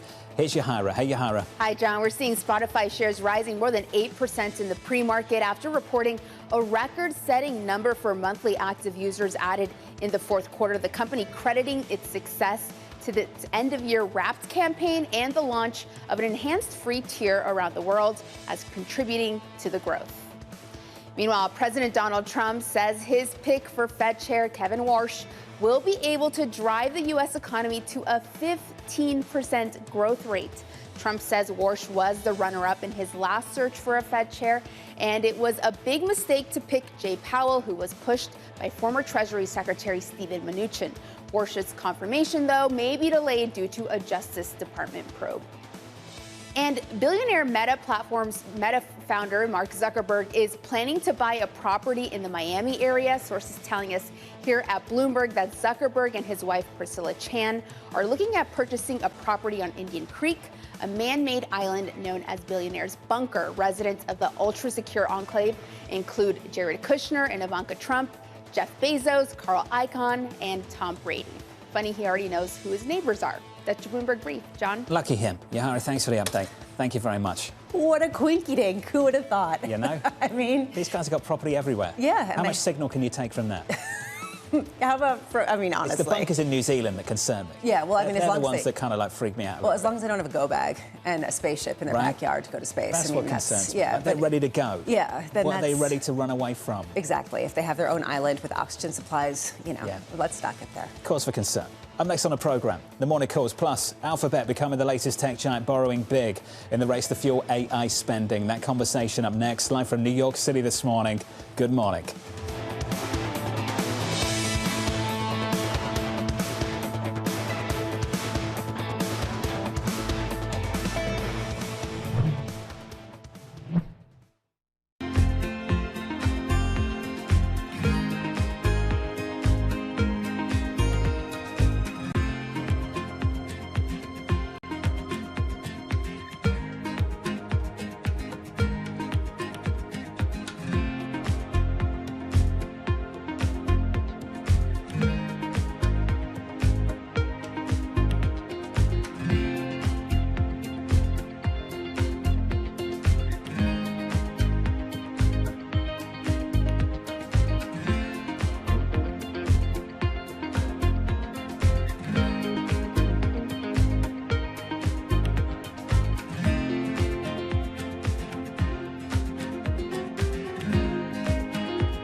Astonishing day for US technology.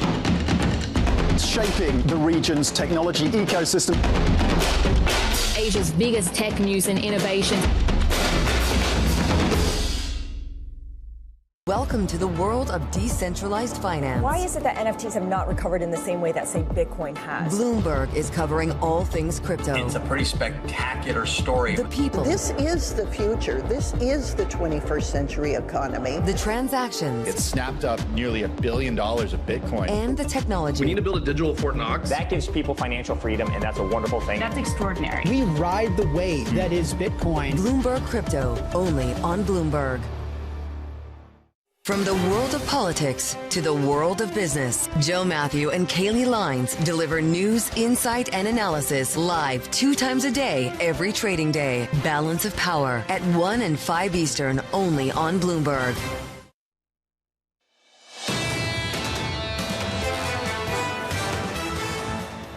This is not an economy that requires a significant amount of job growth behind it. We're used to an environment where growth is a rising tide that lifts all boats. Not so in this particular environment. Despite these high growth numbers that are likely to come through this quarter in the next few months, you are still going to see the issues that have weighed on Americans over the past few years persist. That was Francis Donald of RBC. You could have a scenario once again where GDP is close to 3.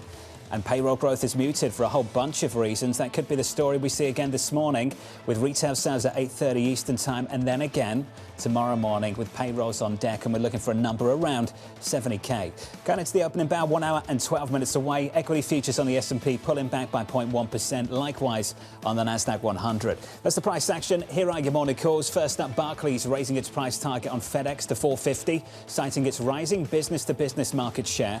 Your second call from Piper Sandler raising its price target on semi to 75, saying its AI data center business is resulting in growth. And finally, Morgan Stanley resuming coverage of Qualcomm with an underweight rating, saying the memory shortage will create a, quote, tough environment. The stock is down. That name is negative by 1.5% in the pre-market. Let's stick with tech. Alphabet tapping the global debt market to fuel AI spending. The hyperscaler seeing record demand as it looks to raise $9.4 billion in pound sterling and Swiss franc denominated bonds. Bloomberg's Tassos Velsos covers global credit markets for Bloomberg News, and he joins us for more from London. Tassos, welcome to the programme. Let's just talk about what they issued and how oversubscribed that debt issue was.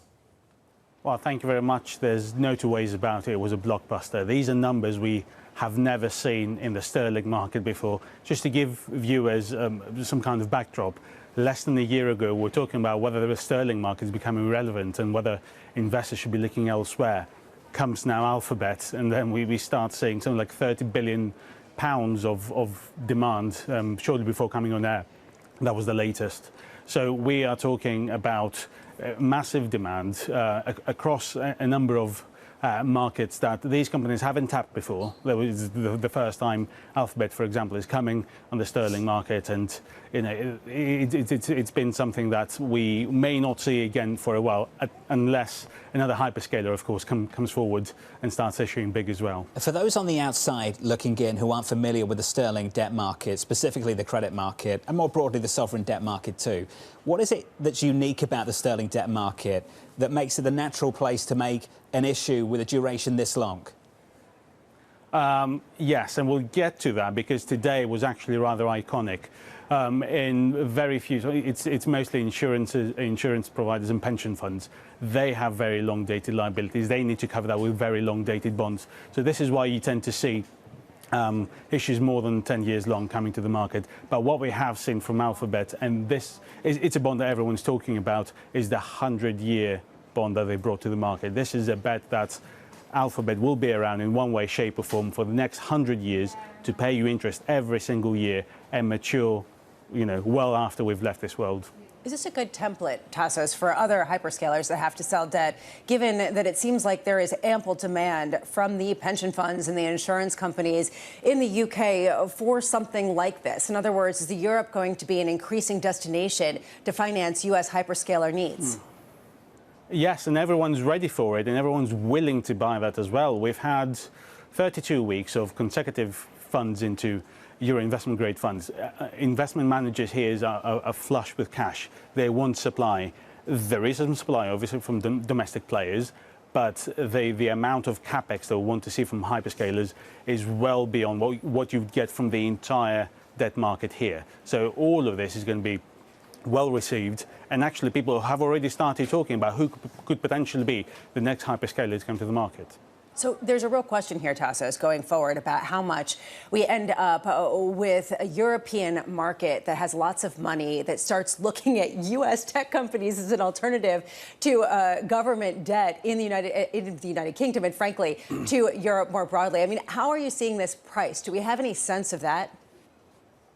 People have already started talking about the implications of it, because before this issuance, both Alphabet and previous issuances from other hyperscalers, we tended to view US and European credit as silos, and then thinking of the US being more linked to the performance of the US economy, for example, and Europe being more linked to the performance of the European economy. But now they're becoming much more merged.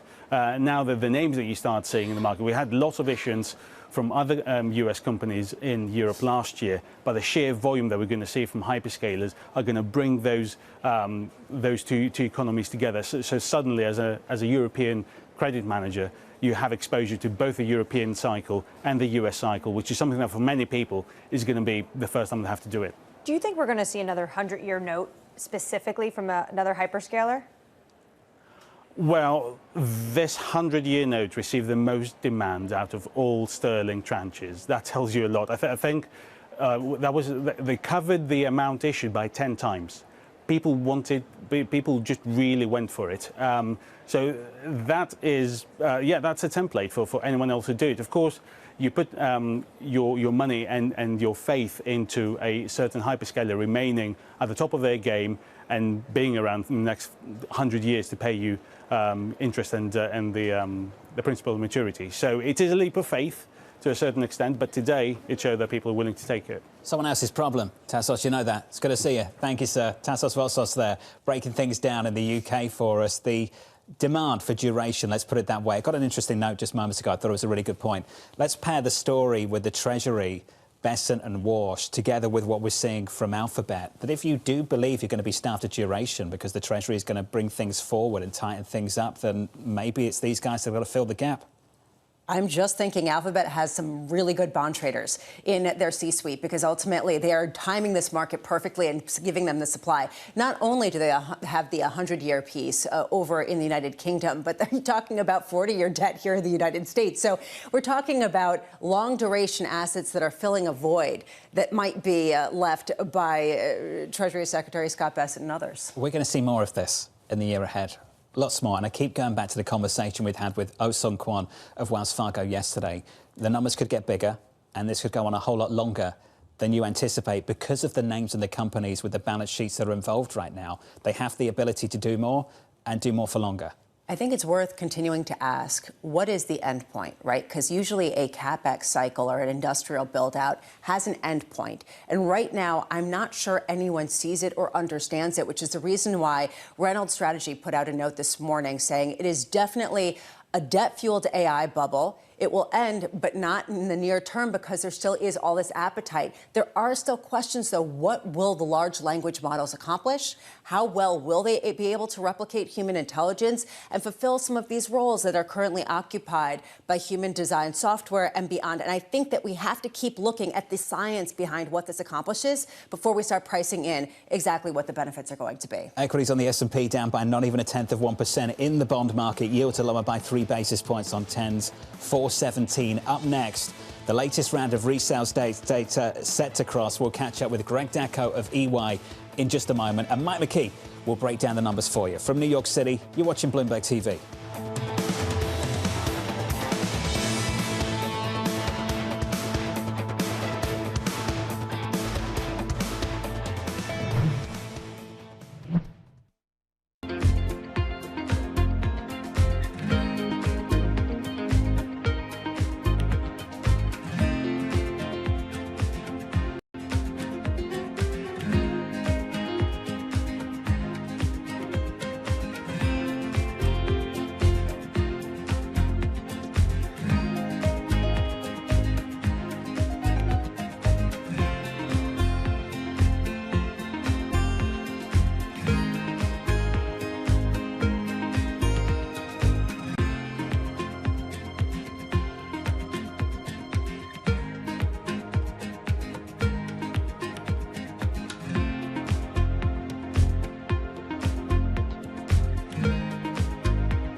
morning. This is Bloomberg Daybreak Europe. I'm Lizzie Burden in London, and these are the stories that set your agenda. Taking you from the U.S. markets close to the overnight session in Asia, we'll walk you through what you need to know to kickstart Europe's trading day.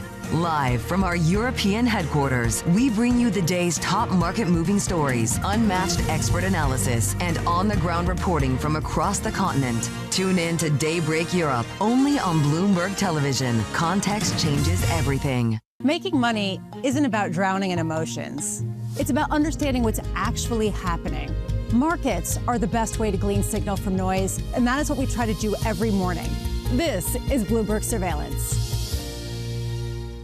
U.S. jobs numbers are released. Bloomberg has the report under surveillance with crucial data and expert analysis at terminal speed. Nobody covers Jobs Day like Bloomberg. It's the world's second largest economy with a growing influence in global affairs. Bloomberg The China Show brings you the unmatched expertise you need to keep track of breaking news, in-depth market analysis, and the most influential newsmakers in and around China. We need to do more to engage the market more. We're risk on. I think we caught a little sweet spot. Massive savings right now. It's already a different game. Bloomberg The China Show. Weekdays around the world, right here on Bloomberg. Context changes everything.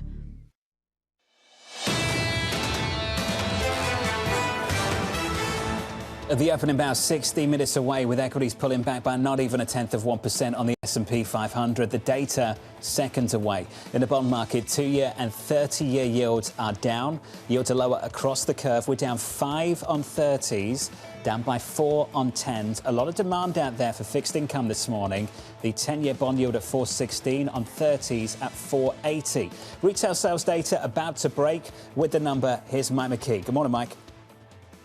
Good morning, John. We're just waiting for the numbers to drop now. And I should remind everybody that the retail sales numbers are from the month of December. So they are a month behind, and they're basically trying to catch up at the various statistical agencies while they wait for these numbers to come down. The other number that's going to be important today is the employment cost index. And I don't know, it may be that my connection is slow, but I'm not seeing the numbers yet here. Hopefully they will drop soon, and it's just a glitch back in the servers in Washington and at the Census Bureau. Mike McKee, we'll let you go because I've got the numbers in front of you. I imagine it's an issue on your end, a technical problem. Michael McKee, they're breaking down the results. So let's start with retail sales month over month.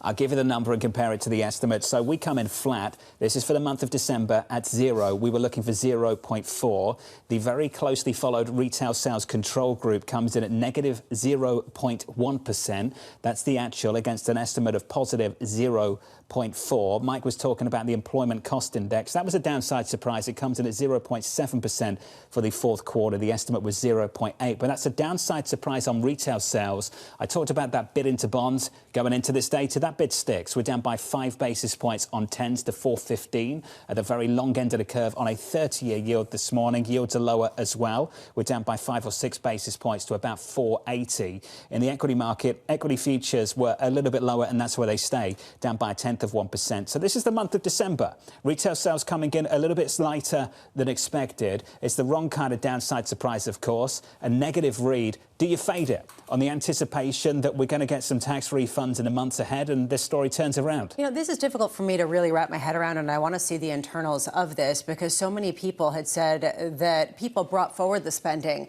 from the one big beautiful bill and already took it out on their credit cards. You see credit card outstandings that are increasing, that people are actually borrowing ahead of that.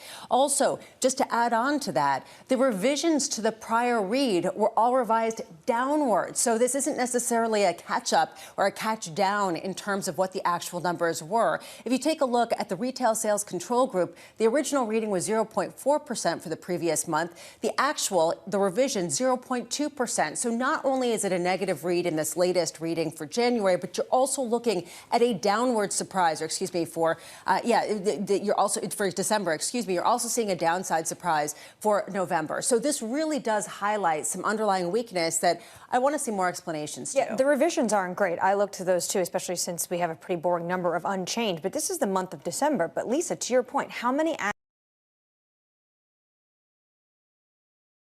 borrow against them, allowing them to pass their estates largely tax-free onto their heirs. Solving America's budget problems while addressing its sizable debt will most likely have to start in Washington, not state capitals. Read more about this in the March issue of Bloomberg Business Week.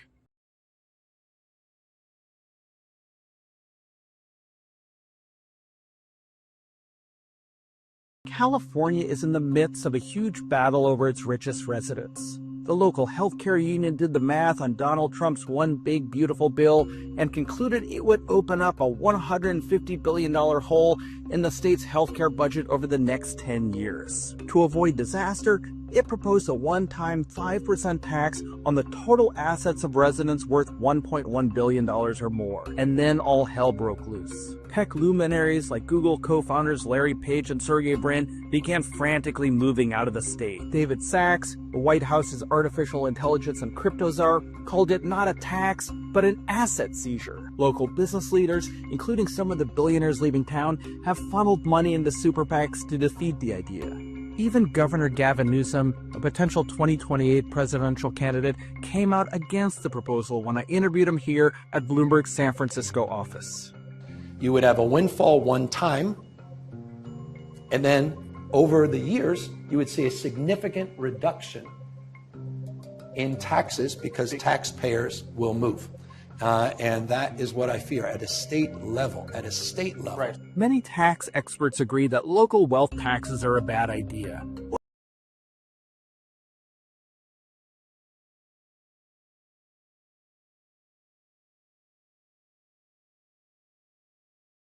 Guys यहाँ पर एक चीज़ ध्यान रखना है, crude oil तो बिल्कुल ही sideways हो गया, इसकी रेंज बाहर ही है, सपोर्ट और रेजिस्टेंस, मेजर रेजिस्टेंस ऊपर 6100 के आसपास, नीचे मेजर सपोर्ट 5500 के आसपास। यहाँ पर मुझे थोड़ा सा डाउट लग रहा है इस एरिया ऑफ इंटरेस्ट पे। अगर ये मुझे लग रहा है लेवल होल्ड करता है तो शायद इसे थोड़ा बड़ा फॉल होना चाहिए डाउन साइड पे। अगर ये एरिया ऑफ इंटरेस्ट ब्रेक किया तो फिर ये थोड़ा सा अप साइड पे भी अच्छा आ सकता है, तो that is a major level for us. यहाँ पर एक रिस्क लेते हैं।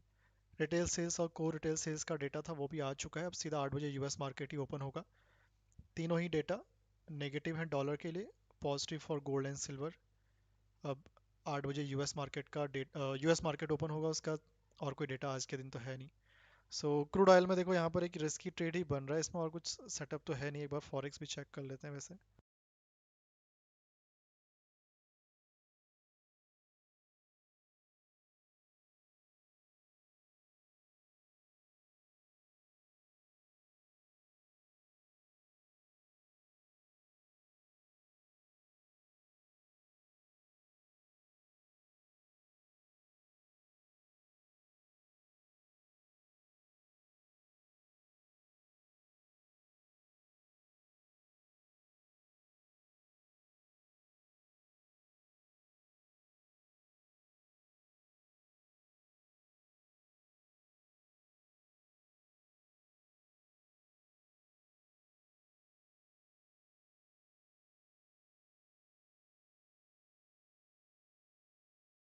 चार्ट में भी कुछ शो नहीं कर रहा है। If you look at the WTI crude oil,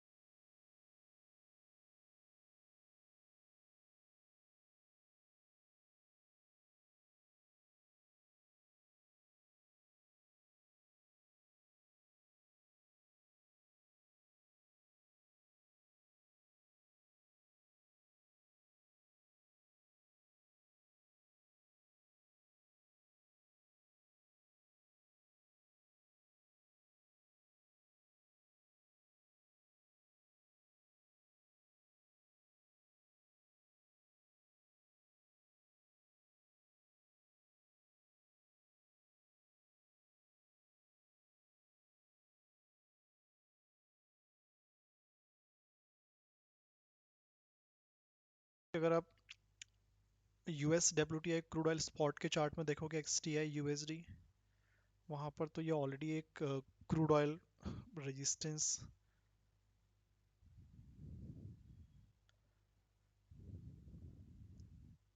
resistance पे था, वहीं पर आई थिंक ब्रेकआउट करने में लगा हुआ है, सस्टेन नहीं कर पा रहा है।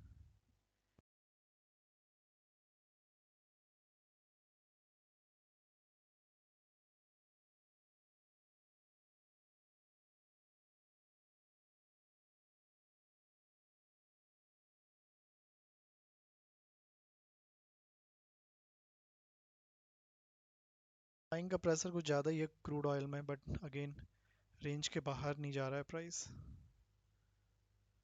बहुत ही ज़्यादा कंसोलिडेशन है।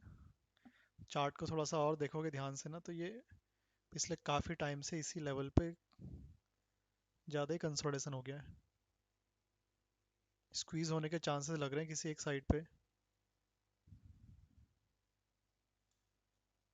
और ये ऊपर वाला लेवल है, ये भी ऐसा नहीं है अभी का नया रेजिस्टेंस है, that is already tested multiple time as well. So crude oil complete sideways. एक तो प्रॉब्लम ये है इसमें नीचे सपोर्ट भी नहीं है नियर बाई में, या तो ये सपोर्ट क्रिएट करके जाता तो बेटर था। MCX में ऐसा कुछ हुआ नहीं है।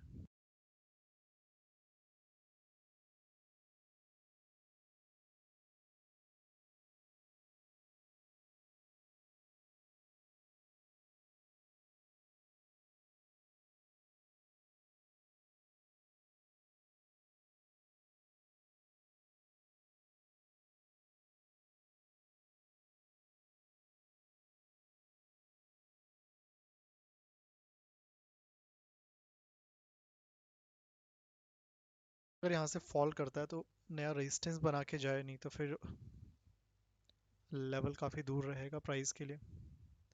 बाकी नेचुरल गैस मॉर्निंग से उसी मल्टीपल टाइम टेस्टेड जोन है, वहीं पर कंसोलिडेशन करके स्लोली स्टडी ऊपर जाने की कोशिश कर रहा है। मॉर्निंग पे सपोर्ट पे आया था, हल्का सा गैप डाउन जरूर हुआ था, वापस सपोर्ट पे आया। थोड़ा टारगेट बड़ा रखा हुआ है बिकॉज ऊपर इसमें भी कोई मेजर रेजिस्टेंस नियर बाई है नहीं यहाँ पे इस पर्टिकुलर जोन पे।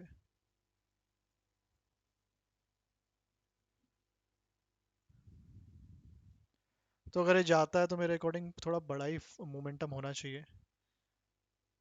दैट 23 पॉइंट मुझे लग रहा है ये लेवल भी शायद होल्ड ना करे, इसके ऊपर भी जा सकता है, क्योंकि ये कोई इंपॉर्टेंट या फिर मेजर रेजिस्टेंस नहीं है कल का हाई नेचुरल गैस में अभी के लिए एटलीस्ट। नीचे अभी भी सपोर्ट ही है 277, 272 से 280 के बीच में, that area is still holding as a support.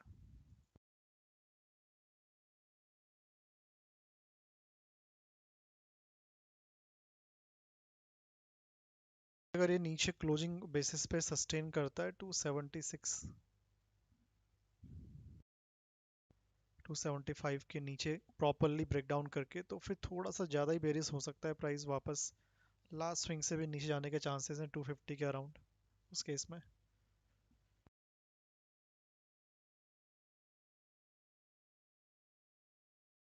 Market structure देखोगे बुलिश साइड पे तो ऑलरेडी ये पहली बेरिस हो चुका है अपर लेवल पे, लोअर लेवल पे लास्ट सपोर्ट जोन है। तो कल कंसोलिडेशन किया था इस लेवल पे, बेस्ट तो ये था कल इस लेवल से निकल जाना चाहिए था इतना कंसोलिडेशन करने के बाद।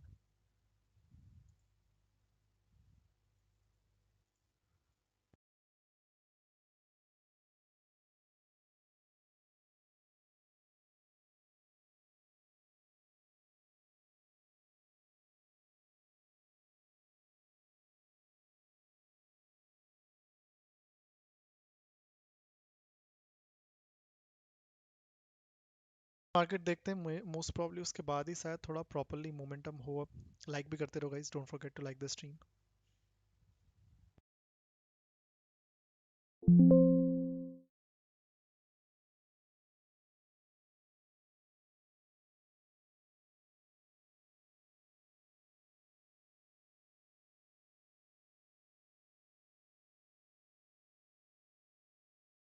यूएस प्रेसिडेंट की और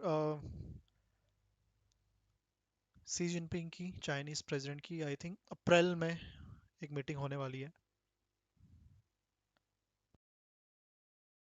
Tesla 1.51% up, Microsoft 3% up, Oracle 9% up. The UK stands apart as a place to do business, not because of one advantage, but many working together.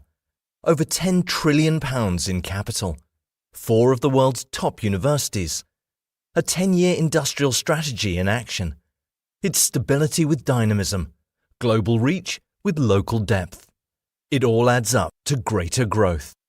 Find out more at business.gov.uk/growth. news when you want it with Bloomberg News Now. I'm Karen Moscow. The Justice Department is facing new pressure to release more information about its investigation into Jeffrey Epstein. The lawmakers who sponsored the bill to compel the agency to unseal its documents were able to review the unredacted files. Republican Thomas Massie says what he saw could lead to more criminal prosecutions. The user interface is a little clunky at first, but what I saw that bothered me were the names of at least 6 men that have been redacted that are likely incriminated by their inclusion in these files. Republican Thomas Massie was joined by Democrat Ro Khanna. He described those 6 men as, quote, very powerful people who raped these underage girls. Meanwhile, on Capitol Hill, Jeffrey Epstein's convicted former girlfriend, Ghislaine Maxwell, appeared for a video deposition before the House Oversight Committee, but it didn't last long. At any point during your personal relationship with Jeffrey Epstein, were you aware that Mr. Epstein was sexually abusing minors and adult women? I would like to answer your question, but on the advice of counsel, I respectfully decline to answer this question and any related questions. Ghislaine Maxwell repeatedly invoked the Fifth Amendment during the 5-minute hearing. It led the oversight panel's top Democrat, Robert Garcia, to ask, who is she protecting? In related news, in the UK, Keir Starmer shored up his position as Prime Minister at the end of a dramatic day in Westminster that at times seemed like he might be forced to step down. Figures across the governing Labour Party told Bloomberg that Starmer appeared to be safe in the immediate term after he secured the public support of every cabinet minister. The source of Starmer's latest woes are his controversial appointment in late 2024 of Peter Mandelson to serve as Britain's U.S. ambassador, despite his known ties to Jeffrey Epstein. To Arizona now, where the investigation into the disappearance of Today Show co-host Savannah Guthrie's mother, Nancy, has entered the second week. A ransom deadline set by the 84-year-old's purported abductors apparently passed last night. Savannah Guthrie released a video saying her family is at an hour of desperation. No matter where you are, even if you're far from Tucson, if you see anything, if you hear anything, if there's anything at all that seems strange to you, that you report to law enforcement. Investigators believe Nancy Guthrie was taken against her will from her home. There is growing concerns about her health due to her need for daily medication and pre-existing medical conditions. Meanwhile, the FBI says it is not aware of ongoing communication between Savannah Guthrie's family and suspected kidnappers. House Republicans have advanced a procedural motion to block a vote on President Trump's tariff agenda, potentially delaying a politically uncomfortable vote on his most prominent economic policy until at least July. The motion will be taken up by the chamber this week. House Speaker Mike Johnson said he expected the rule would be approved. The U.S. Environmental Protection Agency plans this week to repeal a policy that provides the legal foundation for a raft of rules regulating greenhouse gas emissions. It would mark President Trump's most consequential retreat from the fight against climate change. Sources tell Bloomberg a move to scrap the Obama-era endangerment finding, a 2009 scientific determination that greenhouse gases endanger human health and welfare, is expected as early as tomorrow. The policy underpins rules including federal emission standards for cars and trucks. Turning to the markets now, and trading begins this morning with stocks at or near record highs. Chip companies did some of the heavy lifting, and we get more with Bloomberg's John Tucker. John. The Dow closed at a record, helping push the S&P 500 to within a few points of a record. NVIDIA, it rose 2.4%, and Broadcom, it ended the session up 3.3%. Stuart Kaiser is head of U.S. equity trading strategy at Citigroup Global Markets. He was on Bloomberg Business Week Daily. I think what you're really seeing is within the tech trade, the shift has moved kind of away from the spenders and to the beneficiaries of that spending. Well, the AI spending this morning showing up in the results for Taiwan Semiconductor Manufacturing. Their January sales grew at the fastest clip in months. This is the contract chip maker for NVIDIA, reporting a 37% rise in January revenue. TSMC, which also produces chips for Apple, it has been one of the biggest beneficiaries of the surge in artificial intelligence. In New York, I'm John Tucker, Bloomberg Radio. All right, John, thank you. Well, Alphabet has received more than 7 times orders for the expected $1 billion sale of an ultra-rare 100-year bond, a landmark transaction in the debt-fueled race for artificial intelligence supremacy. The 100-year note received the most orders among the 5 sterling tranches that Alphabet's looking to raise today. The 100-year note is part of a broader financing spree for Alphabet, which raised funds in U.S. dollars and is now tapping Swiss francs and the sterling market across different maturities. CVS Health missing Wall Street profit projections for 2026. It failed to clear the high bar the market set for the company after saying in December all of its business units would grow this year. Coca-Cola offered a 2026 full-year sales outlook with the top end of the range that came in around Wall Street estimates. It was bolstered by higher prices and demand for zero-sugar drinks. Spotify, the Swedish music streaming giant, added a record number of users last quarter. It far surpassed Wall Street expectations. And Taiwan Semiconductor Manufacturing's January sales grew at their fastest clip in months. Taking a look at futures this morning, they are higher as traders gear up for a slate of economic data. S&P futures up about 0.2%. So are NASDAQ futures. Dow futures are little changed. 10-year Treasury yield at 4.17%. And that's news when you want it with Bloomberg News Now. I'm Karen Moscow, and this is Bloomberg. As a place to do business, the UK stands apart, not because of a single advantage, but a uniquely powerful combination of many. As one of the world's leading financial centres, the UK puts over £10 trillion to work every day, fueling innovation across every sector. Home to 4 of the world's top universities, it provides exceptional talent and breakthrough research. This sits alongside a clear 10-year industrial strategy, unlocking smarter regulation.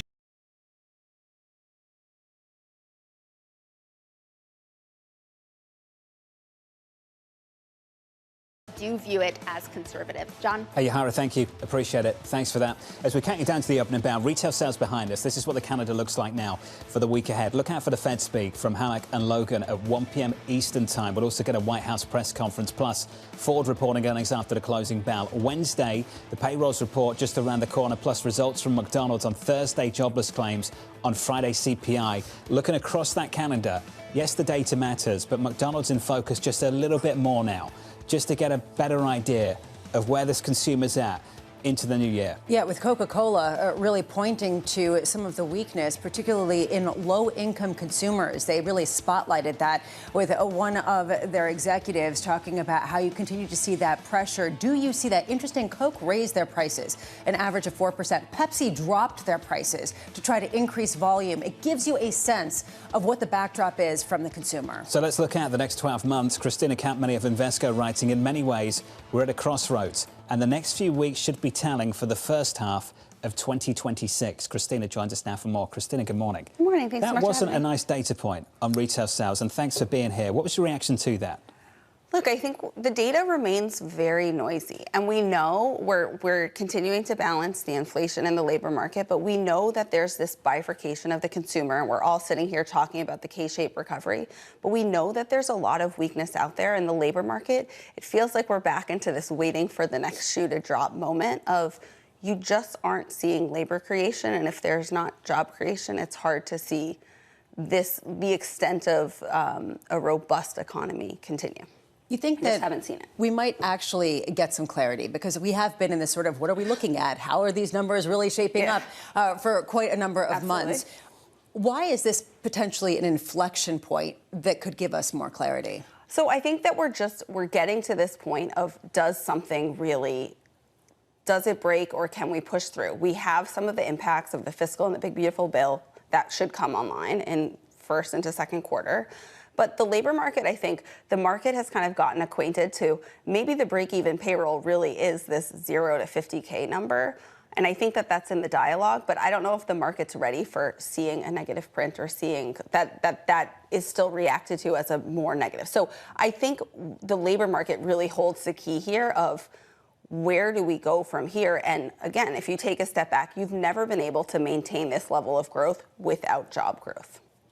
Can the rotation that everyone keeps talking about continue without seeing the commensurate economic data, given that a lot of it's predicated on a whole host of spending that, frankly, the debt market is super happy to keep financing? But you guys spoke about it earlier this morning. I mean, so much of the growth in the U.S. economy has been driven by the hyperscalers and the hyperscalers alone. And you have the administration focused on affordability and talking about pushing out $1,000 per consumer, per family. So, like, there's this big bifurcation, push and pull of where growth is really coming from. And again, I think the critical point comes back to, can you have labor market growth to then sustain it on a longer run basis? When you see retail sales like this, and individuals before this were saying actually people were using the basically future tax rebate they knew they were going to get to spend. Well, they clearly were not. Why do you think they're actually going to use it when they get it? Potentially, is that just going to go to John's point earlier this week and last week, talking about electricity prices or maybe paying down some of their own debt?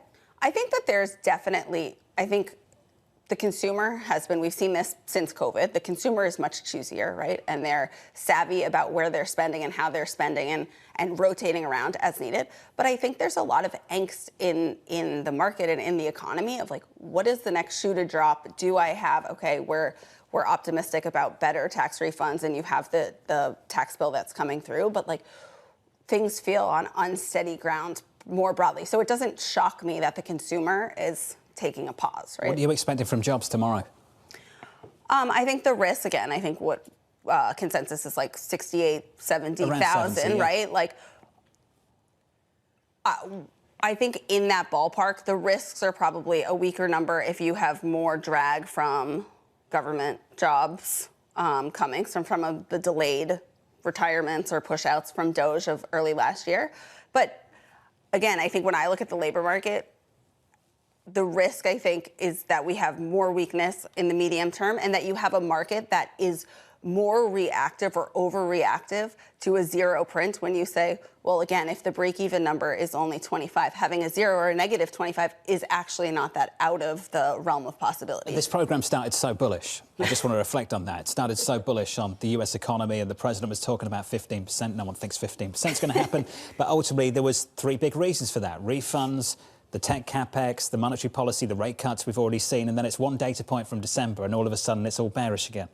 Just like that. It depends what side of the story you're talking about. Are you talking about the AI story where people can still be very bullish? Or are you talking about the real economy, which seems to be completely unaffected right now? Or not unaffected, I'm being dramatic, but not necessarily seeing the scope of some of those gains. And that just really shows why the president is having such a hard time. We are seeing tons of money being spent, but only from these hyperscaler tech companies, and the angst within the consumer. You're not seeing them spending. They're concerned about their jobs, and they probably are concerned about the tech companies driving up their electricity prices and maybe also making their job obsolete. GDP could be good to that point, but the kind of numbers that move the dial for the polls and the midterms might not be. It's good to see you. Thanks for being here. Christina Campmany of Invesco. If you're just joining us, welcome to the programme. Futures just about unchanged on the S&P 500, but the data we got about 25 minutes ago just supporting the bid we saw go into bonds in the last few hours. Bond yields are down across the curve. We're down about 4 or 5 basis points on a 10-year, down almost 6 on the 30s, 480 at the very long end of the curve.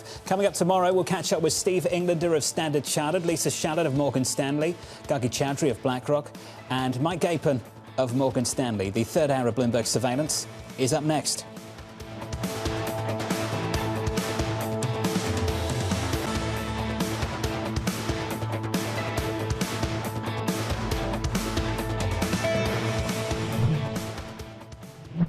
Know how the market day started. Find out how it finishes. Public markets to private markets. From the micro to the macro. Covering retail, entertainment, the business of sports. The supply chains, trade policy, how it all is impacting the U.S. equity market as we drive to the closing bell at 4 p.m. A holistic approach to covering financial markets. If it matters to your life, we're covering it.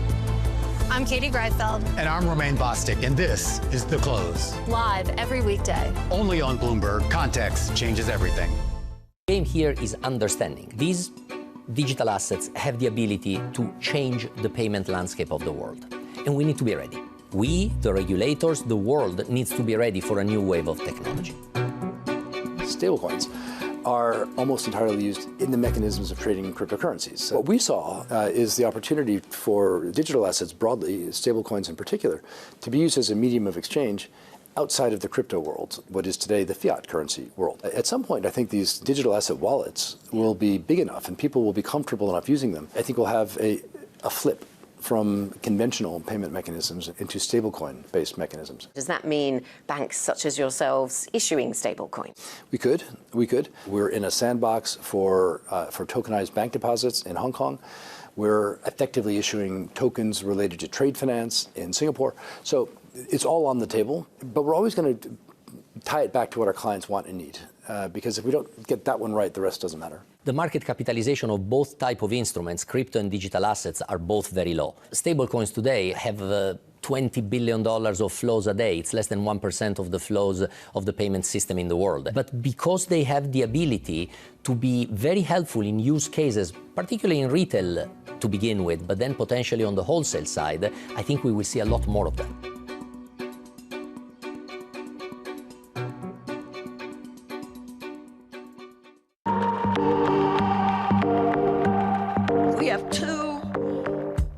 Crises, two essential crises, and for both it's now or never: democracy and climate, and they are absolutely interlinked, and we have to solve them together. We're losing the democratic infrastructure and norms to deal with the climate, and we're losing the climate stability that is essential for a democracy.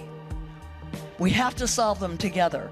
We've never faced a threat like this to our democracy at a time when it's a perfect storm, at a time when we're being told by climate scientists, some of you may be in this room, that we have to cut our emissions, fossil fuel emissions, in half in 5 years now. You know, when I started to realize what was happening, it was 12 years, and we haven't done it.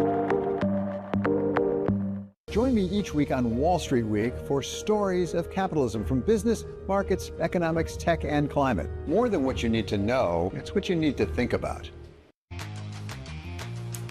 All right, 30 minutes until the start of the cash trade today with nothing changed in futures. I'm Matt Miller. I'm Danny Berger. Bloomberg Open Interest starts right now.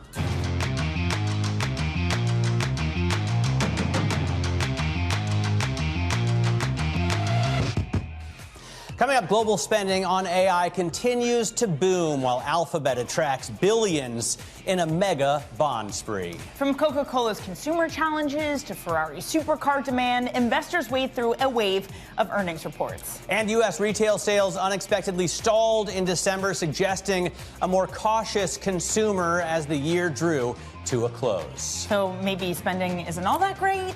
Maybe people didn't want to buy things in the holiday. Except Ferraris? I mean, or if you're a hyperscaler, you definitely wanted to buy chips, right? Well, that's for certain. That's the thing that's supporting this economy, this market. And we're looking at some of them. TSMC, to be specific, those ADRs in the pre-market up 2 1/3%. Revenue jumped nearly 40% last month compared to a year ago. Demand for its AI chips is showing no signs of slowing. Now, over at On Semiconductor, shares down 2.6%. Revenue guidance was just shy of estimates as it sees lagging demand for auto and industrial chips. Then there's Alphabet. It's tapping the bond market for at least $9.4 billion in British pounds and Swiss francs. Sorry, that's really confusing to say the dollar amount for two different currencies, but that includes a 100-year bond. A century bond. Who knows if Alphabet will even exist in a century? Amazing. And I had an analyst tell me yesterday, it doesn't matter. That's not why people are buying it to redeem after the end of 100 years. Tons of consumer earnings out this morning. CVS guidance was below analyst estimates after saying in December that all of its business units would grow in 2026. Coca-Cola's outlook was also below estimates as it raises prices and expands its lineup to non-sugary drinks. And Harley-Davidson reported an unexpected drop in motorcycle sales as tariffs and weak demand weigh on hog. All these stocks are down in the pre-market. A lot going on this morning. Let's start with the tech news and bring in Bloomberg Tech's Caroline Hyde. Caroline, maybe it's worth starting with this bond auction from Alphabet. I mean, it's a monster. And not only that, demand was so strong for it, too. I mean, record amounts. And actually, the most popular tranche was the century bond, was the 100-year. They got £9.5 billion worth of orders for the $1 billion that they want to raise there. But overall, it's a record amount of sterling overall bond sale that we've ever seen in that market. It's going to be a record issuance of Swiss franc denominated debt as well. Google is just ginormous for the markets to take down, but they want to take it down. The demand is such because for the pension funds, particularly in the UK, they need that liability risk. No maturity for 100 years is great for them. They don't just need Oxford University issuing this sort of debt. They don't just need the Wellcome Trust. They want to see some corporates tapping 100-year because then it's the right kind of duration risk that they want to take on. Look, Disney did this in the 90s. They already paid it back. These debt is callable. You're not always betting that Alphabet's going to be in existence in 100 years. You just need them not to be JCPenney and go bankrupt in the interim. So there are these sort of bets, though, that at a time where we're still questioning AI bubbles, where we're still questioning how much we're likely to see the overall productivity come from these AI infrastructure bets, people are willing to bet hook, line, and sinker on Alphabet in US dollars, because they upped the size there to 20 billion, and in Swiss and in sterling. Well, let's not forget that people are willing to bet on pretty much anything in this market. I mean, Oracle Not had crypto right now, though. what was it, $129 billion worth of demand for their issue. By the way, Caroline name drops Oxford because Caroline Hyde went to Oxford. No big deal. Never heard of it. Let's talk about TSMC for a second, because on semiconductor, the outlook wasn't fantastic, but TSMC is a different story. It's a behemoth. It's almost a monopoly, right? And they have still a ton of demand. Phenomenal. 37% increased revenue just for the month of January. They are the tell of how strong January is. Look, last year is probably held back by holidays over in China, but this year we're seeing strength of demand from the Apples of the world, where they, of course, are putting their chips into those electronics companies. By the way, of course, it's pretty painful, those electronics companies right now, with the cost of memory going up. But TSMC is the darling of the AI build-out as well. NVIDIA, they are the main maker for NVIDIA's chips as well. So this just shows that if you're doubting the AI demand, if you're worrying about a so-called bubble, but that's one side for now, because TSMC has the fundamentals. All right, Caroline, thanks very much. Bloomberg text Caroline Hyde. Her program, her Oxford-educated program, kicks off at 11 a.m. this morning. Now, Coca-Cola offered a sales outlook that came in below estimates as the company works to expand into non-sugary drinks. Let's discuss with Ivy League-educated Emily Cohn. She leads Bloomberg's consumer coverage. And where do you go, to Ithaca? Ithaca?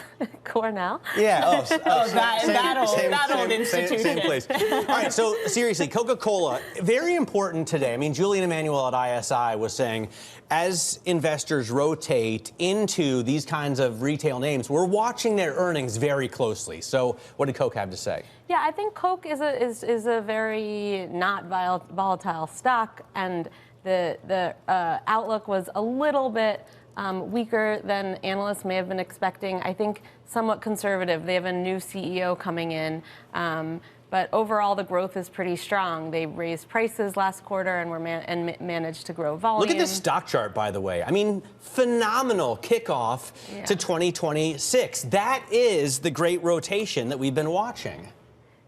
Yeah, I think everyone's watching consumer demand. Coke obviously also under pressure to diversify away from sugary beverages. We see a bunch of states now with SNAP waivers that will prevent people from spending SNAP dollars on soda. We have yet to see how that'll impact sales, but it's something we're watching. Maybe the wrinkle, though, in the rotation in Coca-Cola, you look at some of the macro data. I mean, retail sales clearly stalled for this month. Coca-Cola's problems, yes, they're getting a new CEO. How much of this is about the problems that they're having specifically, Emily, versus wider retail consumer companies, food and beverage, starting to feel a pinch from a consumer that's starting to feel a pinch? Yeah, I think we're definitely seeing that. I think people are going to the grocery store and are frustrated about prices. And where do you pare back? Soda is not the stuff that you need to put dinner on the table, but at the same time, it is, if you're looking for a little boost in the afternoon, it's cheaper than a $7 latte. So I think it's a mixed bag, and it's an interesting question for sure. I don't think I've ever drinking a Coke instead of a coffee. No? No. Yeah, I definitely. It's not the same. It won't like give you the same. No, for me, I mean, I don't love coffee, and I love cherry Coke. Yeah. Right? Or Mr. Pibb. Yeah, sure. Or whatever. It's a good way to get your fix. And yeah, the sugar and the caffeine together give me a good boost. For the zero sugar, which is seeing a lot of growth now. Yeah, but that doesn't do much for me, No. you know, in terms of the speed effect. Or the Mexican sugar, the Mexican Coca-Cola. Yes. That's the good one. Yeah. Hey, Emily, thank you so much for joining us. so Bloomberg's much. Emily Cohn. Now, other earnings news this morning. Duke Energy reporting results amid extreme winter conditions and rising scrutiny of America's power grid. Let's break down the results. Pleased to say joining us is Harry Sedaris, CEO of Duke Energy. Harry, great to see you this morning. And in these earnings, you talked about strong momentum going into 2026. But looking back at the most recent results, how much of the quarter was about weather, the extreme cold we've had, versus sustainable demand that will carry you through this year? Yeah, good morning. Great to be here. 2025 was a great year for us. We met every one of our targets that we set out. Really, the efforts of the 26,000 teammates that we have here delivered above the midpoint on our earnings. We announced 2 transactions that are really going to strengthen our balance sheet for the growth that we have ahead of us.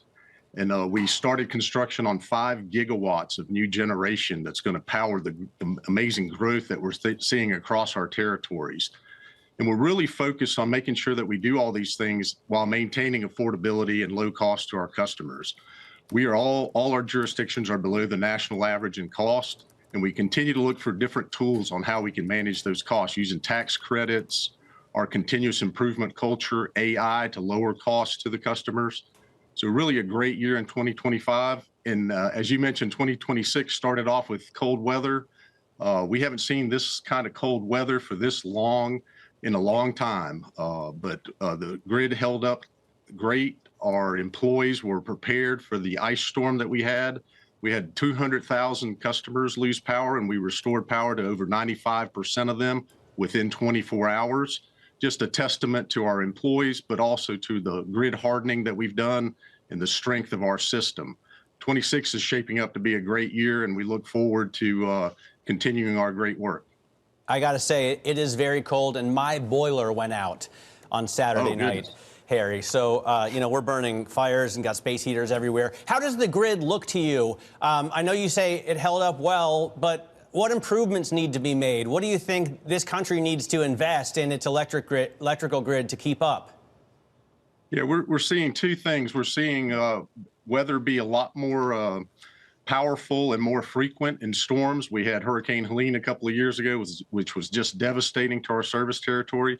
And we've been at grid hardening for several years, replacing wooden poles with concrete and steel poles that make it more hardy, looking at technology, I call it GPS for the grid, self-optimizing technology that reroutes power automatically, that cuts down on the outages. Just last year, we saved 5.2 million outages from that technology, and we're expanding that across our system. So we're focused on making the grid hardened and reliable to handle those situations, but also expanding it for the tremendous growth that we're seeing with AI demand and population migration to the south in our territories. We've added almost 200,000 customers for 3 years running, which is just amazing, as well as businesses coming into the Carolinas and Florida. North Carolina was just recently named again for the 3rd time in 4 years the #1 place to do business. We're seeing a lot of businesses come here. And then just last year, we announced 4.5 gigawatts of data centers, contracts that will provide 4.5 gigawatts of power on our grid, provide value to the communities they're bringing. And those folks were contracted to not affect the general population and our Harry, customers. can you get into that? How are you making sure, because this is the hot button issue with AI data centers, right? That affordability is a problem. People are upset with energy bills going on. How are these agreements structured, so everyday people aren't paying the cost of bringing these on the grid? Yeah, affordability is very important to us. It's always been important to us, and we've always worked to keep costs low. When we talk to these large load customers, we want to make sure they're paying their fair share. We have contract terms for minimum take payments that cover the investments that we're making for them. And in fact, every gigawatt that we sign up contractually will actually lower the cost to the customers over time, over that 15 to 20 year contract, by almost $800 million. So they are paying their share, and also by spreading their costs over our fixed assets are reducing the cost to the customers over time. By the way, this is also affordability, very important to the Trump administration. They've made clear in the past couple of months. How have your talks with the administration gone? What do you want from them, and what do they want from you? Yeah, affordability and reliability and speed to power are shared goals that we have with the administration. We've had many discussions with them. The one big beautiful tax bill with our nuclear tax credits that we earn on our low cost, reliable nuclear units are providing $500 million a year in savings to our customers in the Carolinas. So continuing to work with the administration on tax credits and permitting reform that helps us lower cost as we're building this generation to serve this tremendous load that we're seeing. Is there anything they specifically asked of you, of Duke Energy, Harry? They always want us to go faster to make sure that we're developing the power that we need to keep the reliability and doing it affordably, which is very aligned with what we do every day. Have you considered new coal investments, Harry? I know that the administration is happy to keep coal plants running. Have you considered adding any capacity there? We've always had an all-of-the-above strategy, and our coal assets are very valuable. They proved to be extremely valuable in this cold weather that we just had. We continue to maintain those to maintain reliability and affordability as we develop new technologies and build new facilities. Speaking of all the new building, Harry, you disclosed in a presentation today that you have new power contracts with Microsoft and Compass for data centers in North Carolina. Any color you can give us on those?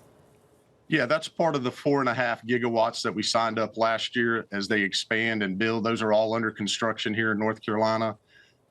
It's very good for the communities that they serve. It's very good, like I said earlier, that they're covering their costs and will eventually over time reduce the costs to the rest of the customers. So we're really excited about the opportunities, and we have a lot more in the hopper as well.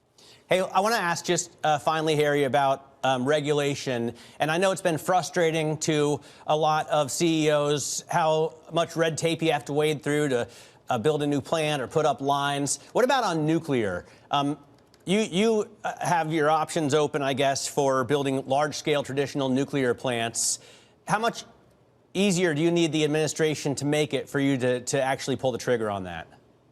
Nuclear is an important part of our company. We operate the largest regulated fleet in the country. It produces low-cost, reliable energy for our customers. I mentioned the tax credits earlier. The administration has been very supportive and looking for ways to help us move forward with nuclear. They just announced a deal with Westinghouse and Brookfield that we think will solidify the supply chain.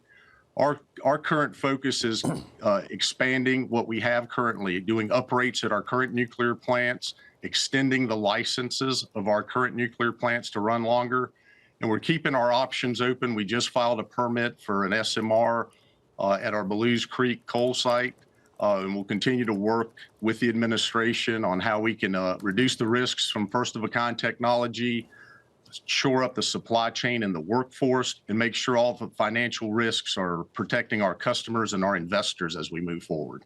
Harry, we're going to have to leave it there. Thank you so much for joining us off the back of your earnings. I know a busy day for you. Harry Steris, CEO of Duke Energy. Let's get a check on your future session this morning, because we are just inches away from another all-time record high. We have to gain less than 0.2% to get there. We're basically flat today, though. Everything is flat. A little bit of outperformance from the NASDAQ. Those futures up 0.1%, Matt. All right, let's get a look at some of the single stock stories we're watching for you. Paramount enhanced its $30 per share offer for Warner Brothers Discovery, adding 25 cents a share ticking fee and saying it will fund the $2.8 billion termination fee payable to Netflix. Spotify added a record number of users last quarter, and its new free tier helped drive growth, and Ferrari shares are spiking after 2026 guidance was ahead of expectations.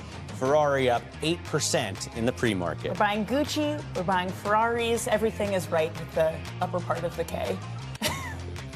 Rich people are still spending money. Yeah, breaking news. Coming up, Advisor Capital's Joanne Feeney is going to join us. She sees strong tailwinds driven by continued IT infrastructure spending. She's also going to discuss her top tech picks ahead of the opening bell. Stay with us for that. You're watching Bloomberg TV.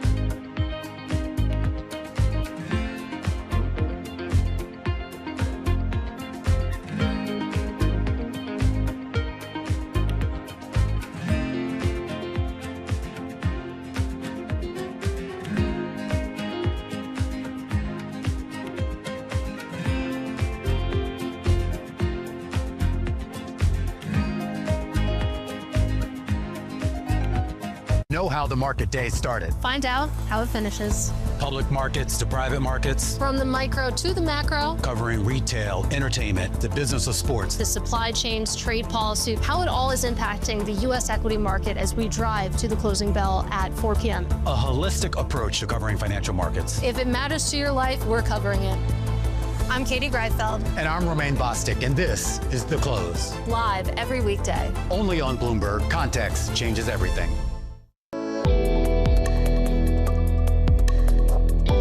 2026 for us is the year that everything just comes together, right? We're not just moving money. The last decade, literally, we've been the race for Africa's growth, right? And the future of Africa, in our opinion, is not hype, it's infrastructure-led. When Africa wins, the global economy wins. We're building the pipes, and those pipes are now of age. Now, as of right now, we are the biggest fintech in Africa, the most licensed non-bank entity. In the last 10 years, we built that muscle. Now we're putting that to the test, all right? Now we've covered the entire world. We have UK, US, UAE, Canada, Europe covered through our partnership with Global Open, for example, and Nuvian. And the point behind that really is, how do we ensure we use that infrastructure to drive the next phase of growth we've started with by empowering our customers across all our segments?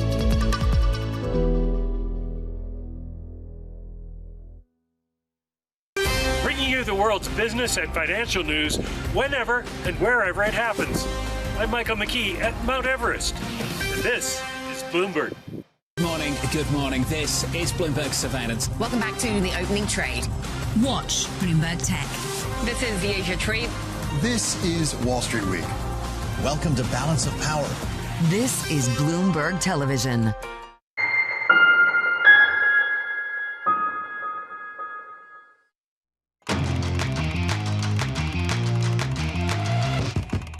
Let's get out of high interest. Look what's making headlines around the world. Barclays is sharing the spoils after a strong year. The bank's CFO was paid $12.8 million, up 12% from last year. And the bonus pool jumped to $3 billion, the largest in at least 5 years. The payouts follow earnings that beat expectations, driven by a strong fourth quarter in the trading business. And McKinsey is handing control of its $20 billion investment arm, MIO Partners, to Neuberger Berman. About 280 employees, and the advisory business will move over pending regulatory approval. McKinsey says managing a large investment firm is no longer core to its strategy, while Neuberger plans to expand in the alternative and private market offerings that arm offers. Miami brokers once hoped New York politics would drive wealthy buyers south. Instead, they're getting rich Californians. Fear over proposed California billionaire tax is pushing tech founders and ultra-wealthy residents to snap up luxury homes in South Florida. Brokers report unprecedented demand for $30 million to $150 million properties, with limited supply pushing prices at the very top up, Danny, even higher. Yeah. Biscayne Bay. That's where I would go, Biscayne Bay. You want the enclave where all the rich people are and no one can touch you? I just want to move in right next door to Tom Brady, you know? We could throw the ball around. We could grill steaks. Does he eat steaks? I don't know. I don't think he does. I don't know. I think he doesn't eat tomatoes. That I know. So I guess no sides for you. Okay, coming up on the show, stocks are getting rewarded and punished for heavy AI spending this earnings season. Joanne Feeney discusses next. This is Bloomberg Open Interest.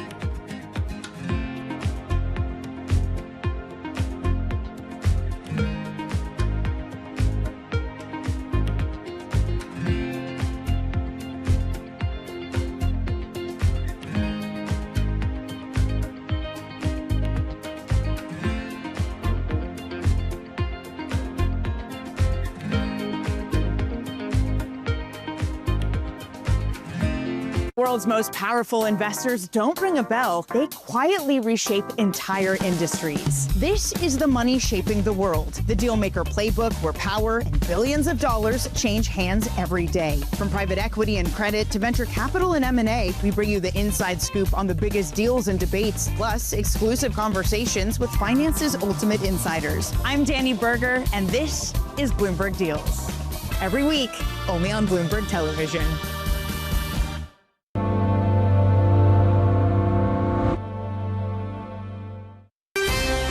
To the minute global news whenever and wherever it happens. I'm Anne-Marie Rodern in Davos, Switzerland, and this is Bloomberg.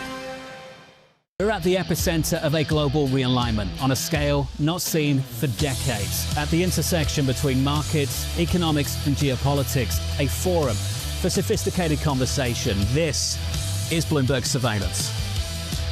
Welcome to the world of decentralized finance. Why is it that NFTs have not recovered in the same way that, say, Bitcoin has? Bloomberg is covering all things crypto. It's a pretty spectacular story. The people. This is the future. This is the 21st century economy. The transactions. It snapped up nearly $1 billion of Bitcoin. And the technology. We need to build a digital Fort Knox. That gives people financial freedom, and that's a wonderful thing. That's extraordinary. We ride the wave that is Bitcoin. Bloomberg Crypto, only on Bloomberg. From the world of politics to the world of business, Joe Matthew and Kaylee Lines deliver news, insight, and analysis live 2 times a day, every trading day. Balance of Power at 1 and 5 Eastern, only on Bloomberg.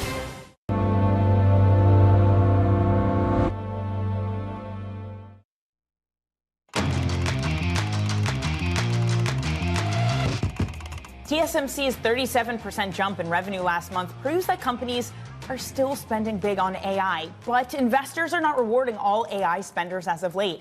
Some of the biggest AI hyperscaler stocks are flat. Microsoft, Amazon, Tesla shares, they're all at 2024 levels versus the S&P's 18% gain. The Mag 7 and the NASDAQ have not hit new highs since October. And then there's Apple, which is behind on AI, has minimal capex, is the top performing Mag 7 stock since the S&P 500's last record. Joining us now is Joanne Feeney, portfolio manager at Advisors Capital. Joanne, first of all, wonderful to see you this morning. Thanks for joining us. There does seem to be this weird dichotomy. On one hand, you have an equity market that's starting to rebel, that's starting to get more jumpy on AI spending. On the other hand, you have credit markets who easily absorb a huge issuance from Alphabet, including an 100-year sterling priced bond. Does that divergence make sense to you? You know, remember the chatter about Google a couple of years ago when AI hit the scene and ChatGPT came out and everybody said, search is dead. Google is dead.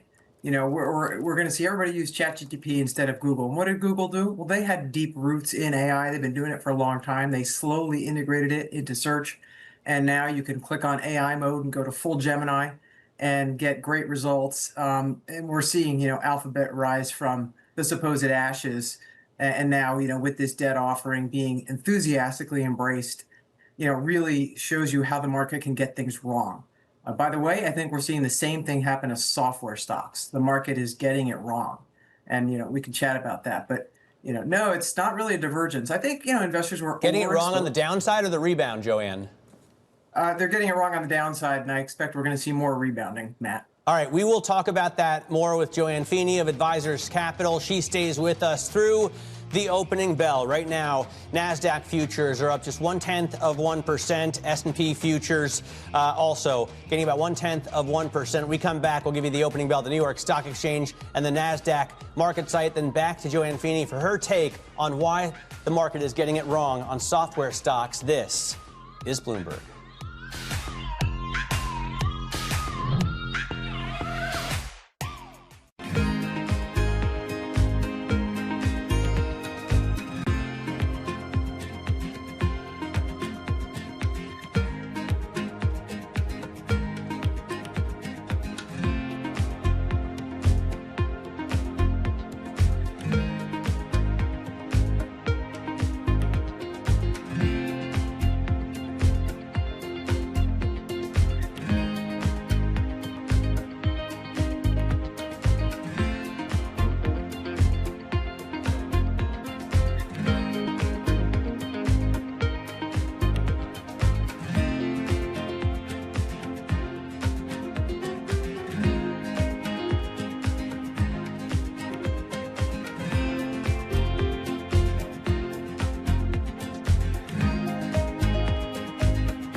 aim here is understanding. These digital assets have the ability to change the payment landscape of the world, and we need to be ready. We, the regulators, the world needs to be ready for a new wave of technology.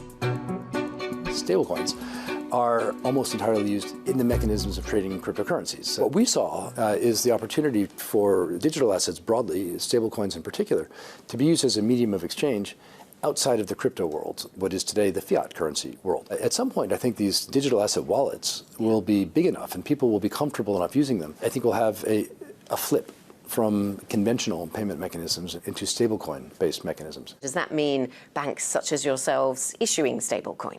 We could. We're in a sandbox for tokenized bank deposits in Hong Kong. We're effectively issuing tokens related to trade finance in Singapore. So it's all on the table, but we're always going to tie it back to what our clients want and need, because if we don't get that one right, the rest doesn't matter. The market capitalization of both type of instruments, crypto and digital assets, are both very low. Stablecoins today have $20 billion of flows a day. It's less than 1% of the flows of the payment system in the world. But because they have the ability to be very helpful in use cases, particularly in retail to begin with, but then potentially on the wholesale side, I think we will see a lot more of them.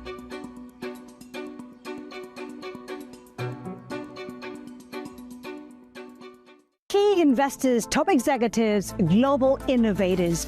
Join me for in-depth conversations with the biggest newsmakers on the day's top stories. Insight with Haslinda Amin, only on Bloomberg.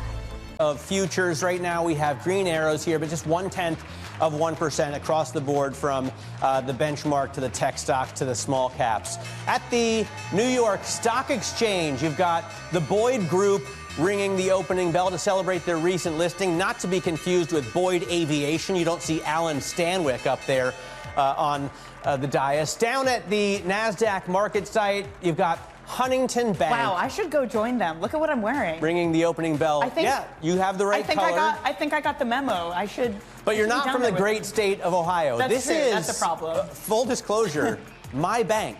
And I don't see my private banker, Andy, there on the dais, but great group of people, no doubt, because that's what people from Ohio are, just good people, salt yes, of the they earth. are. Shout out to Andy from Huntington Bank. All right, Matt, I'm watching some of the tech stocks on the move this morning. TSMC, they reported revenue that jumped nearly 40% last month compared to a year earlier. It's all about the AI demand for chips. Those shares up 2% at the open. Meanwhile, on semiconductors, they're able actually to put in some gains. I'm wondering if this is actually the live trade at the moment, if I'm being honest, because on semiconductor was falling a lot in the pre-market. So we'll check on that one, but they did have estimates that were just shy. And then there's Alphabet selling at least $11 billion in sterling and Swiss franc. It must be the opening trade because it is moving, and those shares down 1.1%. It also issued an ultra-rare issue of 100-year notes in the debt-fueled race for AI supremacy, Matt. I am looking at the shares. I'm looking at a GIP of ON equity. And well, now they're moving down. Yeah, exactly. So I feel like this is more it. Exactly. Down 0.5%. It's moving around a lot. These things are fairly volatile. Yes. A ton of consumer earnings out this morning. CVS guidance was below analyst estimates after saying in December that all of its business units would grow in 26.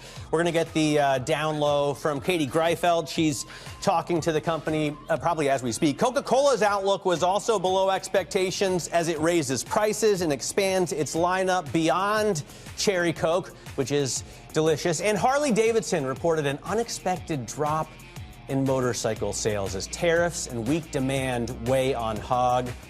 I got my Fat Bob last year, and I need to get out there and buy a new what? Fat Bob. Is that that's my what motorcycle. Is that? That's my Harley Davidson motorcycle that I bought last year. It's I went called down a and picked Fat it up in Virginia. Bob? It's a Fat Bob. You know, it's a bobbed motorcycle. Okay. But it's got like the fatter front tire because it's got the wide glide on the front. I thought maybe the lead engineer was a large man named Bob or something. Obese Robert is how it's often called. But I do want to get a lowrider S to maybe help out that company a little bit more. Still with us, Joanne Feeney, portfolio manager at Advisors Capital. Joanne, we have seen, obviously, with the SaaS-pocalypse, the sell-off in software stocks that we're going to get to, and tech stocks, a rotation into these consumer names. What do you think about that? Because they've all disappointed this morning, and clearly with concerns about the labor market and the lower leg of the K, the consumer, at least that consumer that's not in the top quintile, is struggling.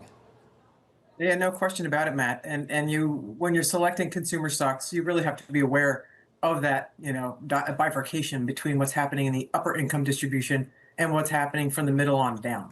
Clearly, from the middle on down, they're feeling more pressure from tariffs. They are also feeling more inflation because where they spend their money is in categories that are seeing higher inflation. And so they're definitely being squeezed, and we're seeing that in some companies. But if you look at, say, a Williams-Sonoma, for example, sort of affordable luxury, they're playing to the middle and upper end of the income distribution, and that group is doing very well. In fact, Williams-Sonoma saw a very good January, and has continued to show good sales and profit momentum. So you really have to pick your spots. A defensive position like TJ Maxx has been one of our favorite holdings. We've owned it for a long time. It pays a dividend, but it also is a place that does well because of folks' love for bargain hunting, and they are seeing good, strong foot traffic. And also, their inventory becomes cheaper if we do end up in a place where some goods aren't selling out of the, the major department stores. They pick up inventory at a low price. So TJ Maxx is up position. 145% with reinvested dividends over the last 5 years. Absolutely crushing it, outperforming the S&P Consumer Discretionary Index by 49%. And it's a lot of the trend that, Joanne, you're talking about. This desire of consumers to find bargains and deals has led to that outperformance. The Bloomberg consumer team, Lily Meyer, Max Riviera, Denise Liu, had this really excellent story about Dollar Tree this morning, that the very, very heavily discounted retailer is starting now to target more affluent type places, to try to target richer people, kind of on the same trend as a TJ Maxx might be doing. Joanne, I wonder, as you're picking through some of these consumer names, maybe ones that have been left for dead, assuming that the lower end of the consumer isn't doing well, are there any, pardon the pun, bargains out there of different strategies that might help them target the trading down effect we're starting to see? Yeah, it's challenging because their main, the really cheap priced, products out of a Dollar Tree might be challenging unless they can really change their inventory to attract the middle income or higher buyer. Target, by contrast, we do see as a bargain, not without risk.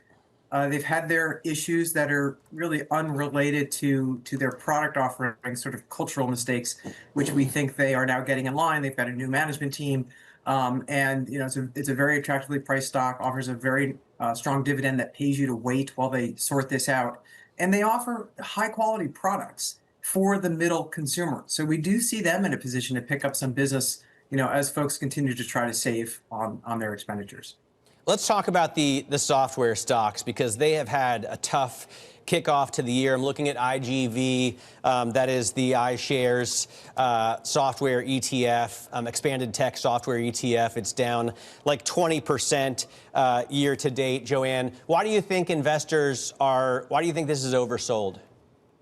Yeah, so clearly folks are worried about the software group. In fact, I put out a commentary yesterday. We do this once a week for our clients and advisors to address this question, because as you can imagine, a lot of folks are concerned about the steep drop-off we've seen in very strong companies like Microsoft and ServiceNow and Salesforce and others.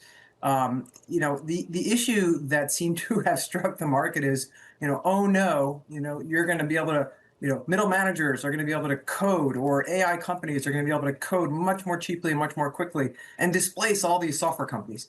It's just a fundamental misread of what software companies do. Software companies solve problems for their customers. They figure out what the business challenges are inside a company, and then they write code to solve that. And they've done this for decades. So as a consequence, right, they have proprietary data about the companies that they serve. They have industry and company-specific knowledge that they've built over decades. That's a very deep moat.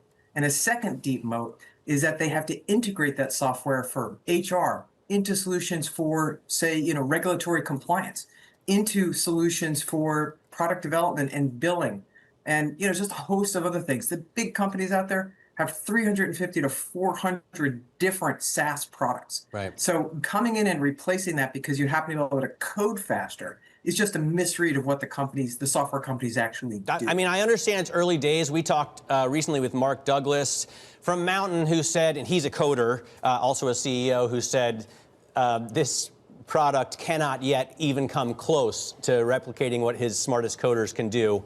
Just makes too many mistakes and doesn't do it right. But it feels like soon enough, Joanne, I'm going to be able to point my AI at, the CRM that I'm paying for every month and say, like, watch that and figure out what it's not doing as well as it could and then rewrite a better version of it. I mean, how far away are we from that?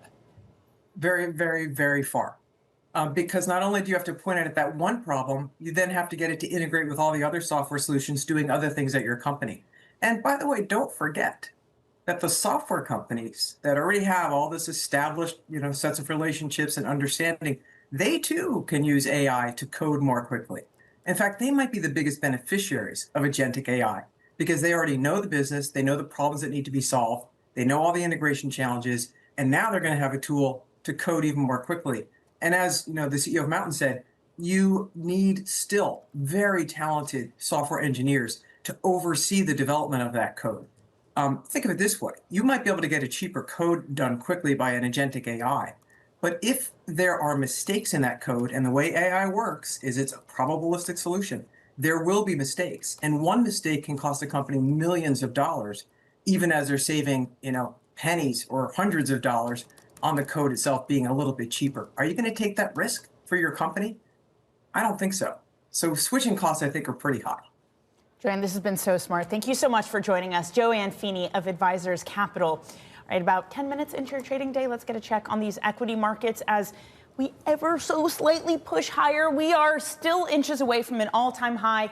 The equal weighted measure of the S&P, that hit an all-time high yesterday after a big old rally, a rebound after last week, which I guess last week we're only down 0.1%, so not huge. Anyway, Microsoft, Tesla, Netflix, a lot of the Mag 7 at the top. Netflix gaining after Paramount sweetens a little bit of its offer for Warner Brothers Discovery. They don't change the bid price. They just add in a ticking fee to the deal price. Marriott, they had earnings. Those outperformed. To the downside, it's Alphabet leading the declines, down 2% this morning, taking away about 4 and 3.5 points from the S&P 500 after a mega bond auction that goes off without a hitch, even for 100-year bonds. The demand there looking very strong.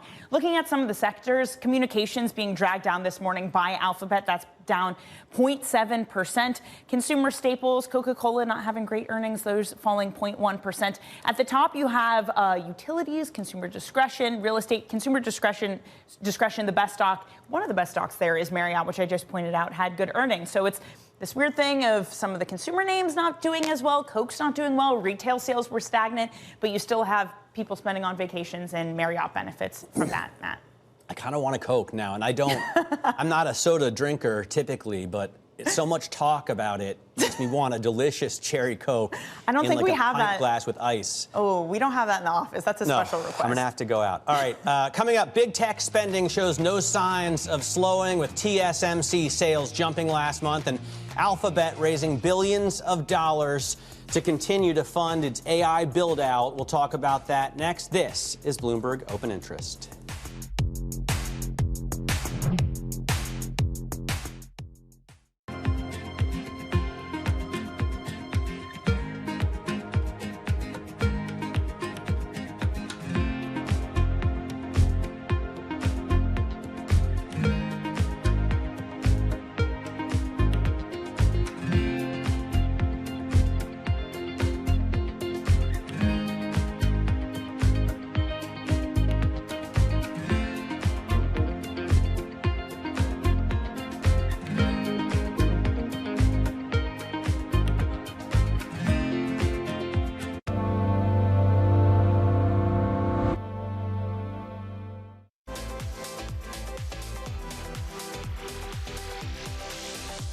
The phone is, what's great about it is it's a well-developed gaming ecosystem, right? So it, folks know to find games there, but it's also a highly competitive gaming ecosystem. So it's developed, this gives you both that upside and that downside. But what's exciting is that now we are moving beyond the phone to the TV. So I mentioned like one of the big gaming areas we're going after. One of the big gaming areas we're going after now is social gaming experiences that will show up on your TV. So we are now announcing, we're going to announce here actually, that we're going to have these social party games that you can play on your TV with your phone as the controller, and it's things like, recognizable games like Boggle, you got Pictionary, we've got a Lego party game. We, basically are gonna like unleash this with a bunch of creators, and they're gonna go figure out stuff that we didn't even imagine that they can do with that interactivity. Good morning. This is Bloomberg Daybreak Europe. I'm Lizzie Burden in London, and these are the stories that set your agenda. Taking you from the U.S. market's close to the overnight session in Asia, we'll walk you through what you need to know to kickstart Europe's trading day. Live from our European headquarters, we bring you the day's top market-moving stories, unmatched expert analysis, and on-the-ground reporting from across the continent. Tune in to Daybreak Europe, only on Bloomberg Television. Context changes everything. Bringing you up-to-the-minute news whenever and wherever it happens. I'm Haslinda Amin in Bangkok. This is Bloomberg. Making money isn't about drowning in emotions. It's about understanding what's actually happening. Markets are the best way to glean signal from noise, and that is what we try to do every morning. This is Bloomberg Surveillance. Technology is embedded in every aspect of our lives. And laying the foundation for the future. From finance to defense, AI to entertainment. And from the road to the stars. Bloomberg brings you the latest stories of the people and companies pushing the tech sector to new frontiers. And the politics that shape global tech markets. I'm Caroline Hyde in New York. And I'm Ed Ludlow in San Francisco. Watch Bloomberg Tech every weekday. Only on Bloomberg Television.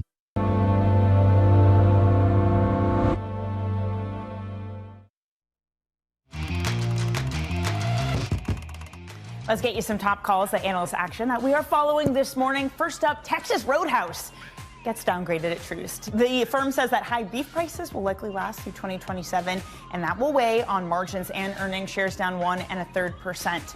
Next up, Citi, they downgrade Under Armour to a sell, saying that the company's turnaround is under pressure. Competition is intensifying and demand is weak. The firm is cautious about its business outside the U.S., particularly in Europe, the Middle East, and Africa. Shares down a painful 18%. Finally, Arete is upgrading Snap to a buy, saying growth is being driven by a higher margin subscription rather than small ad businesses, and that is limiting downside risk. Shares there up 1.8%, Matt.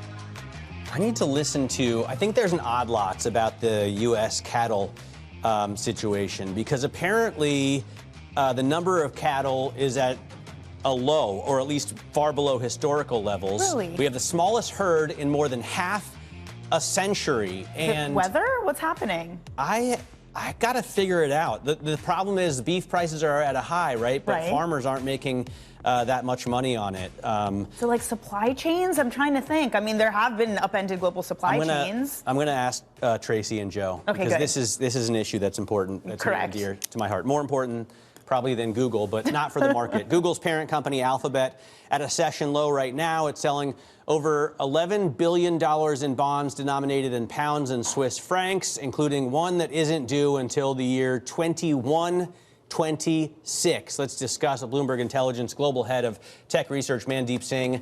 So, Mandeep, a century bond. Yeah. 100 years until you get your money back. I mean, theoretically.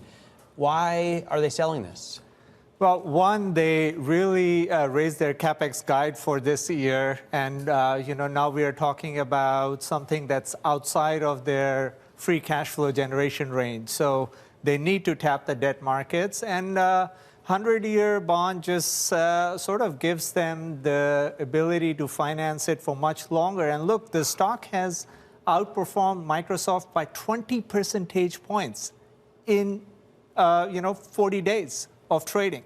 So clearly, the market really sees Alphabet is much better positioned right now. It seems to be a good time to raise money, and I think the sentiment has really reversed big time when it comes to Alphabet. Or maybe it's just pensions and insurance that need long-dated assets, too. I mean, I'm looking at this headline that just crossed. According to Person Familiar, Alphabet has raised over $3 billion in a record Swiss franc bond sale. Does this show that this is the way that they're going to be funding the AI infrastructure build-out, that may be less of sort of some of the private capital side, considering some of the jitters, and turning to the broadly syndicate loan market?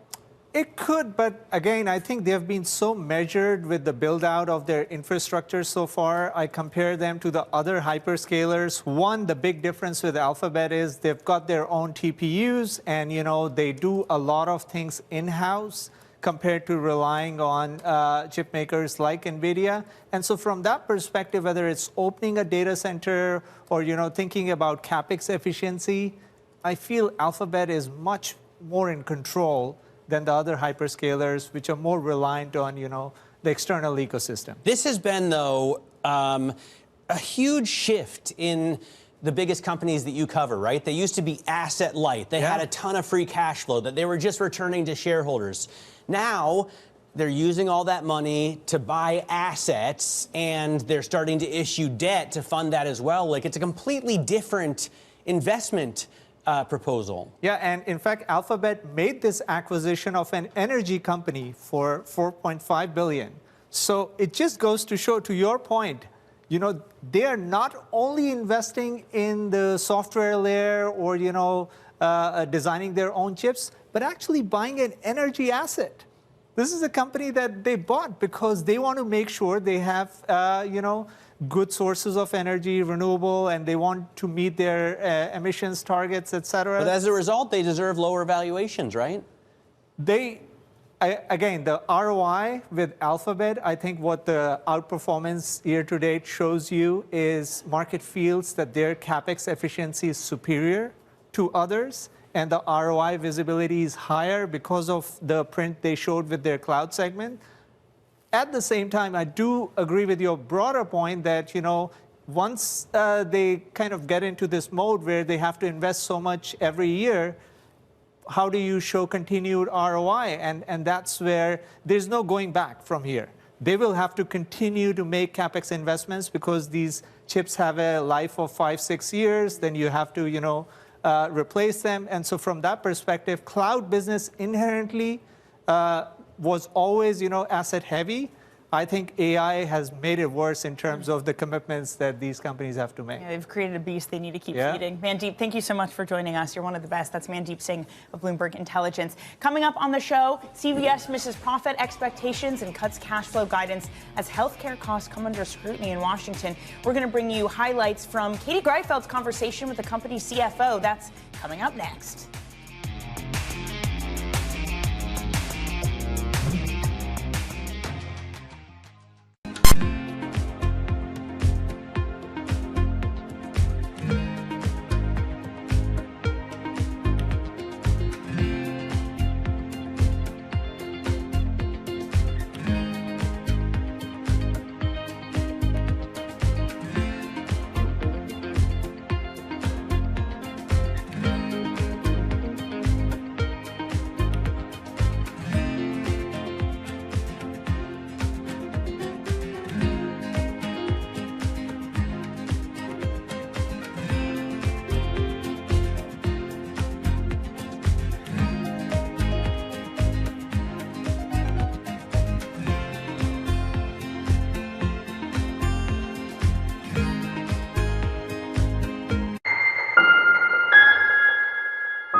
Bringing you up-to-the-minute geopolitical news whenever and wherever it happens. I'm Stephen Engel at Japan's Akasaka Palace in Tokyo, and this is Bloomberg.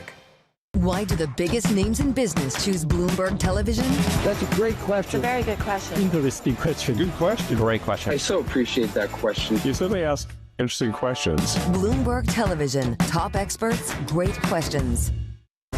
Trading day is about to start. And you're already looking for that edge. The opening trade brings you everything you need to know as markets open across Europe. Let's talk about the significant risk transfers to find space in their balance sheet. Hedging some of that risk. You could look at it the other way. Obviously, this stuff is risk-weighted. I would much rather be long than be short. We're in a kind of sweet spot. Very, very strong alignment. 3 revolutions in one. I'm Guy Johnson. I'm Anna Edwards. And I'm Tom McKenzie. This is your opening trade.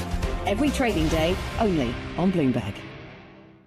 U.S. jobs numbers are released. Bloomberg has the report under surveillance with crucial data and expert analysis at terminal speed. Nobody covers jobs day like Bloomberg.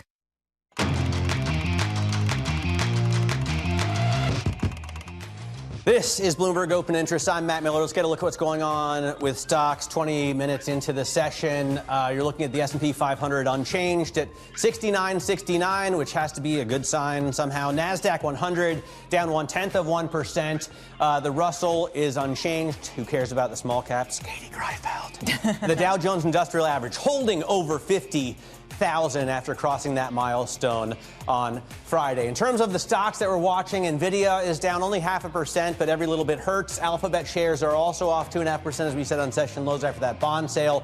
TSMC is up after sales grew, I think 37%.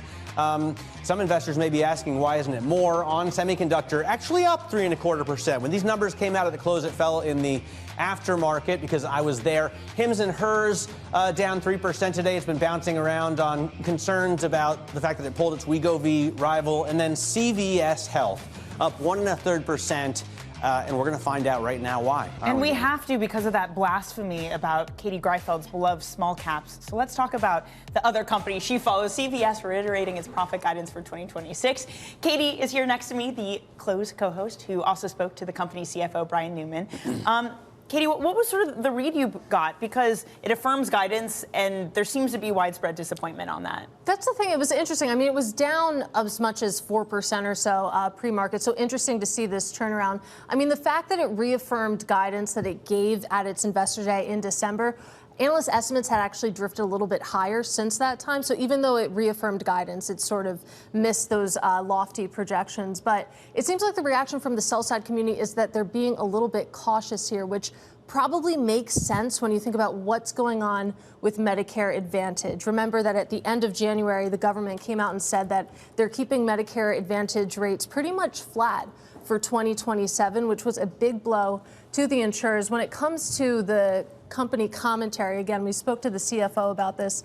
He said that, again, this isn't going to affect 2026. It's more about 2027. This doesn't reflect the medical cost trends. Hopefully, CMS will address the misalignment, and we'll be working on submitting comments on how to improve policies here. So that is the big unknown, and you might see some of that caution in the fact that they didn't upgrade guidance, they didn't cut it, but they kept it the same.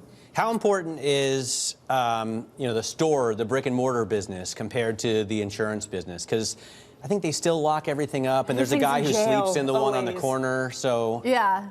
Well, it's interesting. You talked a little bit about flu season, which it was a horrible flu season. I'm sure you guys felt that as well. But increasingly, people go there to get medical needs dealt with. Well, that's the thing. They're really proud about the turnaround that they've seen at the retail pharmacy. They're expecting growth of as much as 1%. And a lot of that comes back to the fact that when it comes to cold, flu, and cough season, basically you saw this big spike at the end of the year, which isn't great for the average person, but it means that you're going into CVS and buying that symptomatic care. So, I mean, when it comes to their three business units, there is that big question about Medicare Advantage, but you're seeing growth at all three. I better get there and get my shot. I'm going to Disney on Friday. Your flu shot? I want to because then I have the rest of the week, right, to recover from that. Katie Greifeld, catch her later on the close for an interview with Quest Diagnostics CEO Jim Davis. That's today at 3 p.m. New York time.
You don't think the court was hurt by the perception that it was a political decision? The court's always hurt, it seems to me, if we look political One of my concerns, my present-day concerns, is there's too much partisanship. It's true historically that most presidents have appointed justices to the Supreme Court who are members of their own party. The partisanship should not be an overriding factor. What you look at is temperament, learning, background, reputation, whether or not you have those qualities of independence and caution that make for a good judge. Increasingly, you see dissenting opinions in the Supreme Court aren't quite as civil as maybe you might prefer. And is that of concern to you? Yes, it's of great concern to me that our civil discourse, our civic discourse, is not civil enough. Aristotle said that a democracy depends on an open debate where you respect the dignity of those with whom you disagree. He said democracies only live if they are sustained over a period of time by a thoughtful, rational discourse, a discourse in which you respect the dignity of those with whom you disagree. Astonishing day for US technology. It's shaping the region's technology ecosystem. Asia's biggest tech news and innovation. Bringing you up-to-the-minute political news whenever and wherever it happens. I'm Tyler Kendall in Washington, and this is Bloomberg.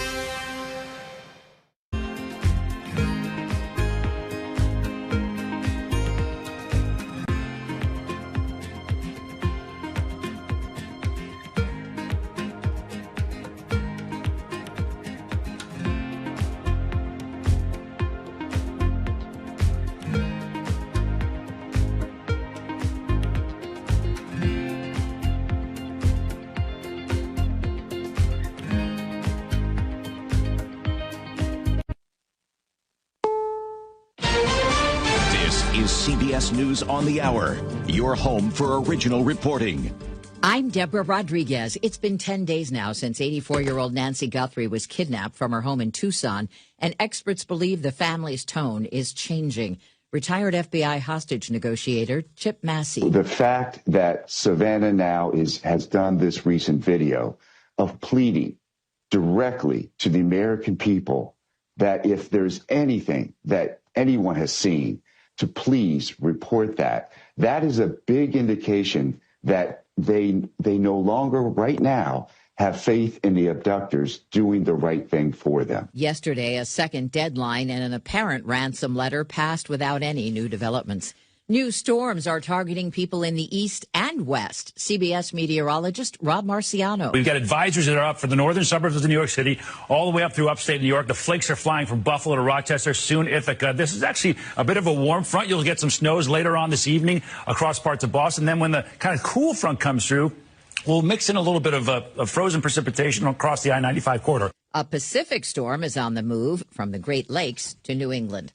Opening statements have begun in a landmark trial against Meta and Google in the first jury trial involving the social media biggies. Correspondent Jolene Kent is in L.A. In Los Angeles Superior Court, plaintiffs are alleging that Instagram and YouTube are intentionally designed to be addictive and harmful, claiming infinite scrolling and that suggested content algorithm have contributed to teens' alleged addiction and decline in mental health. 3 leading social media companies have agreed to be rated on teen safety. Correspondent Michael Wallace has details on that. TikTok, Snapchat, and Meta, which owns Facebook and Instagram, will voluntarily undergo a series of tests by a coalition of advocacy groups. The platforms will be graded on whether they give teens options to turn off endless scrolling or force them to take breaks. Companies that get high safety ratings will receive a Blue Shield badge. Those that don't do well in the tests will be labeled as unable to block harmful content. The National Council for Suicide Prevention oversaw the development of the standards. Michael Wallace, CBS News. Justice Ketanji Brown Jackson is opening up about what it's like to serve on the Supreme Court. She tells CBS Mornings. We are very collegial as a body and as a group, and we get along well as justices together. And I think it's sort of a model for learning how to disagree without being disagreeable. She's out with a new edition of her Grammy-nominated memoir, Lovely One, just for young adults. The Dow is up 227 points in early trading. This is CBS News.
The Justice Department has signaled it'll dismiss the criminal conviction of a longtime Trump advisor. Steve Bannon served 4 months in prison for his 2022 conviction for contempt of Congress. He refused to testify in the January 6th investigation. He was freed in October of 2024. The Justice Department, in a filing to the Supreme Court, asked to send Bannon's case to a lower court. And now, in the motion to dismiss the matter, U.S. Attorney Jeanine Pirro argues it was in the interest of justice to do so. Steve Kathan, CBS News. The International Olympic Committee has ruled Ukrainian athletes may wear black armbands at the Winter Games in Italy instead of a band helmet with images of Ukrainians killed in the war with Russia. An IOC spokesman says the helmet violated guidelines against political symbols. The armbands, not so much. Deborah Rodriguez, CBS News. This is Bloomberg Intelligence with Scarlett Fu and Paul Sweeney. How do you think the Fed is looking at tariffs, the uncertainty of tariffs? Let's take a look at the sectors and how they performed. A lot of investors getting whipsawed every day by news events. Breaking market headlines and corporate news from across the globe. Could we see a market disruption, a market event? Are people just too exuberant out there? You see some so-called low-quality stocks driving this short-term rally. Bloomberg Intelligence with Scarlett Fu and Paul Sweeney on Bloomberg Radio, YouTube, and Bloomberg Originals. Good Tuesday morning from the Bloomberg Interactive Broker Studio in New York City to our worldwide audience. We're also streaming live on YouTube. Head over to youtube.com and search Bloomberg Podcast. That's where you'll find us. And we're also on Bloomberg.com/videos. That's where you'll find all the Bloomberg video content, the live content, as well as all the curated content as well. So check that out. Coming up, we're going to check in with Caroline Hyde, BTech co-anchor. There's a lot of tech news out there. It seems like all the hyperscalers are hitting the bond market. We'll talk to Caroline about all the tech news. Geetha Ranganathan, she covers all the media stocks for Bloomberg Intelligence. She's going to join us, break down the Spotify earnings, and give us the latest on this Warner Brothers Discovery. We got a new kind of new deal from Paramount. Did they raise their bid or they just tweaked it? They didn't raise their bid. They put a ticking fee in there, which just shows that they're very confident that they can get the deal closed. Why don't they just raise the bid? Because that's what everyone's waiting for. Exactly. I don't know the answer to that. I don't know that strategy. But Geetha might have some thoughts there, so we'll talk to her. Ann Berry, founder and managing partner at Threadneedle. She's going to discuss markets with us. We got a lot coming up over the next couple of hours. We had some economic data. We'll break that down as well. And, of course, earnings continue to come in, and we will continue to break those down for you. But right now, let's go to John Tucker for a Bloomberg Business Flash. All right, guys, this flash brought to you by IBKR. Will the year-over-year change in the U.S. CPI exceed 2.6% in February? Turn your view into a trade at ibkr.com/forecast. That's trading day of March 11th. So the major stock averages are higher. Yes, record day. The Dow adding to its record close, 329 points higher, up 0.6%, 50,459 on the index.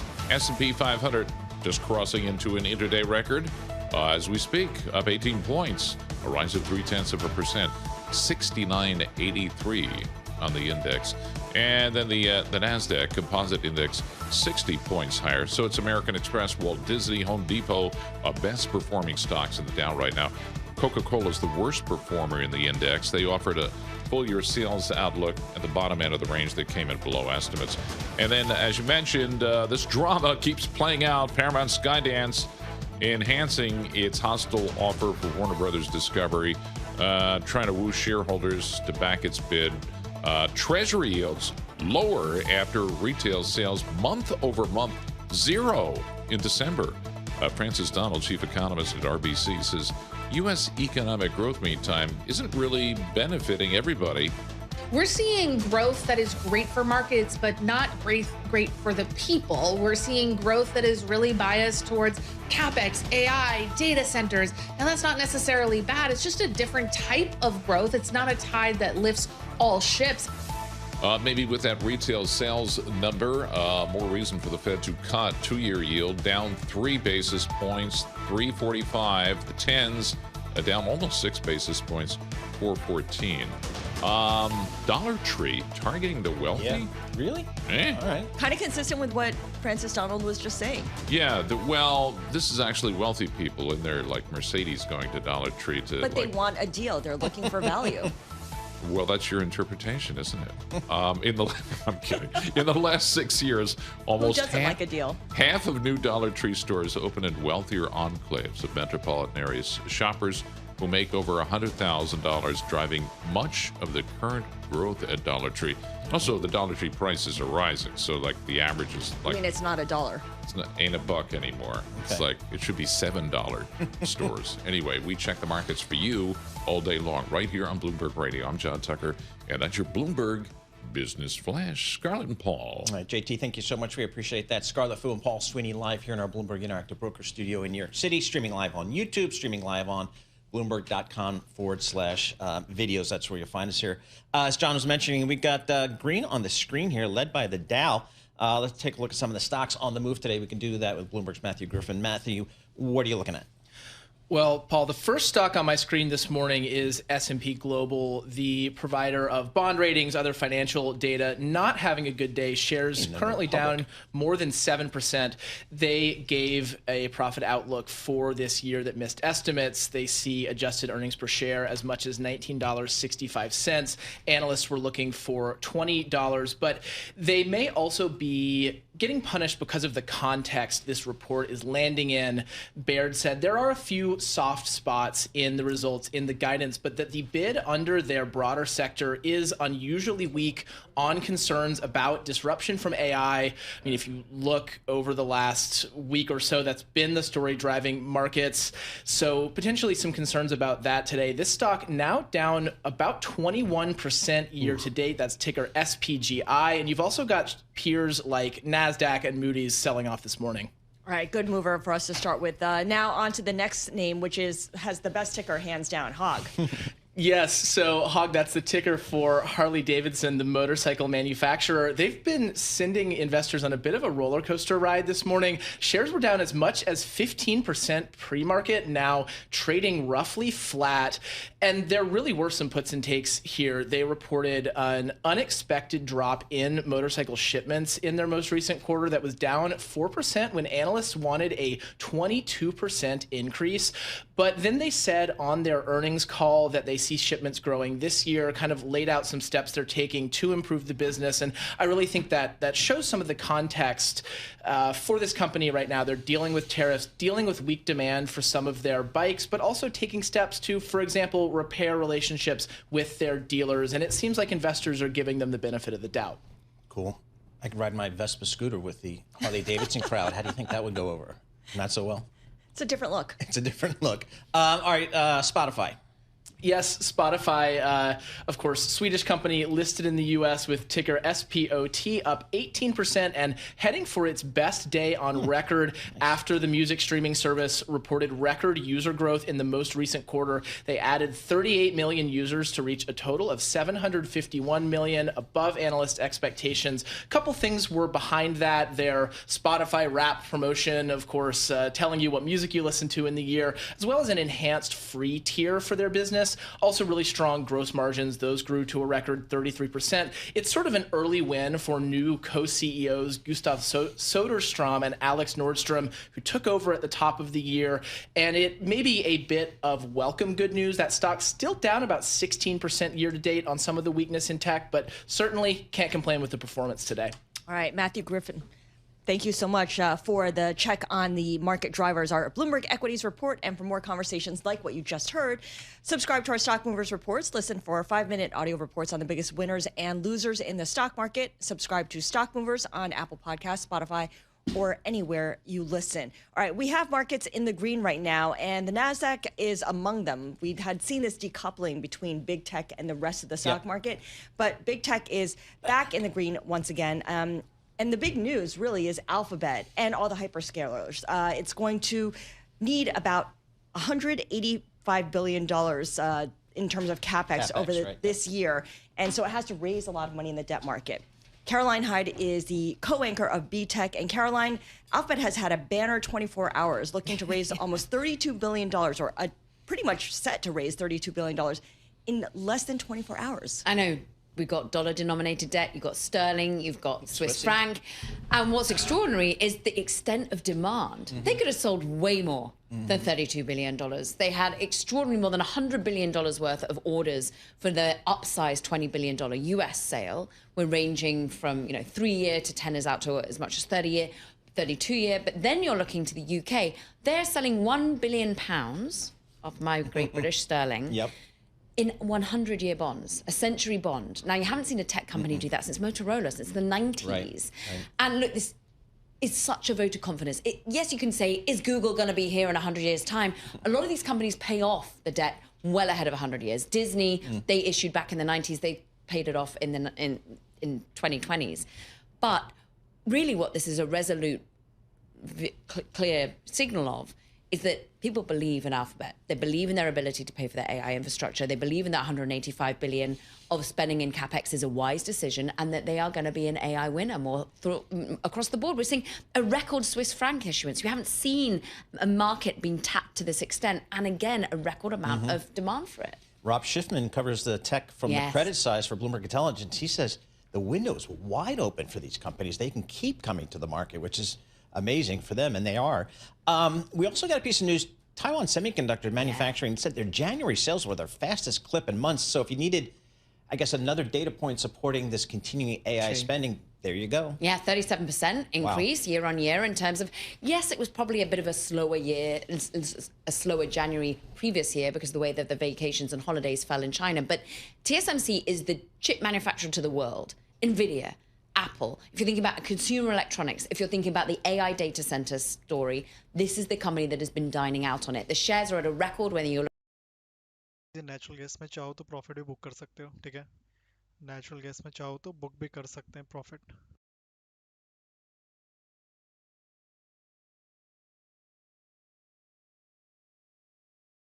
Possibility है शायद थोड़ा और ऊपर जाने की, but book the profit. Risky trade था, लो quantity में ही लिया था. अभी भी लोअर एंड सपोर्ट ही है, बट ऐसा ना हो कि वापस से नीचे आया तो फिर साइडवेज ही चला जाएगा. So book the profit in natural gas. Trail कर रहे हो तो रिमेनिंग क्वांटिटी ट्रेल कर सकते हो. क्रूड ऑयल में कुछ भी नहीं चल रहा है अभी भी, स्टिल नथिंग.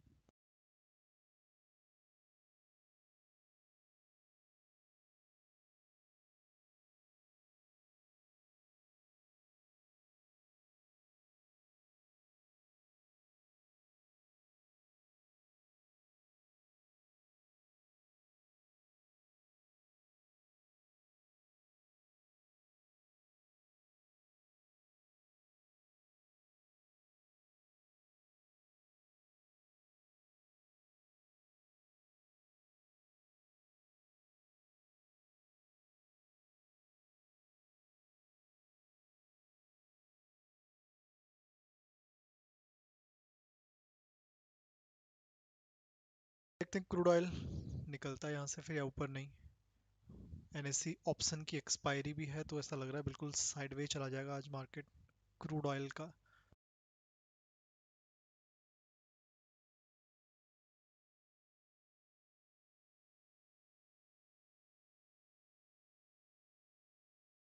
बहुत ही स्ट्रॉन्ग कंसोलिडेशन हुआ है 1 आवर टाइम फ्रेम इंट्राडे में आज।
Markets, headlines, and breaking news 24 hours a day at Bloomberg.com, Bloomberg Television, and the Bloomberg Business app. This is a Bloomberg Business Flash. And I'm John Tucker in the Bloomberg Newsroom with this Bloomberg Business Flash. The Dow adding to its record surge and not too far behind the S&P 500, also in record territory. I mean, intraday basis.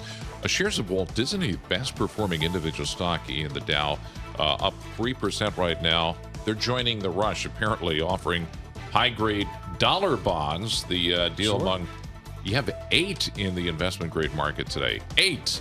This comes after Alphabet yesterday raised that $20 billion from the bond sale that generated more than $100 billion of demand. So that's the place to be, apparently. The economic news today, not great. Retail sales stalled for the month of December. Consumers providing less firepower to the economy as the year drew to a close. That was a bit of a surprise there. As a result of that, maybe more reason for the Fed to cut, and you're seeing yields lower as a result of that. Right now, the Dow Jones Industrial Average up 317 points, a rise of 0.6%, 50,456 on the Dow. The S&P 500, 19 points higher. That's up 0.3%, 6984. And then the Nasdaq Composite Index up 48 points. That is a rise of 0.2%.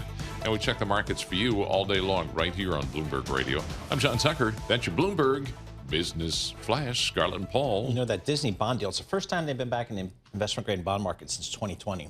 They did that. They were one of those companies that rushed into the bond market to issue debt because they knew nobody was coming to their theme parks for a long time. Right. Well, right now everyone is rushing to the debt market. Exactly. Everybody's, and it's wide open apparently. So there you go, John Tucker. Appreciate that. Scarlett Fu, Paul Sweeney live here in our Bloomberg Interactive Broker Studio. We're streaming this thing as well. You can see it on YouTube, and you can see it at Bloomberg.com/videos, and that's where you can find all the live Bloomberg video content as well as all the curated stuff as well. Lift to the markets here. You see that retail sales number was kind of tepid at best, flat, and we were well below expectations. Maybe that gives a little sense that maybe this Fed can be a little bit more accommodative, but that was an interesting data point and seeing it in the markets here today. Ann Berry joins us. She's a founder and managing partner of Threadneedle, joins us live here in our Bloomberg Interactive Broker Studio.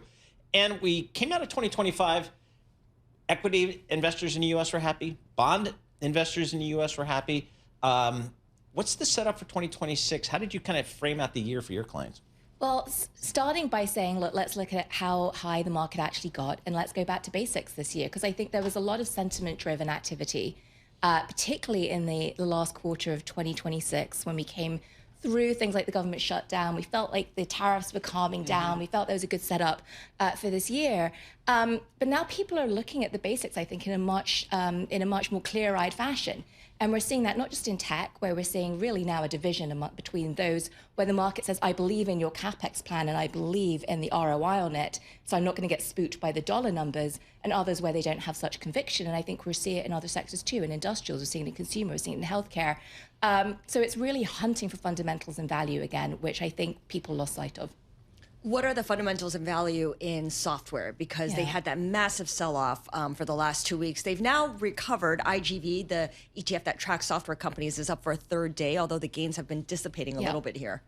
Well, I think there are a couple of ways to look at it. I can only speak to how I look at the software companies. And that's really try to dig in and be focused on the specifics of the value proposition of each. And so much of this, of course, has been driven by the fear that AI is going to either completely replace or obliterate some elements of these software businesses, or it's going to force margin compression because the pricing is not going to justify the actual value delivery. So the lens I look at it through is really in terms of an operator.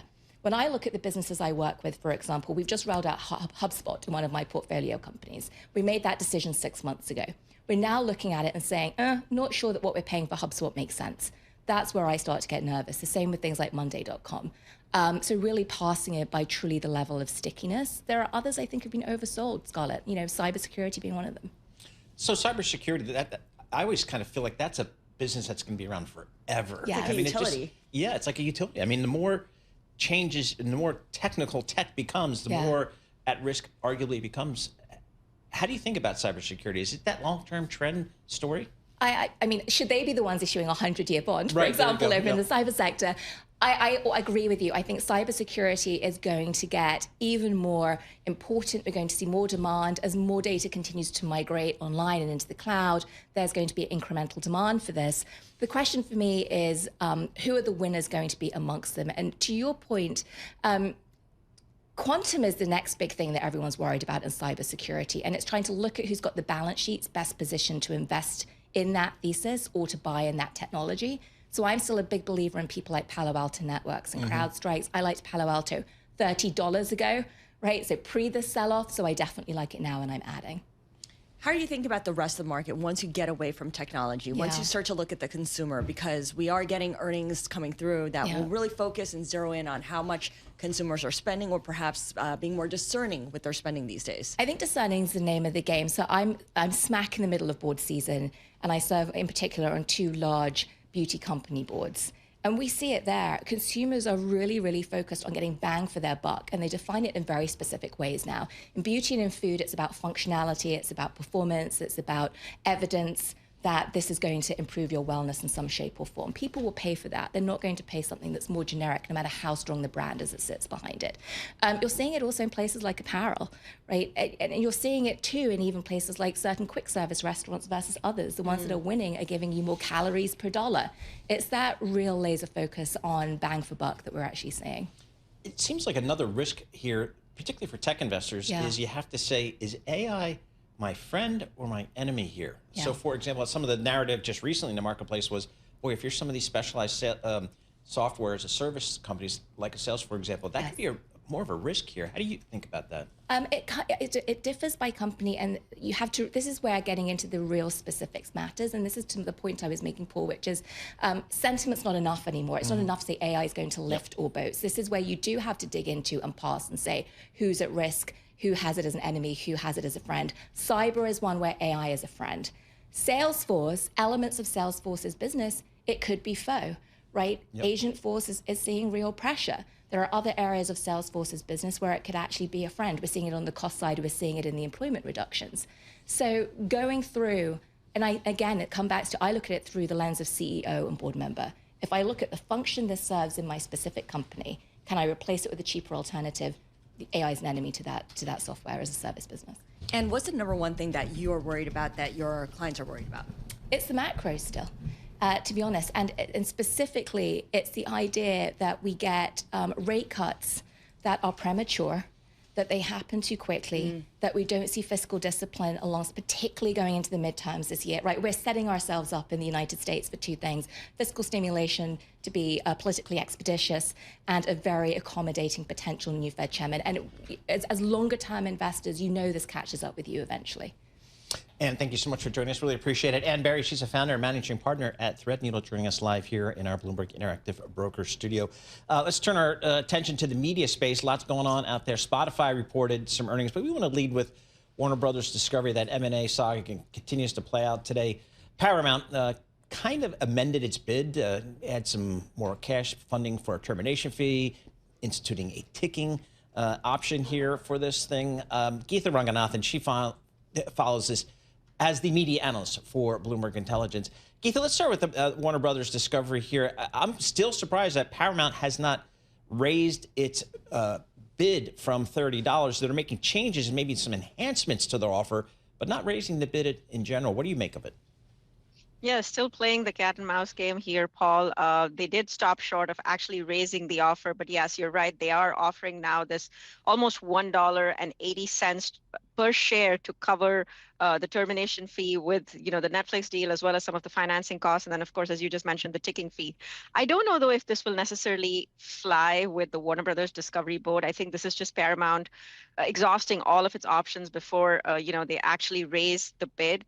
But in my mind, what this signals is, yes, they did stop short of actually raising that $30 bid. But I do think that this signals that they are willing to kind of go back to the table and probably raise that bid as this thing keeps dragging on. Yeah, it does feel a little bit silly, given that David Ellison had said that $30 a share was not their best and final offer. So let's kind of get to it. That begs the question, Geetha, and this is a dumb question: do they have the money to raise their bid? They do, but the question is really going to be what happens after, Scarlett. So, right now we're looking at a company with the $30 per share bid. We're looking at a company that's going to be levered about 6.5 times. They raise that bid to, let's say, 32, 33, 34, whatever the number is. You're going to look at a company that's going to be levered at about 7 to maybe 7.3 times. What happens with those dangerous levels of debt is, it just becomes a distraction. You're not going to be able to invest in growth. You're just going to be focused on deleveraging. This is exactly what we've seen, happen many a time in the media world. It's happened actually to Warner Brothers Discovery itself. They had over $50 billion in debt, and the only thing that they were hyper focused on is, okay, how do we keep, reducing that debt pile? And so the biggest worry is that's what's going to happen to Paramount. So yes, they could get their hands on this absolutely world-class asset, but yes, leverage becomes this huge headache for them. Geetha, any sense of timing? It doesn't seem like either side feels the need to, I don't know, be aggressive here. So February 20th, that's the date that Paramount's proxy bid actually expires. It was initially Jan 20th. They extended it to February 20th. So that's the $30 hostile bid. That's the date of expiry. Remember, Paul and Scarlett, only about 7% of Warner Brothers shares to date have been tendered at that $30 bid. So everybody's still kind of holding out for that higher per share offer. I think that tells you everything you need to know right now then. February 20th is the day we'll watch for. Geetha, let's also talk about Spotify here. It added a record number of users, 38 million users, to 751 million, topping analyst estimates. How much more room is there to raise prices? Because increased prices in the U.S. was certainly part of that story, and it looks like consumers continue to sign up.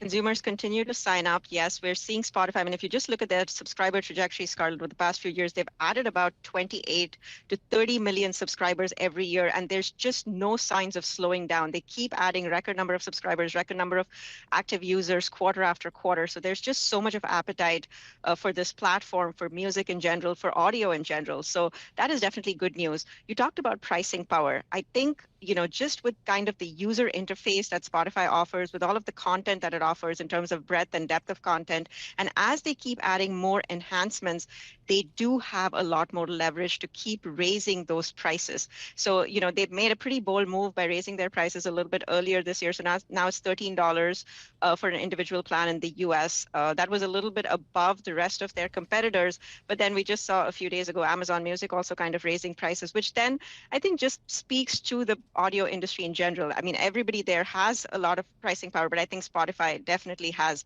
the most, just kind of, again, given the fact that they are a best-in-class product. Stock's up 19% today, the most ever as a public company, so the market certainly likes the results. Geetha Ranganathan, she is the media analyst for Bloomberg Intelligence. She's based down in Princeton, New Jersey. Again, Spotify, some great numbers, stock up 19%. Also, media investors paying attention to that ongoing saga for Warner Brothers Discovery. Paramount's got the bid. Netflix has got the preferred bid out there. So we'll have to see how it plays out. But the Warner Brothers Discovery is going to have to make a decision sometime soon, one would think. S&P up 15 points. The Dow up 250. NASDAQ up 47 points. We'll have more coming up. This is Bloomberg Intelligence. Good morning.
Markets, headlines, and breaking news 24 hours a day at Bloomberg.com, Bloomberg Television, and the Bloomberg Business app. This is the Bloomberg Business Flash.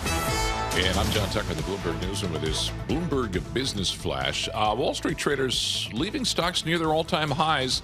And then you have bond yields. They are pushing lower after the economic data, weaker than estimated retail sales. And it seems to reinforce the case for another Federal Reserve rate cut. Consumers have been complaining about the cost of everything, so maybe now they're actually reining in their spending. The focus is going to shift to tomorrow's jobs report. This is the delayed jobs report. Economists surveyed by Bloomberg predicting payrolls to show a 68,000 increase for the month of January. Chip makers fell following a solid run, but you have this ETF trucking software firms. That's extending a 3-day advance. Marvin Lowe at State Street, meantime, sees the big AI spending to continue benefiting companies like NVIDIA. I think it is hard to fade the story. It might be hard to, plow more into it at this point, but I don't think you're fading that story. And ultimately, we are seeing the rotation that seems to be getting a lot of attention over the last couple of weeks as a healthy rationalization of where you're supposed to put your money into the markets. Right now, the Dow, another record, 269 points higher, up 0.5%, 50,407. S&P 500 hovering just around the record, 14 points higher right now, 69.79, and the Nasdaq Composite Index up 34 points. That is a rise of 0.1%. Wallet Hub is out with this report on the best states for singles, and topping the list. You want to guess? Topping the list? Nevada, Florida. Oh, I suppose the single women can hook up with Florida Man. But Wallet Hub has a large variety of attractions, says it has a large variety of attractions for dates, one of the best job growth rates in the country. New York and Texas following right behind. Worst state for singles, West Virginia and Arkansas. So there you go. Why? It would take a good reporter to delve into this report and tell you why, but I'm not going to do it for you. And Paul still maintains that the best places to go are just bars, and that's where you get dates. Yeah, no technology. Not that he's in the market. He's OG, Yeah, Those yeah. are classics. Just, some news you can use. We check the markets and other stuff for you right here on Bloomberg Radio. I'm John Tucker, and that's your Bloomberg Business Flash. Scarlett and Paul. All right, emphasis on the other stuff, but that's why we love you, John Tucker. All right, let's get to some more corporate earnings, because we are knee-deep in earnings season. We're past the big tech companies, and now we're really focused on the companies that make up this U.S. economy, companies like Hasbro, the toy maker. The shares are up more than 7% right now. Lindsay Dutch is joining us. She is the Consumer Hardline Senior Analyst at Bloomberg Intelligence. And Lindsay, this earnings report shows it had a decent fourth quarter. Revenue and earnings per share beat, but the guidance, the outlook was seen as fairly conservative, yet investors seem to be rewarding the stock. What's the story here for Hasbro? Hi, Scarlett. Thanks for having me. So the story for Hasbro is, the results in 25, including the fourth quarter, is really being driven by their Wizard of the Coast digital gaming segment. That segment has been growing rapidly, 45% on the year, 60%, I think, for Magic of the Gathering in the quarter. So just tremendous growth coming out of that brand, better than expected. And that unit is really going to carry the growth in 2026. The outlook for the consumer products, with their toy segment, is still kind of weak. So it's really coming out of that digital gaming segment. But I think investors are pleased with the outlook there, just because they're lapping very difficult comps. So to see solid growth in 26 coming out of that, it was a good surprise. What's the competitive landscape out there? Hasbro, Mattel, others. How's that playing out? Yeah, so we get Mattel results later today, and we'll have to see how that goes. It was a very challenging 2025, with the tariffs. We had retailers delaying the holiday orders, and that really threw a wrench into the entire year for these toy makers. Hasbro did report, a plus 7% sales growth in the fourth quarter for consumer products. That was the first quarter of growth in quite some time. They do expect toy growth in 2026, but it could be low single digits. There's a lot lot of headwinds. We just saw, disappointing retailer sales for December. So there's a lot of uncertainty about consumers out there and a rebound in that category. And we should hear more from Mattel. They're the dominant player in dolls. So we'll hear more later today. Lindsay, what about tariffs? Is this something that Hasbro has figured out and it's no longer something that leaves its earnings to be kind of unreliable and they've kind of smoothed things out? So it definitely affected the year. So about $40 million in the fourth quarter, a headwind for margin there, especially on that consumer products segment. So that margin did decline year over year, which was a disappointment. It's certainly going to be a headwind for profitability, at least in the first half, and comps will get easier in the second half. But Hasbro did note that, much of the cost savings program that they're working on and other supply chain efficiencies, they were able to offset a significant portion of that cost. So that is a good sign, but there's still a little bit of a headwind for the next 2 quarters. I'm just looking at the FA function on the Bloomberg terminal. It gives me all the financial analysis. And boy, the operating income profit for the Wizards of the Coast and the digital segment is huge, whereas the profitability of the regular toy business, not so much. Is the company just throwing all the resources into their digital stuff? Is that the strategy? So they have definitely been pushing for several years now to become a bigger player in that digital world, but also really to become known for that. So I would say, one of Hasbro's big brands, Monopoly, that's what many people know the company for, is that traditional Monopoly board game. But they are pushing into this world of digital games. They want to be valued as such. And I will say, they do have a digital version of Monopoly, Monopoly Go, and that has done very, very well over the past couple of years. It continues to surprise, including in the fourth quarter. So they're definitely moving in that direction. But that toy segment, consumer products, still is pretty large. It was still around 50% of revenue for 25. I do think that mix will come down over time, but it's still a big piece of their business that they can't ignore. Lindsay, I also noticed that in this latest earnings report, they announced a $1 billion stock buyback authorization. I believe this is the first buyback since 2018. What does that signal to you? I think that Hasbro is still working through their capital allocation priorities. They are still focused on reducing leverage. Their dividend has been flat for quite some time. So I think they're looking at different avenues now that they're in a much better financial position than they had been maybe a year or two ago. So I think it's just a signal that position is solidly better, and they're looking to redeploy cash in different ways that they maybe couldn't have done a year or so ago. Again, using the PGEO function, you can see where the revenue comes from geographically for this company. And the international business, which was about 40% of the revenue, has been declining as a percentage of total revenue here. Is there a strategy there to focus on the U.S., or are they pulling back from international? What's that strategy? Yeah, so I don't think that they're necessarily pulling back from international. Toys is a global business. I think a lot of that is reflecting the growth in Wizards of the Coast and the digital gaming. So the digital gaming, it's really picking up very quickly in the U.S. They're seeing a lot of growth there, and that's partly shifting that geographical concentration. That digital gaming business is a global business, so some of that shift might move back the reverse over time. But I think the near-term shift is just part of that growth on the digital gaming side. All right, Lindsay, thanks so much. Appreciate it. As always, Lindsay Dutch, Consumer Hardline Senior Analyst, Bloomberg Intelligence. And again, Hasbro, stock's at a 52-week high today. It's not an all-time high, but it's a 52-week high. It's up 26% this year. Over the trailing 12-month basis, it's up 75%. So, these stocks, these toy stocks hit the peak right at the beginning of the pandemic. Everybody said, oh boy, we're going to be locked inside. We got to go replenish our boards, our board games.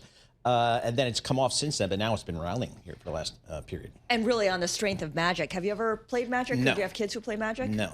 It sounds big, though. It's huge, and everyone has to buy new cards all the time. I mean, that's what I learned from my son. He always wants new cards. And, is that right? Yeah. I mean, you have to get some you have to get some perfect combination of cards, which are really valuable. And apparently, many sets of cards need to be purchased in order to get to that point. Interesting. Okay, well, good for Hasbro. Again, 52-week high here today. It's got a market cap $14.5 billion, which is about twice the size of Mattel in terms of market cap. So just comparing those two companies. S&P up 12 points, the Dow up 200, and the NASDAQ up 31 points. We're going to have more coming up.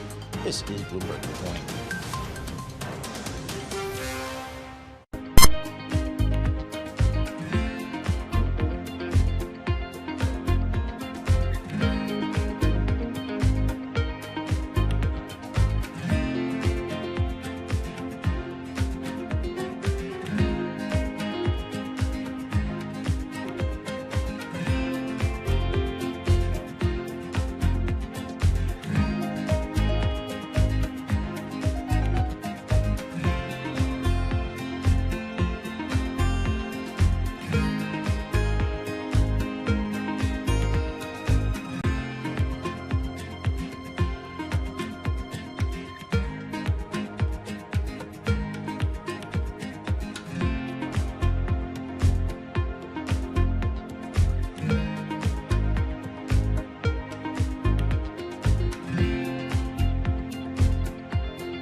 This is Bloomberg Intelligence with Scarlett Fu and Paul Sweeney on Bloomberg Radio. All right, Scarlett Fu, Paul Sweeney live here in our Bloomberg Interactive Broker Studio, streaming live on YouTube and on Bloomberg.com/videos. Earnings coming in hot and heavy this week. It got about more than 100 S&P 500 companies reporting here, including some healthcare companies. CVS Healthcare missed Wall Street profit projections for 2026.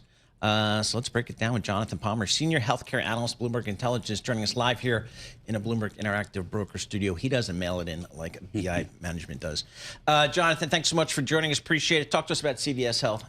Yeah, so CVS reported their 4Q this morning. They beat on the numbers. But I think what investors were really focused on was 2026. They had done an investor day in December and already laid out 2026 guidance, and they kept it the same. So that was a little bit of a sigh of relief for investors in managed care. Managed care has had a pretty challenging couple of years. Most recently, the Center for Medicare and Medicaid came out with some advance rates for Medicare payments in 2027 that caused all the stocks, whether it was United Health or Humana, to pull back pretty significantly. The important takeaway, I think, today was that even though that happened and CVS is going to advocate for better payment rates, their goal of turning their healthcare benefits business around isn't really dependent on that, and they're still going to hit their margin targets in the future. Did they talk about what kind of risks are involved? I mean, obviously, big policy risks remain a headwind here for not just CVS, but for the entire sector. But did they address how they're thinking through those challenges? Well, the industry's been in the crosshairs of Washington for forever, and that hasn't really changed. I mean, interestingly enough, this morning, Senator Warren and one of the Republican senators actually just introduced another bill to break up these companies. So, that's, I think, table stakes for them. They're always in the crosshairs here. Whether we actually see some huge sea change out of Washington, I mean, I think the odds are better than they were in the past, yes, but I don't know that a lot of people or investors worry about that on the day-to-day. I think it's a pretty low % chance that these companies get broken up anytime soon. The stock up 1% today, down 3% year to date, but up over 40% over the trailing 12 months. What's the call on the CVS and this peer group here? Healthcare, is it supply chain? Is that the sector? Or it could be. Okay, I have no idea. Your industry, I have no idea. I think what's of it going as on healthcare services. Okay, that's good. More broadly, and so that encompasses everything from the managed care companies to hospitals, to Yep, distributors, everything under the sun. I watched The Pit though, so I am getting smarter about the whole emergency room thing. I think the call here is we're very much in a holding pattern in this world of managed care. There's a lot of things swirling around in terms of these Medicare rates and star ratings and really like the nuances of how they run their businesses. And there's been a real hard, how do I say this, era of compression and margin for those businesses. And everybody's trying to build that back up. And it's, when you're contracting and you have members coming in and out of plans and you're dealing with the government, these things don't get fixed overnight. So I think a lot of people are waiting for more clarity on where things are going and can the improvements that a lot of these companies have talked about actually show up in the numbers. Who would you say is CVS's main competitor? Because it's a vertically integrated healthcare company. It's no longer a drugstore. Managed care is a big part of its business. Once upon a time, I might have said Walgreens, but that's not the case anymore. Yeah, I mean, they're very clearly the best-run pharmacy out there now that Walgreens has succumbed to private equity, and we've seen Rite Aid just go out of business. I mean, the best peer comparison is United Healthcare, but even then, they're very different animals because United Healthcare owns a lot of technology assets that CVS doesn't. They also own a ton of provider assets that CVS doesn't. But in the areas of managed care and the PBM, they match up pretty well. And then there's Cigna in that business, those two businesses as well. God, Cardinal Healthcare and McKesson are still around. God, when I worked at Wheat First Securities, the dude next to me covered those names all day. I heard him talking to clients about McKesson, this and Cardinal, that. Those would be good stocks for your PA the last couple of years. What do you like now in just healthcare services here? Is there something that jumps out at you? Interestingly enough, the drug wholesalers have been the bells of the ball here for the last couple of years, and they've really been, what I think a lot of people have looked at in healthcare and said, pharma's been in the crosshairs of the president and Washington. Yep. Managed care's had its issues. Where's the safe haven? It's the guys who just deliver the pills. And that's very simplistically way to look at their business. It's actually far more complicated than that. But we've seen a lot of investors just move into that as their healthcare holding for the last couple of years. Has that group become overvalued? Tough to say. They've been buying up assets called MSOs, which interestingly enough, Senator Warren today added the drug wholesalers as one of the industries she wants to break up. Okay. And these MSO organizations, they basically manage practices. So they manage oncologists, they manage retina specialists, specialty groups. And so it's a way of owning both the physician and the drug supply at the same time. And so it's really, their business model's really changed from just getting drugs from point A to point B. I used to think movie accounting was the most craziest accounting in the world. Like which movie actually makes a profit? Healthcare accounting is way worse. I mean, I don't know who's paying who. I don't know how it all works. I just, at the end of the month. It's a big mess. I mean, if you are a consumer of healthcare and you ever have to call one of those billing offices. Yeah, no, thank you. It's an adventure. But Jonathan Palmer, he knows what's going on there. So we turn to him for that kind of stuff. Jonathan Palmer, Senior Healthcare Analyst, Bloomberg Intelligence, joining us live here in our Bloomberg Interactive Broker studio. For our listeners in the U.S., a reminder, you can listen to us via satellite radio on Sirius XM Channel 121. Access the world's only global audio business network, coast to coast, 24 hours a day. Bloomberg Radio on Sirius SiriusXM Channel 121 is presented by Golden Crest Metals. Stay tuned for the latest market news and industry research.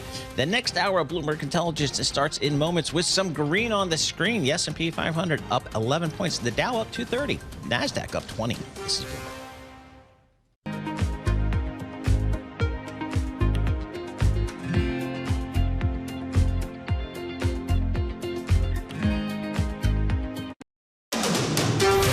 This is Bloomberg Intelligence with Scarlett Fu and Paul Sweeney. Concern about rising prices spooking investors. What does renewables investment look like in the U.S.? More tariff talk coming out of this administration. Breaking market headlines and corporate news from across the globe. The president wants lower interest rates. He wants a rate cut cycle. How do you broaden out the AI play? Are people just looking for something to worry about when it comes to China? Bloomberg Intelligence with Scarlett Fu and Paul Sweeney on Bloomberg Radio, YouTube, and Bloomberg Originals. Good Tuesday morning from the Bloomberg Interactive Broker Studio in Midtown Manhattan. This is Bloomberg Intelligence with Paul Sweeney and Scarlett Fu. We're knee-deep in earnings season, but we're past the tech phase and have moved on to the consumer phase. So we're going to tackle all of that in the second hour of Bloomberg Intelligence. Ken Shea is our senior consumer products analyst. He will be joining us on Coca-Cola's latest earnings. The shares are down. Matthew Palazzola of Bloomberg Intelligence, senior analyst on PNC Insurance, will talk to us about the insurance broker's AI stock sell-off. He says it's overblown. We also have Michael Dean, our global head of autos research, talking about Ferrari's confident outlook and what that says about not just Ferrari, but the auto sector as a whole. Paul, you have a Ferrari? No, but I know Matt Miller will be paying attention because right. Just anything around cars and his ears pop up and he tunes fancy in. Italian cars and normal American cars, all of the above. Thank you. And Chris Watling, he is the CEO and chief market strategist of Longview Economics, will be joining us on the markets. And of course, we've got some delayed jobs numbers to talk about as well. All right, first though, let's go to John Tucker for our Bloomberg Business Flash. All right, guys.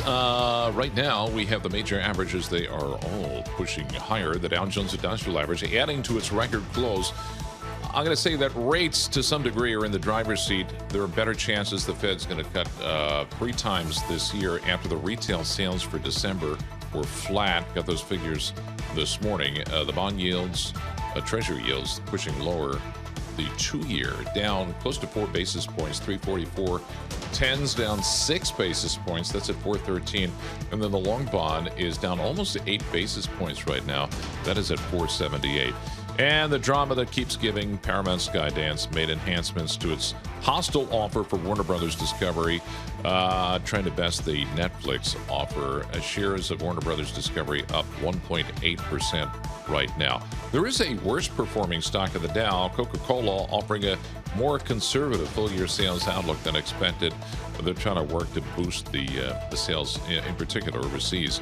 Meantime, Seema Shah, principal global investors, trying to focus on companies that are going to benefit from all this spending on artificial intelligence. There's been a lot of indiscriminate selling. There are going to be opportunities, but I think now it's a case-by-case basis where you have to look at this specific company. What is their model? Of course, what is their balance sheet? But how protected are they against AI disruption? Or, are they going to be key beneficiaries? And here's an example. Taiwan Semiconductor Manufacturing. They said their January sales grew at their fastest clip in months. S&P 500 up 10, 69.75. Dow up 202 points, 50,339. The NASDAQ 133 points higher. What's the nation's largest seafood restaurant chain? Red Lobster. That's right. That's an easy one, but they need to slim down. They could lose more locations. Red Lobster previously closed about 130 restaurants during the bankruptcy in 2024. The CEO says the sales haven't returned to pre-bankruptcy levels, and in many restaurants, nautical-themed dining rooms, big upgrades are needed. Is that the place where the men's room says buoys, B-O-U-Y? I don't know. Ladies' room says gulls, G-U-L. Interesting. I haven't been to one, but wasn't that shrimp giveaway? Was that the place for the shrimp giveaway? Oh, you can eat shrimp or something? Yeah, something like that. That didn't work out. Yeah, you can eat shrimp. Well, it worked out too well for consumers. Yes. That's a problem. Yeah, okay. Anyway, we check the markets for you all day long, right here on Bloomberg Radio. I'm John Tucker, and that's your Bloomberg Business Flash, Scarlett and Paul. Hi, John Tucker. Thank you so much. We appreciate that. Scarlett Fu and Paul Sweeney, we're live here in our Bloomberg Interactive Broker Studio, streaming live on YouTube as well. And we're also streaming at Bloomberg.com/videos, and that's where you'll find us here. As John is just reporting, we do have some green on the screen here. Let's get a look at some of the stocks on the move today. We can do that with Bloomberg Markets correspondent Nora Melinda. Nora, what are you looking at? Well, let's kick things off with Coinbase. We're looking at shares of Coinbase lower, earlier down as much as more than 3%, but they are appearing in that decline pretty substantially, just below flat right now as we speak. This is ticker COIN. But we are seeing that JP Morgan did cut its price target on the stock by 27%. Now, the company is actually citing crypto volumes. We know that we've been seeing a bit of volatility, if you'll call it that, in the market last week. But I'm looking at Bitcoin right now. Where is it? We're seeing it hanging around 68,000 roughly right now. So still looking down on the day, down about 1.9% in trading. All right, next up. Looking at shares of Spotify in the green, this stock is really on a tear today, up for its best day since 2018. We're seeing shares soaring as much as 19%. And this is after the company reported that its paid premium subscriptions has increased by 10%. So the company is actually pointing toward its Wrapped campaign, which I'm sure all of you remember. At the end of the year, that's when Spotify releases what your top songs have been for the year. And they're saying that they feel as though that campaign, as well as the launch of an enhanced free tier, has really helped to spur growth. Do you guys do the Wrapped campaign? First of all, let's just start basics. I am not a Spotify subscriber. Okay. Are you a Spotify subscriber? I am. Are you? John? So we're 2 and 2. Do I have to pay for that? I know the answer to this. All right. So no, I'm not a. But so where are you? What are you? Pandora? What's terrestrial radio? Terrestrial radio. Sirius XM. Oh, okay. That's good. That's good. Yeah. Yeah, I do Pandora, but I don't pay for it. I have to listen to all their stupid commercials. And when you do, listen to one of their channels, it's the same songs over and over and over again. I feel like that's what happens with Sirius XM too. Like I like to listen to the 80s channel or the 90s channel. It's the same songs over and over again. Yeah, I'm a little bit earlier than that. Just when you get to the vibe. All right, give us one more here. Well, let's take a look at Datadog. We're seeing shares up as much as 17% on the day. This is ticker DDOG. This stock is hitting its best day since November, and this is after its fourth quarter results beat expectations, though some analysts are calling out that they think that the outlook looks a tad bit conservative, but overall, they say that this stock has really gotten caught up in the broad-based sell-off of software names. It's still down more than 40% since its November peak, but on the day, essentially the street is really digesting that fourth quarter results beat that's really pushing this stock along. All right, fantastic roundup of the big movers of the morning. Nora Melinda, thank you so much. She is our Bloomberg Television Markets correspondent. And for more conversations like this, subscribe to our Stock Movers Reports. You can listen for 5-minute audio reports on the biggest winners and losers in the stock market. That's Stock Movers on Apple Podcasts, Spotify, or anywhere you listen. All right, let's get back to earnings season because those were not the only companies that reported. Coca-Cola also came out with its latest results and maybe perhaps a bit underwhelming given the stock price reaction, down 2% at the moment. Ken Shea is our consumer products analyst, or senior consumer products analyst, and he joins us now from Princeton. So what's the story from Coca-Cola, Ken? What did they tell us? Yeah, hi, Scarlett. Well, Coke, in the fourth quarter, revenues were up 2%, EPS was up 6%, pretty much in line with expectations. But I think what may be concerning the market a little bit about Coke is that the mix was not as favorable as it had been. Also, the company over the past couple of years had been relying heavily on price mix to boost the top line. It was a considerable slowing in the quarter. Having said that, there's always some noise in the fourth quarter. It's hard to draw too many conclusions from the fourth quarter. But I think the market is also being spooked a little bit by the guidance for next year, which came in a little bit light. The company's long-term algorithm is to generate about 4 to 6% organic revenue. And from that, it can generate high comparable EPS growth. And it did that in 2025. In 2026, though, they're saying 4 to 5% top line and 4 to 5% EPS growth. And so that's EPS growth. Again, that's excluding currency effects, is not only below their long-term algorithm, but also below consensus expectations going in. What's the, we always talk a lot of your companies, the consumer products companies, the staples companies, you think about them as kind of a GDP, maybe a little bit GDP plus kind of growth here. Is there any secret sauce to the Coca-Cola story, or is that the way we should think about it? Well, there's a lot of truth to that, Paul, because Coke is in like 200 markets around the world. Wow. You know, I guess the way for growth is lunar at this point. I mean, they're everywhere. But I think there's going to be a new CEO on March 31st, Henrique Braun. He's a longtime veteran at Coca-Cola. He was the COO, used to head up the Latin American operations. I think there's a lot of confidence in his ability to take the reins here. And I think what he's going to spell out in his vision next week at CAGNY, that's when these companies usually do it. That's where you'll be. Yeah. Well, I think he's going to say that they need to step up their marketing and innovation here to boost that top line growth. And I think they're going to talk a lot about functionality, something that we talked about with PepsiCo. What do I mean by functionality? Well, consumers want more from their beverages than just taste good and hydrate them. They want it to not only have zero sugar, but if it wants to have more electrolytes in their water, it wants to have more protein in their drinks, particularly the GLP-1 crowd. They want to have fiber, which Coke offers in its prebiotic sodas like Simply Pop. So these are the kind of things they're going to talk about in terms of product innovation, I believe, next week. And in addition to that, I think the company's going to spend more on marketing, digital marketing, to get the message out to new, young consumers. I guess the idea is to just have your drink replace your food. I This guess. point. Protein.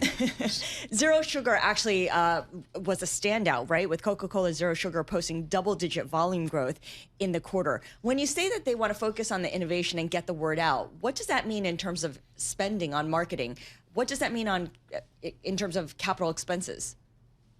Well, I think broadly speaking, more social media advertising. I mean, on a per view basis, that's a lot more cost efficient than the traditional ways like television. Paul, you would know that, right? Mm-hmm, Media analyst days.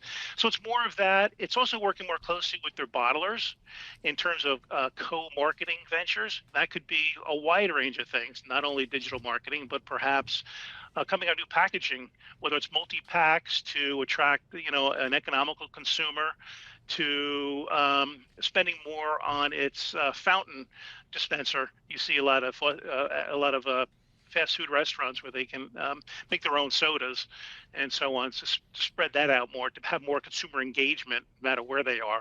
Yep. So I see more of that. All right, I'm looking at Coke. Ken Shea, thanks very much. Appreciate it. Senior Consumer Products Analyst Ken Shea there. I'm looking at Coke over the last 5 years. The stock's returned about 12% per year. The S&P's 13, 14%. But then you throw on a 2.7% dividend yield. That's a pretty decent. It's better than decent. That's a market-type return for Coca-Cola. And you don't have to worry about whether it's going to be in business. Of course it's going to be in business. Exactly. So there you go. That's kind of why these folks own this thing, I think. All right, we've been looking for industries that are getting impacted either positively or negatively by AI. One industry that I never thought we'd talk about is property and casualty insurance. Lo and behold, I think there's a story here. Matthew Palazzola, Bloomberg Intelligence.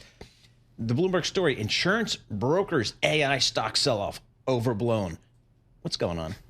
Isn't this your favorite sector, Paul? I love it, but I didn't think there'd be an AI play here. So the AI trade, I guess, that was happening yesterday was the insurance brokers. So these are the intermediaries. So these are names like Marsh McLennan, Aon, Arthur J. Gallagher.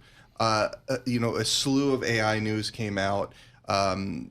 Two kind of chatbot sales of personal lines insurance. And then there was also that Anthropic news from last week that was kind of going after these professional service firms. Oh. So I think it was twofold. One, these large public brokers have a bunch of consulting-like services. And I think those businesses are more ripe to be disrupted than the actual insurance brokerage business. So I think it was probably a late catch-up. So these broker stocks are down like 9% yesterday. And I think it was a late catch-up on that Anthropic stuff. And if it was concerns on these other chatbots selling home and auto insurance, these stocks don't even really do that. They're not sellers of that insurance. They're not intermediaries for that. So I think that was overdone. But I think it's more on the professional services side. So talk to us about why you think the bread and butter of the business, helping people find the right insurer, is something that maybe might be not vulnerable, but more resistant to AI for now. Sure. So I think the low end of that is a little vulnerable, right? So the low end of helping people get home and auto insurance, I think that there's room for disruption there. I also think there's room for disruption on the low end of the commercial market. But these stocks that were getting crushed yesterday, they don't play there. So they'll operate in the large and middle market commercial space. That could be companies with like $50 million of revenue. So why I think that's a more defensible position is that's a far more complex buying decision than my car or Paul's mansion Vespa. or my Vespa. Yeah, so on that. you're talking about a very complex need that you might be dealing with a risk manager of or a CFO of a company, and I just think they're much less likely to hand that over to an AI agent. Who are some of the companies on the lower end that might be vulnerable then? So, no, there's not a lot of public companies that are on that side. There's a public company called Lemonade that actually is in this space. So they are the AI kind of user and seller of insurance. So if you wanted to play it in a positive way, they would benefit from that. Progressive, Allstate, Berkshire Hathaway, owner of Coca-Cola, they have some direct auto insurance businesses. So that could be disrupted by this. But overall, for the public names that I cover, it's not a huge revenue loss opportunity. I could see it being disrupted by AI for auto insurance, but for home insurance, it gets more complicated because when I just look for a quote online directly through a website, even trying to answer how old is a roof on my house is complicated. And the algorithms are not set up to help you figure out the right policy, the right premium. Scarlett, I think you're hitting the nail on the head, right? The house is the biggest asset that most of us are going to own. Would you trust that to a chatbot? Maybe, maybe not. I will say, Scarlett, what I think is going to happen, though, is that it's enabling the insurance companies to be more efficient. So exactly what you said, the AI can actually help on the other side.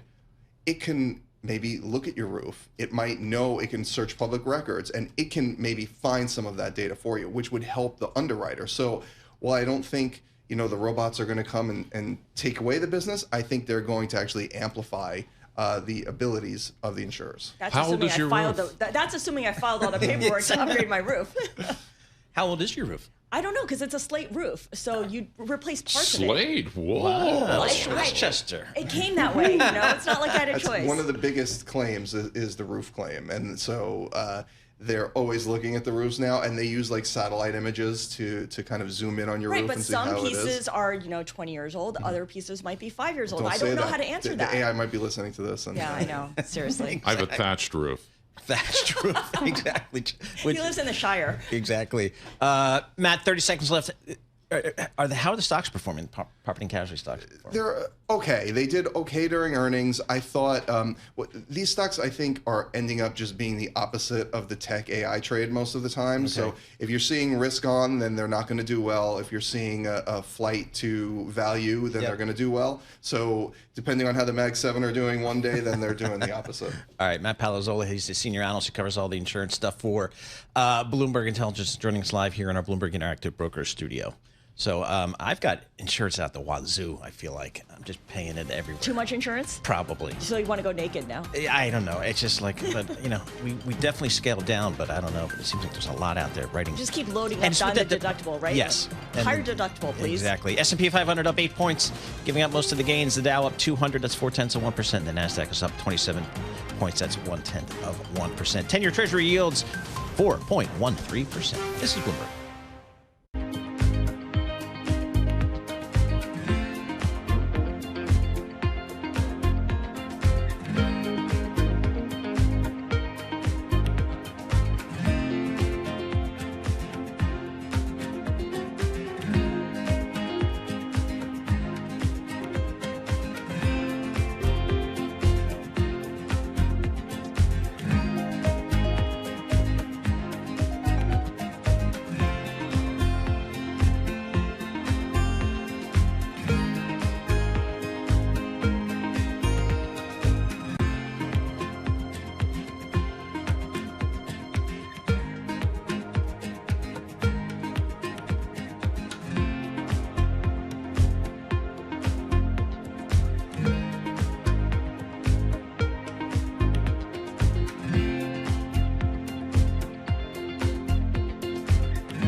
Markets, headlines, and breaking news 24 hours a day at Bloomberg.com, Bloomberg Television, and the Bloomberg Business app. This is a Bloomberg Business Flash. And I'm John Tucker in the Bloomberg Newsroom with his Bloomberg Business Flash, being brought to you by Golden Crest Metals. Inflation, tariffs, and volatility have some investors turning to gold for stability. To get a free gold and silver information guide and learn how to add metals to your IRA or 401k tax and penalty free, go to goldencrestmetals.com/guide. That's goldencrestmetals.com/guide. Major stock averages shaving some of the earlier gains. Any close higher is a record for the Dow Jones Industrial Average, but Coca-Cola keeping that index from pushing up much higher after offering a more conservative full-year sales outlook.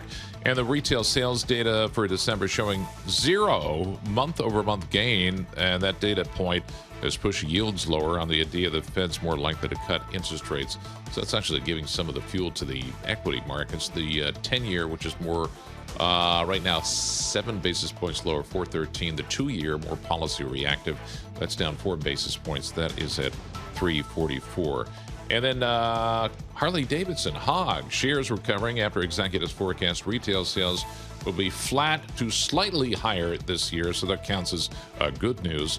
Then Under Armour, I haven't done that stock before. That was downgraded to sell from neutral by Citigroup. They're citing caution, including a highly competitive environment and weak direct-to-consumer traffic.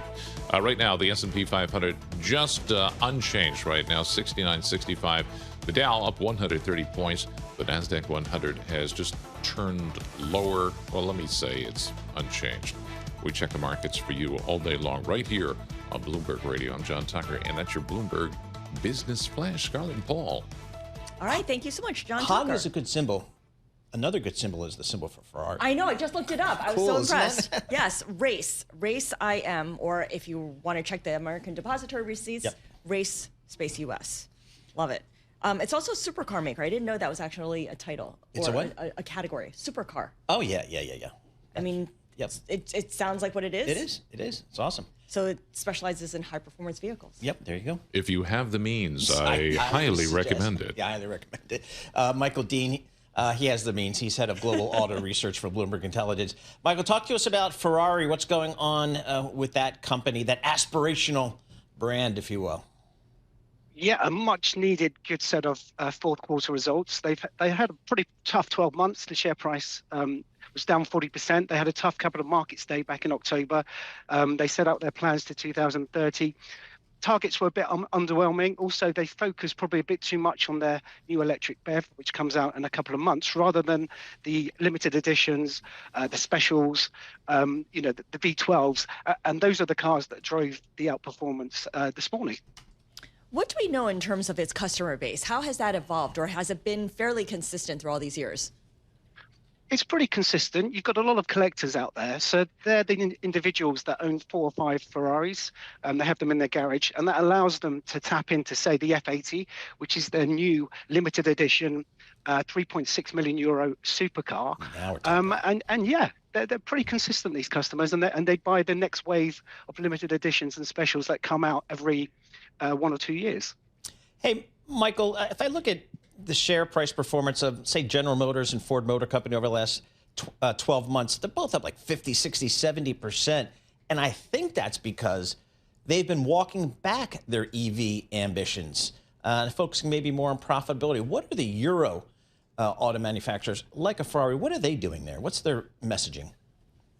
So it's funny because, 3 or 4 years ago, Ferrari was getting hit by investors because they didn't have an EV strategy. Now they do have an EV strategy, and they've got this BEV coming out in the next 6 months. Investors were concerned that it wasn't going to make any money. There wouldn't be any customers out there. But now I think they've shown that because the rest of the business, the core V12s, the limited editions are doing really well, that they can comfortably sell as many battery electric vehicles as customers demand over the next few years. So I understand that sponsorships are also a big part of Ferrari's business. That helps to boost revenue. How does that play in with this expansion to EVs? Is that a big part of its sponsorship business as well, especially when it comes to events and outside of the U.S. in particular? Yeah, not really. So it's to do with the F1 team. So Ferrari F1 has gained some really big new sponsors, such as Hewlett-Packard, and you can see that on a quarterly basis. And yes, that was a key driver for the fourth quarter.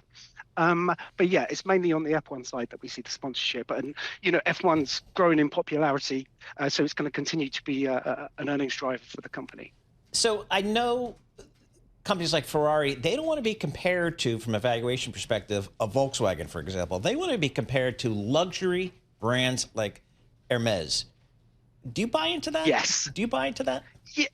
Yeah. Well, the only way they can justify Ferrari becoming the most expensive automaker last year, and it makes 14,000 cars a year, so it was worth more than Volkswagen that makes 10 million or so. After today's share price performance, it's probably still worth more, and that's because it's getting valued at close to Hermes. It was on a 10% discount to Hermes. It's underperformed. It's on about a 40% discount. And the key for the company now is to provide a pathway to getting back to Hermes's margin of about 45%. So Ferrari reported just under 38% in the final quarter. If they can do that, then perhaps the discount can shrink again. But yes, very much being valued as a luxury goods maker rather than an automaker. I saw that, when it came at the IPO, I saw the IPO presentation, and they said that was straight face. And I looked around everybody in the room. Nobody was laughing at them. They're like, oh, yeah, that's how you do it. You value an automaker on the brand value like you would a scarf maker. Well, it's all on the same principle, right? It Scarcity. Is. I guess it is. But I was like, really? You're going to try to sell this? Yeah. And it worked. And having covered the sector for 20 years, it took me a little while to get that principle and revalue the company correctly. So yes, it's very much even the experts need valued to be highly. Yep, absolutely. Michael Dean, thanks so much. Appreciate it. Michael Dean, head of global autos at Bloomberg Intelligence. And it's funny, when Tesla came out, the auto analysts are like, you can't value a car company like this, and they got left behind. That's true. They got left behind. They define a new category. Exactly right. Although maybe now they're getting a little bit of a sense that, hey, we were right all along. Let's talk back to these markets here. We've got earnings. More than 50% of the S&P 500 reported earnings. We've got a Fed that I think is cutting rates here throughout the year, and that seems to be a decent backdrop once again for the U.S. equity markets. Chris Watling joins us. He's the CEO and Chief Market Strategist at Longview Economics. He's based in London, but we got him here in our Bloomberg Interactive Broker studio in New York City. Chris, 2025, great year for equity investors, particularly outside of the U.S. Great year for fixed income investors here. How are you setting up 26 for your clients? What's the discussion? Well, I mean, the discussion is, the start of the year, the discussion got thrown, of course, by all the sort of geopolitical shenanigans and so on. But the discussion is very constructive. I mean, really what you see outside the US, but you also see it in the US, but particularly outside the US is a global cyclical recovery that we haven't had for a long time. If you look at the German economy, it's basically been flat for 4 or 5 years. So no growth. So actually what we're seeing is, I call it a sort of return to normality in the global economy and a cyclical upswing. And as you say, the global stock markets are anticipating that. They've been broadening for 4 or 5 months. And in fact, the start of this year, they continue to broaden. Yeah. So it's very constructive, US as well, but in particular non-US. Yeah. As well as the U.S. did last year, the overseas markets did even better. How much more room does that outperformance have to run? I think it's got plenty of room. I think the real question is, are we in a sort of 1-2 year global cyclical upswing, or can we extend to 3, 4, maybe even 5 years, which we haven't done for quite a while, really, since pre-GFC. So, but certainly there's plenty more to go for. These are not expensive markets outside of the US. Europe trades on something like 12, 13, 14 times forward earnings. It's up from where it was. Banks have come up from where they were, but nothing's terribly expensive. It might be median, average valuation, or even a little bit below. Whereas, of course, the US, as you know, is an extremely expensive market. But, to be honest, it's more about flows and flavor of the global macro than valuation. I think the important point is the global macro flavor is cyclical recovery, and cyclical stuff, even in the US, is making record highs. So when we saw President Trump come into a second term and the America First type of economic policies, the tariff policies, we did see Europe react. I mean, Germany and the rest of the European Union came out with some pretty big investment plans. Yeah. Germany, I feel like they can deliver. Maybe a couple other countries can deliver. Can the rest of Europe deliver, or are we just kind of Have we seen anything?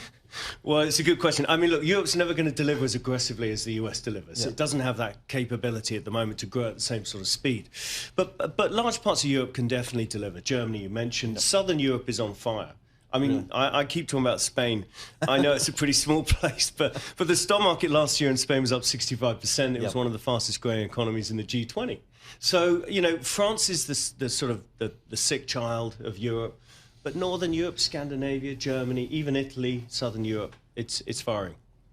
Do the people of France, do they know they're lagging? Do they care?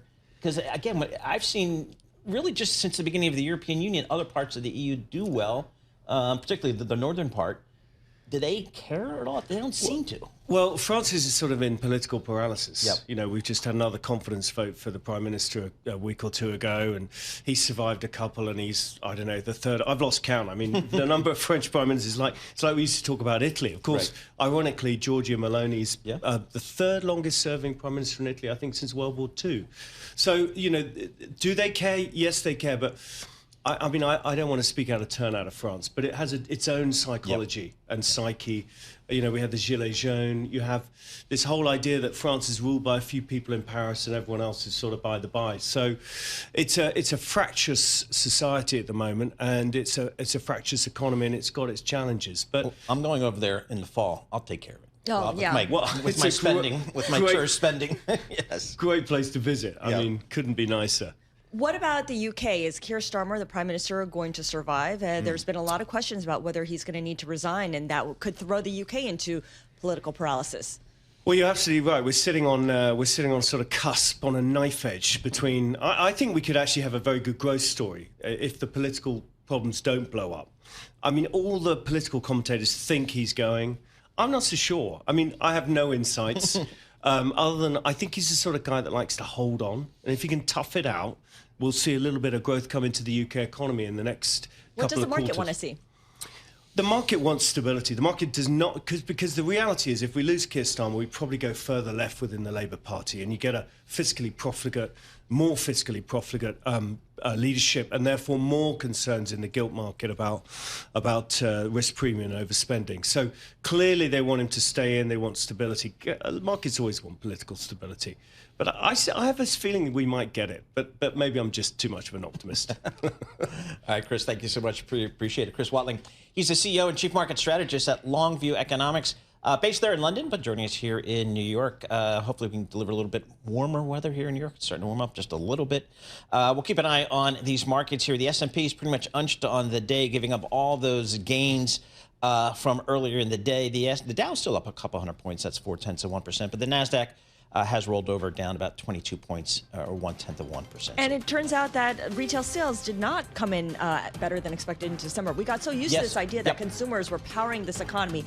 They are, but perhaps not to the extent that people were hoping. Yeah, the headline retail sales came in at 0.0%. The consensus was 0.4% growth. That's kind of a miss there of some magnitude. So we'll see if that is a trend. And the bond market definitely reacting. 10-year Treasury down 6 basis points, 4.13%.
Markets, headlines, and breaking news 24 hours a day at Bloomberg.com, Bloomberg Television, and the Bloomberg Business app. This is a Bloomberg Business Flash. And I'm John Tucker in the Bloomberg Newsroom with this Bloomberg Business Flash. Major stock averages, they have turned mixed right now. It's the Dow that's higher, adding to its record. In the S&P 500, we had 7 of the 11 major industry groups up. Real estate, the leader, that's because rates are pushing lower. Rates are lower after the retail sales for December were flat. More reason for the Federal Reserve to cut. 317 companies in the S&P 500 have reported earnings so far this season, and 79% of those have delivered positive earnings surprises. Amanda Gotti at PNC remains focused on those earnings results. I expect earnings season to turn out just fine relative to the high bar that was set at the beginning of earnings season. I think it's going to be enough to keep the market rally engaged. Right now, the S&P 500 up 4 points, 69.68 on the index. The Dow up 248 points, adding to its record, 50,382 right now. And the NASDAQ 100, 18 points lower. And as we look at rates, the two-year yield up, down 4 basis points. That is at 3.44. The Federal Reserve Bank of New York's quarterly report on household debt and credit, that has been released. Some disturbing reading in here. Delinquency rates on loans that range from mortgages to credit cards rising to 4.8% of all outstanding U.S. household debt in the fourth quarter. Doesn't sound like much, but it's actually the highest level since 2017. And it's driven by higher defaults among low-income and young borrowers. Overall, the household debt balance is climbing 1% to $18.8 trillion. Here's that K-shaped economy. Yeah, I guess so. And I gotta wonder too. It's like, it doesn't say it in here, but you know, when you talk about young people debt, how much of that is like youngsters betting on their credit cards? You know, it's Putting their prediction markets bets on. If we had more time, I'd begin to moralize, but I won't. We check the markets for you all day long, right here on Bloomberg Radio. I'm John Tucker. That's your Bloomberg Business Flash. Scarlett and Paul. All right, JT, thank you so much with that Bloomberg Business Flash. Bloomberg Intelligence here, Scarlett Fu and Paul Sweeney, and we do have economic data coming up tomorrow. Wednesday, jobs, and it's a head scratcher. It's not normal. But, you know, we had this have this mini government shutdown. So that's why some of the data is getting disrupted yet again. Stuart Paul is our U.S. economist with Bloomberg Economics. Before we get to the look ahead for the January jobs report that's coming out tomorrow, let's just walk through what happened with retail sales, because the consumer was supposed to be the savior of this economy, the backbone of this economy, and retail sales disappointed. There was no change for the month of December. No change for the month of December. Control group retail sales, which strips out some of the more volatile components, things like building materials and vehicle sales, gasoline sales. The control group retail sales actually declined 0.1% on the month. Really a dismal reading. And beyond what we actually saw in December, there was a downward revision of the November numbers. So even the consumer landscape as we understood it is softer than previously believed. And one thing that's interesting is that we can easily tie the December retail sales data and the November revisions to what we saw in the Q4 employment cost index. Employment cost index growth, you could think of this as growth in labor income, surprised the downside, rising just 0.7% during the quarter. What we're really seeing within the ECI report is that wages for goods producers and for those who are transporting goods to market is slowing materially. And so what does this all mean to me? The retail numbers, the import price numbers that we also saw, the ECI numbers, which really show drag from goods.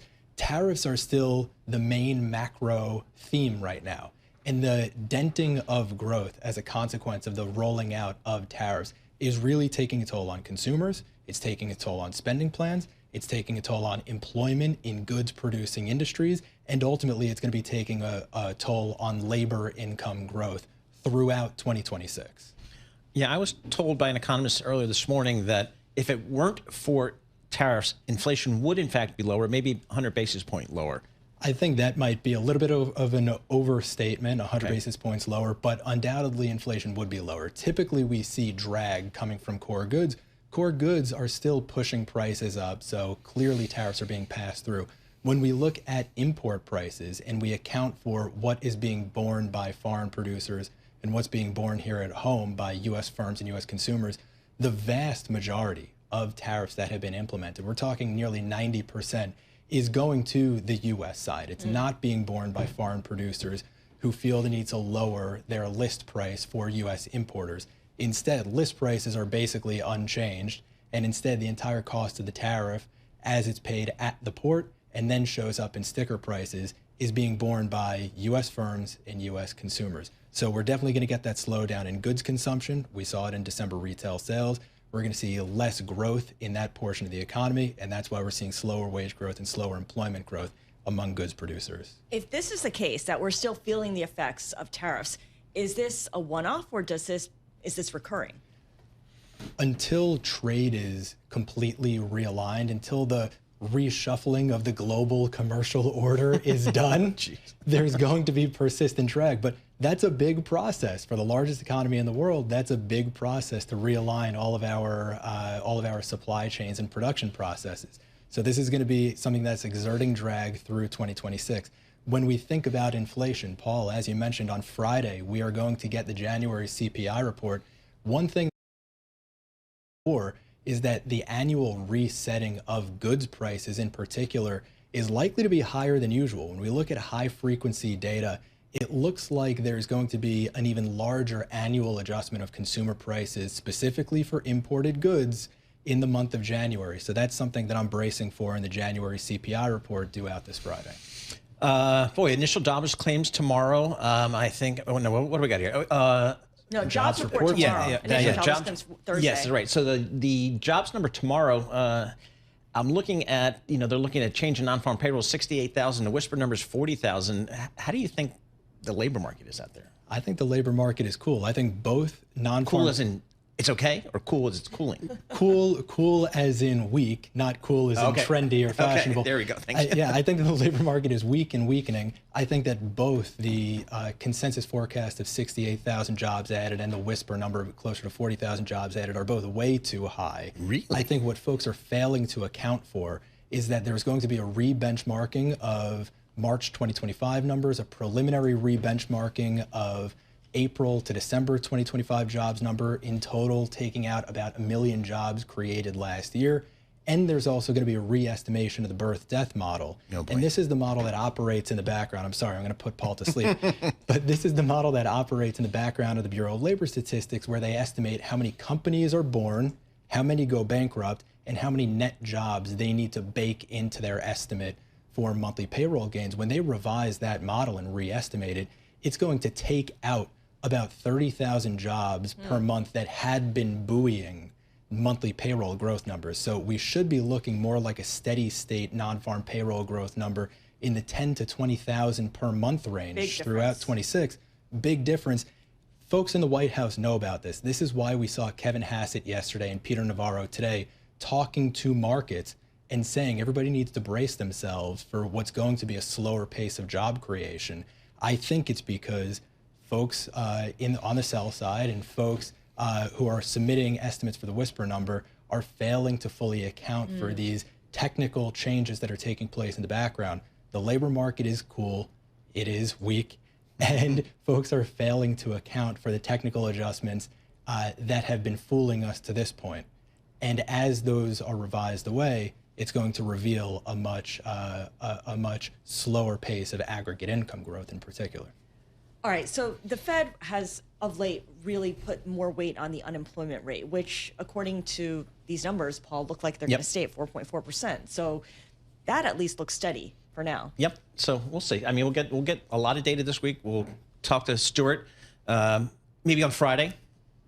Stuart Paul, U.S. economist, Bloomberg Economics, Bloomberg Interactive Broker Studio, is also a big skier. And for those in global Wall Street, the Northeast skiing is generally not as good as other parts of the world. It's really good this year. Yeah, I'm trying to be, I grew up skiing in the Northeast. That's kind of where good memories are. But the snow this year is really good.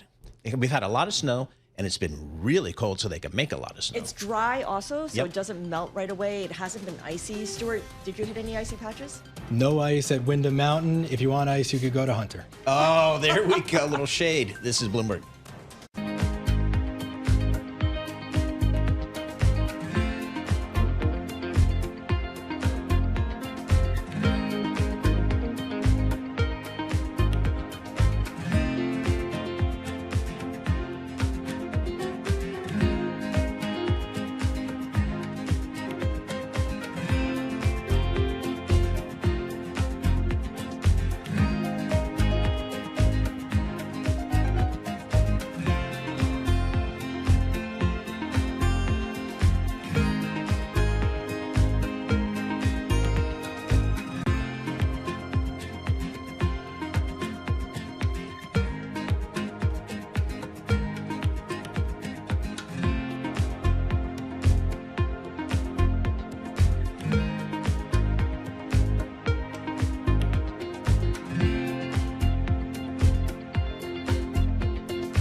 You're listening to Bloomberg Intelligence with Scarlett Fu and Paul Sweeney on Bloomberg Radio.